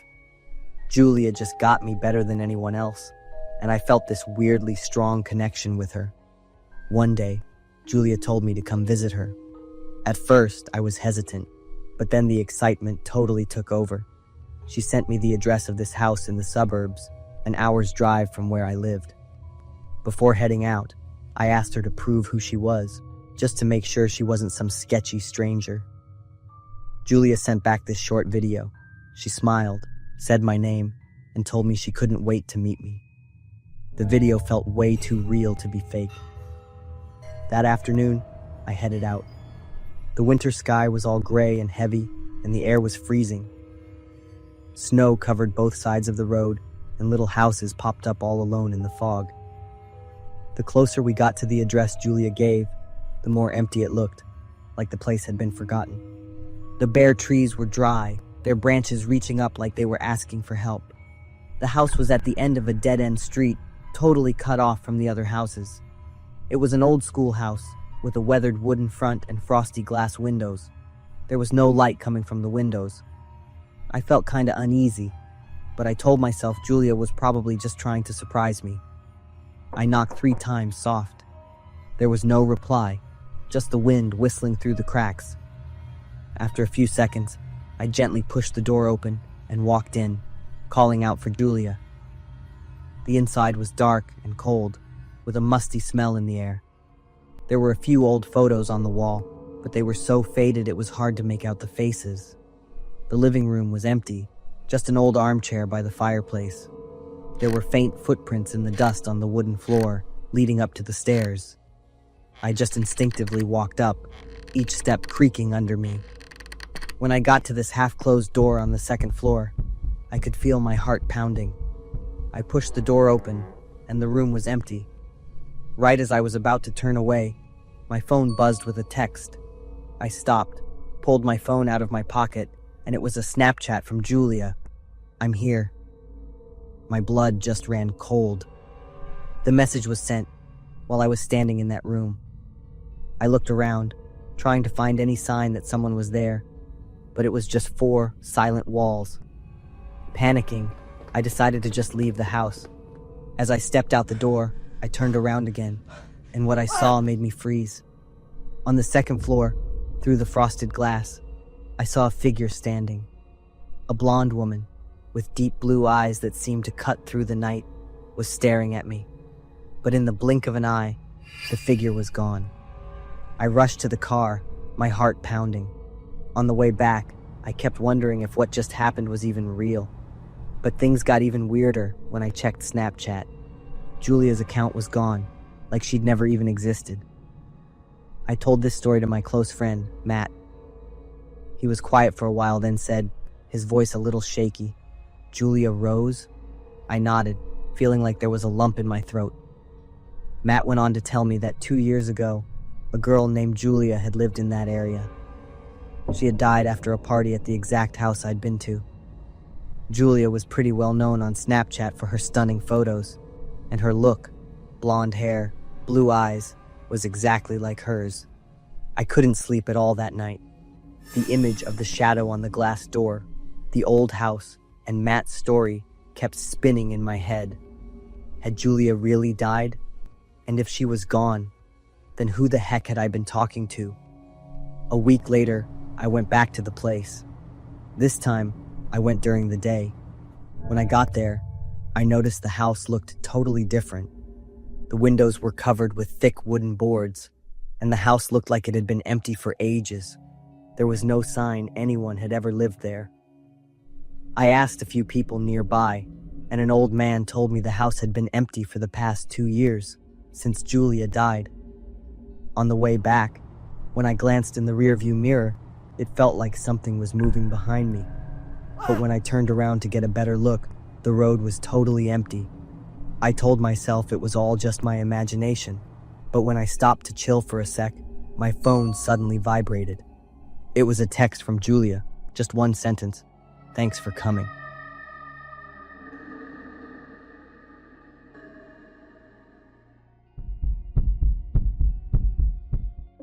I am Louis, a 36-year-old man living in the outskirts of Montana. I work in construction, my life is not too complicated, and my greatest pleasure is visiting friends on weekends. It was an ordinary Sunday night when I was driving home after gathering with my friends in the neighboring town. The drive was quite long, about 60 miles, mostly through desolate forests. That night, the air was quite cold. The sky was pitch black, not a star in sight, only the headlights of my car illuminating the winding road ahead. The wind whistled through the trees, creating a sound that made one feel lonely and slightly uneasy. I turned on the radio, but the signal was weak, the music cutting in and out, mixed with eerie silences. As I turned onto the most remote stretch of road, the headlights swept across a figure by the roadside. I quickly slowed down and carefully observed the dark figure I had just seen. A young man was standing there, waving his hand, asking for a ride. He didn't seem like a threat, but he wasn't exactly a comforting sight on a late night like this. I hesitated for a few seconds, but then my kind nature won out. I slowed down and stopped by the roadside. The man immediately walked over. I greeted him, but was met with silence. I was surprised when he got into the car without saying anything except a soft, "Thank you," his voice barely above a whisper. His silence, combined with his empty gaze, made me feel strange, as if I had picked up someone who didn't entirely belong here.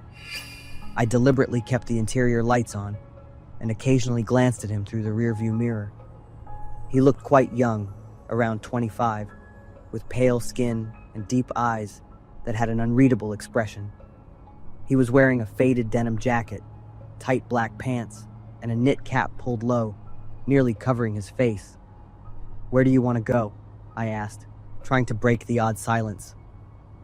He pointed ahead and briefly replied, "The area near the trail in the forest." His request made me hesitate slightly. It was an area few people visited, just trees and dirt roads, far from any signs of life. But I didn't want to seem rude, so I nodded and continued driving. Occasionally, I glanced in the rearview mirror. He sat quietly, looking out the window, his deep eyes expressionless. In my mind, flashes of stories about gruesome murders in remote places briefly crossed my thoughts, but I tried to push them away, telling myself I was just imagining things. The atmosphere in the car grew heavy throughout the journey. He tapped rhythmically on the seat. The steady tapping made me feel uncomfortable.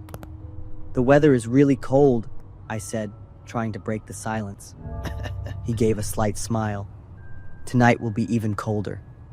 His words made me shiver, my hands gripping the steering wheel tighter as I glanced at him more frequently through the rearview mirror. I wanted to keep an eye on him to detect any abnormal signs. After about 15 minutes of driving, he asked me to stop. It was a narrow stretch of road with no streetlights, just darkness and the looming shadows of trees. I hesitated and asked, "Are you sure you want to get out here?" He nodded, opened the car door, and stepped out. My mind was filled with questions about him, but I quickly pushed them aside. When I got home, I carefully checked the car and discovered a fabric bag under the back seat. I stared at the bag for a few seconds. It was wrinkled, seemed heavy, with some strange dark stains on its surface. A sense of unease crept over me, but I tried to shake it off. I thought maybe I could figure out a way to return it, but my curiosity overcame me, and the dark stains on the bag seemed to become clearer under the car's interior lights. I took the bag and unzipped it. As soon as the zipper was pulled down, a strong rancid smell hit my nose. I pulled back, nearly choking. Inside the bag was a white shirt, but it was no longer white. It was soaked in a dark red-brown liquid. Beneath the shirt was a large knife, its blade covered in dried blood. I panicked. A cold shiver ran down my spine. My hands trembled as I zipped the bag back up. My heart raced, and I looked around, as if he might appear at any moment. A series of questions and guesses about the man's identity and the origin of the bag filled my mind. I didn't dare keep the bag any longer, so I decided to drive straight to the nearest police station. When I arrived, I explained the entire situation to them. The officer on duty listened attentively, his expression growing more serious as I opened the bag for them to see. They immediately took the bag for examination, while I was detained for a detailed interrogation. 2 days later, the police contacted me. The DNA tests on the shirt and the knife linked them to an ongoing missing person investigation. A young woman, about 22 years old, had gone missing near the area where I picked up the strange man. They searched the forest where I had dropped him off. After a few days, they found the body of the woman buried shallowly in the ground near the trail he had entered. The traces on her body and the weapon matched the knife in the bag. The man I had given a ride to was the murder suspect. I will never forget the look in his eyes when he sat in my car, deep, emotionless, yet full of mystery. I wonder if things would have been different if I hadn't stopped that night. The memory of the bag, the smell of blood, and the atmosphere of that night haunt me, serving as a reminder that sometimes kindness can lead to the most terrifying situations. A cold night, a few weeks after the horrifying event, when I was sitting in my small living room. In my hand was the newspaper covering the murder case in the forest. Recalling the details of the case made me shiver. I got up and went to the fridge to grab something sweet to lift my mood. Through the kitchen window, I saw the distant stretch of forest. But what paralyzed me, like an electric current running through my body, was the figure of a man standing still, his gaze directed towards me. I stepped back, slammed the door shut, and locked it tightly, my mind spinning with a flood of questions. Is he still alive, or is this an accomplice? Or worse, have I been caught in a more dangerous game than I imagined? A serial killer, or some force from the darkness of the forest? Once again, I hurried to grab my phone to call the police, but nothing suspicious was found.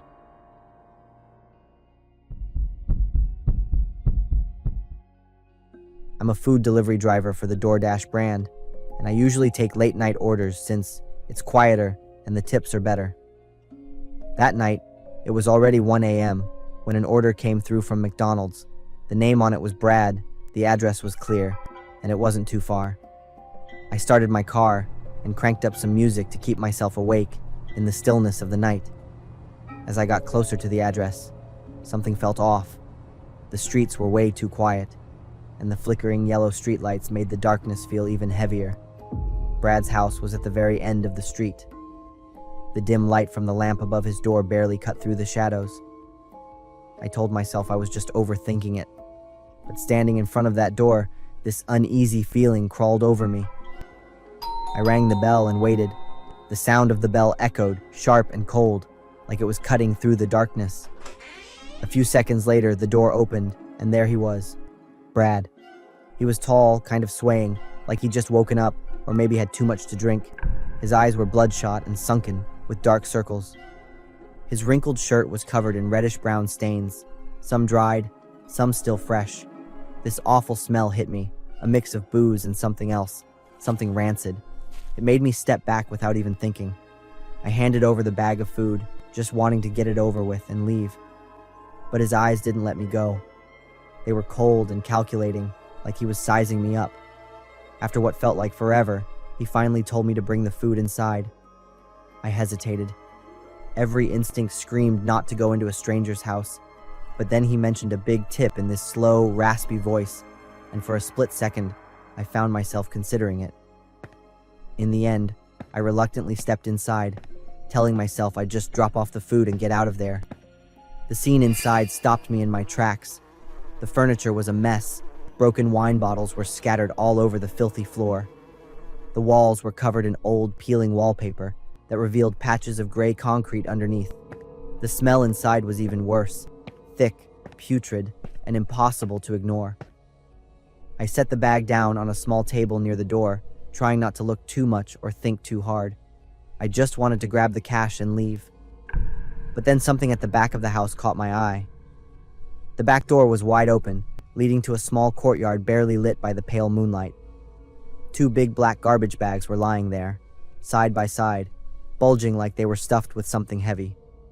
A cold breeze blew through, carrying this unmistakable stench, the smell of something rotting.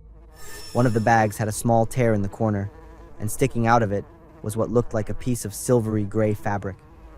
Flies were swarming around the bags, drawn by the sickening smell of death. The stench wasn't just overwhelming. It felt like it was crawling into my throat, making me gag and struggle to breathe. I squinted and realized one of the bags was shaped like a curled-up body. From the torn corner, something hard and pointed poked out, maybe an elbow, maybe a knee. The other bag was longer and slimmer, its lumpy, irregular lines making it clear that whatever was inside had been bent or cut to fit. I couldn't move. My feet were frozen to the spot. A numbness spread through my whole body. Every second, I was paralyzed as my mind filled with horrifying images. Every buzz of the flies, every gust of wind that made the bags shift slightly, hammered home the terrifying reality. I was standing in front of something worse than any nightmare I'd ever experienced. I wanted to look away, but my eyes were glued to those 2 black bags, completely frozen by the horror of it all. One thought shot through my mind. I needed to get out of there now. I turned to head for the front door, but Brad was already there, blocking my way. He had a long metal bar in his hand, and his eyes were wild, like a predator about to pounce on its prey. I couldn't say anything, didn't even have time to think. My survival instincts kicked in, and I turned and bolted for the car. Brad let out this hoarse scream and came charging after me with the metal bar. I ran as fast as I could, my heart pounding, gasping for air. By some miracle, I managed to yank open the car door, get inside, and lock it just before he got close. Brad slammed the metal bar against the window, his face twisted in a crazed rage. I was shaking so badly, but somehow managed to step on the gas and speed off, my eyes glued to the rearview mirror. He just stood there, watching me, until his figure disappeared into the darkness. I made it to a nearby gas station and pulled over, my hands still trembling as I called the police. The operator listened to my scrambled, broken story and promised to send someone to check out the house immediately. By the next morning, it was all over the local news. The police found 2 bodies, one of a man and another of a woman, in those garbage bags. The bodies were identified as a young couple, Mary and Jacob, who used to be Brad's neighbors. The investigation showed that Brad killed them because he was obsessed with their laughter and happiness. He envied their lives and couldn't handle it, while drowning in loneliness and long-term depression. The police arrested Brad on the spot, and the mugshot they released later sent chills through me. His face was warped and terrifying. I had to go to the police station to give a statement. The whole time, I couldn't stop thinking about the stench of that house, and the way Brad had looked at me. It felt like the air was being squeezed out of my lungs. That night wasn't just another delivery. It was a nightmare I'll be carrying with me for the rest of my life.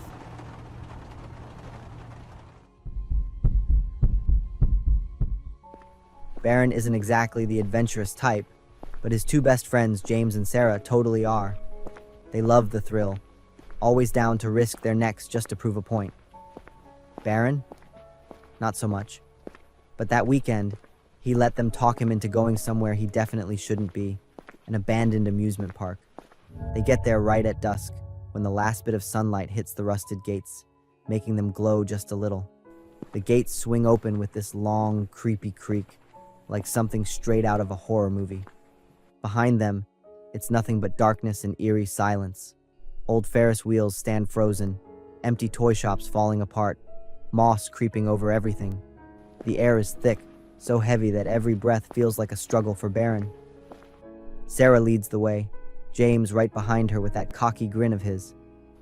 Baron moves slow, keeping his distance, eyes darting around, on edge the whole time. Their goal is the haunted house deep in the amusement park, the one packed with creepy rumors. It's the kind of place where people go in and never come out. The old wooden door groans as it swings open. A blast of icy air smacks Baron in the face the second he steps inside, cutting straight to the bone. The first room is pitch black, except for a few dim, flickering bulbs on the ceiling, throwing weird shadows everywhere. Fake monsters are scattered around, their twisted faces frozen in eerie expressions, their hollow eyes staring right through him. Baron sticks close to James and Sarah, trying to keep his breathing steady even though his chest feels tight. The walls are caked in dust and moss, and the musty, rotten smell makes his stomach turn. Every step feels like sinking deeper into a bad dream. They keep moving, but then, out of nowhere, Baron gets this weird feeling and spins around. James and Sarah are gone. Baron yells their names, but nothing answers. His heart pounds as he hurries down the narrow hallway to a half-open door. He pushes it wider, stepping into a huge room. The dim ceiling light barely shows what's inside, corpses nailed to the wall like broken dolls. They just stand there, lifeless eyes staring, bodies rotting, but somehow still alive. A chill wraps around Baron, sweat dripping down his forehead. He doesn't dare move, doesn't even breathe too hard. Just one look, and it feels like those corpses are watching him, waiting for something. Out of nowhere, Sarah stumbles in, legs shaky like she's about to collapse. Her face is pale, eyes red and filled with tears, mouth shaking too much to get a word out. She throws herself into Baron's arms, her whole body trembling. Baron feels her rapid breathing, her heart racing so fast it might just explode. "Where's James?" Zarania. Baron barely manages to get the words out, his voice rough with fear. Sarah points behind her, fingers shaking so bad she can't keep them steady. "A shadow," she whispers, "took James away." Baron scans the room, his face oddly calm. He curls his lips, lifts a hand, and points at a nearby corpse, his voice ice cold. "Look, see anything familiar?" Sarah freezes. Slowly, she turns her head, eyes locking onto it. A corpse wearing clothes she knows all too well. The body is messed up, face pale and lifeless, but the familiar features are still there. James's empty eyes stare at them, like he's begging for help. Sarah lets out a scream, sharp and desperate, but it doesn't cut through the thick, suffocating air. She stumbles back, but not fast enough. In a flash, Baron grabs her hand, gripping tight as she thrashes. Her screams vanish, swallowed by the eerie silence and Baron's quiet, satisfied laughter. He watches as Sarah slowly fades, her body dissolving into the shadows of the house. When the silence settles again, Baron steps back, taking in his latest work. Sarah now stands next to James, both of them perfect additions to the collection. The bodies stand there, not props, not fakes. They are the remnants of those who walked in, the ones who thought they could beat the house. This place isn't just some old shelter. It's a trap, a place where fear never fades. Baron smirks and turns away. The door behind him creaks shut, the darkness swallowing every sound. But just before silence takes over completely, a faint noise echoes from outside. Baron pauses, tilting his head, peeking through the crack in the door. A flashlight flickers, barely cutting through the blackness. A man steps in, hesitant, eyes darting around, full of fear. Baron chuckles under his breath. The house has another guest.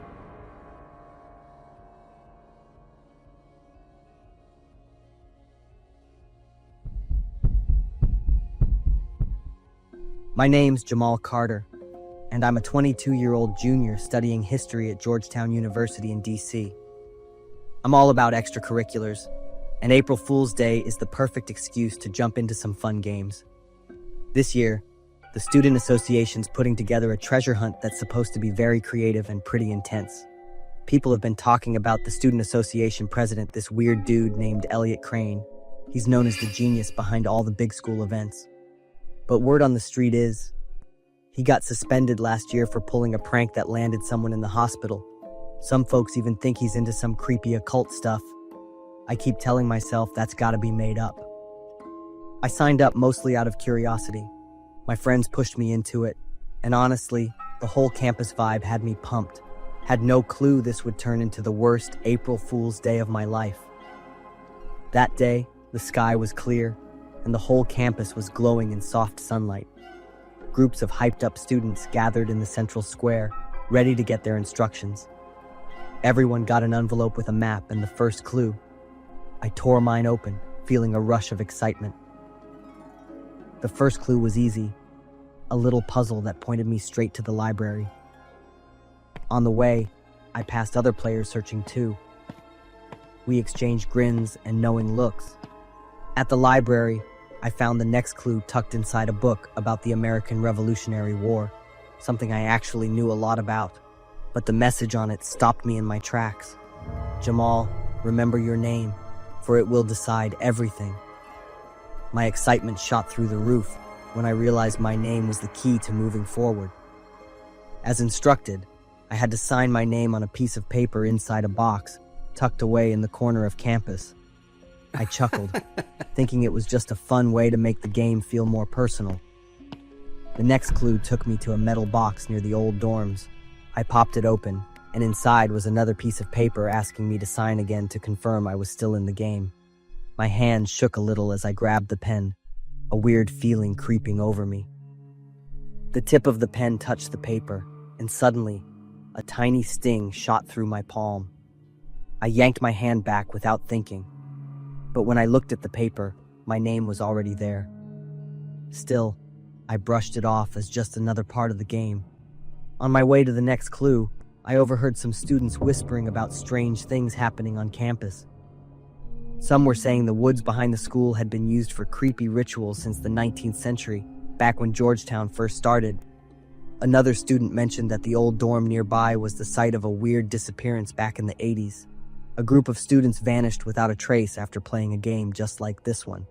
Those stories started messing with my head, making every step feel heavier, but I kept going, telling myself I was in too deep to back out now. It was getting dark, and the light filtering through the trees looked eerie, almost ghostly. Then, in the damp ground, I spotted a white handkerchief. What really got me, though, were the dark red stains all over it. I tried to shake it off. Probably just a prank, maybe some paint or something.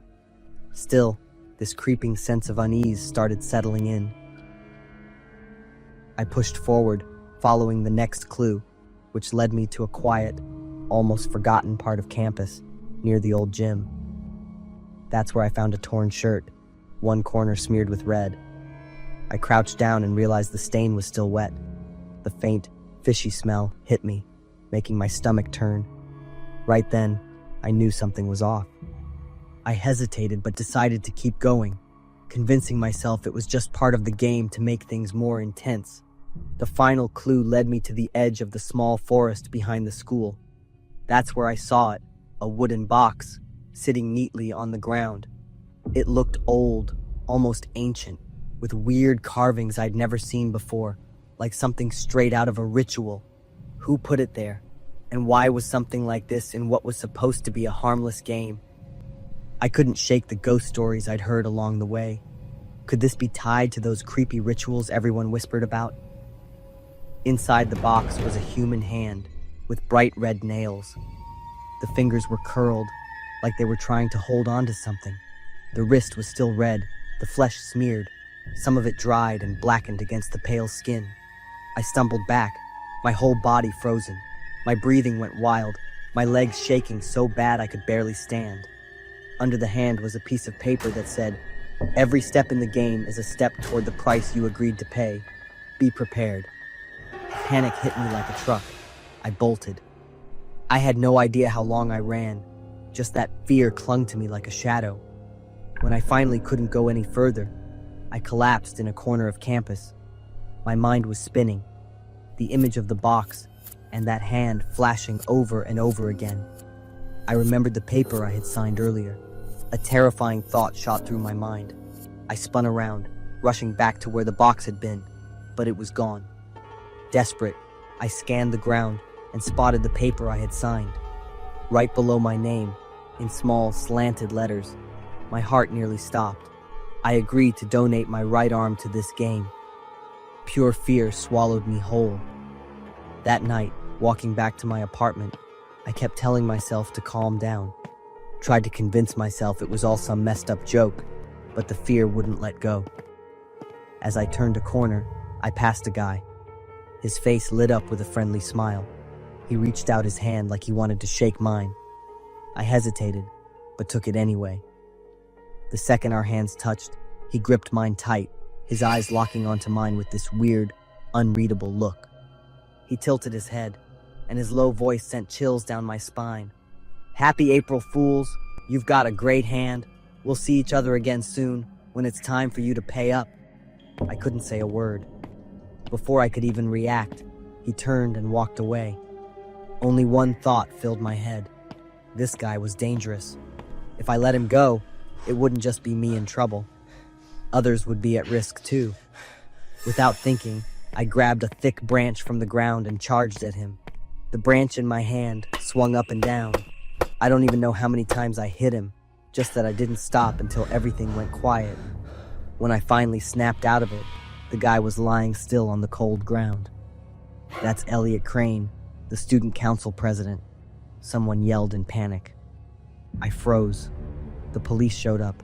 I dropped to my knees, tears streaming down my face as they announced Elliot was dead. In his hand, they found a small control box, probably what he used to make all those creepy sounds I'd heard on the street. The police found a bunch of little slips of paper. Each one read, "Congratulations, you won the game." The horror stories, the red stains, all the rumors about Elliot, it was all just a setup to make the game more thrilling. I looked down at my hands, the hands that had just taken a life. April Fool's Day, a day that was supposed to be about jokes and laughter, turned into the day I lost myself. I still clearly remember that day, a fall afternoon in the suburbs of Minnesota. The dry leaves scattered across the path leading to Mark's house. each step seeming to disturb the stillness of the air. The chill in the air carried the smell of earth and rotting wood, drifting on the wind. I pulled my coat tighter around me, feeling the wind slip through the collar, bringing a vague but uncomfortable sensation. Mark's house appeared before me, an old two-story wooden house, deeply reminiscent of 1970s America. The swing on the porch creaked in the wind, the peeling paint revealing the dark wood underneath. Every detail evoked a nostalgic yet slightly eerie feeling. Mark and I had many memories tied to this house. When we were kids, we would play in the garden or in the basement. I want you to help clean the basement. I think we might find some interesting stuff from when we were kids, Mark said. Those words sparked my curiosity because the basement had been the place we used to hide for hours, telling ghost stories and daring each other to walk through the darkness. But it had been a long time since any of us dared to mention it. We stood before the door leading to the basement. Mark's hand gripped the flashlight tightly, his eyes constantly scanning, as if he feared someone was watching. "That's the devil's domain," Mark said with a light laugh. But seeing the worried look on Mark's face, I knew the basement wasn't just a messy place. The wooden stairs creaked with every step. The flashlight's beams swept across the walls covered in cobwebs, revealing stains and patches of mildew. A musty smell filled the air, mixed with a foul stench, as if something was decaying. I held tightly to the railing, trying not to look down. The weak light from Mark's flashlight swept across a corner of the room, where a large wooden box was hidden in the shadows. The old box, its paint chipped away, looked as if it had been there for decades. Mark bent down, his hands trembling as he opened the box. A putrid, rotting smell wafted up, causing me to step back, my hand covering my mouth. In the dim light, I saw what was inside: animal carcasses, cats, mice, birds, stuffed into the box. Some were intact, but most had decayed, their fur matted together, and a dark brown, slimy liquid spilling from the sides of the box. My heart pounded, and a wave of nausea rose within me. Mark stood frozen, the flashlight in his hand flickering as if he too couldn't control it. "Isaiah," he whispered hoarsely, almost as if in disbelief. Isaiah, the 17-year-old boy with a cold face and empty eyes. He always kept his distance from everyone, lost in his own world. Mark told me that Isaiah liked to collect things that others threw away, old toys, bottle caps, and sometimes even stranger things. But this wasn't a hobby. This was something else. Mark confessed to me that he had once seen Isaiah kill a bird in his yard a few months ago. "I thought it was just a stupid prank," Mark said, his voice breaking. "But now, I'm not so sure." Mark's parents decided to send Isaiah for psychological treatment after finding strange drawings in his room, images of torn-up animals, twisted faces full of rage. I remember Isaiah's cold, challenging stare when he was taken away, as though he could see right through us. A month later, Mark called me. Isaiah had escaped from the treatment center. The police were notified, but every search attempt had been in vain. Soon after, strange things began happening in the area. Animals went missing, and their bodies were found in a state of brutal torture. The news spread throughout the town, but no one dared to speak Isaiah's name. One late evening, while driving past Mark's house, I saw a figure standing by the second-floor window. My heart stopped. It couldn't be Mark, and clearly, it was no one else but Isaiah. That night, I dreamed of Isaiah.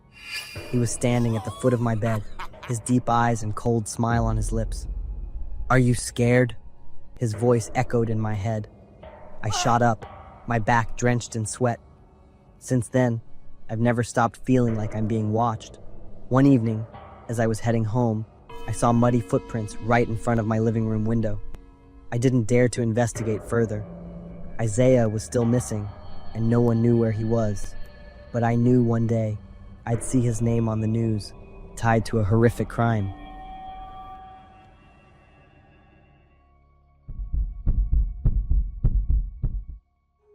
I used to be a criminal detective, familiar with chasing criminals through the dusty streets of New York. But now, I sit in a small room, my ears filled with urgent calls through the 911 dispatch center. This is a punishment, or at least that's what my superiors call it. I made a mistake, a hasty arrest, and acting alone led to a case that wasn't fully solved. They sent me here to learn how to listen. 911, how can I help you? I pick up the phone, my voice monotonous after hours of non-stop calls. On the other end, a woman's voice hesitates. Hello, I just wanted to talk for a moment. Are you okay? I furrowed my brows. This is an emergency line, ma'am. Are you in trouble? No. I just want to know if you're okay. She says, laughing in a way that sounds out of place, as if trapped between a joke and panic. I glance at the clock. Only a few minutes left until my shift ends. I sigh. Ma'am, if this is not an emergency, I'll have to. A man's voice suddenly cuts in, commanding. Get in the car, quickly. I freeze. Are you in danger? Please answer yes or no. She chuckles as if I've said something absurd. Maybe yes. I sensed something was wrong. Tell me your location. Do you see any street signs, shops, or anything? There's a moment of silence, only the sound of wind through the phone. Then, she whispers, barely audible, as though afraid someone might hear. I don't know. If I get in the car, then I will. My heart races. Stay on the line. I signal to my colleague next to me, quickly redirecting the call to the patrol team. The man's voice returns, urgent and commanding. I grip the phone tightly, picturing the woman in my mind. We're sending people. Don't let them suspect. She doesn't answer, but I hear the man shout, followed by the sound of a car door slamming. The call disconnects. Soon after, I receive a message from an anonymous number. Thank you for doing your role well tonight. I freeze, realizing I've been played. They didn't just disrupt the system, they led me into a trap. As I'm processing this, my colleague Jake rushes in, informing me of a kidnapping in the East City Park. A group of criminals took a child, and the patrol team was misdirected due to a fake signal. I dig through the call data and find out the group had hacked into the system, redirecting their calls to my 911 center. Step by step, I realized they had been watching me for a long time, carefully preparing to exploit any weaknesses. Just as my mind swirls with information and emotions, I get a call on my personal cell. Head west to the forest, 10 miles, to the abandoned house. Go alone, remember. It's the woman's voice from before, and the phone disconnects before I can respond. Jake asks if I'm okay, and I tell him to monitor the information. I'll request support if needed. I drive 20 minutes to the location they gave me, my mind on fire. Upon entering the abandoned house, I realize this isn't just a hideout. It's a hub for illegal transactions. Hidden cameras are mounted at corners, the doors are reinforced, and a small control panel with modern electronics sits in the middle of the room. The sound of footsteps from upstairs makes me stop. Instinctively, I move slowly toward the living room. There, a woman sits in a chair with a small gun in hand. She must be the one who called me. A sense of unease starts to creep in. Where are the rest of her gang? I glance at the screen on the control panel. The security camera feed shows clearly. 2 of her associates are upstairs, seemingly busy ransacking the place or preparing to escape. One is standing near a window, holding a phone, likely in contact with someone. My gut tells me there's not much time left. They'll quickly realize I'm here and find a way to stop me, even destroy me. In a sudden move, I throw the flashlight at the woman, distracting her. I rush forward, disarming her before she can open fire. From upstairs, the sound of hurried footsteps comes down. I hear a man's angry voice. What's going on? I drag the woman toward the door, using her as a shield as the 2 other men charge down the stairs. They freeze when they see her subdued. You won't get away, one of them roars, but I hear the sound of police sirens in the distance. They point their guns at me and fire repeatedly, regardless of their own safety. In their frantic, reckless gaze, only selfishness and anger remain. I quickly pull the woman under the table to shield from the gunfire, but I'm too slow. One bullet hits her in the stomach, and her painful scream echoes. Immediately after, another bullet pierces my arm, the sharp pain spreading, making my whole arm go numb. The SWAT team rushes in, arresting the entire group. The sound of the child crying fills the air. I freeze, a familiar sensation coursing through me. Vincent! I call out my son's name involuntarily. The child cries while calling for his father, and my heart tightens as the door is broken open, revealing my son tied up in the corner of the room. After the case is concluded, I spend the whole night reviewing what happened. A sense of unease creeps in as I look at the files and equipment retrieved from the abandoned house. Among them is a list of names, addresses, and detailed financial information. Each line of text clearly appears under the desk lamp's light, and one name stands out, the leader of the human trafficking ring I had dismantled 5 years ago. Turning through other documents, I see scrawled notes describing a detailed plan. They had been watching me for a long time, recording my habits, work, and even my family. Red circles on a map of New York City mark areas where they once had operations. At the bottom of the stack, an old, slightly blurred photo shows a dark room with victims bound. I recognize it as the warehouse where they used to hide people before I took down their network all those years ago. When checking the hard drive of the computer, I find short video clips. One of them shows me working at the 911 dispatch center, secretly filmed from a distance. Another video records my family at a park. Details slowly reveal the full picture. They are remnants of the case I once handled. The woman, Marlene, is the mastermind who took over after her late husband's death. He had been taken down by me when the investigation team discovered him. This plan not only aims to continue their illegal activities, but is also a way to get revenge on me. They want me to experience fear and helplessness, just like what they felt when their whole network was destroyed years ago. Even though the case is over, the haunting never lets go. The images in the files, the woman's eyes as she was restrained, and the child's screams still echo in my head every night.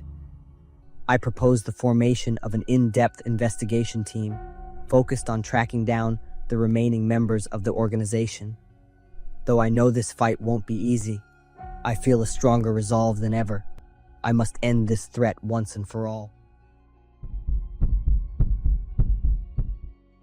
I'm Emily, 24 years old, a graphic design student. My life has always revolved around long classes, creative projects, and the monotony of a small town in Pennsylvania. I didn't think downloading Tinder on a free evening would lead to a series of events that terrified me to the point of never forgetting. Mike was one of the first people I swiped right on. He is 27 years old, tall, with dark brown hair and deep blue eyes. His photos were always taken in impressive places, at the top of mountains, on pristine beaches, and in a forest during the vibrant fall season. He must be a guy who loves nature and freedom. There was something about Mike that drew me in, a confidence and strength that radiated from every message he sent. We chatted for weeks, and I decided to meet him in person. From the very first moment, Mike displayed his charm, from the way he looked at me, smiled, and his subtle gestures. We started dating. Mike enjoyed quiet evenings and trips to remote locations that he deemed inspirational. He often drove a worn-out black pickup truck, but the engine roared like a wild beast. Every time I went with him, I could feel the difference between protection and control, between passion and intrusion. Those things made me both love and fear him. About 6 months later, things started to change. Mike became controlling, always wanting to know where I was, what I was doing, and who I was with. He was no longer the charming man who made my heart flutter, but became a dark shadow following my every step. The check-in questions about my day gradually turned into controlling messages and incessant calls.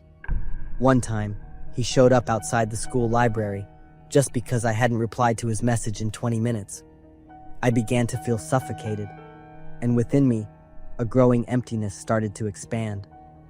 Then I met Tyler, a classmate with a cheerful personality and a lovely smile. He doesn't seem cold or controlling, simply an approachable guy who gives off a gentle feeling. I don't know when I started liking Tyler, but I know it's not fair to Mike.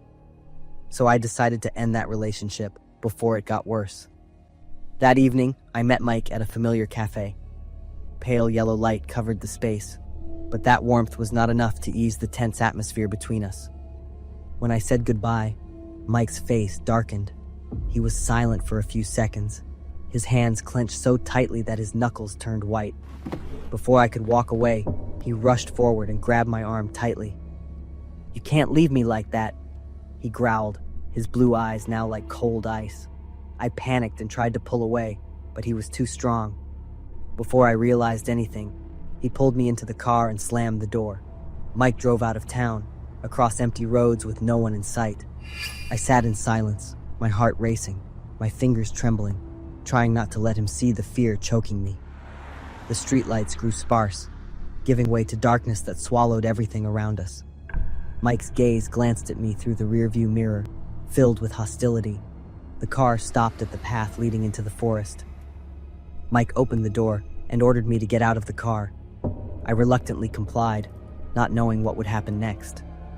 The space around us was silent, only the sound of the wind howling and Mike's footsteps on the dry leaves. I felt the air around us freeze, my skin cold despite the beads of sweat pouring down. "If I can't have you, then no one can," he hissed like a wild animal. I stepped back, my foot catching on an exposed tree root, and I fell flat to the ground. Mike stepped closer, his shadow stretching long under the dim moonlight. In a moment of desperation, I grabbed a nearby branch and threw it forcefully toward him. Mike was taken by surprise, hesitating for a moment, and I seized the opportunity to get up and run for my life. The trees rushed past on both sides, their branches scraping against my skin, as if trying to hold me back. I heard footsteps chasing behind me, along with Mike's furious shouts echoing in the darkness. I didn't know how far I had run, only that my legs kept moving despite the burning pain spreading throughout my body.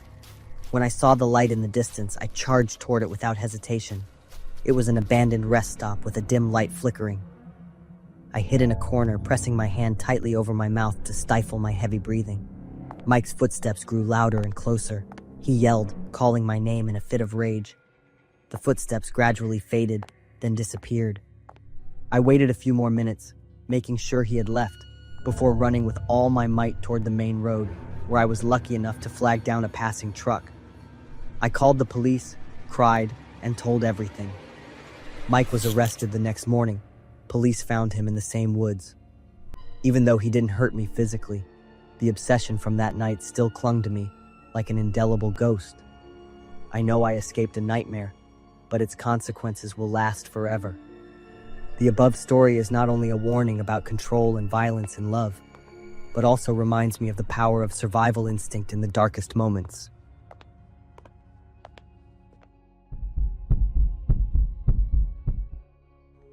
I'm Chrissy, and this is a story I wish had never happened. But sometimes, no matter how horrifying, the truth needs to be told as a warning. I grew up in a small town in Ohio, where everyone knew each other, but instead of warm familiarity, I felt suffocated. My life was a series of days of scrutiny and ridicule. I was different from an early age. My curvaceous body, pale skin, and dark brown hair made me stand out, but not in the way I wanted. On the school grounds, I was not welcome. The laughter of friends is always accompanied by taunts. Chrissy, the walking refrigerator. I try to ignore it, but that cruelty doesn't stop at school. It followed me home, appearing at the family dinner table, in the concerned eyes of my mother and the cruel jokes of my cousins. By adulthood, things didn't get any better. I worked at the local supermarket, standing behind the counter, where customers glanced over as I wrapped the bags of snacks and candy they bought. I've learned to smile awkwardly, pretending it doesn't hurt me. But the truth is, I always felt like a failure. At age 24, my weight hit 300 pounds. I tried everything: keto, paleo, juicing, intermittent fasting, hitting the gym until my body fell apart. But the weight doesn't go away.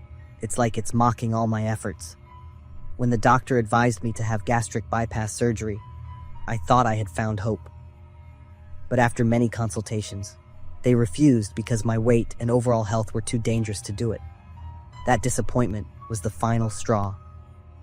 One night, in desperation, I searched the internet and found the dark corners of the internet, the dark web. There, among the anonymous websites, I came across an ad for a miracle weight loss pill. Warning text from the seller, for desperate people only. At that moment, I suddenly felt a strong sense of comfort and sympathy. Without any hesitation, I accessed the ad and was happy to know that my weight had found a way out. 3 days later, the package I ordered through that advertisement was delivered. It is neat, tidy, but full of mystery, sealed with red wax printed with a strange symbol, a snake wrapped around its stomach. When opened, the dark red pills sparkled in the light, as if they held some dark power within. I just took a few seconds to think, and then swallowed a pill with joy and hope. Miraculously, my body began to change. The first day, I lost 5 pounds. 3 days later, that number increased to 10 pounds. The best part is that I can eat whatever I want: pizza, burgers, ice cream, and the weight continues to drop. I stood in front of the mirror for hours, admiring my body. Although I lost a lot of weight, I didn't notice much change in my appearance. Anyway, I'm very happy and have even more hope. But that joy was extremely short-lived. A week later, I started to feel a burning sensation in my stomach, as if there was a fire burning inside. I drank water constantly, but my thirst never subsided. What was worse were the hunger pangs, worse than anything I had ever experienced. That first night, I rummaged through the refrigerator like a wild animal, my trembling hands cramming everything I could into my mouth in a frenzy. But the stomach is like a bottomless pit. As everything within my reach disappeared, my eyes filled with madness, searching for anything that could quench the bottomless hunger tormenting my body. The third night, in extreme hunger, I saw a mouse running across the kitchen. My eyes were glued to it, as if a primal instinct had just been activated. Before I could think, I rushed forward, grabbed it tightly in my hand, feeling its small body trembling. I don't think of anything. Squeezing the little animal tightly in my hand, my teeth sank deep into its soft body. The fishy smell flowed into my mouth, and I swallowed it all in a frenzy. When I realized what I had just done, I shivered and was horrified. But hunger quickly dispelled all logic. I chewed and swallowed in a frenzy, feeling neither disgust nor regret, only the intense, dark hunger that was controlling every action of mine. In the following days, I could no longer distinguish between what was food and what was inedible. I tore apart the box, chewing on the cardboard that still had food crumbs stuck to it. My teeth ached, but the hunger wouldn't let me stop. My body began to change horrifically. My cheeks hollowed out, my pale skin turned an ashen gray, and my eyes, bloodshot from lack of sleep, gleamed with a wild, predatory look. My fingers became bony, my nails cracked and covered in dried blood. Each time I looked in the mirror, I no longer recognized myself. All I saw was a monster, ready to devour more. My mother was the only one who never left my side. Even though I had destroyed myself, she stayed by my side, gentle like the morning sun. But she couldn't save me either. One night, as I tried to break into the fridge for the last remaining piece of cake, my mother stopped me. Her eyes were filled with worry, her voice pleading, "Chrissy, stop!" But I was no longer myself. I no longer saw my mother, only someone standing in the way of satisfying my hunger. I rushed at her like a wild animal. My teeth sank into her arm. When I woke up, I found myself kneeling on the kitchen floor, my hands shaking, and my mother lying motionless with bleeding wounds. I felt like my soul was being torn apart, each piece pierced deep into my mind. Terror and guilt welled up, squeezing my chest to the point that I could only kneel there, hands shaking, tears mixing with the fear that I had become something less than human. After that incident, I was arrested and transferred to a mental hospital. Initially, doctors diagnosed me with a serious mental disorder. But after weeks of treatment, they discovered the real cause was a dangerous chemical in the pill I took. The treatment process is very difficult. They had to use medicine to neutralize the toxic substances in my body. The intense hunger gradually disappeared, along with the burning thirst. My mind gradually returned to clarity. My mother, despite being hurt physically and mentally, still forgave me and visited me every week. She said, "Chrissy, as long as you live, everything can be fixed." Those words keep me going. Now, after 2 years, I have become a different person. I am no longer obsessed with losing weight, but focus on taking care of my health and finding joy in the small things in life. If you are struggling with your body image, remember that there is no magical solution. Only perseverance and self-love can bring lasting results. Don't let the desire for change turn into destruction. Mental and physical health is always more valuable than anything else.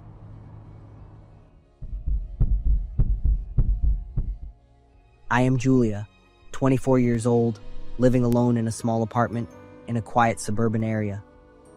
As someone who lives quite frugally, I often use Craigslist to buy and sell secondhand items. Sometimes, I read the missed connections section, where people write about fleeting moments with someone they missed the chance to connect with. I see it as an interesting way to kill time, reading strange or sometimes funny stories. One evening, while scrolling through missed connections, a post caught my eye. The headline was simple yet bizarre. The girl in the red coat at the supermarket near Elm Street.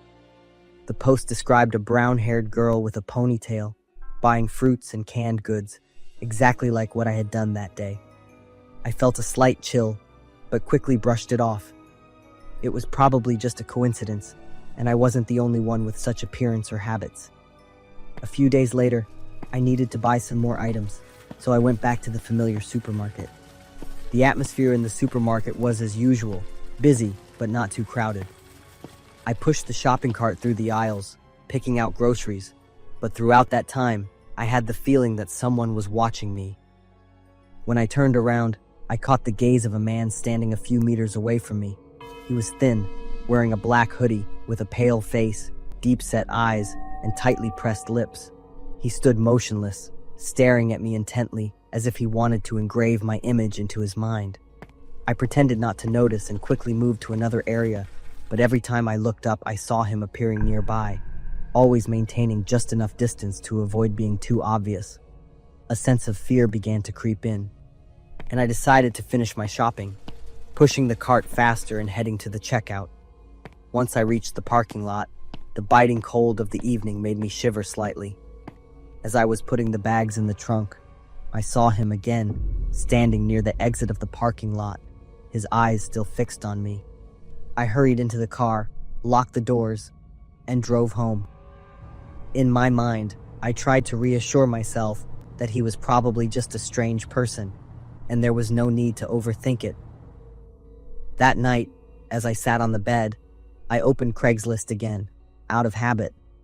This time, a new post appeared in the missed connections section. The headline made my blood run cold. The girl who left the supermarket tonight, driving the silver car. I nearly dropped my phone as I read the content of the post.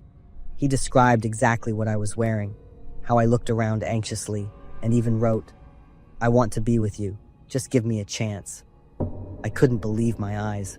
My whole body trembled, not knowing what to do. I thought about calling the police, but with just this evidence, it wouldn't be convincing enough. I decided to reply to the post, asking him to stop and warning that I would call the police if he continued. But deep down, I was worried that doing this might only make things worse. A few days later, everything calmed down. I didn't receive any further responses to my post. I began to think that maybe he had given up, but that peace was only temporary. One night, while watching TV in the living room, my phone vibrated with a new email notification. I opened it and almost dropped my phone. Attached to the email was a photo taken from outside the window, a picture of me sitting on the sofa. My heart was pounding and cold sweat poured over me. I rushed to check all the windows and the front door, making sure they were locked. But before I could do anything else, a loud noise echoed from the living room window. The glass shattered, and a hand reached through, forcefully pulling the door open. I screamed in fear, ran to the bedroom, locked the door tightly, and called 911 in a panic. Police sirens echoed not long after. I heard the sound of footsteps running, and then everything became silent. When the police broke down the door, they announced that the intruder had escaped. I sat huddled on the bed, my whole body trembling, tears streaming down my face. The police found a sharp knife and several pieces of paper with scrawled writing left near the window. They were lines expressing his obsession with me. I couldn't stay in that house for another minute. The next day, I packed my things and moved in temporarily with a close friend in another city. But even after leaving that place, the feeling of being watched still haunted me. I always felt like someone was watching me from the shadows. Every time I heard footsteps behind me or saw a car slow down near me, I would jump and turn around, my heart racing. I deleted the Craigslist app and promised myself I would never open it again.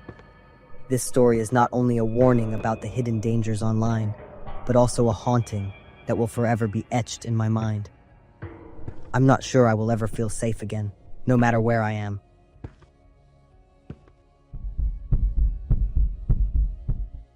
I'm Trisha, 27 years old.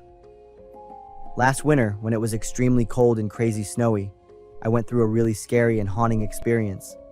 I was in Michigan, and my boyfriend Joseph was over in Minnesota. Joseph got hurt during football practice, so we had to cancel our Christmas date. I missed Joseph like crazy and was worried about him, so I decided to drive over and surprise him. I came up with what I thought was the perfect plan: drive overnight, just in case there was heavy snow and traffic the next morning. It started snowing when I left home, and even though I was pretty confident in my driving, I still felt a bit nervous as it got darker and the roads got harder to drive on. The snow was coming down hard, and the road was icy, making the car slide around a bit, but I figured I could handle it. About 3 hours into the drive, my stomach started growling, and I was feeling tired and sleepy. I decided to pull over at a late-night diner to grab some food and recharge. The place was pretty small, with dim yellow lights on the old tables and chairs, and there were only a few people inside. The waitress was a young girl with her hair tied up and a smile on her face all the time. She looked at me, probably knew I was a stranger, and asked how I was when I sat down by the window, watching the snowstorm blow by. When she found out I was visiting my boyfriend, she told me I should find a motel for the night. It was going to snow pretty heavily in a few hours, and the roads were going to be tough to drive on. The girl was friendly and seemed to know the weather pretty well. I didn't plan on staying long, but as I looked out the window, I started to feel how bad the snowstorm was getting. Out of nowhere, a deep voice came from behind me. A tall guy walked over. He introduced himself as Robert and mentioned a few cheap motels he knew about along the way. I thanked him, but felt even more awkward when he overheard my chat with the waitress. But after a second of thinking it over, I decided to take the guy's advice. The motel he showed me seemed fine, at least it was close, and I didn't want to keep driving in this awful weather. The motel was pretty old, with moldy walls and furniture that looked like it hadn't been updated in forever. But for just $50 a night, I couldn't really complain. The snow was coming down heavier and heavier, so I had no choice. I locked the door and lay down on my phone, but then I realized I forgot to ask for the Wi-Fi password, so I threw on my coat and went back out. I kind of glanced at the parking lot and saw a black car struggling before finally parking right behind mine. I didn't think much of it, quickly asked for the Wi-Fi password, and headed back to my room. I locked the door again, took out my phone, and got comfy. That coffee I just had really cleared my head, so I'll probably end up staying up all night. All of a sudden, I heard a light rustling sound in the snow outside the window. It went on for what felt like minutes, step by step. I turned off my phone again, listened, and after a bit, the footsteps stopped. I rushed to the window and pulled back the curtains. Outside, I could clearly see footprints in the fresh snow, stretching from the parking lot all the way to near my window. A chill ran down my spine, and I quickly rushed out of the room and headed to the front desk. My eyes went wide as I looked around, but only saw the motel manager. My heart was pounding, and I could feel fear and tension building up around me little by little. I rushed to the front desk, hoping to find the manager so I could tell him about the footprints in the snow. But when I got there, the sight in front of me made me freeze. Right then, the black car I'd seen earlier started up and drove off. The sleek black car, with its headlights shining right at me, made me blink a few times because the light was so bright. I instantly recognized the guy in the car as Robert, the one I met at the restaurant earlier. The way he looked at me at the restaurant was weird, and now I get why. He knew exactly why I was here, and I had no clue what he was up to. I freaked out and told the motel manager the whole story, and he set me up with a new room. Even though I got moved to a new room, I still couldn't shake the fear. The room felt safer, at least physically, but in my head, everything was a mess. Even though the motel manager tried to calm me down, I couldn't shake the creepy feeling that was just hanging over me. I called Joseph, and as soon as I heard his voice, I just broke down in tears. The next morning, when the traffic looked better, my boyfriend booked a ride to take me to his place, and they said my car would be delivered the next day. I spent Christmas and New Year's with Joseph. Once he recovered from his injuries, we headed back to Michigan together. After that scary experience, I've never driven alone at night, and I stay away from motels.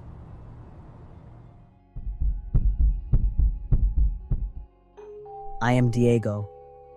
Ever since I became aware of everything, I've been used to living with my father's second family in the basement. I have never met them, nor do I know exactly how many people are down there. But I can hear their voices, although not often, only occasionally and by chance. I guess there are two people, an adult like my mother, and a girl, probably around my age. Having a second family of my father living in the basement seems so normal to me that I thought every house must have two families like this. Every day, my father would go down to the basement and stay down there for quite a long time. On holidays, my father would bring food and gifts down there instead of having a meal with my mother and me upstairs. After the meal, my father would bring the dishes, now empty, back upstairs. My mother would wash them without a word of inquiry or complaint. I have never seen my mother question or show any concern about my father's second family. My mother's attitude was always indifferent, focused solely on carrying out her duties as a housekeeper. Every day, without fail, my mother would clean every object and corner with great meticulousness. "Mom, can I go down to the basement to play with the people down there?" I asked my mother this when I was about 6 or 7 years old. "If you want to, or rather, if you can get past your father," my mother replied, her hands still wiping down the kitchen cabinet, even though it was already gleaming. "Then why don't they come up here with us?" I asked, still confused. "It's very likely that your father wouldn't allow that." Indeed, many times out of curiosity, I secretly watched my father go down to the basement. The door was always locked carefully whenever he entered or exited. I was allowed to do whatever I wanted, to have anything I asked for, but I was absolutely not permitted to go down to the basement. Everything would have been fine if my curiosity hadn't been sparked by the voices of the people in the basement. The frequency grew, singing, shouting, crying, the sound of things crashing. Everything made me determined to explore the basement. One day after school, I came home and noticed that my father's car was not in the garage, and my mother wasn't home either. Immediately, the thought of going down to the basement crossed my mind, and I followed the curiosity that had built up over the years. I knew I wouldn't be able to get inside, but I wanted to get closer to the basement door and listen carefully to what was happening inside. After thinking for a moment, I knocked on the door. Immediately, there was a knock in response within less than 2 seconds. It was as if the person had been waiting for me right behind the door. "Hello," I greeted first, taking the initiative. Hello. It was indeed a girl, and her voice was very pleasant and, well, special. Are you Diego? "How do you know my name?" I was completely surprised. We live in the same house. I'm the same age as you. I think I was born a few months before you. I'm Lonnie. I smiled softly. "That's right. We live in the same house." "Who are you staying with?" I asked. I'm with my mom and my little brother, but he's not well. He doesn't speak or run around ever. Suddenly, I heard my mother call, and I was startled. I quickly ran off. not even having time to say goodbye to Lonnie. Fortunately, just as I made it upstairs, I saw my father's car driving up the driveway. Ever since that day, I felt strangely happy. I had a secret just for myself, a very special friend, and I was always smiling to myself. After school, instead of wandering around or locking myself in my room, I would sneak away from my parents and go down to the basement to talk to Lonnie. She dreamed of having a life like mine, going to school and doing homework every day, cleaning her room every Sunday morning, and helping her mom with the housework. Try it, and you'll end up hating them like I do right now, I muttered. Life down here is very dark and suffocating. My mother never smiles. She's always either holding my little brother, crying, or getting angry. I've never been to school. You're my only friend. I fell silent after Lonnie's words. Are you still there, Diego? Oh yeah, I'm still here. Lonnie, you're also my only friend. At school, no one wanted to interact with me or have anything to do with me. They called me the child of crime. Whenever I asked my mother why people said those things about me, she would always get angry. The angrier she got, the more she lost control, acting recklessly, shouting while scrubbing the kitchen until her hands bled. I also didn't see any love between my father and mother. The attitude and look in my father's eyes when he gave me gifts were very different from when he brought gifts and food down to the basement for your mom and you. Shut up, you devil. I've already put up with you a lot in front of my son. That was my father's voice. It's all because of my only remaining son. If it weren't for you, my wife Laura, my daughter Lonnie, and my unborn son wouldn't have left me. You are the devil. Do you think cleaning those bloodstains thoroughly will wipe away your crime? I held my breath, trying to hear every word my father said, as thoughts raced through my mind. Lonnie, your mother, what's her name? Laura. I ran to my room, locked the door, pulled the blanket over myself, and trembled with my own suspicions. This isn't real. I kept muttering to myself. The next day, I gathered all my courage and stole my father's basement key. I knew where he kept it. It wasn't hard. I just hadn't paid attention before.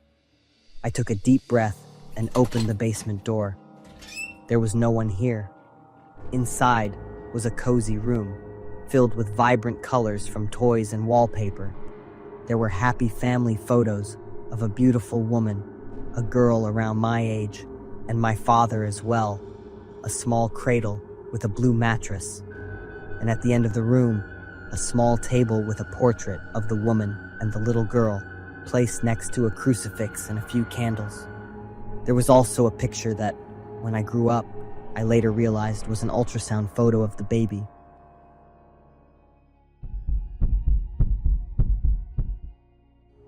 I am James, a student at FSU, Florida.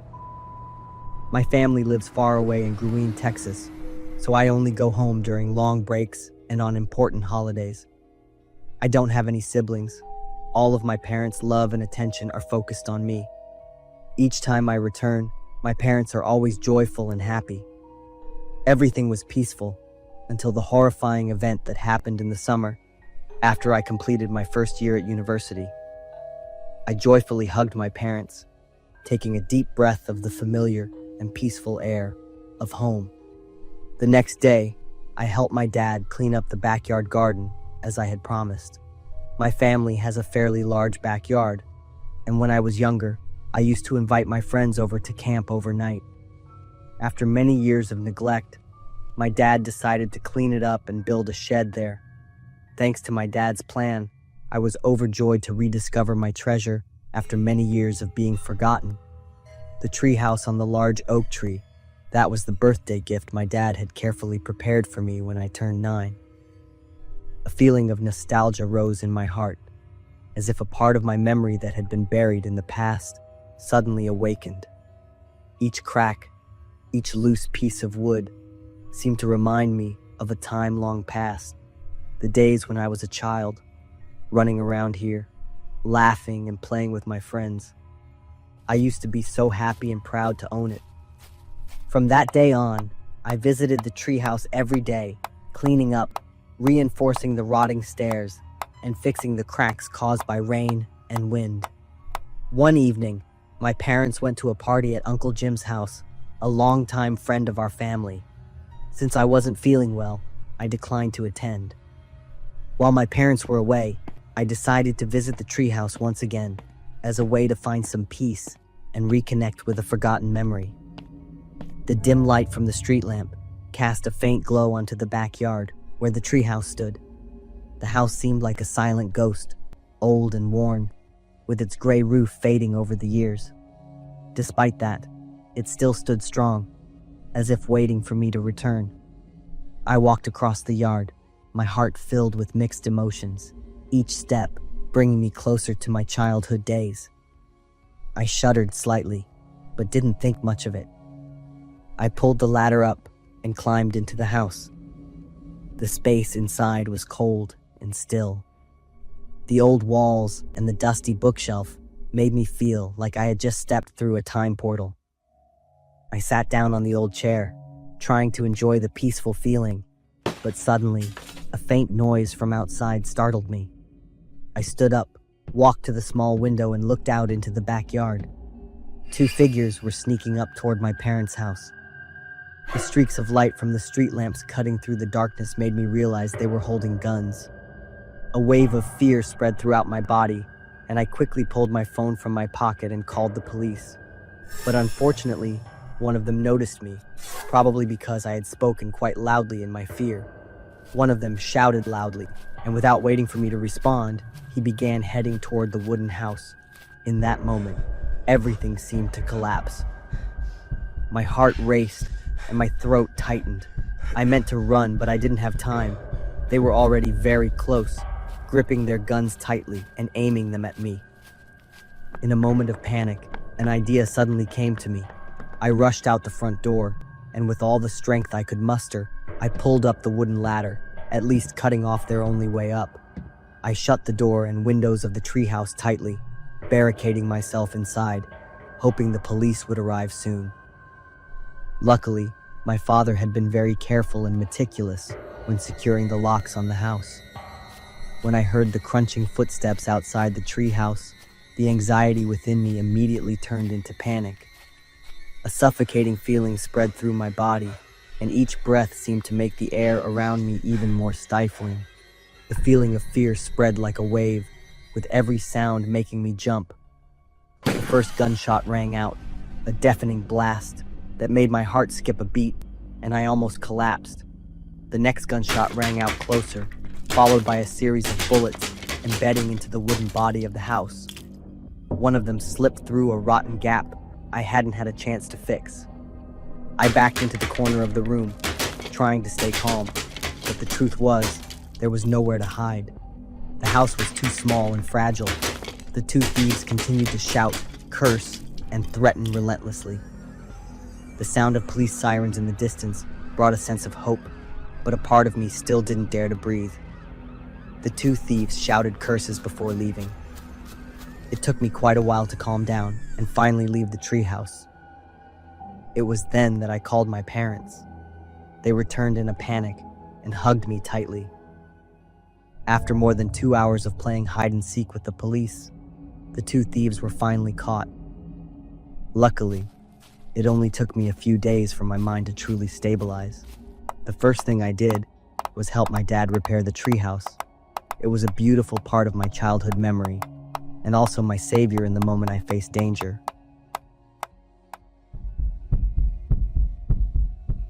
I apologize if this story is long, but every detail is important for understanding the full context. This story happened to me when I was 25 years old, living in Las Vegas with my then husband and our 4-year-old son. Our daily routines were pretty much the same every day. My husband would leave for work at 5:30 a.m. and get home around 4 p.m. from Monday to Friday, and I was a stay-at-home mom. Typically, after he returned home from work, I would take our son to the grocery store to pick up dinner a few hours later and give him time alone to unwind. The Smith's grocery store near my house was literally less than a 2-minute drive away, and it was one of those stores with gas pumps in the parking lot. So, once a week, After grabbing groceries for dinner, I would go to the pumps to fill up my car while my son slept in the back seat. One of my regular trips to the store, which included a stop at the gas pumps, I was pumping gas when a truck pulled up to the pump on the opposite side of mine. The man quickly did whatever he came to do and drove off.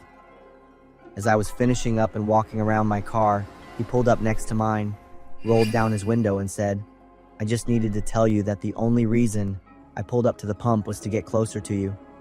I saw you and just had to tell you how beautiful I think you are." He looked like Ted Bundy on crack. I was polite and said, "I'm flattered, but I'm happily married with a son." He responded with, "I know, I just had to let you know how I felt," and started to drive off, but then stopped, backed up, rolled his window down again, and said, "By the way, if you tell your husband what I said, I'll fucking kill him," and then sped off.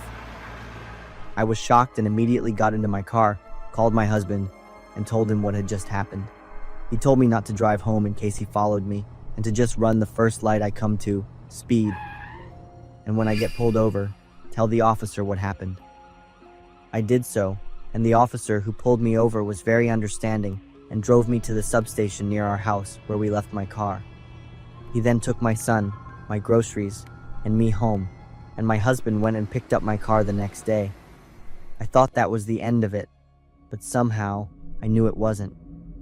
I told my husband how disturbing it was, that the guy seemed so sure of himself when he said he'd kill him, and how he responded with, "I know," when I told him I was happily married with a son. Was it possible that he already knew where I lived? How long had he been stalking me before he approached me that night? A few nights later, my husband realized we were out of cigarettes and decided to run to the store to get some. It was late, so our son was fast asleep, and I was playing on the computer. He left through the laundry room door into the garage, where our cars were. Not long after he left, I heard the laundry room door open again, and someone came inside. I called out to him, "Honey, what did you forget?" But I got no answer. However, I could hear someone moving around in the laundry room. I called out again, a little nervous this time. "Honey, is that you? You're freaking me out." Still no answer, and I realized that I was completely unarmed. My husband is a U.S. Marine and a federal employee, so we had an arsenal of weapons, but they were all in our master closet on the top shelf. I'd have to run past the laundry room to get to my room, so there would be no way for me to get to my gun before he got me if someone was in there. I just sat there frozen and terrified. I could feel the weight in the room as I sat in fear, waiting for him to round the corner, knowing that with my son sleeping down the hall, I'd do anything he told me to keep my baby safe. When my husband returned home, he would have the element of surprise on his side, not to mention his family as hostages, so he wouldn't stand a chance either. My heart was in my throat, and I couldn't breathe as I heard his footsteps coming toward me, when suddenly, from my bedroom, I heard the deep growl of my two pit bulls, Ruby and Darlene, and before I could think, I saw both dogs dart into the laundry room. At that moment, I heard the garage door open and slam shut as a man screamed. I jumped up from the computer desk, phone in hand, and bolted into my son's room, shut the door, locked it, and sat against it. I quickly called my husband. "Please tell me you're home and messing with the dogs." But I could hear in the background the cashier ringing up items, and I knew he was at the store. Whoever was in my house was definitely not my husband. "Someone's in the house. Get home right now. Please be careful when you get here." I don't know where he is, but I think he's in the garage. I'm hiding in our son's room with the door shut and locked. He told me to stay put until he got home and came to get me. Waiting in the dark in my son's room while he slept, waiting for my husband to come home, felt like an eternity. When he came to get me from our son's room, I was relieved, but for months afterward, he never left us home alone after dark. I know he was just as scared as I was that the man would come back. About a year after the incident, we moved out and bought a new home. I always think about what would have happened if he hadn't let the dogs in before he left that night. I don't know what he had planned for me, but I know it wasn't good, and my son would just have been a tool to control me, while my husband would have just been something in the way to get rid of. I have no doubt that Ruby and Darlene saved all our lives that night. Now that they've crossed the rainbow bridge from old age, and my husband and I are no longer together, and our son is grown, we all still sleep with dogs in our rooms from that night. So, my name's Roger, I'm 25, and a week ago, I almost died. That day, after work, I swung by Costco to grab some new kitchen stuff, knives included. While waiting in line to pay, I glanced around the store and caught sight of some guy standing outside, just staring at me. Messy brown hair, a little shorter than me, dressed like a total slob in this big, heavy coat that went all the way down to his legs. Why the hell was he wearing that in the middle of May? I couldn't place where I'd seen him before, but something about him felt weirdly familiar, and not in a good way. By the time I finished paying and looked back, he was gone. I walked out toward the parking lot, and there he was, standing right next to my car. He was pretending to be on the phone, cigarette in hand, but it wasn't even lit. His eyes, though, still locked on me. I picked up my pace, jumped in my car, and got the hell out of there. I figured that was the end of it. That night, Diana, my girlfriend, was at my apartment. I was all hyped up, making dinner, stealing glances out the window while waiting for her. Then, out of nowhere, I spotted a guy standing in front of my building. He was off in the distance, barely visible under the dim streetlights. I knew right away it was him, the guy from earlier. That weird coat gave him away. But the worst part was that he was staring right at me. He knew where I lived. And just like that, the uneasiness I felt before cranked up to a whole new level. Was he following me? I decided to head downstairs and get some answers. But just like before, he was gone. Right then, Diana showed up. I ran out to meet her, and we headed upstairs together. We had dinner and watched Netflix together. I didn't bring up what happened earlier. I didn't want to freak her out. Around midnight, there was a knock at the door. We weren't expecting anyone this late. I got up slowly, walked to the door, and peeked through the peephole. It was him, the guy from the store. But this time, he was standing even closer, his eyes filled with this unsettling kind of patience. He wasn't banging on the door, wasn't yelling, just knocking, slow, steady, like he already knew I was right there. One of his hands was tucked behind his back, like he was hiding something. I didn't open the door, just asked, "What do you need?" That's when he pulled out a knife, slowly. The blade caught the hallway light, gleaming like a warning. "You dropped this at the store." My whole body locked up. Diana heard him too. She was about to say something, but I quickly put a finger to my lips. Sorry, I don't think so," I said, trying to keep my voice steady. He just stood there for a second, staring. Then, he cracked a weird, unsettling smile. "Oh, wrong door. My bad." And just like that, he turned and walked toward the apartment across the street, the one where that young woman lived alone. This time, he kept the knife hidden behind his back. My stomach dropped. Something bad was about to go down. Before I could react, the girl opened her door. He lunged. "Diana, call the cops now!" I shouted as I threw the door open and sprinted toward them. He'd gotten a couple of stabs, but I wasn't about to let him do it again. I grabbed his wrist, the one holding the knife, and yanked it with everything I had. The knife went flying, and I slammed him to the ground. Right then, the cops showed up. The ambulance took the girl away, rushing her to the ER, but the worst part was still coming. "Let go and put your hands up." My stomach dropped. My whole world just collapsed.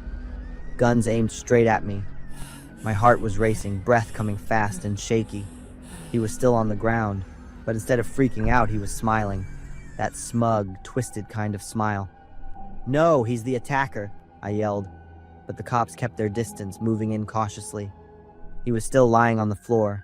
Then, out of nowhere, he smiled. I called the cops. I tried to help her. He was the attacker. His voice was steady, serious, and he was pointing at me. He called the cops himself?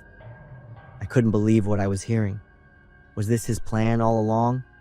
He He wanted to make me look like the attacker. But before I could even process it, Diana burst out screaming that the bastard was the one who stabbed the girl. The cops detained both of us while they checked the hallway cameras. A few minutes later, they let me go. I pulled Diana into a tight hug, trying to calm her down. When her breathing finally steadied, she looked up at me, voice shaky as she whispered a name. Luke. Luke, our old classmate from high school, her ex. He looked so different now, I hadn't even recognized him.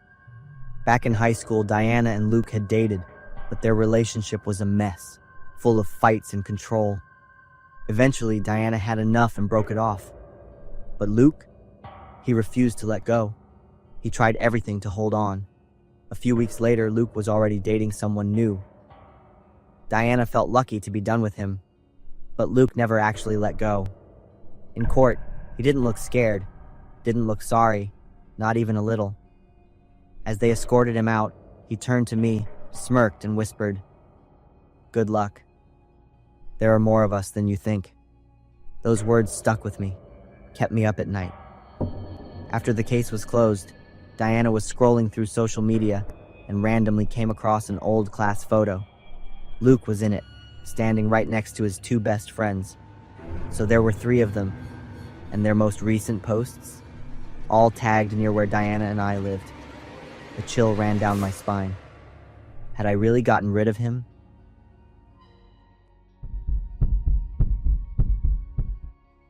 I'm Dylan, I'm 10, and I'm the youngest of 4 brothers. Last summer, my family moved into a vacation home in Staunton, this little town in central Illinois. My family was going to be here for about 2 weeks before my brothers and I head back to school and wrap up our vacation. Our house is at the end of the road into town. It's not so big, but it's got enough space for the 6 of us. Next to the house, there's this little path that goes to a big cornfield full of dry, deep yellow corn cobs. Under the corn plants, there are some wild, empty spots where the sunlight barely gets through, so it's all dark down there. Every now and then, a light breeze comes through, making the cornfield sway a little and giving off this rustling sound, kind of like a whisper from the shadows.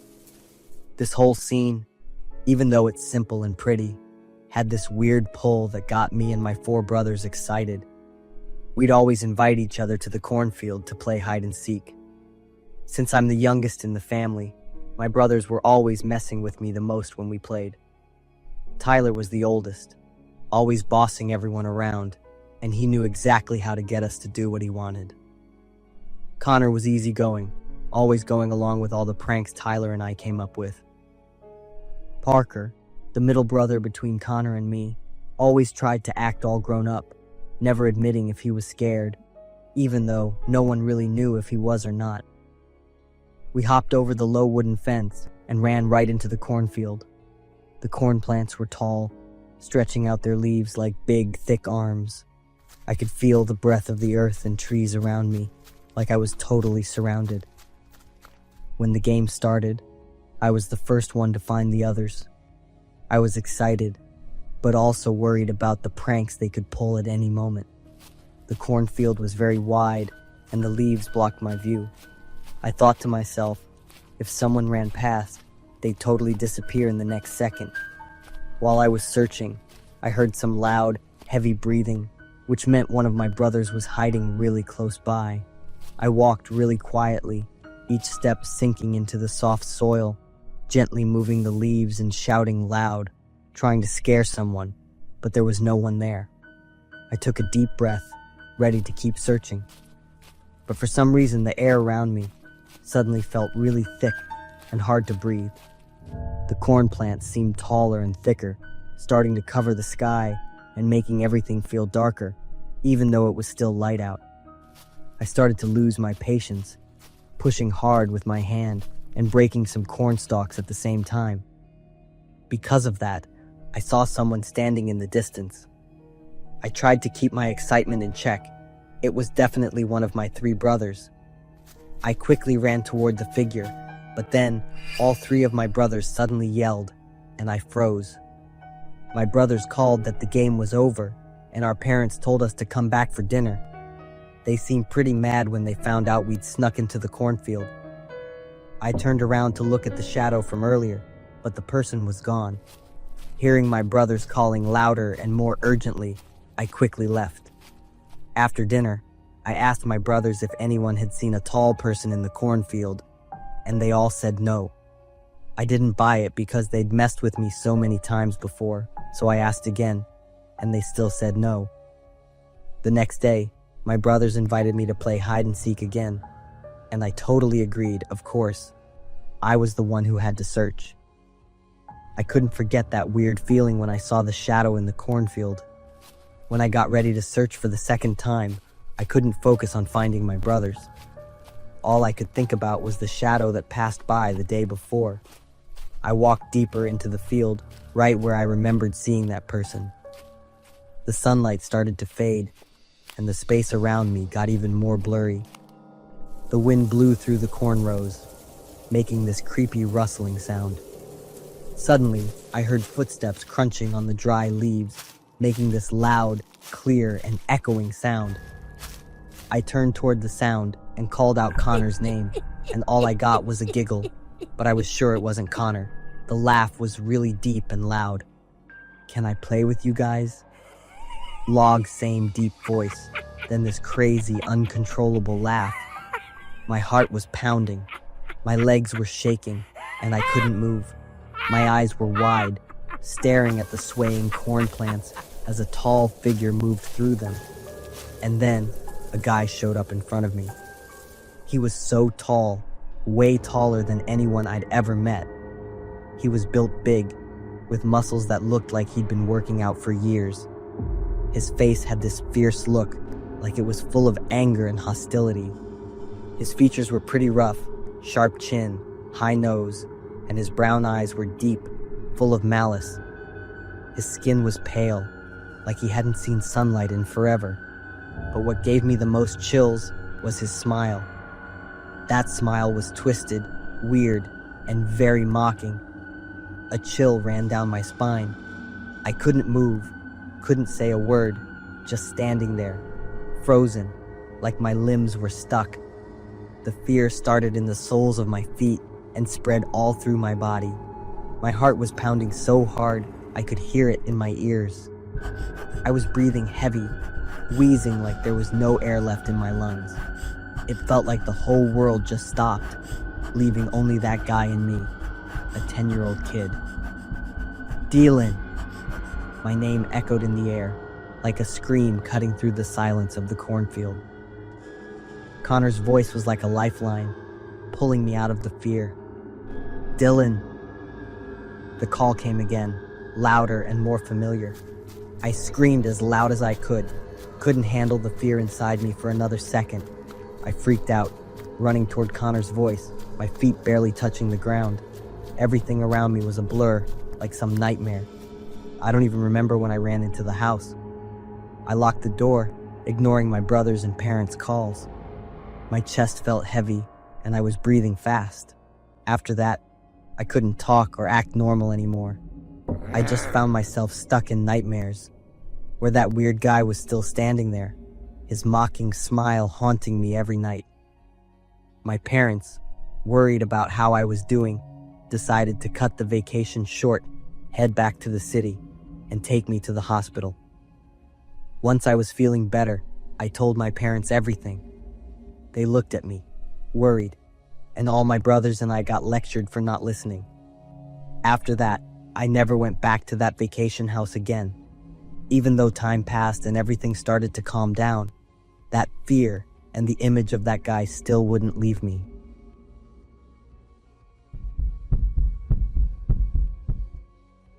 I am Evelyn, 32 years old. A light drizzle was falling on the quiet streets of Portland, streaking water down the car windows. I pulled up my coat collar and hurried toward the office building. April was colder than usual this year, and the gloomy sky made it feel like something was off. The office was buzzing with laughter this morning. Everyone was pulling pranks on each other. Someone had stuck a note on my computer screen. "Password changed. Good luck." I didn't even react. April Fools had never really been my thing. A big yellow envelope showed up on my desk, no name on it, but it definitely caught my attention. I opened it. Inside was a plain white sheet of paper with just one sentence. "The game has just begun." I glanced around the office, confused. No one even looked my way, like they were all waiting for me to do something. I brushed it off, figuring it was just someone's dumb prank. That night, when I got home, there was a small black gift box sitting right by my door with a crimson ribbon. I picked it up, and a shiver ran down my spine. When I opened it, there was another piece of paper inside. "Happy April Fools." I shivered again, and as soon as I folded the paper, I noticed a small photo at the bottom of the box. It was a picture of me from that morning, right after I stepped out of the coffee shop near my office. It was taken from a distance, but it was pretty clear someone had been following me. I carried this weird mix of confusion and discomfort, thinking the whole thing was just some creepy April Fool's joke. That night, a soft scratching sound outside my bedroom window jolted me awake. I sat up, heart racing, telling myself I was just imagining things, but I couldn't shake the feeling that someone was watching me. The next day, I left the office earlier than usual, just wanting to get home and take a break. As soon as I walked into the house and shut the door, there was a knock. I hesitated for a few seconds before opening it, and there was a big box sitting on the ground. Right away, this strong, nasty smell hit me, making me want to puke before I even opened the box. My heart was pounding. I kinda knew what I was imagining, but my curiosity wouldn't let me stop. My hands were shaking as I peeled off the tape, and the second the lid popped open, I instinctively stepped back. Inside was a pile of red, slimy flesh wrapped in some cloth. Pale white patches of skin were mixed with this gross, sticky liquid. Flies buzzed around the edges, and tiny maggots crawled all over the surface. My stomach turned, and I bolted to the bathroom to throw up everything. It took me forever to calm down, but I went back to the box. I had to get rid of that disgusting thing immediately. But then I stopped. There was a small piece of paper on the box, covered in dried blood. Remember me? I didn't remember. My mind was a total mess, completely confused. But someone out there remembered me, clear as day. The cops showed up 10 minutes later. They checked the box, took meat samples for investigation, and searched around the house. 2 days later, the cops found out the meat in the box was bought from a local slaughterhouse. Looking at the cloth that wrapped the meat, it looked a lot like a jacket I used to have. My head was spinning, and I felt like I was losing it from this creepy prank. He had been so close to me. He snuck into my house, and there was a good chance he was still out there somewhere without me even knowing. "Have you had any recent disagreements?" a cop asked me. My mind was all over the place as I tried to dig through my memories. A few faces popped up. A former coworker who had acted out and was pretty hostile toward me before getting fired. Some weird guy I always saw at the coffee shop near my office. Every time I went, he'd be sitting in the corner like he was watching me. Who could be behind this messed up prank? The cops started investigating based on the list of suspects I gave them. They checked the security cameras near the coffee shop and saw that the weird guy had been there a bunch of times when I was there, but there was no proof he ever approached me. When they looked into him, he turned out to be just a regular delivery guy with no criminal record and no connection to what happened. Next up was my ex-coworker who got fired, Mark. After digging into his past, the cops found out he had a record for harassing women. During the interrogation, Mark didn't deny hating me after getting fired, but swore he never planned any revenge. The cops checked Mark's recent calls and activity, but found nothing linking him to what was happening to me.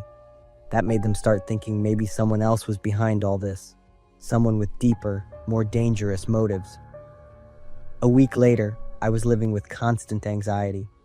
One afternoon, I got a package in the mail, a USB. I plugged it into my laptop, and there it was, a video of me sleeping, with the camera slowly getting closer and closer.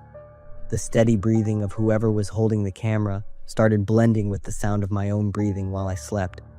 With every passing second, my body froze up more and more. At the end of the video, the camera turned toward the window, showing the reflection of a tall, familiar figure dressed in black.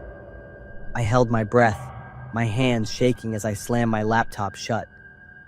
But before I could even process what was happening, my phone started ringing. It was an unknown number. I hesitated for a few seconds before picking up. "Hey honey, fun little joke, huh?"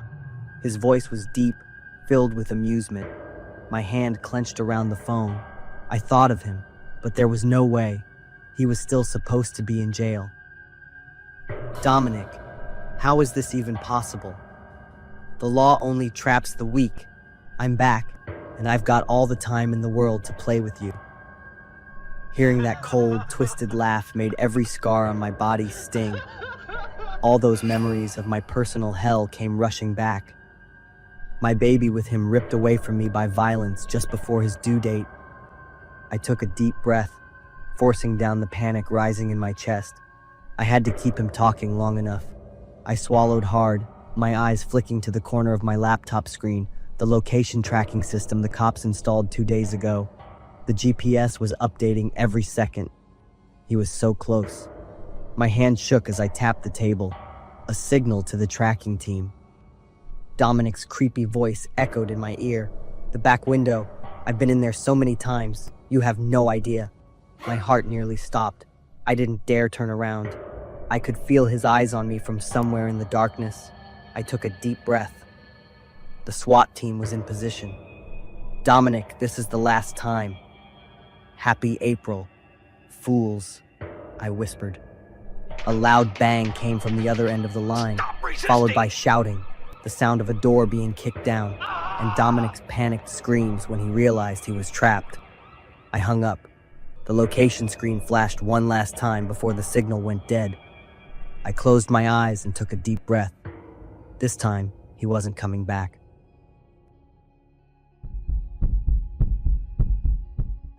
I don't like April Fool's Day.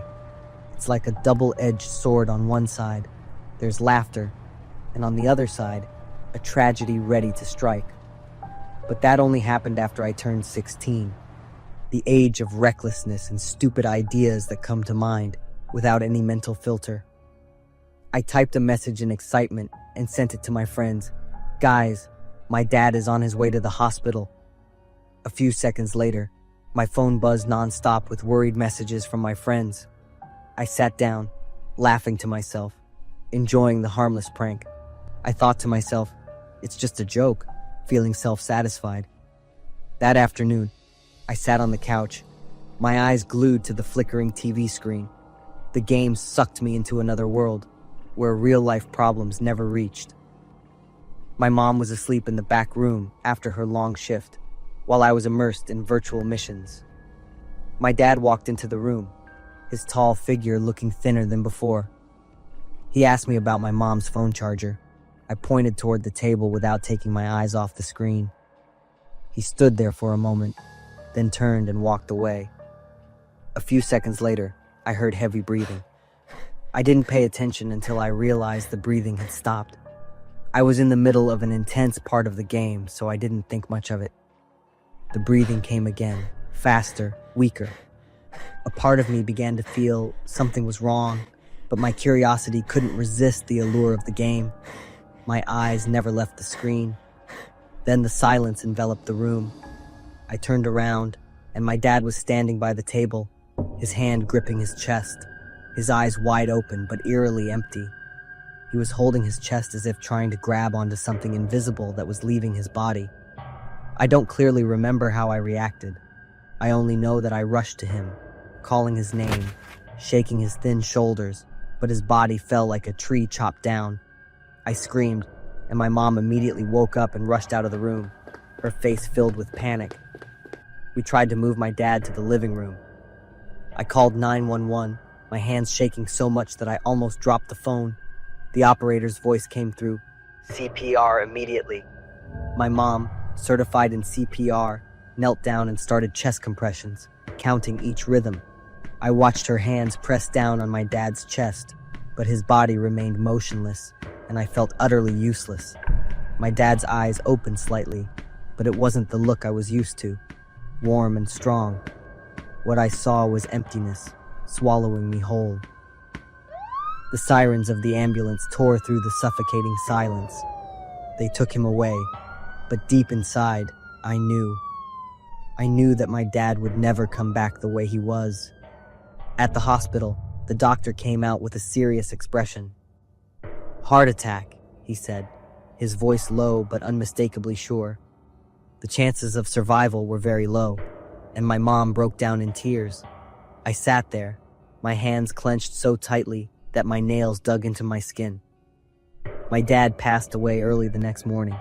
In the days that followed, I couldn't take my eyes off the gaming console. The screen was black, but I stared at it as though it held the answer to the pain gnawing at me. I no longer saw the characters in the game. I saw my dad standing there, one hand clutching his chest, his eyes empty. I heard his heavy breathing repeating in my head. I had been there, right in the living room, just a few steps away from him. But I wasted those last moments of his life on a game. That April Fool's Day was no longer a day for jokes. It became the day I lost the most important man in my life, and I couldn't do anything to change it.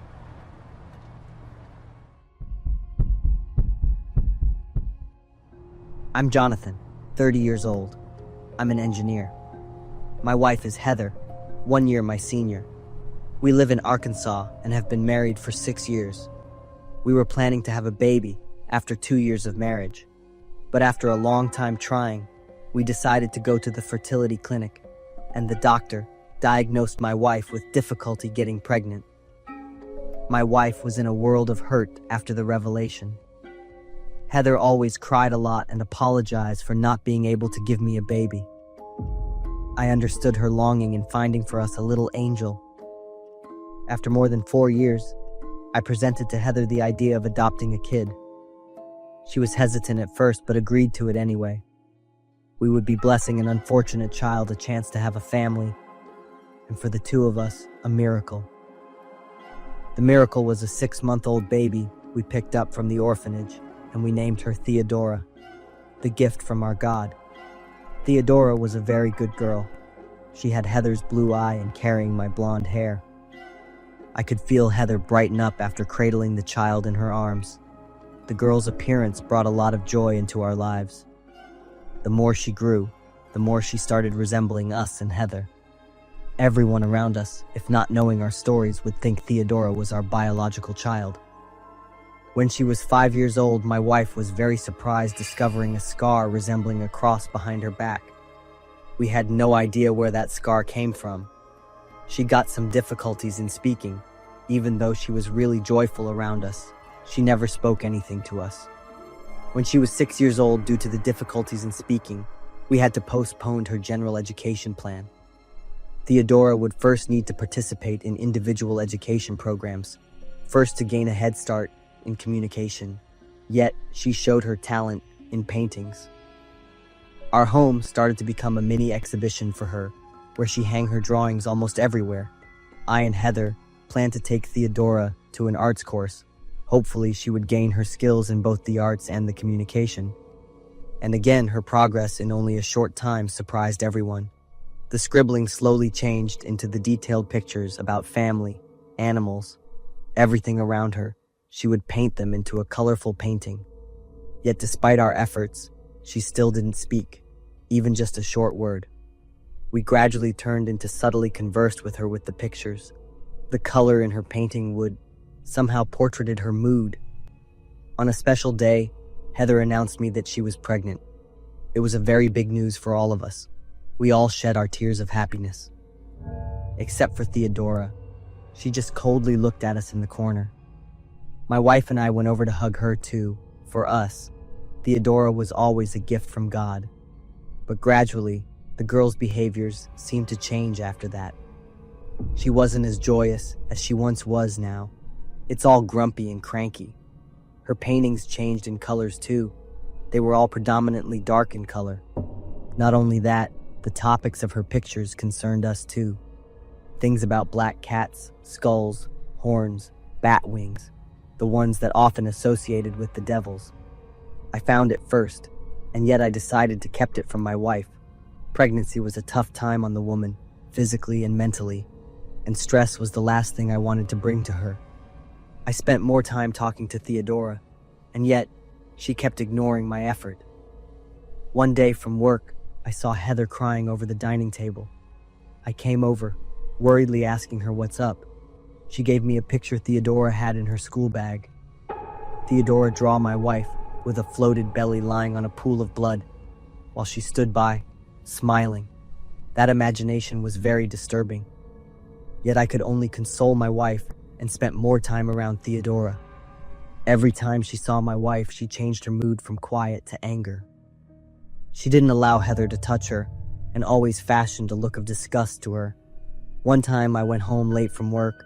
I saw Heather sleeping on the couch. I feel more sorry for my wife. She's probably strained her body a lot with the pregnancy. But as I went a few more steps, I was surprised to see Theodora standing by, staring at Heather's belly with a scary gaze. She took her hand to touch Heather's stomach, and before she could do it, I ran in and yelled. Heather was jolted from her sleep, while Theodora shifted that angry gaze into me. I took an excuse to leave my wife alone, dragging Theodora away to talk to her. These days, I was really afraid of my own child. I didn't feel she was the one we took her home anymore. That night, I couldn't sleep at all. I saw Heather soundly asleep, so I sneaked away to the kitchen, not wanting to wake my wife up. I poured myself a glass of wine and thinking about my daughter Theodora. After a long while, I went back to bed after guzzling down on the third shot. As soon as I opened the door, I couldn't believe what I was seeing in front of me. Heather was lying on the bed in a crimson-red bedsheet. Her belly was wide open, and she could only throw me a desperate look. Theodora, the gift of God, held in her hand our other gift of God, blessed upon us. She came closer and closer, delivering it to me. I jolted awake, gasping for air. Once again, I checked on Heather to make sure she's all right. After that, I went over my little girl's room, glancing on it to see she's still soundly asleep. When I was still deep in my thought, I heard Heather calling me. Her voice was full of pain. I immediately went back over to my room to see Heather lying on the bed. Her water broke. I frantically called 911 for EMS. I tried my best to console my wife, and yet, Heather was still in a lot of pain, squeezing my hands tight and screaming in agony. Theodora suddenly appeared, and she slowly came over and stared at my wife with angry eyes. Heather cramped up, yelled aloud, and I saw a lot of blood oozing out from her. Then came the child crying. I was relieved, and yet creeped out by how quickly Heather gave birth to my child. Holding the little child in my hands, what I saw immediately shattered my short-lived happiness. The child had the same face as Theodora, along with an invert cross on her face. Heather constantly asking me whether the child's fine, while I was shivering at the sight I had seen. Theodora came over, then silently looked at me. In all of a sudden, both Theodora and the little child smiled creepily toward me. I jolted from my sleep again. My body was exhausted. Once again, I checked on Heather to make sure she's all right, and there wasn't any injuries on her. Suddenly remembering Theodora, I quickly ran over her room to see whether she's sleeping or not. Oh my God, it was all just a dream. The day my wife gave birth was the happiest day for my family.